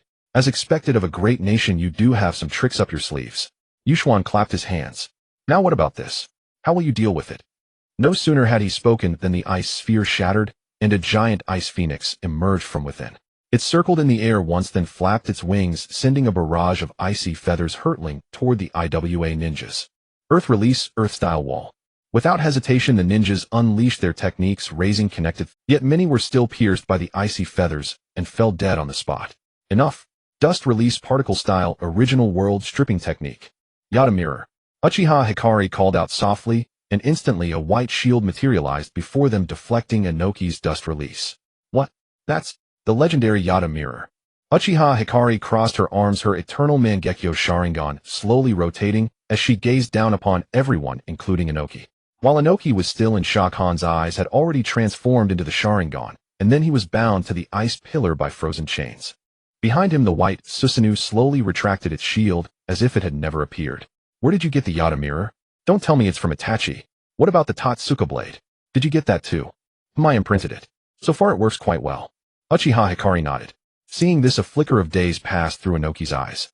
He recalled the days when the Uchiha and Senju joined forces. One with would release true several thousand hands, the other with Susanoo, making all tremble. Now these two, one with unparalleled ice released, the other with terrifying Sharingan and absolute dominance over tailed beasts, filled Inoki with an inexplicable dread.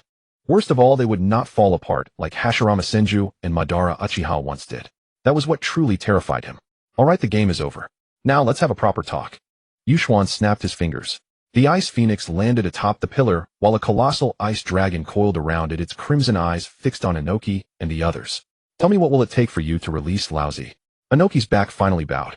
Rome. Now it's about releasing all of you, Yusuan said with a grin. What a roar. In the next instant, 8 more ice dragons materialized around them, encircling everyone. I said, now all of you are my spoils of war. Any objections? Yukshuan's smile vanished, and he stared at Inoki with an expressionless face. Facing 9 ice dragons, a menacing ice phoenix, and an Uchiha girl who had yet to make a move, Inoki felt a bitter ache in his heart, but he was powerless to resist. That girl possessed the legendary Yata mirror, rendering his dust release utterly useless. Inoki, let's make a deal. Give me the training methods for dust release, combined ninjutsu lightweight rock technique and super lightweight rock technique, as well as heavyweight rock technique and super heavyweight rock technique, and I'll let all of you go. How about it? Hearing this, Inoki's face twitched. This was nothing less than digging out the roots of a Wagakure. Without mincing words, what Yusuan asked for was the very lifeblood of the village. Yet at this moment he had no choice but to agree. Both Jinchuriki were in the enemy's hands, and with so many IWA elites here, if they all died, Inoki didn't need to think. Humobikure would surely abandon their assault on the land of fire and turn to devour the land of earth. The two villages had a blood feud between them. Inoki knew full well how the third Raikage died, and the fourth Raikage was equally aware. Fine, but I don't have the items with me. I need to return to the village to retrieve them. The sun has just risen. I want you back with the items before sunset. Otherwise, prepare to collect their corpses. Yukshuan's words were a clear ultimatum. Inoki's expression was grim. He turned to Kitsuchi behind him and said, do not act rashly. Wait for my return. Do nothing foolish. Understood. With that, Inoki accelerated toward a Wagakure using the lightweight rock technique. Yusuan was in no hurry. He sat there with Uchiha Hikari patiently waiting for his return. Why not just take the tailed beasts away? Uchiha Hikari couldn't help but ask. If we hoard too many tailed beasts, we'll attract certain eyes. Leaving the tailed beasts here means that when the time comes for their collection, they'll start with these great nations. We just need to watch them fight. Although we will inevitably wage war in the future, there's no harm in weakening our enemies as much as possible, right? I see. Uchiha Hikari nodded. By the way, who are those people you mentioned who collect tailed beasts? That Uchiha Obito. Just him alone. Is that enough? Of course not. He's lost his own Sharingan now and uses another's. Even though he still possesses the Kimui ability, its effectiveness is a weakened version. The ones being used as pawns by Madara Uchiha and Obito are someone else entirely. Yusuan looked toward the direction of the land of rain. What's so special about that person? Uzumaki clan plus the Rinnegan. Hearing this, Uchiha Hikari's heart skipped a beat. Rinnegan. Yes, but don't worry. You'll have one too. Your Sharingan is already extraordinary enough. I can hardly imagine how terrifying it would be if your eyes evolved into the Rinnegan. Yusuan praised, gazing at Hikari's Sharingan. Is that so? Hikari blinked. She too was curious just how astonishing her eyes would become if they evolved into the Rinnegan.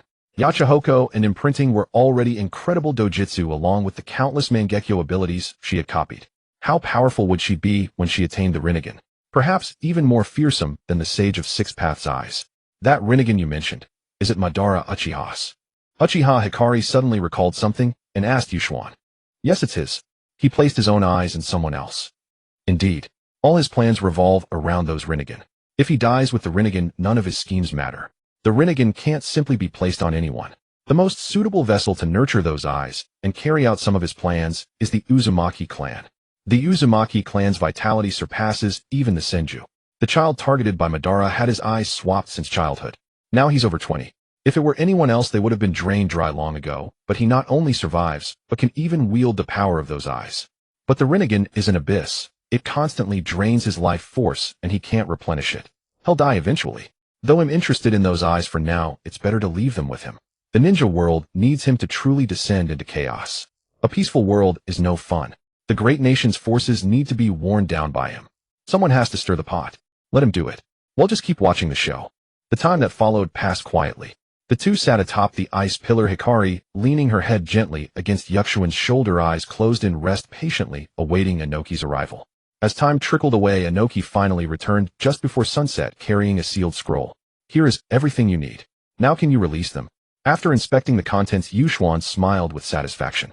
Of course. Farewell, Tsuchikage. With that he departed with Uchiha Hikari. Simultaneously the ice pillar began to melt. Soon Laozi's body was exposed, plummeting toward the ground. Han, freed from the Jinjutsu, caught him immediately. Hitsuchi looked at Inoki and asked, Tsuchikage-sama, did you really give him the dust release training method? What if he spreads it? Do you think anyone can truly learn dust release without guidance? Everyone knows how powerful dust release is, just as they know the flying thunder god technique is powerful. But don't forget, only those who can master it are truly formidable. Without mastery, it's just a piece of paper. Kekkei Toda is not a Kekkei Genkai. Now that we have the items, shall we proceed? Uchiha Hikari observed that Yusien had no intention of returning to the coastal city, instead continuing towards the land of lightning. Now that we've finished with Awagakure, how could we not visit Kumogakure? Wouldn't that seem a bit unfair? Soon after the two arrived within the territory of the land of lightning. But isn't the position of the Jinchuriki still unclear? Let's wait a few days, consider it a chance to relax. Uchiha Hikari looked at him and said nothing more. The two truly began to enjoy their time in the land of lightning. About half a month later, a small crow was summoned carrying a letter tied to its leg. Here it comes. After the letter was removed, the small crow immediately vanished. Yusien opened it and quickly located the position. Two Tails, a Jinchuriki of the Muki clan. Two Tails. It doesn't seem very strong, Uchiha Hikari immediately remarked. It's barely adequate in the ninja world, but since Kumogakure already has the 8 tails, a perfect Jinchuriki, having an additional 2 tails seems a bit unfair to Awagakure. One 8 tails killer bee is enough to rival the 4 tails and 5 tails combined, not to mention that the AB brothers have their combination techniques. Compared to Inoki, that old man Kumogakure is still too strong.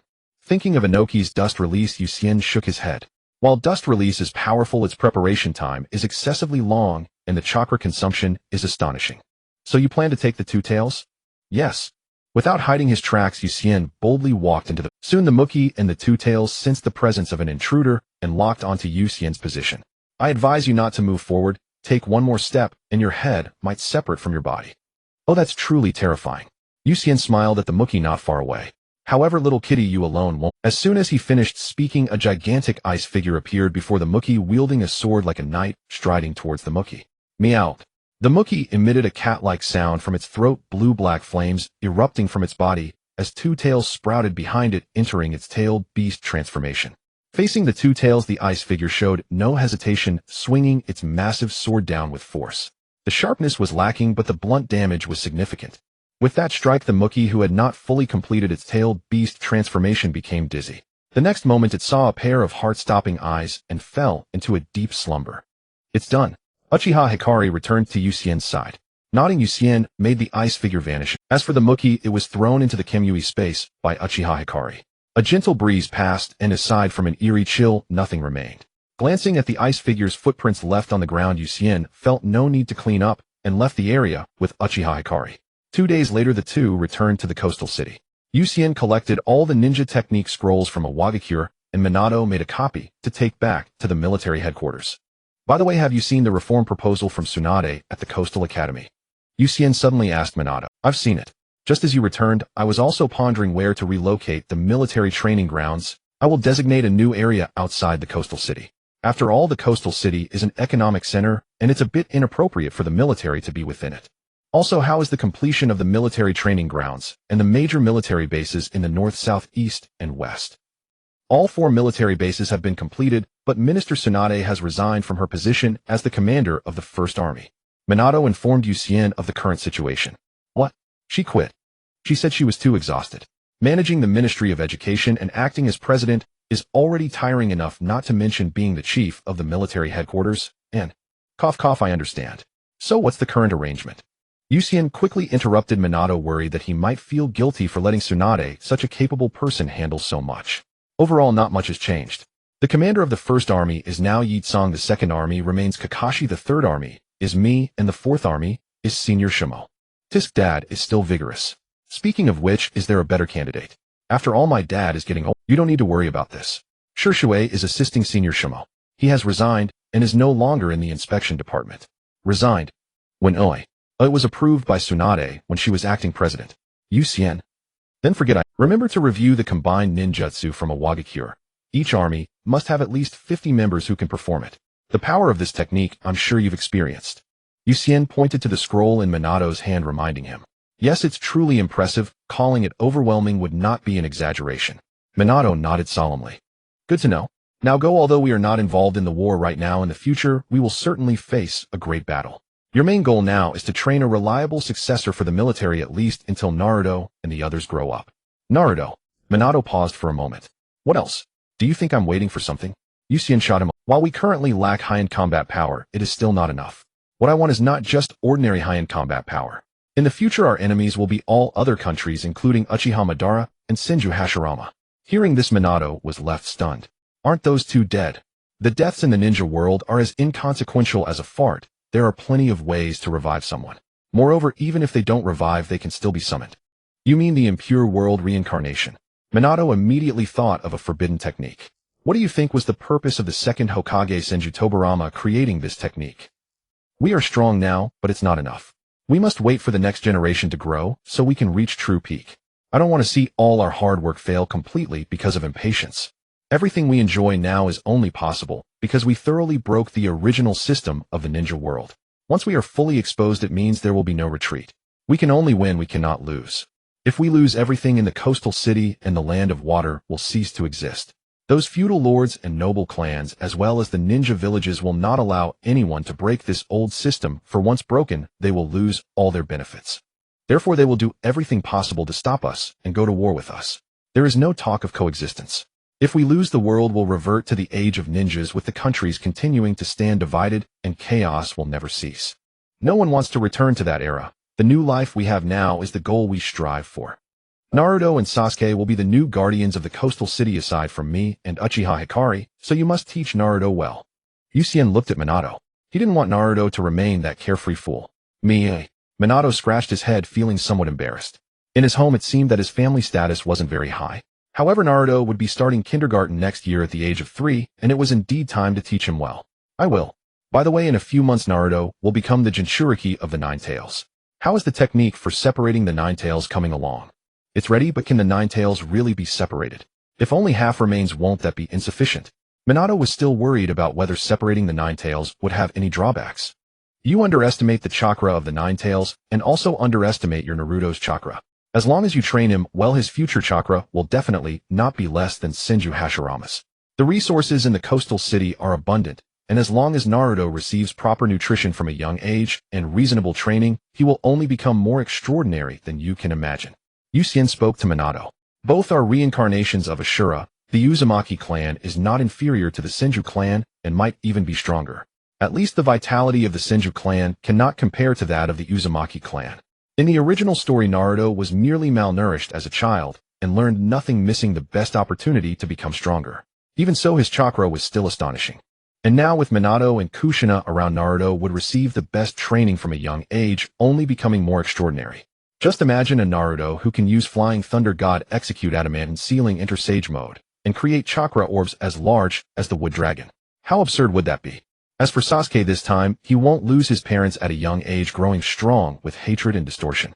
Although Fugaku is still gone, Mikoto is still here, and Itachi and Shisui are both present. As everyone knows, the Uchiha clan is full of doting brothers. Itachi and Shisui are both strict, yet loving towards Sasuke. Sasuke receives a traditional Yuki Hane-style education filled with the deepest love paired with the strictest training, where love and pain coexist. Moreover, the Nine Tails' influence compensates for the Uchiha clan's chakra, which is far inferior to the Uzumaki and Senju clans. Although there is still a gap, at least he won't be less than Madara. In the future, Naruto and Sasuke, one wielding adamantine sealing and the Flying Thunder God Kunai, will traverse the battlefield, occasionally unleashing a Rasengan comparable to a tailed beast bomb. The other single-handedly summoning Susanoo, and the Nine Tails will unleash a storm of lightning and Amaterasu everywhere. While the future looks bright. Seeing Yucien sitting silently in the chair for a long time, Minato prepared to leave. Wait, call Kushina over. I need her to personally set up a sealing technique. Nearby, Uchiha Hikari also released the Two-Tails Muki, who was still in a hypnotized state. Minato wasted no time and immediately left the office to summon Kushina. A few minutes later, Kushina arrived at the office. Mr. President. She is the Two-Tails Jinchuriki, seal her chakra. Yucien pointed at the wooden figure on the ground. Aren't you extracting the Two-Tails? Kushina asked curiously. No need. Sometimes a living person is more useful than a dead one. In the future, when we take over the land of lightning, we need a local person to manage it, someone who can make the locals feel safe, as ruling is much harder than conquering. The wooden figure is young, she can discern good from bad. After witnessing the land of water and the capital, if she still thinks the system of the ninja world is good, we can strip the two tails later.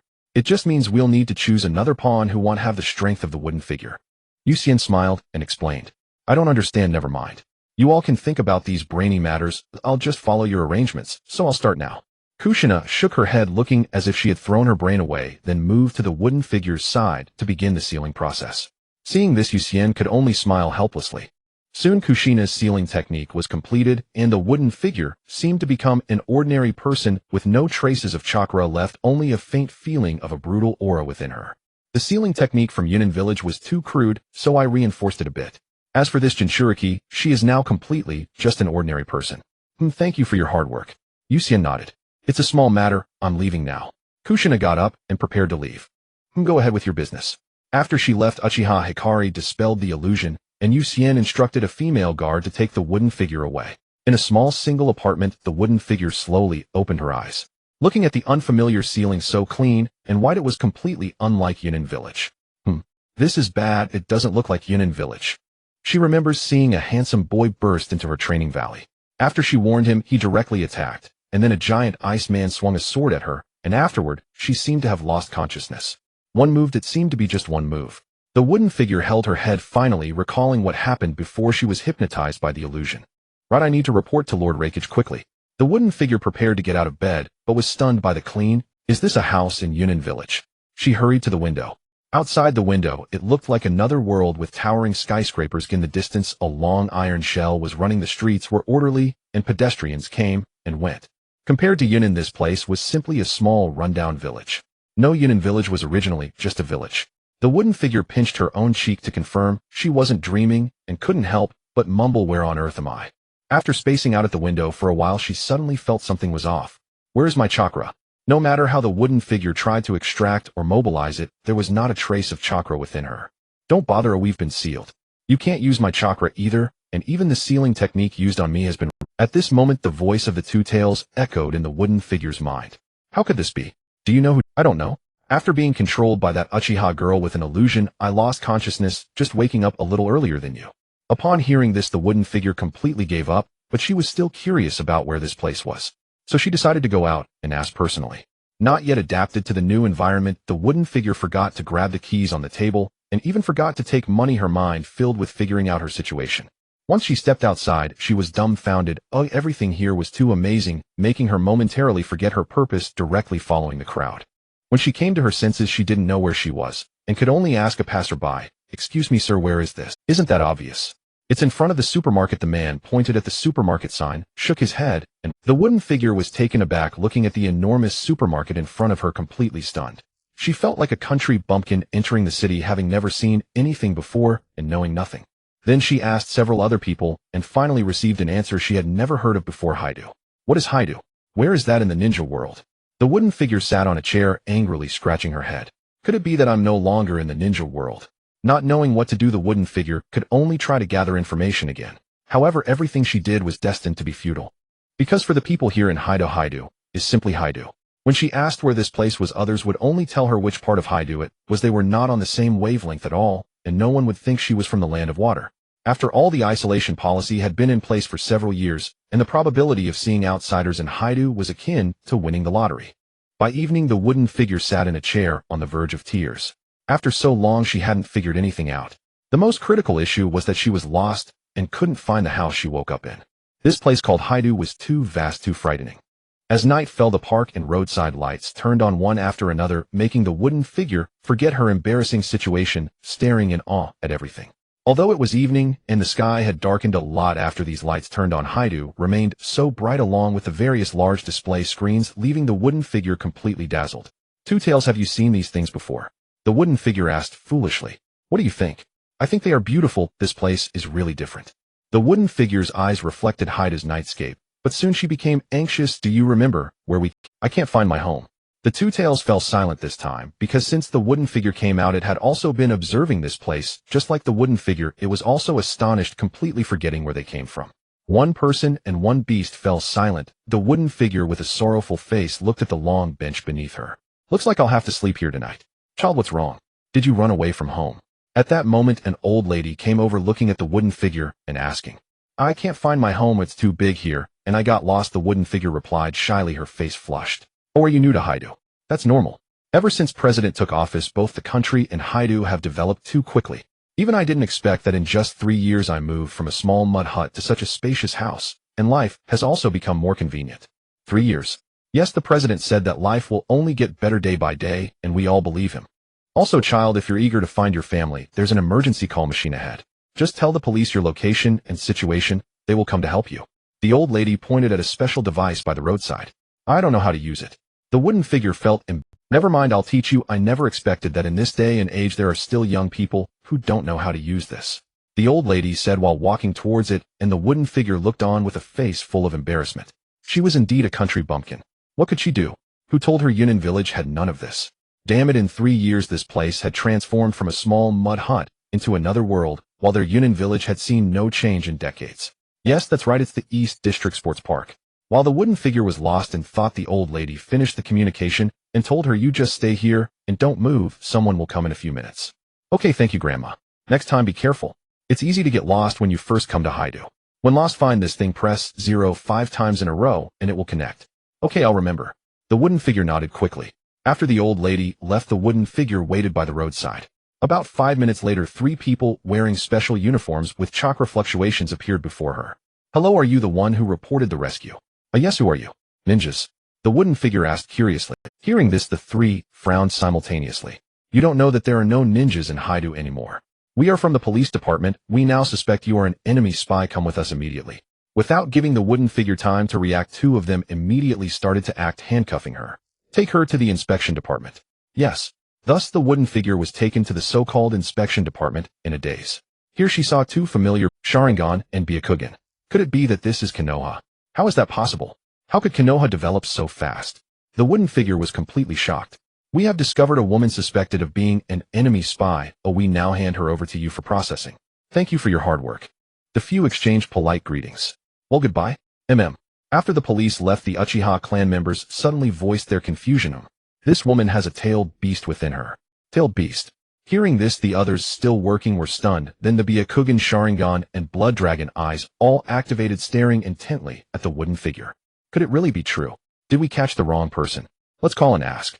Soon they made a phone call to their superiors, and only after 5 minutes did they receive accurate feedback. She is the Two-Tails Jinchuriki that the president just captured. Her identity has been confirmed. Her chakra and tailed beast have been sealed by Lady Kushina. So now do we take her back? Yes, her assigned housing location is the West District. Oh, I see, she got lost. Upon hearing this, everyone suddenly understood. So it was a misunderstanding all along. At this moment, the wooden figure wished she could find a hole to hide into. It was too embarrassing. This was definitely the most unforgettable day for her.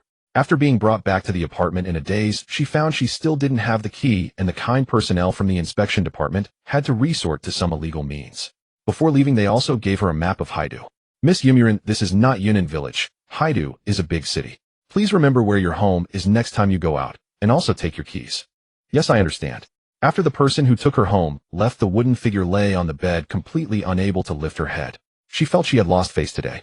The wooden figure suddenly sat up, realizing something. No, how could the wooden leaves develop so quickly? And this place? Sniff, sniff. The wooden figure's nose twitched, and she immediately detected a hint of dampness.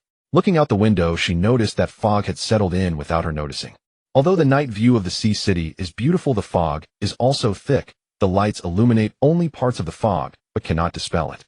However, this scene possesses a unique beauty. The wooden figure leaned on the windowsill and thought about it, then quickly shook her head. No, wooden figure, wake up. This place is nice, but you are a ninja from Yunnan village. Currently, she saw a Sharingan Byakugan and another pair of eyes. Those red eyes, according to what she knew, should be the Blood Dragon eyes, which are rarer than Sharingan. Blood Dragon eyes are unique to the Blood Pool clan of Kirigakure. Hiss, this is so chaotic. How is this possible? Sharingan Byakugan and Blood Dragon eyes all gathered in one place. Is this reasonable?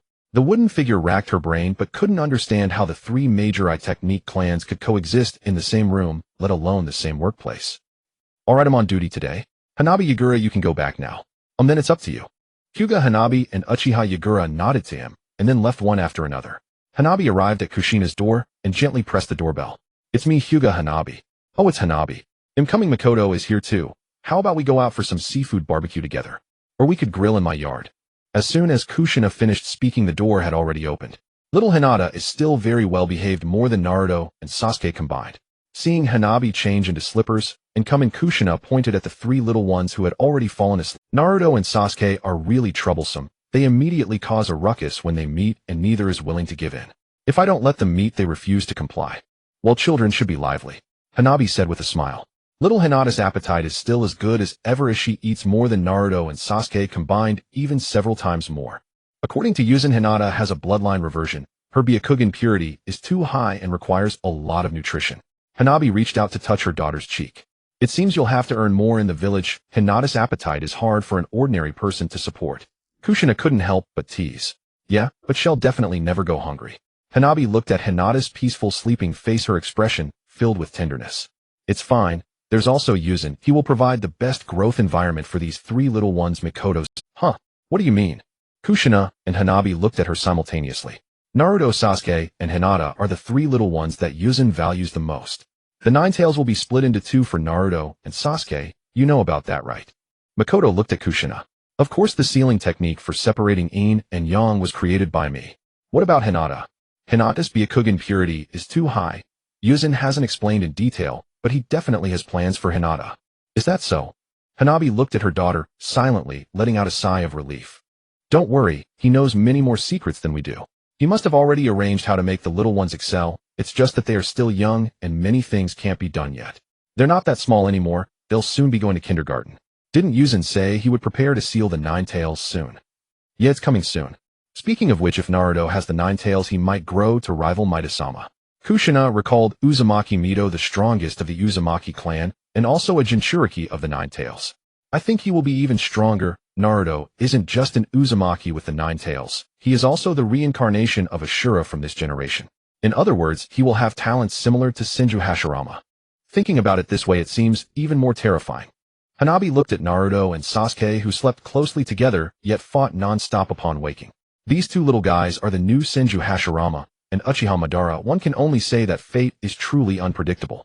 As for Hinata, well, it's better not to compare her with these two little monsters. It's best for a girl to be well-behaved. If she gets discouraged by their talents, comforting her won't be easy. I'm back. Just in time. Minato had just returned from work, and seeing the three at home, he chuckled. Makoto, Hanabi, I didn't expect you to be here too. Perfect timing, Minato. Can you help buy some meat and skewers? How about we all have a barbecue tonight? Huh. I was just about to say I would go to Shimo-senpai's house. What are you going to Shimo-senpai's house for? To eat, as well. Kakashi and Rin are there too. Huh. Then why don't we go over? That wouldn't be good. Minato scratched his head, looking at Kushina. The more people, the livelier it is. Alright then. Then everyone came together to Shimo's house. Just in time. Yuzen and the others were also here. Look, more people have arrived, Yuzen said with a smile upon seeing the newcomers. Mr. President. Minato looked at him in surprise. Hey, it's not that serious. Privately, we should keep work and personal life separate. Being too rigid is no fun. Yes, during work we refer to titles, but privately, let's be casual about it, Shimo said with a smile. After all, Yuzen is only 16 this year, almost 17. Indeed, I feel older after becoming president. Ew, I'm still a youthful boy at heart, Yuzen said lazily, resting his head on Hikari's lap. There's no helping it. Yuzen is indeed very reliable, and with the great changes in the land of water, it can easily make people overlook your age. Minato also sat down, looking at Yuzen and smiling. I suppose I can be seen as a poor imitation, but if I can achieve even half of what I envisioned, that would be a success. As long as the seeds are planted, they will sprout in the future. A hint of nostalgia flashed in Yuzen's eyes. By the way, in a month Naruto and Sasuke will be preparing to become Jinchuriki. After familiarizing themselves for about half a year, they should be starting kindergarten next year. As for Hinata, I have other plans, and everything must wait until they grow up. For now we still have plenty of time, at least 10 years to prepare. 10 years. By then I might not be much use anymore. Shimo shook his head. Then just rest at home and experience retirement life. In 10 years we will be at our peak, and Naruto and the others will slowly be able to take over. The Sea City will only get better. That's true. By the way, we're running low on barbecue, and the alcohol is gone. Suddenly Uchiha Hikari tugged at Yuzen's sleeve. Turning to look, the food on the table was almost gone, and with more people the prepared items were insufficient. He'll go buy some. Minato awkwardly stood up, as he was the one who brought Kushina and the others. No need, Kakashi has already gone, and besides, with so many people it's lively, and they're all familiar faces. If it were earlier, it would have been hard to imagine us gathering so leisurely together without worrying about anything. Indeed, the old Minato was either on the battlefield or on various missions, hardly coming back in a week. Now there are not that many dangerous missions, and there is no war. Each day is orderly with salaries at the end of the month and time to take care of the family. It's truly comfortable. Minato smiled apologetically from the side, saying nothing. However, he indeed enjoyed this current life, as Kushina said, peaceful, safe, and enough time to be with family. Most importantly, their living environment and conditions are not comparable to before. They are materially abundant and spiritually prosperous. Having experienced the ninja wars, they do not ask for much. They only wish to live peacefully and safely with their families. In the past, living each day with their lives on the line for missions seemed unworthy. It was clearly like being back. At that moment, Kakashi had returned with a sealing scroll containing the freshly purchased meat, bamboo skewers, and various sauces. Let's go help. Immediately, a number of women hurried to the kitchen, and Kushina was about to go too when Minato pulled her back, urging, "Well, Kushina, why don't we stay here and chat with Shimo-senpai?" "How can that be? Makoto and Hanabi have gone to help. How can I just watch?" Kushina was completely. Yuzin suddenly recalled something about Kushina's cooking skills, and he said, "Ahem, Minato has a point, Sister Kushina. You should stay here and help watch the kids. After all, they've all gone over, and there are only rough men here not suitable for looking after children." Yuzin quickly found her a temporary task. "Okay then." Kushina agreed readily. Both Yuzin and Minato sighed in relief. "By the way, Yuzin, when are you going to bring your teacher over?" Just as Yuzin took a sip of tea, Kushina made another shock. "What? You mean Tsunade Zensei?"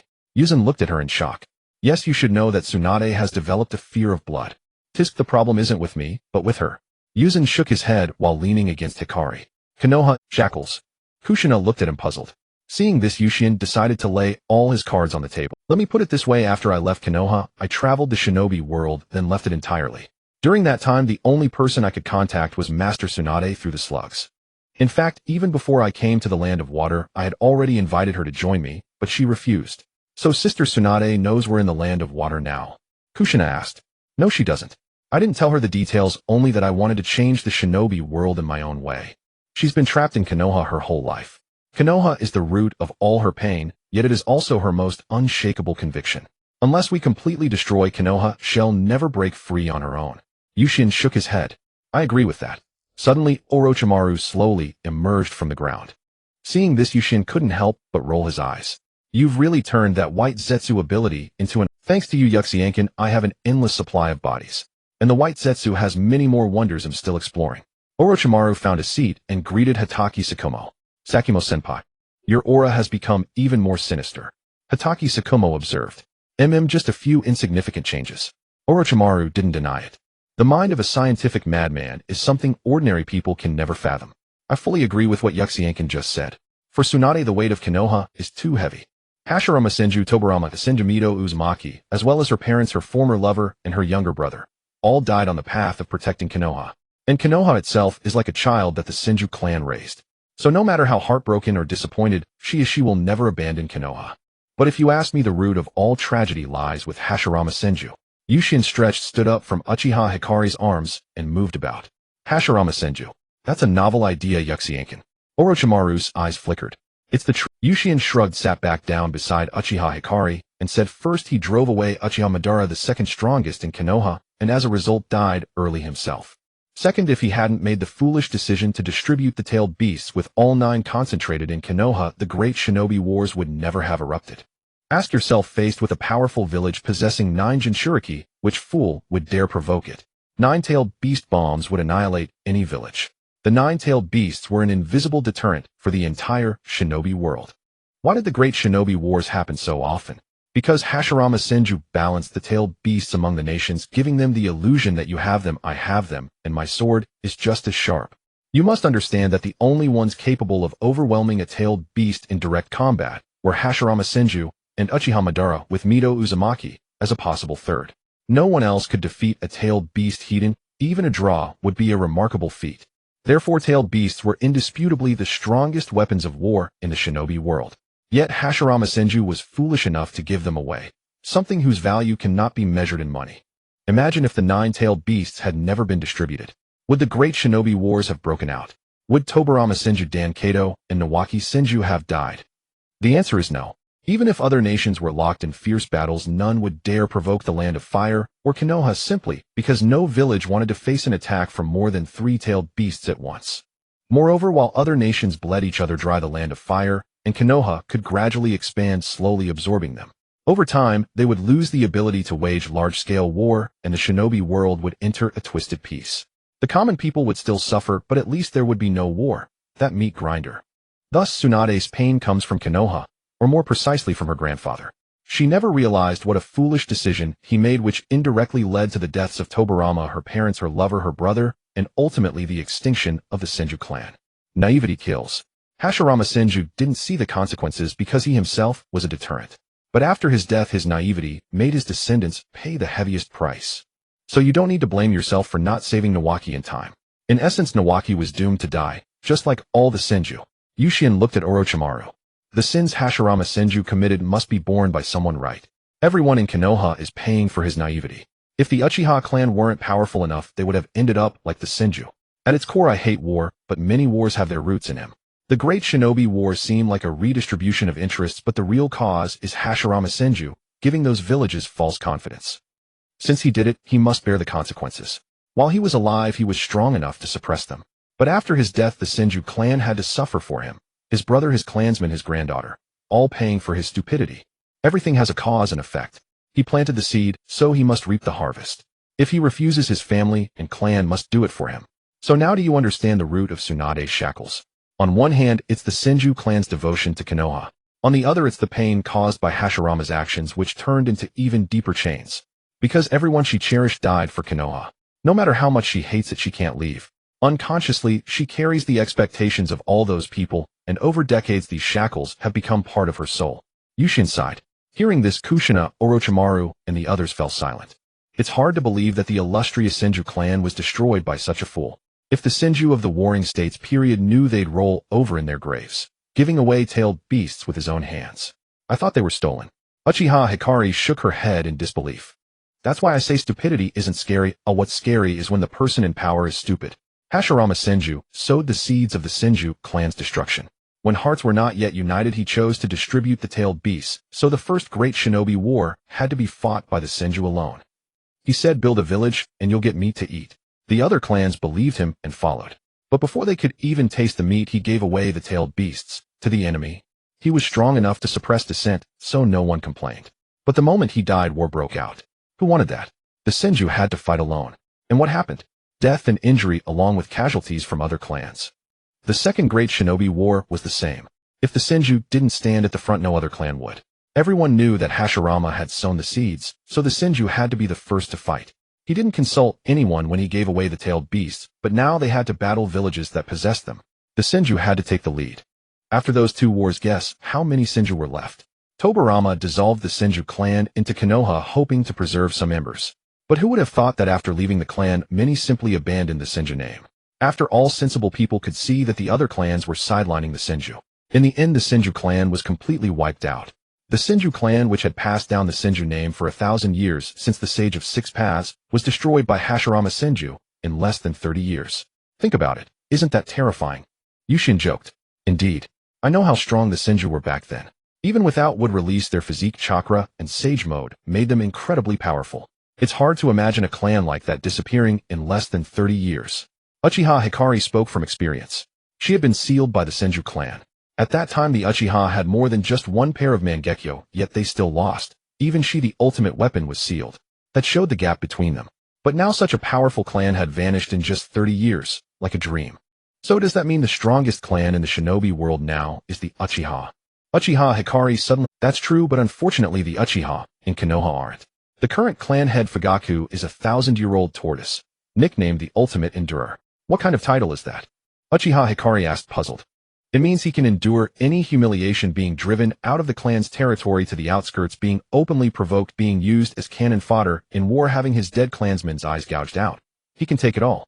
He even made his son endure the same, and Itachi almost became someone's dog. Luckily, I trained Shursui early, and he stopped Itachi. Hearing this, Uchiha Hikari was stunned. Is he really an Uchiha? On the battlefield, he was known as the fierce Eye Fugaku. Orochimaru couldn't help but laugh. Now that I think about it, Fugaku really is like that. He endured, even when the Uchiha were being pushed around by my teacher and Danzo. Uchiha Hikari, who had been mocking the Senju for having a fool like Hashirama as their leader, suddenly stopped smiling when she heard about the current Uchiha clan head. The Uchiha clan allowing such a mediocrity to serve as their leader. It seems they are already rotting from within. Uchiha Hikaru uttered coldly. Indeed.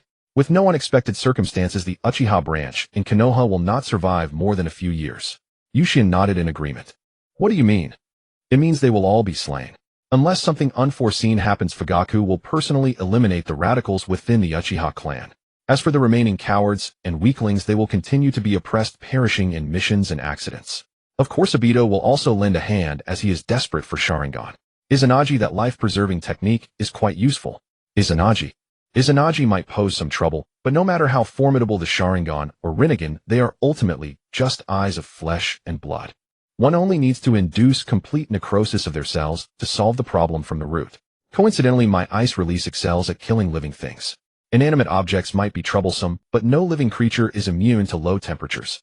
If it cannot be frozen, there is only one possibility: the temperature is not low enough. Yushin was quite confident in his ice release. The grilled meat is ready. As they chatted, Makoto and the others entered carrying the grilled meat, and everyone resumed their conversation over the meal. Speaking of which, Kakashi, have you ever considered becoming a Jinchuriki?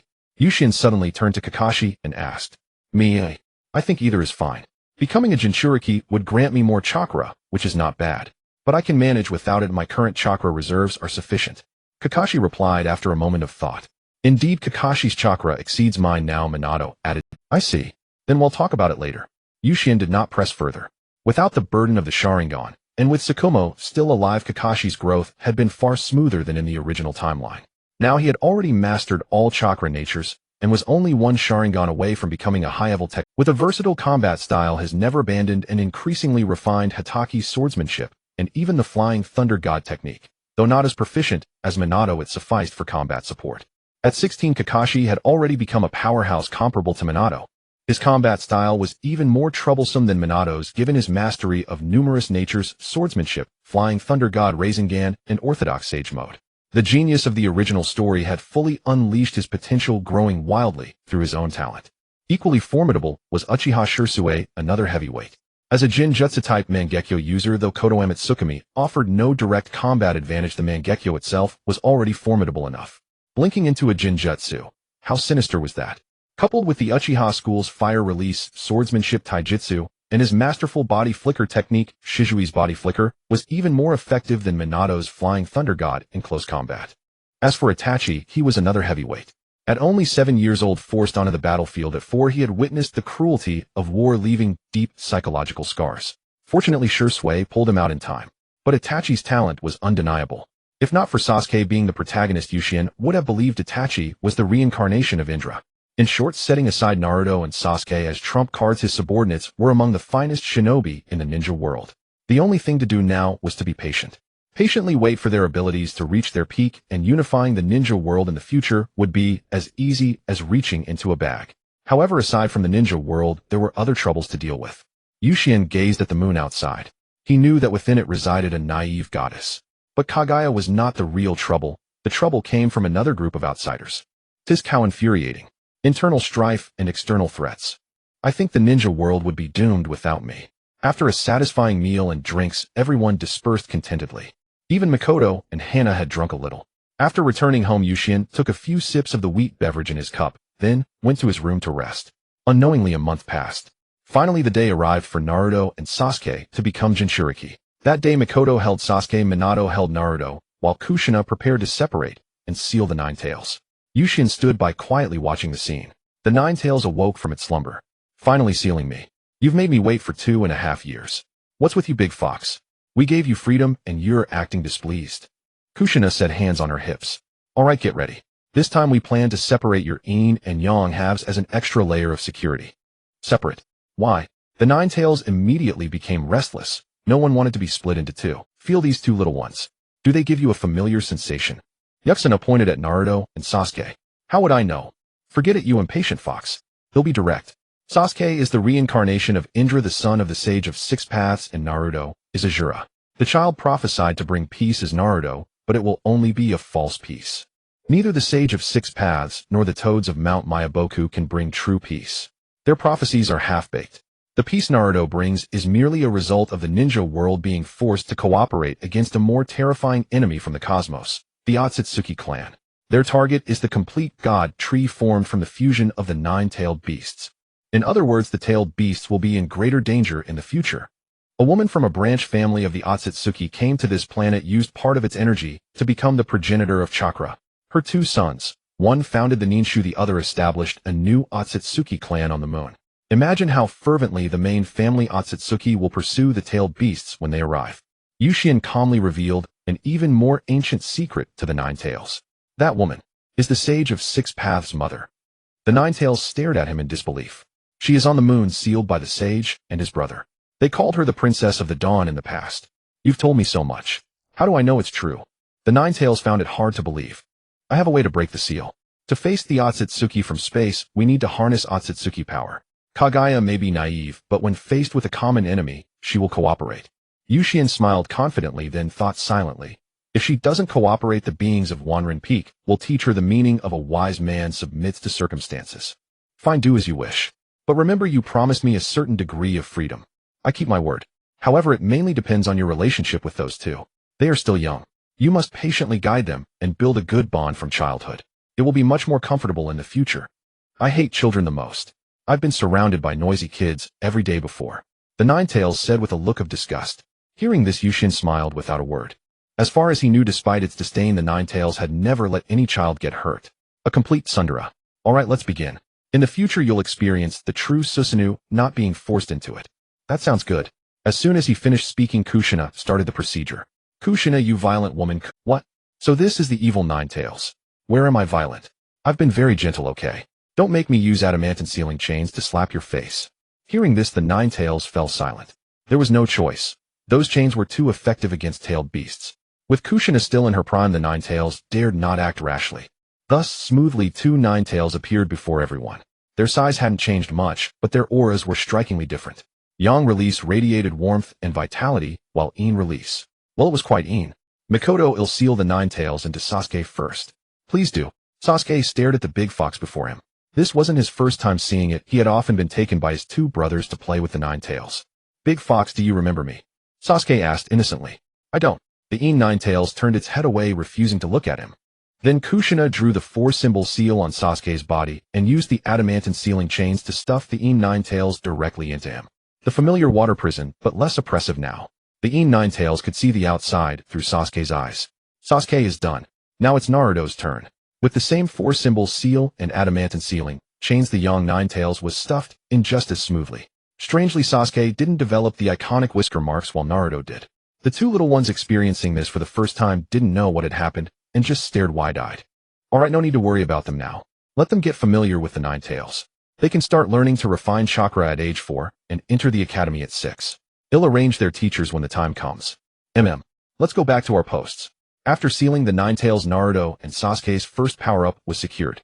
Now it was time for a more excellent basic education than in the original story. Sasuke would face the affectionate torment of Itachi and Shisui, while Naruto would receive the education of Minato and Kushina. Yuki was already starting to look forward to it. A more tsundere but stronger second pillar, and a calm, sunny, reliable Uzumaki Menma. However, he couldn't spoil them too much. Smooth sailing always had its drawbacks. Someone needed to keep them in check, otherwise the second pillar might get too cocky. Back in the office, Yuki pondered, but could not find anyone with better talent than Naruto and Sasuke. After all, they were the protagonists of the era. Most importantly, their growth would not be so twisted. They had everything: resources, environment. Under such circumstances, who could suppress them? Uchiha Uzumaki plus the Yang Release talent brought by Indra and Ashura's reincarnation. Wait, Indra, Ashura. They were merely minor Otsutsuki, but now he had a girl who was truly infinitely close to an Otsutsuki. No matter how powerful Indra and Ashura were, they could not compare to a real Otsutsuki. Thinking of this, Yukshin's eyes lit up. Hyuga Hinata. No, perhaps from now on she should be called Otsutsuki Hinata. But Hinata's personality. No, she had to be raised as a big sister Hinata, otherwise she couldn't suppress those two. With this thought, Yuki did not hesitate for a moment. He stood up and left the office. Mikoto had grown accustomed to it. The vast presidential office was mostly hers alone. Occasionally Terumi, Mei would come to help. As for Yuki, he only worked seriously when major problems arose in the development of the sea capital and the land of water. Soon Yuki arrived at the Hyuga residence and knocked politely. Coming. Who is it? Hyuga Karen opened the door wearing an apron and holding a spatula in her hand. Mr. President, why are you here all of a sudden? Please come in. Hyuga Karen was taken aback, then quickly made way for Yushin to enter. Sorry to disturb you, Lady Karen. Yushin smiled and nodded gently at her. No, not at all. After entering, Yushin saw Hinata sitting quietly on the sofa reading a book. Hinata, come say hello to... Hearing this, Hinata immediately got off the sofa, slipped into her bunny slippers, and walked over to Yushin, politely saying, hello, Mr. President. Actually, the reason I came this time is Hinata. Yushin ruffled little Hinata's hair and smiled. Huh, Mr. President, could you be a bit more specific? Hyuga Karen felt something was off. Although she didn't want to think in that direction, according to what her colleagues said, the president was quite flirtatious, maintaining ambiguous relationships with several women simultaneously. Not to mention Yuhi Kurenai and Uchiha Hikari, there was also Terumi Mei, and even rumors that the cold-faced instructor Pakura had an unclear relationship with the president. After all, she had been entrusted with an important position as soon as she arrived in the sea capital. Although her strength and personality had now won everyone over, it was precisely for this reason that people were even more convinced, because only a woman like her was worthy of their president. But Hinata was still young. The president couldn't possibly. Even if he really wanted to, he would have to wait until Hinata grew up. I want to take Hinata as my disciple. What do you think? Hearing this, Hyuga Karen breathed a sigh of relief. Disciple. Taking a disciple is fine. Disciple is good. Wait, disciple. Realizing what she had heard, Hyuga Karen immediately looked at Yushin with disbelief. Mr. President, do I look like someone who enjoys joking around for no reason? And I made a special trip here in person. Do you think I would? Seeing her incredulous expression, Yushin smiled helplessly. No, it's not that. Hyuga Karen didn't know what to say, so she immediately said to Hinata, Hinata, quickly call him Master. Little Hinata blinked in confusion, looked at Yushin, and called out crisply, Master. Yushin picked up little Hinata, gently pinched her nose, and turned to Hyuga Karen. Lady Karen, Hinata's bloodline is too pure. Plus your Hyuga clan awakens the Byakugan at a young age. She looks thin now because the Byakugan absorbs a lot of nutrients for growth. So from now on, Hinata's appetite will increase significantly. It'll trouble you to take extra care. This card is a special gift from me as her teacher. It's not much, just 1 million. This won't do. It's too precious. Hyuga Karen quickly waved her hand to refuse. Don't rush to refuse. To be honest, this may not even be enough. Yushin said with a smile. Huh. At this age, Hinata needs a lot of high-quality meat, milk, and fruit. Her appetite may be more astonishing than you imagine. As her teacher, I naturally can't let you bear all the burden. For now, Hinata's main goal is to eat well, grow up healthy, and enjoy her kindergarten days happily. When she turns 6, I will personally teach her. Hearing this, Hyuga Karen said no more and obediently nodded. Then it'll trouble you to take good care of her. Not at all. Hinata is a future little genius. Yushin looked at the milk-like Hinata and had to admit she was indeed very adorable. Hinata was still confused, biting her finger as she looked at Yushin. Master, you are so beautiful, even prettier than Mom. Can I call you Master, sister? The smile on Yushin's face instantly froze. Hyuga Karen couldn't help but take a few more glances at Yushin. Indeed, as Hinata said, if one wasn't familiar with Yushin, and he deliberately wore masculine clothes, just looking at his face, he really did resemble a girl. No, she couldn't blame him. Hyuga Karen had seen members of the Yuki clan. How should she put it? This was also a kind of family inheritance. Because the people of the Yuki clan were all well good-looking. The one that left the deepest impression was Yuki Haku. How could that child be a boy? How could it be? Wearing a kimono, he was completely a stunningly beautiful girl. But it turned out he really was a... Yushin and that person were not exactly the same, but they were quite similar. While she was lost in thought, she heard Yushin seriously correcting Hinata. You can call me Master, brother, but you can't call me sister, because Master is a man, a boy. Although he wanted to say he was a man, his age was right there. Oh, Hinata will remember. Little Hinata nodded a beat. Seeing this, Yushin was quite satisfied. Although there was a slight misunderstanding, overall it was fine. He just needed to correct the child's perception and not be deceived by superficial appearances. Speaking of which, how did the Yuki clan only become more beautiful as they grew older? He really had no idea. He had also seen Yuki Haku. That kid liked to wear kimonos, no wonder others always thought he was a girl. Yushin even suspected his parents had raised him as a girl. Damn it. It was fine that he looked like a girl, but his personality was also like one. Who could stand that? A gentle, understanding, kimono-loving big sister. That was a direct hit on little boys. Countless boys of the same age regarded Haku as their moonlight. Until they learned Haku was a boy, their Tao hearts shattered. Tisk, just thinking about it was terrifying. Fortunately, the laws of the sea capital were strict, otherwise that kid Haku might have been secretly dealt with by someone. Alright, Lady Karen, I won't disturb you any longer. Shoving those strange thoughts out of his mind, Yushin put down little Hinata and nodded to Hyuga Karen. Want you stay for a meal? No, I have matters to attend to. With that, Yuxian crouched down and ruffled little Hinata's head. Little Hinata remembered to eat well from now on. Every meal must be full. Hinata remembers. Alright, no need to see me out. He'll be going now. After saying that, Yuxian vanished with a whoosh. In the sea capital, except for law enforcement personnel, no citizen was allowed to release ninjutsu, but the president was an exception. Back in the office, Yuxian summoned a slug. Lord Yuxian. It was still a pleasant and polite voice. He had to admit the slug really knew its boundaries. What has Master been doing lately? Lady Tsunade works at the Konoha hospital every day. Although the attacks from Awagakure and Kumogakure on Konoha have weakened somewhat recently, due to unknown reasons, the war is still ongoing and the number of wounded keeps increasing. The slug replied. Not too surprising. Yuxian was not surprised by this. After all, with Konoha besieged by 2 major villages and him taking away so many people, it would be strange if they could hold out. By the way, the Jinchuriki of Awagakure and Kumogakure were all secretly sent back to their villages for unknown reasons.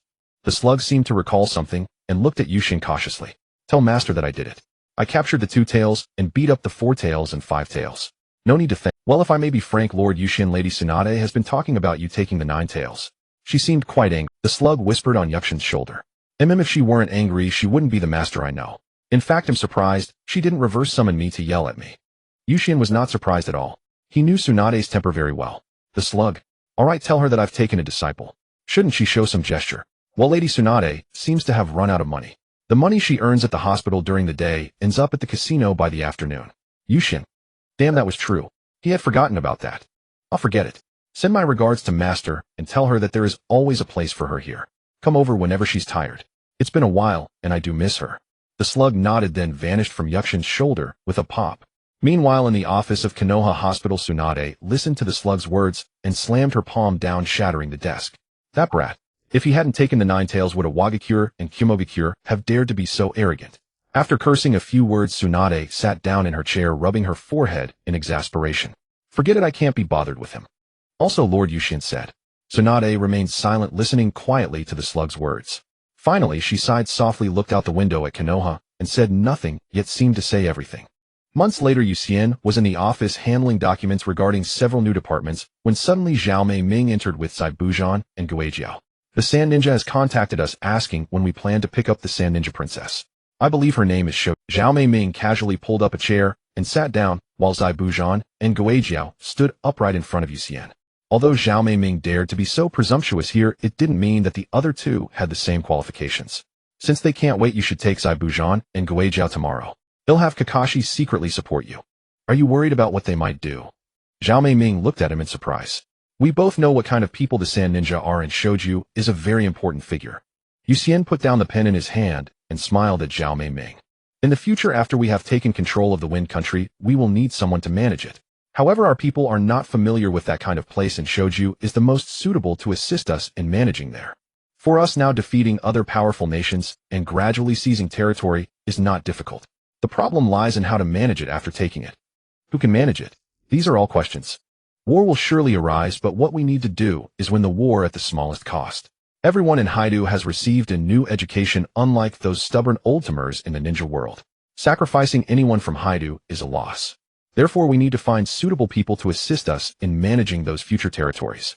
The Wind Country is the weakest of the 5 great nations and is the easiest to conquer. Shouju is just an experiment.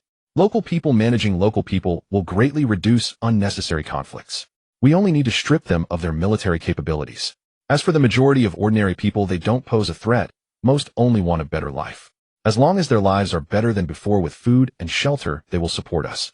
Alright, then I'll set off with those 2 tomorrow. By the way, the 2-tailed Jinchuriki Yuki has been insisting on meeting you lately. Zhao Mei Ming stood up and patted the hem of her skirt. Really? I remember I brought her to Haidu over half a year ago, and she only thinks of seeing me now. That's a bit slower than I expected. She is a model citizen. Since coming to Haidu and getting familiar with life here, she has been happier than anyone else, always ready to help, and even found a job abiding by the law more than the locals. Zhao Mei Ming said with a smile. It might be related to her past experiences as a Jinchuriki. Then let's meet her. Yuxian nodded.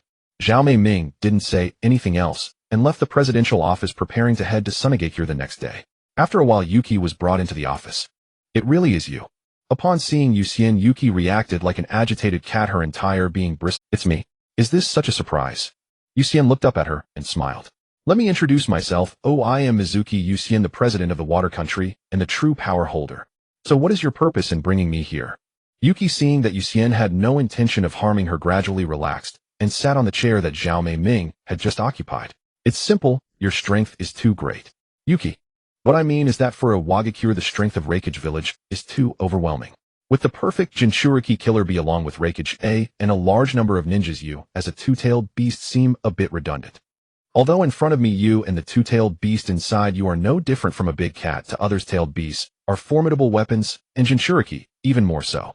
Therefore, to prevent Konoha from targeting you too harshly, and to balance the strength of the three parties, I have severely injured the four-tailed Jinchuriki and heavily wounded the five-tailed Jinchuriki, using them to negotiate with the Wagakure. As for Kumogakure, I simply took you away.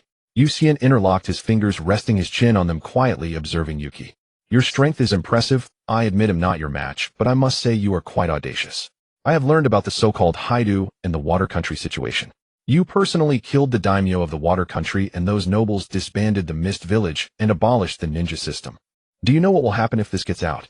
Yuki could not help but say. You mentioned it has to get out, but how could it Your isolationist policy is impressive, but it will eventually be exposed. Yusuke replied, I never planned to hide it forever. But you living so comfortably here for half a year, I've heard that your neighbors really like you. A kind-hearted girl, a law-abiding good citizen. Yusuke teased her, so do you like life in Haidu that much? I don't. Yuki's cheeks flushed. Oh really? Then which do you think is better, my new world or your outdated ninja system and the system of the village and daimyo of Kumogakure? Yusuke asked with a smile. This? Yuki could not answer immediately.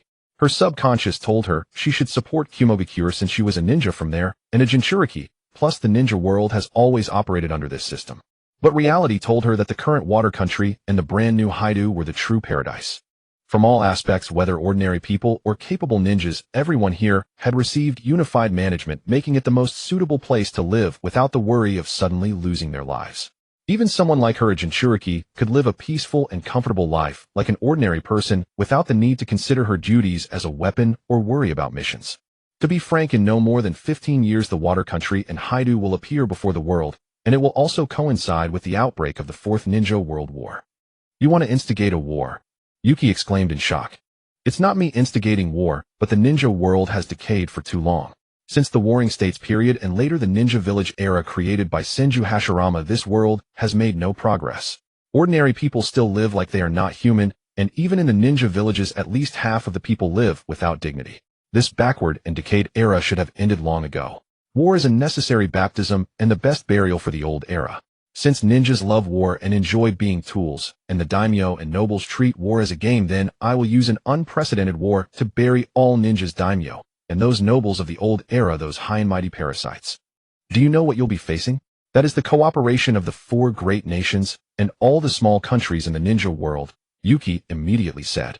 If those useless fools really had that capability, then how come they didn't dare to make a sound in front of Senju Hashirama and Uchiha Madara back then? Your ideas are too crazy. Even the god of ninjas, Senju Hashirama, never did such a thing. Yusuke chuckled. Oh him. He looks like a person, but his brain is no bigger than a walnut, Yusuke scoffed. The tailed beasts within you and the one within Killer Bee were personally given to you by him.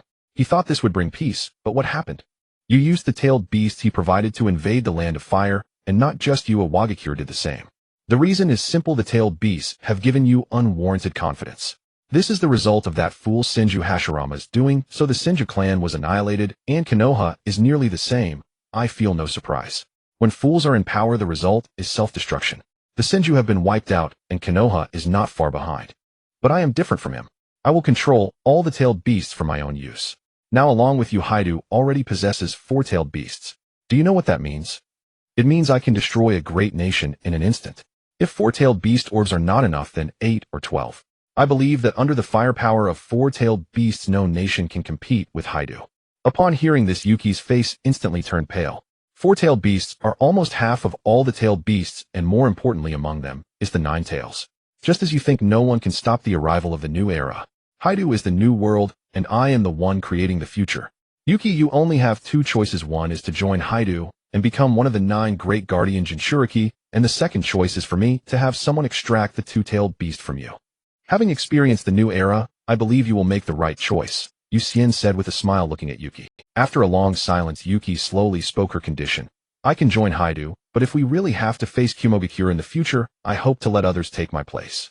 While that depends on the situation, Yusien did not give her a direct answer. In any case, welcome formally becoming a member of Haidu. You let me live alone for half a year, just for this purpose, right? Yuki looked up at him. Good or bad, one must experience it personally. If I tell you how good Haidu is, and how good the water country is, you certainly wouldn't believe it. Instead of that, it's better for you to experience it yourself to know what the truly correct path is. Yusien explained. In the past 6 months at least, you've shown me that you have not been completely bound by the decaying shackles of being a ninja. Young people should be vibrant. There are many choices in life, but being a ninja is definitely not a good one. After leaving the president's office, she walked alone on the street, surrounded by the hustle and bustle of bright lights and crowds, feeling a sense of familiarity. Though she did not know the people here, she could sense the beauty of this place. Suddenly, a few soldiers approached her, saluted, and said, "Lady Yomu, Commander, Yi-song requests your presence." Who? Yi-song. After a moment of confusion, Yomu was still processing the information and followed them to the military headquarters in a daze. Arriving at the door of the main command room of the First Army, Yomu knocked on the door. "Come in." A commanding female voice soon echoed. Upon entering, Yomu was shocked to see someone who had already died in the ninja world. "You are Yi-song, the user of the Scorch release from Sunagakure." Yomu exclaimed in shock as she looked at the woman before her. Yi-song, the Scorch release user, was once a focal point of attention in the intel reports of various ninja villages. After all, there were not many renowned powerhouses in the ninja world, and even fewer from Sunagakure. Therefore, Yi-song and Luo Sha, both with bloodline limits and renowned in battle, were even more famous. That was in the past. Now, I am the commander of the 1st Military District of Haidu. Seeing someone like herself, a female ninja from a foreign village, made Yomu feel a sense of kinship. She had worried that being an outsider she would face various unfair treatments, but Yi-song had already become the commander of the 1st Military District. "The president has already arranged everything for you. From now on, you will be my assistant." "Oh, okay, is there any—" At this moment, Yomu was still adjusting to her new identity and felt somewhat dazed. Looking at Yomu, Yi-song had a somewhat helpless expression. "The books over there, you should take them back to read. They are about some regulations of the military. You are a Jinchuriki, different from regular personnel. The main goal now is to become a perfect Jinchuriki. Although there won't be any wars in Haidu for nearly a decade, there will occasionally be special missions. Daily training is essential. I do not want you to slack off." "Oh, okay. If you have any questions, you can go to the 2nd Military District to find the Three Tails Jinchuriki. Her age is about the same as yours." Upon hearing this, Yumi's eyes lit up. "Alright, if there's nothing else, you can go back and rest. We will talk once you are familiar with everything and have become a perfect Jinchuriki." Yi-song turned back to deal with the documents on her desk. "Then I will head back now." After Yomu left, Yi-song shook her head with a hint of regret. What a pity, the Two Tails. If Yomu didn't learn how to control it, she would become the new Two Tails Jinchuriki. The flames of the Two Tails might have a remarkable effect on her Scorch release. But unfortunately, Yomu joined Haidu. However, it was understandable. No one would refuse Haidu, especially someone who had been marginalized since childhood and couldn't even live a normal life as a Jinchuriki.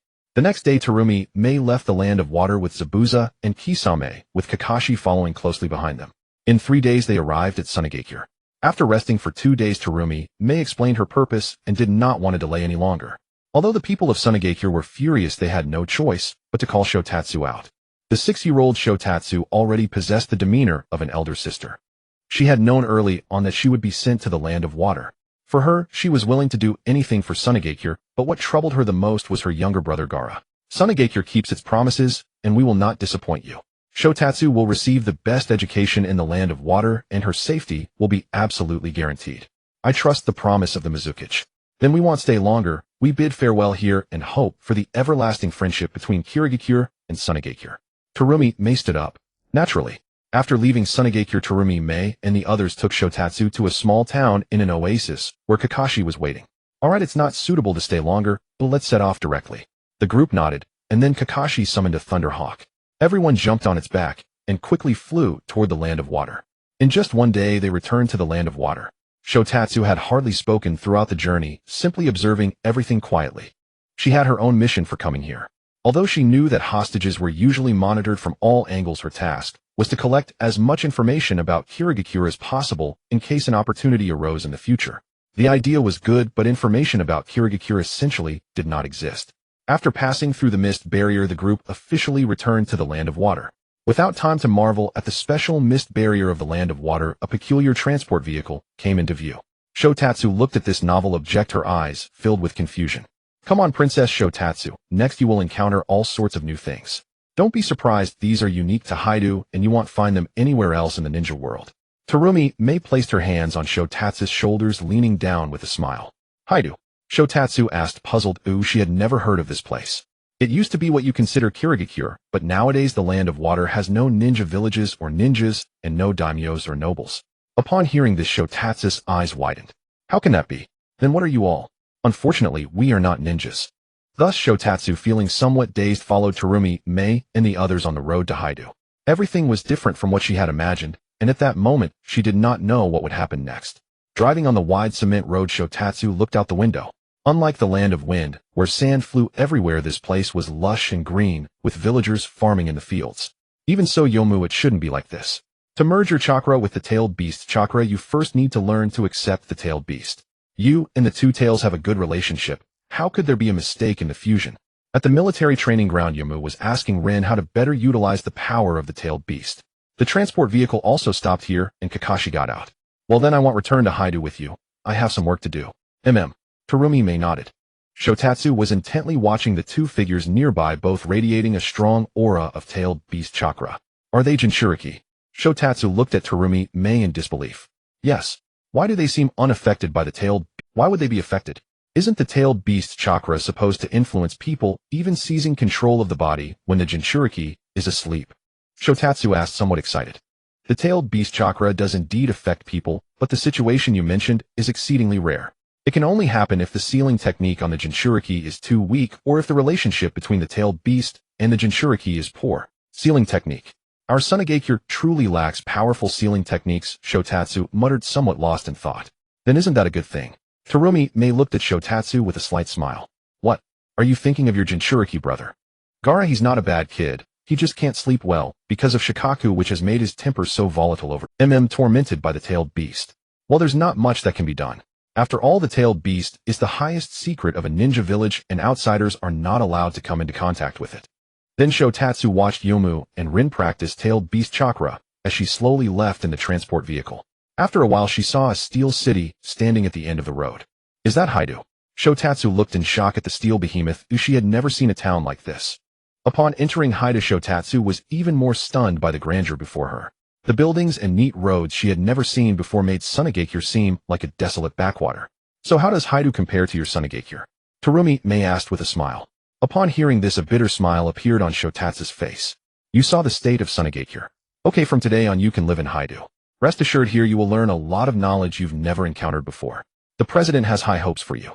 Terumi Mei brought Shotatsu to the president's office. Mr. President, Shotatsu has been brought. Come in. Yucien opened his eyes and looked at Terumi Mei and the Shotatsu who walked in behind her. Yes, the 6-year-old Shotatsu. She felt somewhat shy at this moment, looking at Yucien, her eyes filled with surprise. The president of Haidu was surprisingly young. Hello, Mr. President. No need for formalities, please sit down. Yucien raised his hand to gesture for them to take a seat. Princess Shotatsu, how do you feel after coming to Haidu? It's so much better than Sunagakure, Shotatsu replied. In fact, not only Haidu today, but even Iwagakure would seem like paradise to Sunagakure. It couldn't be helped, the desert was simply too poor, and they were truly scared of poverty. The only shadow that needed to personally mine to make up for the village's finances said it all. Do you want to change the status quo of Sunagakure? Yucien posed a question that made her heart flutter. I want to, but what can I do in my situation? You don't need to do anything, you just study well in Haidu, and the future will naturally reveal what you should do. As for whether it will be useful, you don't have to worry about that. I will provide you with the environment. Yucien said to Shotatsu, who although young had an unusually mature personality. You? Why? Temari looked at Yucien, her expression one of disbelief. Why? Good question. Perhaps because of personal interest. Alright, starting tomorrow you will attend the elementary school in the East District. Rest assured you will learn many things you never knew before, and you will understand why such great changes have occurred in the sea capital and the land of water. Yucien directly arranged Temari's life for the coming days. For now you will stay with Zhao Meiming. After all, as the princess of Sunagakure, your safety must be ensured. Glancing at Zhao Meiming beside her, Temari had no objections and obediently agreed to Yuxian's arrangements. In the days that followed, Temari officially became a member of the sea capital and began learning all kinds of new knowledge. Unlike conventional ninja academies, although the elementary school also taught chakra extraction and ninjutsu practice, the vast majority of people only learned a few basic techniques, while most chose to focus on other fields. Temari's arrival did not cause much of a stir, everyone simply regarded her as a normal transfer student. However, her diligence and seriousness were truly commendable. She genuinely studied all kinds of knowledge with great effort, especially the various policies enacted since Yukshin's reforms. While other students played, she seized every opportunity to observe and learn more, never neglecting her ninjutsu practice. In short, she was the quintessential child from another family that parents often talk about. Yet at this time, Temari did not fully understand the underlying reasons for many things, as she could only grasp a part of them, as she had never experienced many of these concepts, such as the backwardness of the ninja system.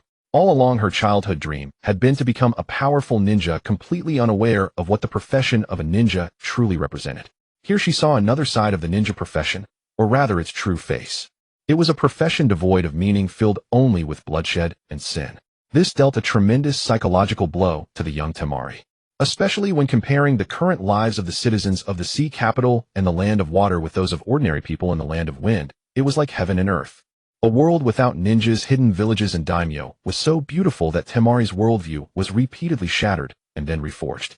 After 2 years of study here, Temari's demeanor had undergone a dramatic transformation. She was no longer the travel-worn princess of Sunagakure who had arrived from the land of wind, nor did she cling to the so-called ninja identity. Instead, she had become a citizen of a new era, embracing entirely fresh ideas. Meanwhile, Yushien was about to begin formally teaching Hinata.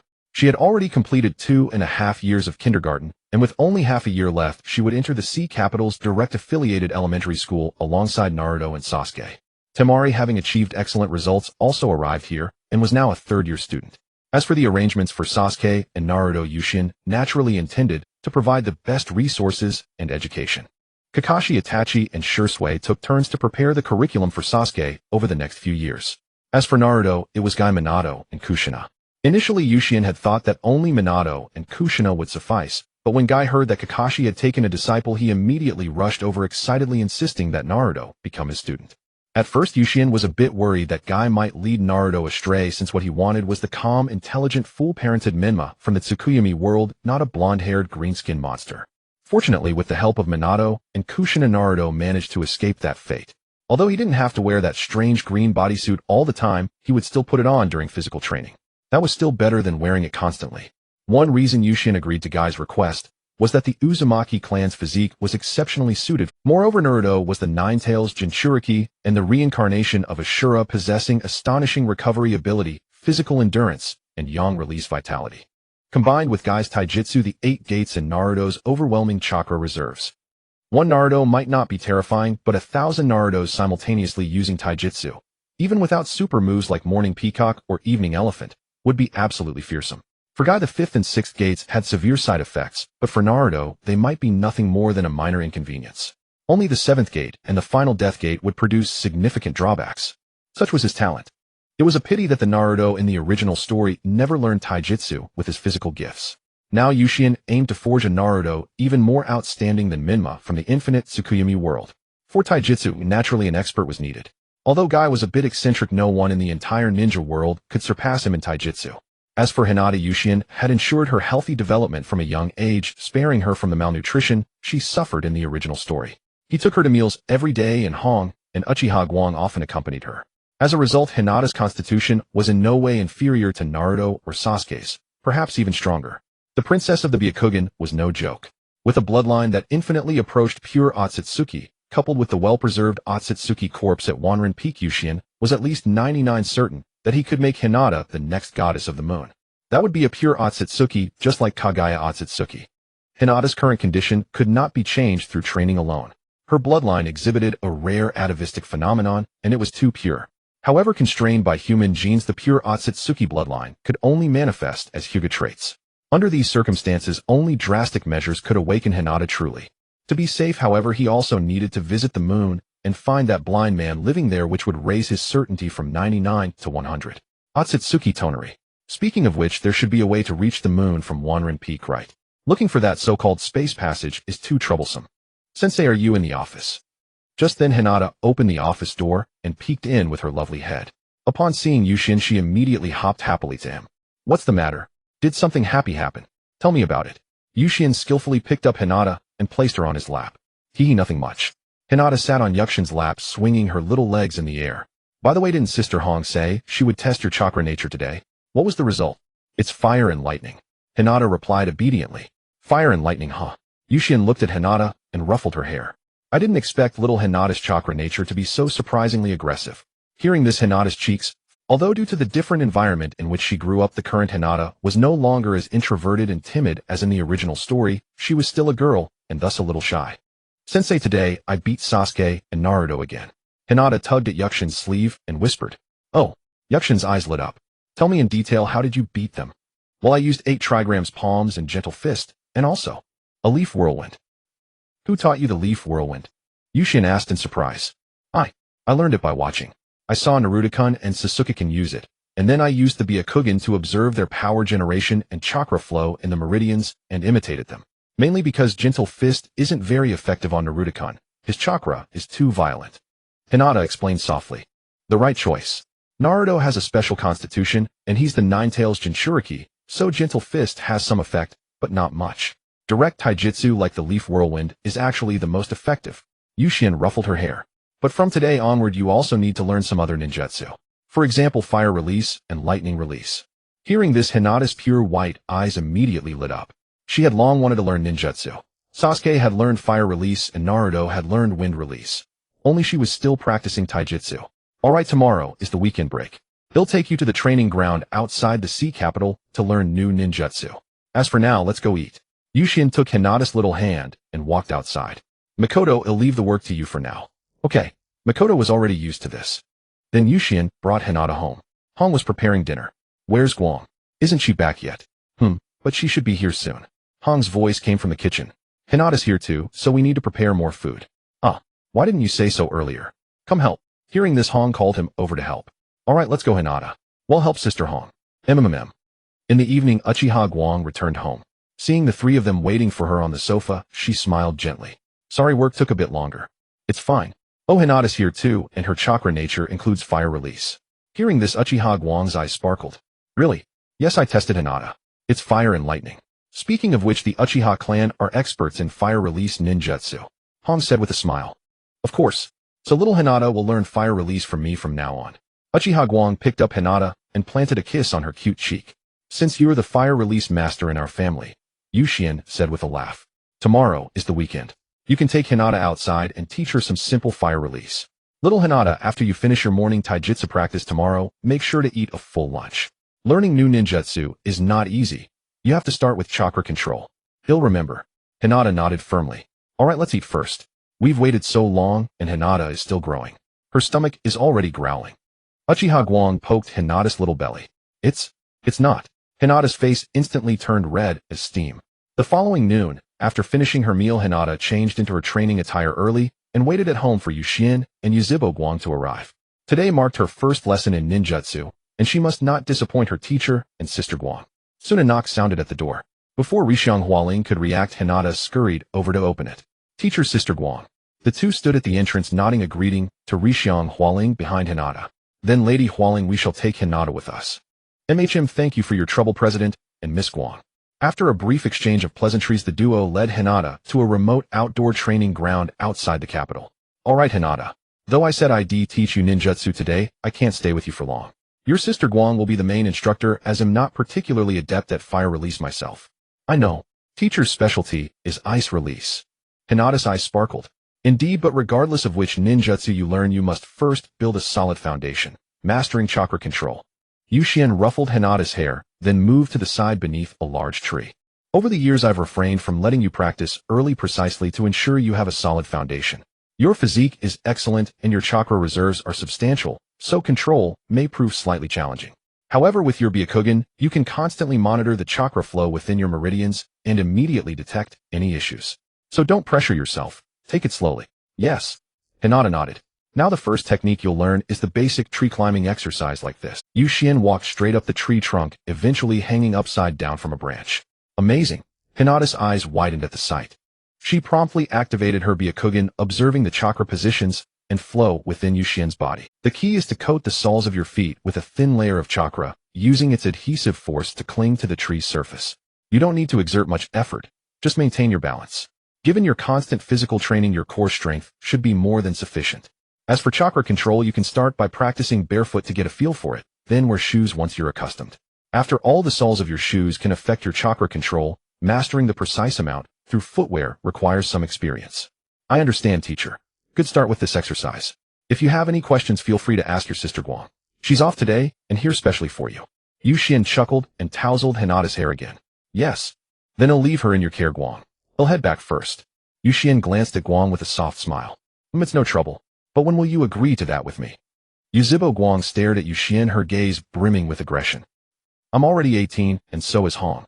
So, well, I won't keep you waiting long. Yu Xian quickly interrupted her. Tisk, you better not. If you push us too far, don't blame Hong and me for resorting to some special measures. Yuzhibo Guang said with a sweet smile. I'm not one of those weak Uchiha. I have plenty of strength and methods. Yu Xian. He dared not speak and immediately fled the place. Back in the presidential office, he sat in his chair and finally breathed a sigh of relief. Tisk, looks like I need to speed things up. Yu Xian touched his brow, where a special blue mark seemed to indicate something about to emerge. Yu Xian sensed that he had reached a bottleneck, one that had trapped him for years. Relying solely on the mortal body of the Shui Wuyue clan could no longer advance further. In this world, bloodline was ultimately paramount. Neither Qinsho Zhujian nor Yuzhibo Ban could achieve anything with only the singular bloodline of the Senju or Uchiha. Power like chakra in the final analysis originates from the Otsutsuki. Thus, the only path to greater strength is to become an Otsutsuki, or even surpass them. To this end, he had been preparing for several years. Though he served as president and had little time to grow stronger, he had actually begun his transformation long ago. However, the Shui Wuyue clan, unlike the Senju Uchiha and Uzumaki clans, lacked the inherent advantages of being Otsutsuki descendants, so he had to proceed slowly. Fortunately, the Otsutsuki and humans are fundamentally not much different. In fact, there is almost no barrier. He only needed a catalyst to evolve his genes.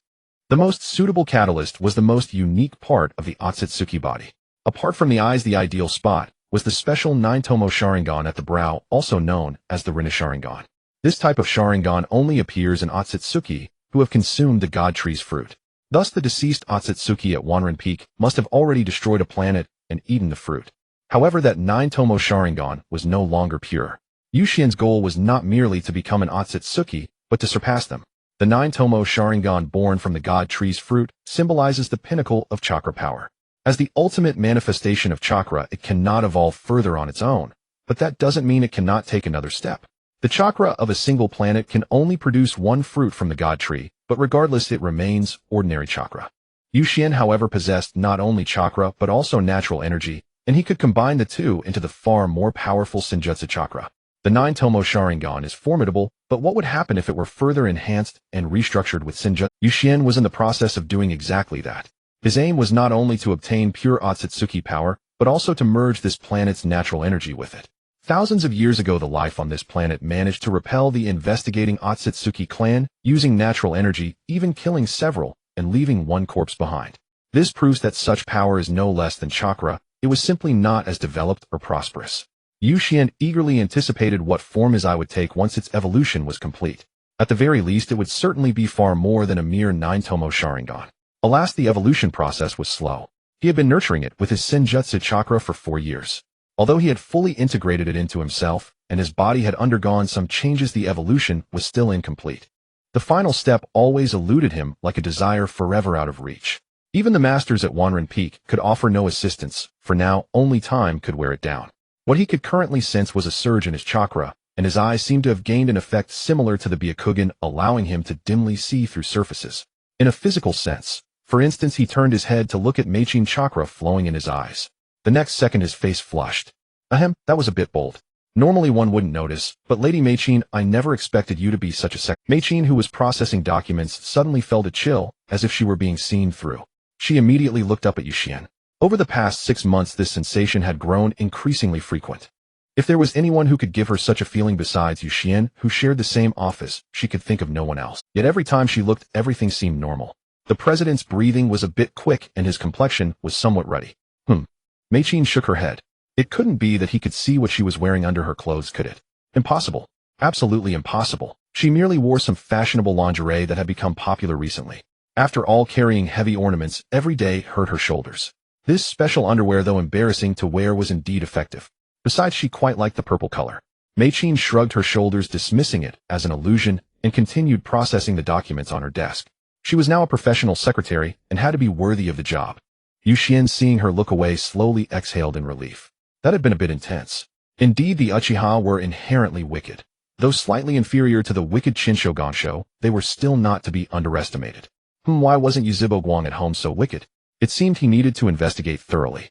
Lost in thought, Yuxian turned his gaze back to Mei-Chin. Ahem, this time it was just normal appreciation. He was a gentleman after all. Mei-Chin felt Yuxian's slightly intense gaze, and her heart tightened. She was already familiar with this kind of fiery stare, as Yuxian often looked at her. But recently she felt his gaze had become more aggressive than before, making her body feel weak. Was it an illusion? Mei-Chin always asked herself this. Yuxian meanwhile continued to look at her, as if nothing was amiss. As the saying goes, when there's work the secretary does it, when there's none. Well, the second half is best left unsaid, as some mysterious rule power prevents it. In any case, he was just looking, purely to familiarize himself with his new power, not to indulge. As president, he couldn't leave the office casually, so he had no place to practice his new abilities. He had no choice but to inconvenience Mei-Chin. Once he could see through Maiken's meridians, and even her chakra flow, he would have mastered it. Until then, forgive me, Lady Mei-Chin. Purple truly has charm. It never deceives. Yuxian covered his slightly warm nose. As a young man who had yet to taste the pleasures of the flesh, such a scene was still too stimulating. Mei-Chin glanced at Yuxian, feeling increasingly uneasy, as if an invisible hand was constantly brushing over her body. Meanwhile, on the other side, Hinata, under Yuzhibo Guang's guidance, gradually mastered how to climb trees. It wasn't that Hinata lacked talent, on the contrary, she was too talented. Having eaten so much since childhood, though most of the nutrition was supplied to her Byakugan, Hinata's body had also been subtly strengthened. At nearly 6 years old, Hinata's chakra reserves were as much as 5 Kakashi's worth. And that was a Kakashi whose chakra had not been absorbed by the Sharingan. Impressive, Hinata. You mastered the technique of climbing trees in less than 2 hours. Uchiha Hikaru watched Hinata nimbly move about the tree, even hanging upside down from a branch, and clapped his hands in encouragement, clearly delighted. It's nothing much. Hinata came down from the tree, clasping her hands behind her back, and speaking softly. No need to be too modest. Your chakra far exceeds that of an ordinary person. Mastering control is much more difficult for you than for others, and thanks to your Byakugan, you can identify your shortcomings in real time. Alright, you've completed the tree climbing. Next I'll teach you a very common jutsu, one that is most frequently used by the Uchiha clan. Uchiha Hikaru began forming hand seals. Siwei Shinhai Wu In. Fire style fireball jutsu. After completing the hand seals, Uchiha Hikaru opened his mouth and expelled a massive fireball. Even as she consciously controlled her chakra, it was still not to be underestimated. The scorching air rushed towards Hinata, turning her small face a bright red. So amazing. Sister Hikaru's fireball jutsu is much larger than Sasukekin's. Hinata couldn't help but exclaim. Upon hearing this, Uchiha Hikaru smiled and patted her head. Sasuke is still young. Like you, he is an Uchiha, so it's not surprising he can use fire style. Alright, I want to give it a try too. The hand seal sequence is Siwei Shinhai Wu In. Fire style fireball jutsu. Hinata quickly formed the hand seals, gathering the chakra in her mouth along its designated path. With a soft shout from Hinata, a massive fireball burst forth from her mouth. Although it was not as large as Uchiha Hikaru's, it still reached about 4 meters in diameter. For a child of her age, Hinata's performance was exceptionally outstanding. Sasuke, who hadn't awakened his Sharingan, did not have much chakra. Moreover, he had yet to formally learn how to harness the power of the tailed beast, so his fireball was only about 1 meter in diameter. But Hinata was different. Her Byakugan activated naturally, boasting high purity and having benefited from over 5 years of nutrition. Now her physique and chakra were truly impressive, already formidable despite not having fully grown. This fireball jutsu showcases pure numerical prowess. The excellent control brought by the Byakugan combined with her sufficient chakra allowed her to unleash such tremendous power by controlling the chakra quantity proportionally. Who says the Hyuga clan can only learn that inferior taijutsu? Gentle Fist is indeed useful, but its utility is limited. The primary function of the Byakugan is to see through the weaknesses of jutsus, not merely to focus on striking others' chakra points. Although most people's Byakugan may not reach Hinata's level, at the very least, they can see the flow of chakra within their enemies' bodies, allowing them to predict enemy movements in advance. If the Hyuga clan learned some other jutsus, it would greatly enhance their combat capabilities rather than just fixating on the Gentle Fist. One can only say that there are reasons for the Hyuga clan's shortcomings. Taijutsu requires either the potential for the 8 gates or the capability to achieve the superficial power of the 80 God Air Strike. Otherwise, it holds little significance. Ordinary people can practice casually without much difference.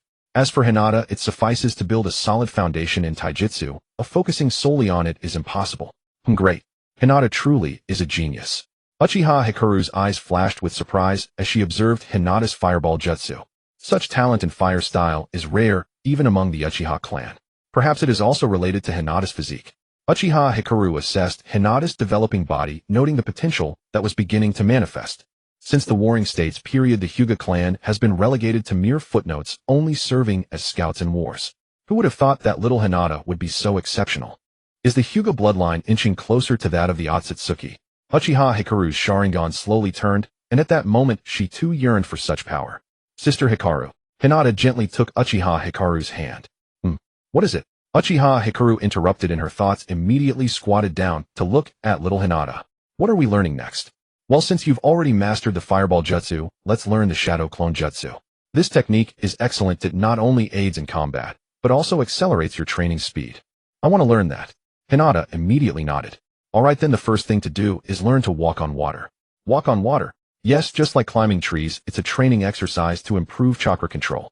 The Shadow Clone Jutsu differs from the Fireball Jutsu. It requires stronger control to create a complete clone. If chakra control is poor, the clones may turn out in bizarre shapes, or be missing limbs. I see. Then let's get started. Hinata eagerly wanted to begin practicing. Hold on, let's take a break for a bit, and eat something to replenish our energy. Uchiha Hikaru interrupted Hinata's enthusiasm, pulling out some prepared snacks from her storage scroll. You know, Yuzin specifically reminded us to eat during breaks, even while training. Oh, alright. Hinata rubbed her stomach. She wasn't that hungry, but if she had to say, there was a slight hunger. After sitting down and eating snacks with Uchiha Hikaru about half an hour later, Hinata let out a satisfied burp and comfortably rubbed her belly. Alright, I'm full now. Uchiha Hikaru was left dumbfounded. She hadn't expected that after just a short training session Hinata could consume so much. Hinata, you have to tell me honestly, did you have a good breakfast this morning? Uchiha Hikaru asked her. I did, and my mom prepared a lot of things that I like, and I ate my fill. Uchiha Hikaru. The amount Hinata can eat while growing is truly unprecedented. While considering Hinata's physique and chakra, Uchiha Hikaru could only let it go. Uchiha Hikaru had been observing Hinata's changes. Although she had seemed a bit weak since childhood, it was because of her eyes. That pair of Byakugan was pure and made her feel a bit uneasy. Her Sharingan was no ordinary one. Even so, Hinata's Byakugan emanated a pressure that was not inferior to her own Sharingan. It's just a pity that the Byakugan currently lacks any particularly special ocular techniques. Alright, let's stretch a bit, and then we'll start practicing walking on water. Okay. After tidying up the area, the two went to the riverside where Uchiha Hikaru still went first to demonstrate. Hinata activated her Byakugan to observe attentively. Uchiha Hikaru could see the flow direction and size of chakra within her body, legs, and feet. She could even discern the speed of chakra flow in every part of Uchiha Hikaru's body rather than just a blurry path of chakra. This was a frightening matter, indicating that Hinata's Byakugan could now perceive much more. After Uchiha Hikaru finished demonstrating, Hinata began to try it herself. She rolled up her pants, revealing her smooth, white jade-like slender calves, and took off her shoes, stepping barefoot to the riverbank. However, walking on water differs significantly from climbing trees. While trees are stationary, water is flowing, and the difficulty is entirely different. After several failed attempts, Hinata slowly began to grasp the key points. Uchiha Hikaru watched Hinata, occasionally pointing out her mistakes. Unlike the typical ninja approach, Uchiha Hikaru truly taught her unknown rather than the casual manner of ninja teachers who merely offer a few words and a demonstration before letting them fend for themselves. Essentially, this stems from the flaws of the ninja system. Control of chakra changes in its properties. These are all essential courses for becoming a high-level ninja. In the ninja world, only by becoming a chunin or jonin can one enjoy the benefits of the ninja system. Of course, those benefits are merely superficial. The reason those leading teachers are so irresponsible is that resources are limited. Once new chunin or jonin emerge, it means some older or weaker ninjas must step aside. Thus, allowing those newly minted genin to fend for themselves fundamentally protects their own interests. As for those genin from clans in the team, they don't really need the leading teachers to educate them, so the ones who suffer are always the common folk of the ninja world. As for ninja schools, they are nothing but a horrendous policy, essentially a quick training ground for the cannon fodder. What can a genin who only knows the body flicker technique do on the battlefield? They are merely fodder for death. Therefore, everything in the ninja world is flawed. Don't talk about doing it for the common people or for peace. As long as there are ninjas and ninja villages, it's all nonsense. Everything is built on the foundation of ninjas and ninja village systems, leaving no future for ordinary people. Those things that seem to be for the good of ordinary people ultimately serve only the ninjas and the ninja villages. To put it bluntly, they serve the daimyo, as ninja villages are just tools for profit. In wartime, they are weapons. In peacetime, they are tools for wealth accumulation. After all, most of the rewards for ninja missions come from ordinary people. The rotten Tothakor system of the ninja world only makes one feel disgusted. In comparison, the feudal system is superior to the ninja system. At least under normal circumstances, the common people can live in peace, which is non-existent in the ninja system. The current education in the land of the sea proves this point. When people do not live within the framework of ninjas, but observe as outsiders, they realize that this world is already hopelessly rotted. Not everyone needs to become a so-called ninja, nor does everyone need to join the military. Chakra is essentially meant to enhance productivity, not for warfare. Ninjutsu is merely one of the ways to use chakra, and is the lowest and most inferior method. In the land of the sea, there are more ways to utilize chakra, with various attributes finding their new purposes. Of course, all these changes stem from that man who stays in the experimental area all day. Naruto, today we are going to run 5 laps around the entire sea city. Are you confident? Kai brought Naruto to the entrance of the sea city. Of course. Then the two figures clad in green spandex began to run around the sea city. Although Naruto was still young, his physique was extraordinarily strong, even more so than Hinata at this moment. Hinata requires gradual nurturing, her potential is undeniable, but the Hyuga clan lacks the heritage of the Otsutsuki. Their bodies are far inferior to those of the Otsutsuki, and their frail physiques cannot support Hinata's high-purity Byakugan and bloodline, forcing her to unleash her potential only through basic nourishment and gradual training. In contrast, the Uzumaki clan possesses innate resilience and strength augmented by the Nine-Tails assistance, giving them a much higher starting point compared to the Hyuga. Naruto did not grow up eating expired food or drinking spoiled milk like in the original story. Instead, he lived in a perfect family environment, even better than that of Konoha. Thus, Naruto's growth rate far exceeds that of previous incarnations of Ashura. Of course, this is also influenced by Minato. After all, an excellent father has a tremendous impact on a child's development. A father is a child's first role model, and it is no joke. Minato's calmness and seriousness have been subconsciously imitated by Naruto since he became aware, and now he has already laid the foundation of the Uzumaki clan. Although Kai has a lively personality, Naruto has not become too abstract. Instead, he finds that being with teacher Kai is a rare opportunity to relax, where he only needs to sweat freely. Meanwhile, Sasuke was not idle. Although he and Naruto have a good relationship, they are also rivals. They constantly tease each other verbally, but deep down they both value each other highly. While Naruto was training, Sasuke was also growing stronger. With Minato Kushina and Kai's guidance, Naruto's ninjutsu sealing techniques and physical skills developed comprehensively. Sasuke was not far behind. He had 4 teachers: Kakashi, Itachi, Shisui, and Uchiha Izumi. Each taught him different techniques in lightning release, fire release, the Uchiha clan's taijutsu, and swordsmanship, making Sasuke's training quite fulfilling. Due to Sasuke's unique talent, which differs from the typical Uchiha, his talent in fire release is significantly inferior to that in lightning release. Therefore, he prioritizes lightning release for ninjutsu, with fire release coming second. As for Uchiha Jinjutsu, as Itachi said, Uchiha do not need to specifically learn Jinjutsu. Once the Sharingan is activated, it comes naturally. The most outrageous ability of the Sharingan is not merely its ability to see through movements, but its complete control over Jinjutsu. Even the most basic Tomo Sharingan can release Jinjutsu without hand seals, which is the most terrifying aspect. In real combat, if someone unintentionally glances at you, they could fall victim to Jinjutsu. Who would you complain to about that? Just as Sasuke was practicing lightning release in the open space outside the sea city with Kakashi, he suddenly noticed dust flying up from a distance. The dust was getting closer. Kakashi, seeing this scene, was already accustomed to it. He understood that such commotion could only be caused by one person. Oh, it's my eternal rival Kakashi. It seems we are indeed destined rivals, even running into each other. Oh, what a coincidence. Kakashi saw Kai and immediately shifted to a slacker mode. Sasuke, you do it. What about you, Kai? Sasuke and Naruto exchanged fiery glances at each other. Haha, not just between you and me, but even our students are rivals. Truly worthy of being my rival. Since it's such a coincidence, let's have a passionate youth competition. Just as Kai enthusiastically issued a challenge, Kakashi immediately interjected, I refuse. Alright then, let's start from here and run around the sea city together and see who finishes 10 laps first. Ignoring Kakashi's words entirely, Kai continued to speak. Wait, I said I refuse. Kakashi rubbed his forehead. What? You refuse? This is a fantastic opportunity. It's our 74th match. Have I really participated in 74 matches of such casual nature? Casual. Kakashi, youth is not something to be taken lightly. It can ignite at any time and anywhere. Oh, but Kai, I still have to teach Sasuke lightning release, so I really don't have time right now. As soon as Kakashi finished speaking, Sasuke immediately chimed in, Kakashi-sensei, I am fine with it. That's the spirit, Sasuke, but I won't lose. Naruto looked at Sasuke with confidence in his eyes.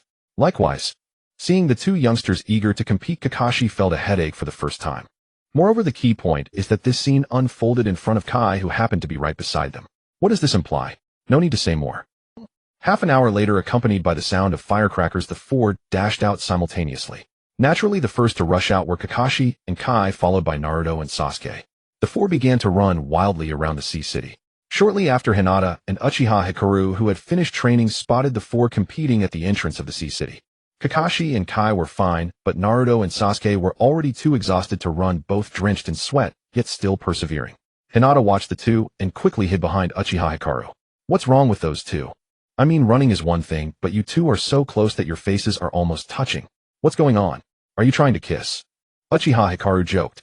Upon hearing this, Sasuke and Naruto quickly separated, but the tension that had built up inside them dissipated as they collapsed on the ground, gasping for breath. How many laps have you run? 7 laps. Naruto replied. When did you run one more lap than me? Sasuke immediately expressed suspicion.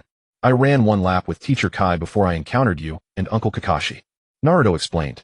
Upon hearing Naruto refer to Kakashi as Uncle, Uchiha Hikaru's mouth twitched slightly. Naruto, is Kakashi really that old? Why do you call him uncle? Isn't Kakashi over 10 years older than me? Uchiha Hikaru. Oh no, this is truly indefensible. Although both Kakashi and Yuzen just turned 18 this year, they are indeed 13 years older than Naruto and the others. Could it be that she is already at the age of being a big aunt? I don't want that kind of thing. Though Uchiha Hikaru was sealed for hundreds of years, it was equivalent to having time paused for hundreds of years. She was merely a newly adult young woman. Forget it. How many more laps do Kakashi and Kai have to run? Hikaru curiously looked at the increasingly distant Kakashi and Kai. Probably 4 more laps, I suppose. So are you saying you've run a total of 10 laps? Hinata was astonished. Not really, it's Kakashi and Teacher Kai who are running 10 laps while Sasuke and I haven't. Naruto rested on the ground for a moment, gradually regaining some strength, and slowly sat up. This formidable recovery ability left Sasuke beside him dumbfounded. Come on, you ran an entire extra lap compared to me, and just talked for a bit, and you already have energy again. Alright, those two love to engage in these strange competitions all the time. You two have had enough training for today, go back and rest. If you overtrain, it can seriously harm your muscles, and you might not be able to get up tomorrow. Upon hearing Uchiha Hikaru's words, the two had to relent. Then I'll wait until Teacher Kai comes over and greet him before heading back. I will too. Okay, then I'll take Hinata back first. Uchiha Hikaru nodded. By the way, Hikaru, as Naruto was about to ask something, he suddenly sensed a killing intent, and driven by his instinct for survival, quickly changed his words to Sister Hikaru. Naruto, what were you about to call me? Uchiha Hikaru smiled, looking at Naruto, one hand already resting on his golden hair. I, as Sister Hikaru. Naruto, drenched in sweat, hurriedly corrected himself. Sasuke quickly shifted. Both of his older brothers had reminded him more than once to never show disrespect to Uchiha Hikaru. She was the true first of the Uchiha. Naruto, it's not that I want help you, but in this situation, you should just fend for yourself. Is that so? You must remember this, never call me wrong again. Uchiha Hikaru kindly ruffled Naruto's hair. Sister Hikaru, I remember. Naruto nodded eagerly. For some reason, he felt for a moment as if he was looking at a great-grandmother he had never met before, even though he had never seen any great-grandmother. What were you about to say just now? After Uchiha Hikaru withdrew her hand, she returned to the main topic. Well, I wanted to ask, did Hinata go to train too? Sasuke beside her was also curious. Because apart from Naruto, the only peer who defeated him was Hinata, and he had been thoroughly defeated. Naruto at least managed to fight back. Sasuke, on the other hand, fell directly after being hit in a pressure point. Yes, after all, you two are working so hard, Hinata naturally won't fall behind too much. Uchiha Hikaru seemed to recall something, a smile appearing at the corner of her mouth. As expected, last time I lost, but next time I will win it back. Naruto stood up from the ground and looked at Hinata.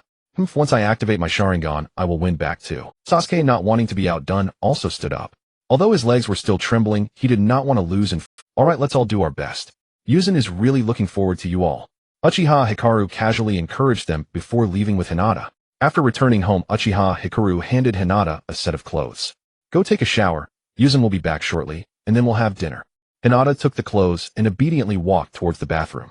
At this moment, Yuzen was still in the office admiring Mikoto's enchanting curves. He could watch this scene all day without a break. As the workday came to an end, Mei-chin couldn't help but stand up and ask, Mr.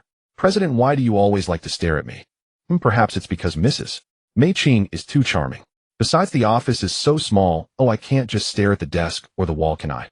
The only beautiful sight here is you, my lady. Yucien said confidently. Mei-chin.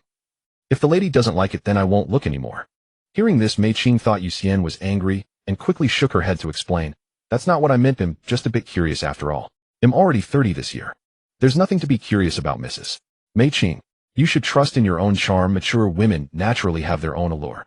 And Haidu women at 30 are in their prime. This isn't the ninja world where one needs to endure hardships and perform missions. You don't need to always extract chakra from yourselves for battles. In my view, at 30, Mrs. Mei-Ching is at her best flowering stage," Yu Xian said with a smile. Mei-Ching's cheeks flushed slightly. It was the first time she had received such direct praise, especially from a boy 10 years younger than herself. "All right, the workday is over. Mei-Ching, there isn't much to handle today. We can leave early." Mei-Ching obediently nodded and followed behind Yu Xian as they left the office, casually closing the door. "How has Sasuke been lately?" In the elevator, Yu Xian turned to Mei-Ching and asked. "Not bad. Although I initially said I would take him as my disciple, unfortunately, as you can see, Sasuke's talent is in lightning release, which isn't quite suitable for me. I can only let Kakashi teach him," Yu Xian said to the beautiful woman beside him. "Captain Kakashi is an excellent teacher thanks to your arrangement. These are things I should do, but now it's your turn to repay me, Mei-Ching." Yu Xian reached out to tuck a strand of hair behind Mei-Ching's ear. Despite feeling incredulous and nervous at Yu Xian's action, Mei-Ching chose not to pull away. Instead, she felt a special kind of anticipation in her heart.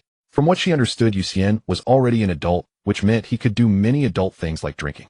Yet, she absolutely did not have any wild thoughts about other things. But what if? Did I not say before?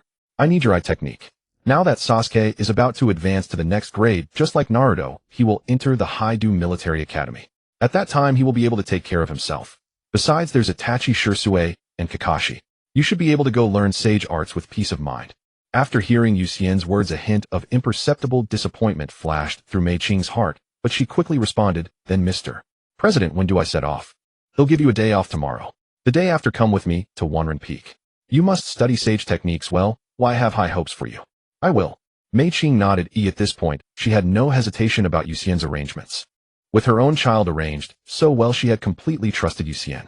When she left the Uchiha clan in Konoha, she had some apprehensions, but now it seemed like the best decision. Coming to Haidu, it would not be an exaggeration to say she was reborn. She no longer needed to consider family matters or worry about making her child become a double agent, and she no longer had to face that man who was always thinking about how to compromise. Itachi and Sasuke also had a brand new life.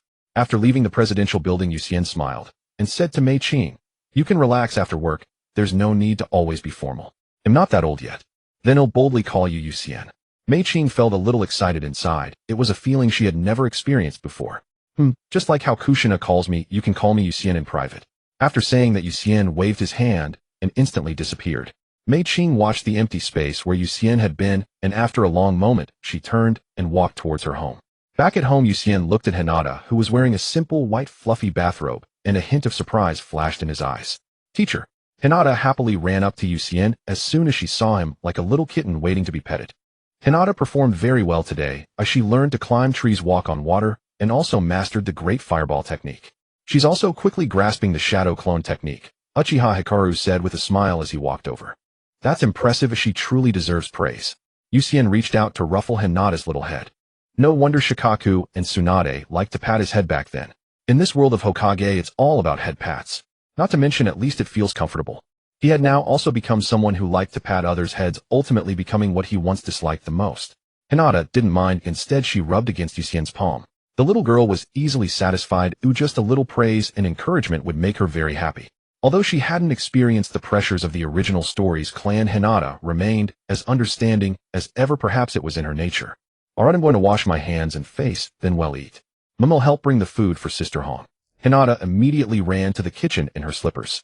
A few minutes later, everyone sat down together to eat. "I must say, Han's cooking has gotten better and better. She truly deserves the title of the Ruby I have admired since childhood."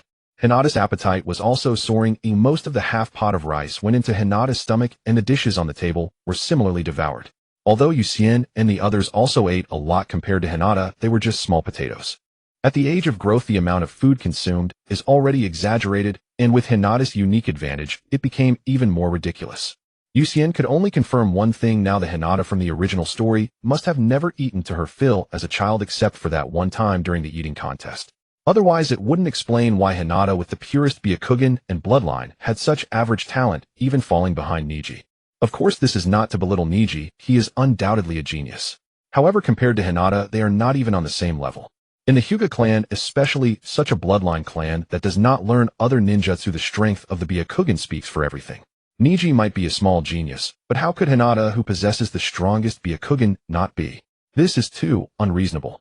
Now Hinata, who had shown an astonishing appetite since childhood, had her nutrition up to par, and her true talent was beginning to emerge. After dinner, Yucien personally escorted Hinata back home. Teacher, will there be training tomorrow? Tomorrow is Sunday, so we'll give you a day off to have fun, but remember to eat. Yucien ruffled her little head. Yes. Alright, I won't disturb you any longer. Yucien nodded to Hinata's elder sister Hinata Hanabi and then disappeared on the spot. Back home, Hong and Hikaru had already cleaned up the dishes, and the two were sitting together chatting about something. Upon seeing Yucien, both women exclaimed, Yucien, come here. Hearing their simultaneous call, Yucien quickly sat down between them. What's up? Looking at the somewhat unusual expressions on Hong and Hikaru's faces, Yucien felt a sense of foreboding. Go on, what exactly are you doing? Hikaru grabbed Yucien's arm, and the Sharingan slowly rotated. I see I've been discovered. Yucien realized as he noticed Hikaru's Sharingan. After all, how could the changes in his body escape Hikaru's eyes? Your body has changed too much, and that thing on your forehead, I can't see through it. You aren't conducting strange experiments on yourself, are you? Uchiha Hikaru asked with concern. Hong also stared closely at Yucien. Well, let me explain. Yucien leaned back on the sofa holding both of their hands. Do you remember the Otsutsuki clan I mentioned before? What about it? I am currently familiarizing myself with the powers of the Otsutsuki. Yucien closed his eyes, then opened them again. Hong and Hikaru were shocked to see that Yucien's pupils had turned white with a slight hint of light blue. You have Byakugan. Seeing this scene, both women felt it was hard to believe. What is going on? Consider it a successful evolution, Yucien said with a smile. My eyes are still my eyes, but there have been some minor changes. What is going on? Could it be related to the thing on your forehead? After Yucien relaxed, Uchiha Hikaru finally used her Sharingan to see Yucien's current condition. The thing on his forehead was continuously emitting chakra, transforming his body, with his eyes being the place where chakra gathered the most. The thing on my forehead is called the Nine-Tailed Tomo Sharingan, also known as the Rinna Sharingan. The Nine-Tailed Tomo Sharingan. The Rinna Sharingan. Uchiha Hikaru felt shocked. This kind of eye comes from the Otsutsuki clan, but is stronger than the typical Otsutsuki eyes, as ordinary Otsutsuki cannot obtain this eye. Only Otsutsuki who have eaten the fruit of the divine tree can give birth to this third eye. At Wanren Peak, there is a body of an Otsutsuki from thousands of years ago, and it had eaten the fruit of the divine tree. So the Nine-Tailed Tomo Sharingan on your forehead is from that Otsutsuki. Yes. But don't misunderstand, I haven't conducted any strange experiments on myself. When natural energy cultivation reaches the highest stage, even without eyes one can see everything.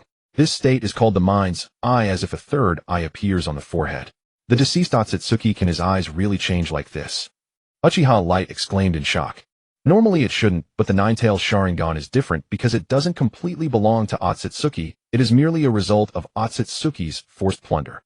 Moreover, the Wanren Peak has never ceased its research on the Otsutsuki clan. The idea of condensing a third eye using natural energy originates from their previous encounters with the Nine-Tailed Sharingan. With the same flow of energy and the same condensation method, along with the fact that Sage Chakra is a fusion of natural energy and chakra, it has led to this series of changes. Yucien smiled and said, It's truly hard to comprehend, but are you sure this thing poses no danger to you? Uchiha Light was only worried about Yucien himself. Don't worry, it will be fine. It's equivalent to me absorbing a Sage Chakra fruit. I just don't have the outrageous physique of the Otsutsuki clan, so I can't evolve directly. I can only rely on Sage Chakra and the Nine-Tailed Sharingan to slowly evolve. My Byakugan is the result of the initial evolution. How long will it take for it to be completely finished? It should be soon. Don't worry, once the Nine-Tailed Sharingan fully evolves, the day I can open my eyes normally will also signal that everything is nearly over. That's like saying nothing at all. So we still have to wait for a while. Uchiha Light frowned. For now, yes. Upon hearing this, Akai and Light pouted. Then you can go to sleep alone. I will sleep with Akai. Don't. I'm afraid of the dark alone. Then don't turn off the lights, Seeing the two of them link arms and return to the bedroom, Yucien could only smile helplessly. It's not that he doesn't want to eat. The problem is that the troubles in the ninja world aren't just from those few countries. The ninja coalition, the reincarnated Uchiha Madara, and Senju Hashirama, those are trivial matters. The biggest issue is the hidden Otsutsuki clan, as well as the Momoshiki, who will come to the ninja world in the future. Compared to these extraterrestrial enemies, what the hell is the ninja world war? It's just child's play. No matter how strong Uchiha Madara and Senju Hashirama are, when they encounter those few, they will be utterly suppressed.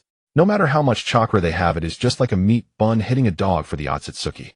The two of them are merely the reincarnations of Indra and Ashura, but those few are the real Otsutsuki. Yushien does not want his hard-won unified world to be destroyed by various Otsutsuki in just a few decades. Approaching the window, Yushien looked up at the moon. Kaguya is also one of his trump cards, at least they share the same enemies. Kaguya did not want to become a sacrifice. The moment she backstabbed Ishiki and consumed the god tree fruit, she was destined to stand against the Otsutsuki. To face those future Otsutsuki relying solely on Yushien is not enough. He must have other helpers. Although only a few Otsutsuki appeared in the original work, it does not mean there are only a few in total. This is a real world, and the Otsutsuki are not just the few shown in the anime. They are a true race, and the ninja world is a glaring point of evolution for the Otsutsuki. However, to win over Kaguya, he must have the strength to face her directly. That woman may be foolish, but her strength is real. Not to mention her ocular techniques, just the 80 Gods Air Strike and the Bone Disintegration are extremely outrageous killing moves. The subsequent Otsutsuki techniques may be flashy, but when it comes to destructive power and lethality, none of them are as straightforward as Kaguya's two moves. They are truly lethal. Kaguya, who consumed the god tree fruit, is considered one of the top fighters in the Otsutsuki clan. If all else fails, could he use beauty as a strategy? Naruto's reverse harem technique could leave Kaguya speechless. There's no reason he can't do it right. Forget it, that's not very reliable. It's better to focus on increasing strength first. By then Kaguya will have the Rinnegan, and he will also have the Rinnegan. At the very least, he won't be powerless. As for cooperation, as long as he doesn't die, there can be talks. What he fears is that Kaguya might want to test his strength, and if she defeats him in one move, then there really wouldn't be a need for cooperation. Tisk, no matter how you look at it, the ultimate issue is one's own strength. Indeed, the ninja world is still too weak. He must defeat Otsutsuki with Otsutsuki. After returning to his bedroom, Yushien just turned on the light and saw the two people on the bed. Aren't you two? Aren't you afraid of the dark? We specifically came to accompany you. Uchiha Light was nestled in Akai's arms and glanced at Yushien. Aren't you coming to sleep? Oh, I'm coming right away. Yushien quickly changed into his sleepwear and leaped into the middle of the two. Go sleep on your own. Whenever you're normal again, you can come back to us. Red and Light simultaneously pushed and kicked Yushien to the side. Looking at Red's curves barely concealed by the blanket, Yushien could only lie down beside her, wanting to cry, but having no tears. Turn off the lights and sleep. Oh, click. The bedroom fell into darkness and Yushien closed his eyes. Quietly, a blue pattern appeared at the corner of his eye, and the chakra within him transformed into Sage Chakra. At the same time, the Nine-Tails Sharingan on his forehead began to absorb Sage Chakra. Uchiha Light moved her eyes slightly, raised her head to glance at Yushien, then silently leaned against Akai, and fell into a deep sleep with her. The next morning, while having breakfast, Uchiha Light curiously looked at Yukshin's eyes. What's wrong? Just look, it's fine. We're already an old couple, what's with the secretive glances? I'm just curious, why can your Byakugan close? Uchiha Light couldn't help but ask. What? Don't you like my black eyes? Not at all, it just feels very novel. Yushien rolled his eyes at her. Not that kind of Byakugan, you're such a you. Uchiha Light gritted her teeth. Alright, let's eat first, we can deal with him after breakfast. Red slowly said after taking a sip of plain porridge. Then forget it, I have things to handle today. After finishing breakfast, Yushien immediately vanished from the spot and appeared in the presidential building. Upon arriving at the office, Yushien stretched and began his daily work. Today Makoto wasn't there, so he had Makoto wouldn't be around for a while. He couldn't be so busy every day, right? The urgent task is to quickly find a suitable replacement secretary. First, she must be pleasing to the eye. Secondly, she must be tall. Makoto has raised his standards, and lastly, she must be a capable older sister. With that in mind, Terumi Mei is quite suitable. Sooner or later, she will become president. After all, Yushien doesn't want to keep being so exhausted. Alright, let's do it. Thus, Yushien immediately summoned Terumi Mei. What is it, my dear president? Terumi Mei came in and skillfully leaned against Yukshin's desk, her red lips adorned with a charming smile. Thus, Yushien immediately summoned Terumi Mei. What is it, my dear president? Terumi Mei came in and skillfully leaned against Yukshin's desk, her red lips adorned. Hiss, is this woman nearing that time? Yushien suddenly thought of Terumi Mei's greatest desire in the original work, finding a husband. Now this time is close to the Shippuden, only 5 or 6 years have passed. While Makoto has some matters recently. You know the position of presidential secretary is very important and cannot be vacant. Secretary, huh? My dear president, I've finally had a relaxing time, and now you're giving me work again. Terumi Mei came behind Yushien, slowly leaned over, resting her chin on Yukshin's shoulder. This is extra work, shouldn't there be more compensation? Yushien, is it possible to increase the pay? Do I look like I'm short on money? Terumi Mei looked at him with a smile that wasn't quite a smile. Then how about this? I'll let you be the vice president. Sounds nice, but don't you want me to help you with government affairs? You are the president, not me. This is originally your country, though I made it better. Shouldn't you contribute more? Contributing is necessary, but I do have a troublesome matter recently, dear president. Can you help me? Feeling the moisture near his ear, Yuxian decided to retract his previous statement. This is definitely provocative in every way. Sensing Yuxian's breath slightly falter, a glint of triumph flashed in Terumi Mai's eyes. Then, pretending to lose her balance, she intentionally sat on Yuxian's lap. The next second, she hurriedly stood up, but soon her eyes were filled with tears. Terumi Mai. Alright, you are something else. Looking at Terumi Mai in front of him, Yuxian took a deep breath. Hurry up and work, otherwise I'll change people. Terumi Mai's lips curled slightly as she leaned down and pecked Yuxian on the face. Alright, dear president. Looking at Terumi Mai, who sat beside him and entered work mode, Yuxian also let out a sigh of relief. Early in the morning, Terumi Mai came at him with this act. This woman is becoming increasingly unruly and must be restrained. Call Yezong over. Yuxian immediately had someone call Yezong. A few minutes later, Yezong arrived in the office, and upon seeing Terumi Mai at the secretary's desk, a hint of confusion flashed in her eyes. Mikoto has a new task recently, so starting today, Yezong, you will assist Terumi Mai with government affairs. Understood, dear president, but the first military district. You will still be in charge, but from now on you will work here. Yes. Yezong said nothing more and immediately executed the order. Yuxian had someone bring in a new set of desks and chairs, placing them directly opposite Terumi Mai. Next, a strange silence settled in the office. Aside from the sound of pens gliding across paper, nothing else could be heard. As for Yuxian, after leaving a shadow clone behind, he ran to Baisun's place to speed up the fusion process of the Nine-Tails Sharingan. What are you doing? Baisun looked at Yuxian, who was seriously cultivating, puzzled. I have reasons to hasten the process. Remembering the embarrassment from earlier, Yuxian knew he had to accelerate. The shame of today is like a thorn in my back. Given time, I will surely avenge this humiliation.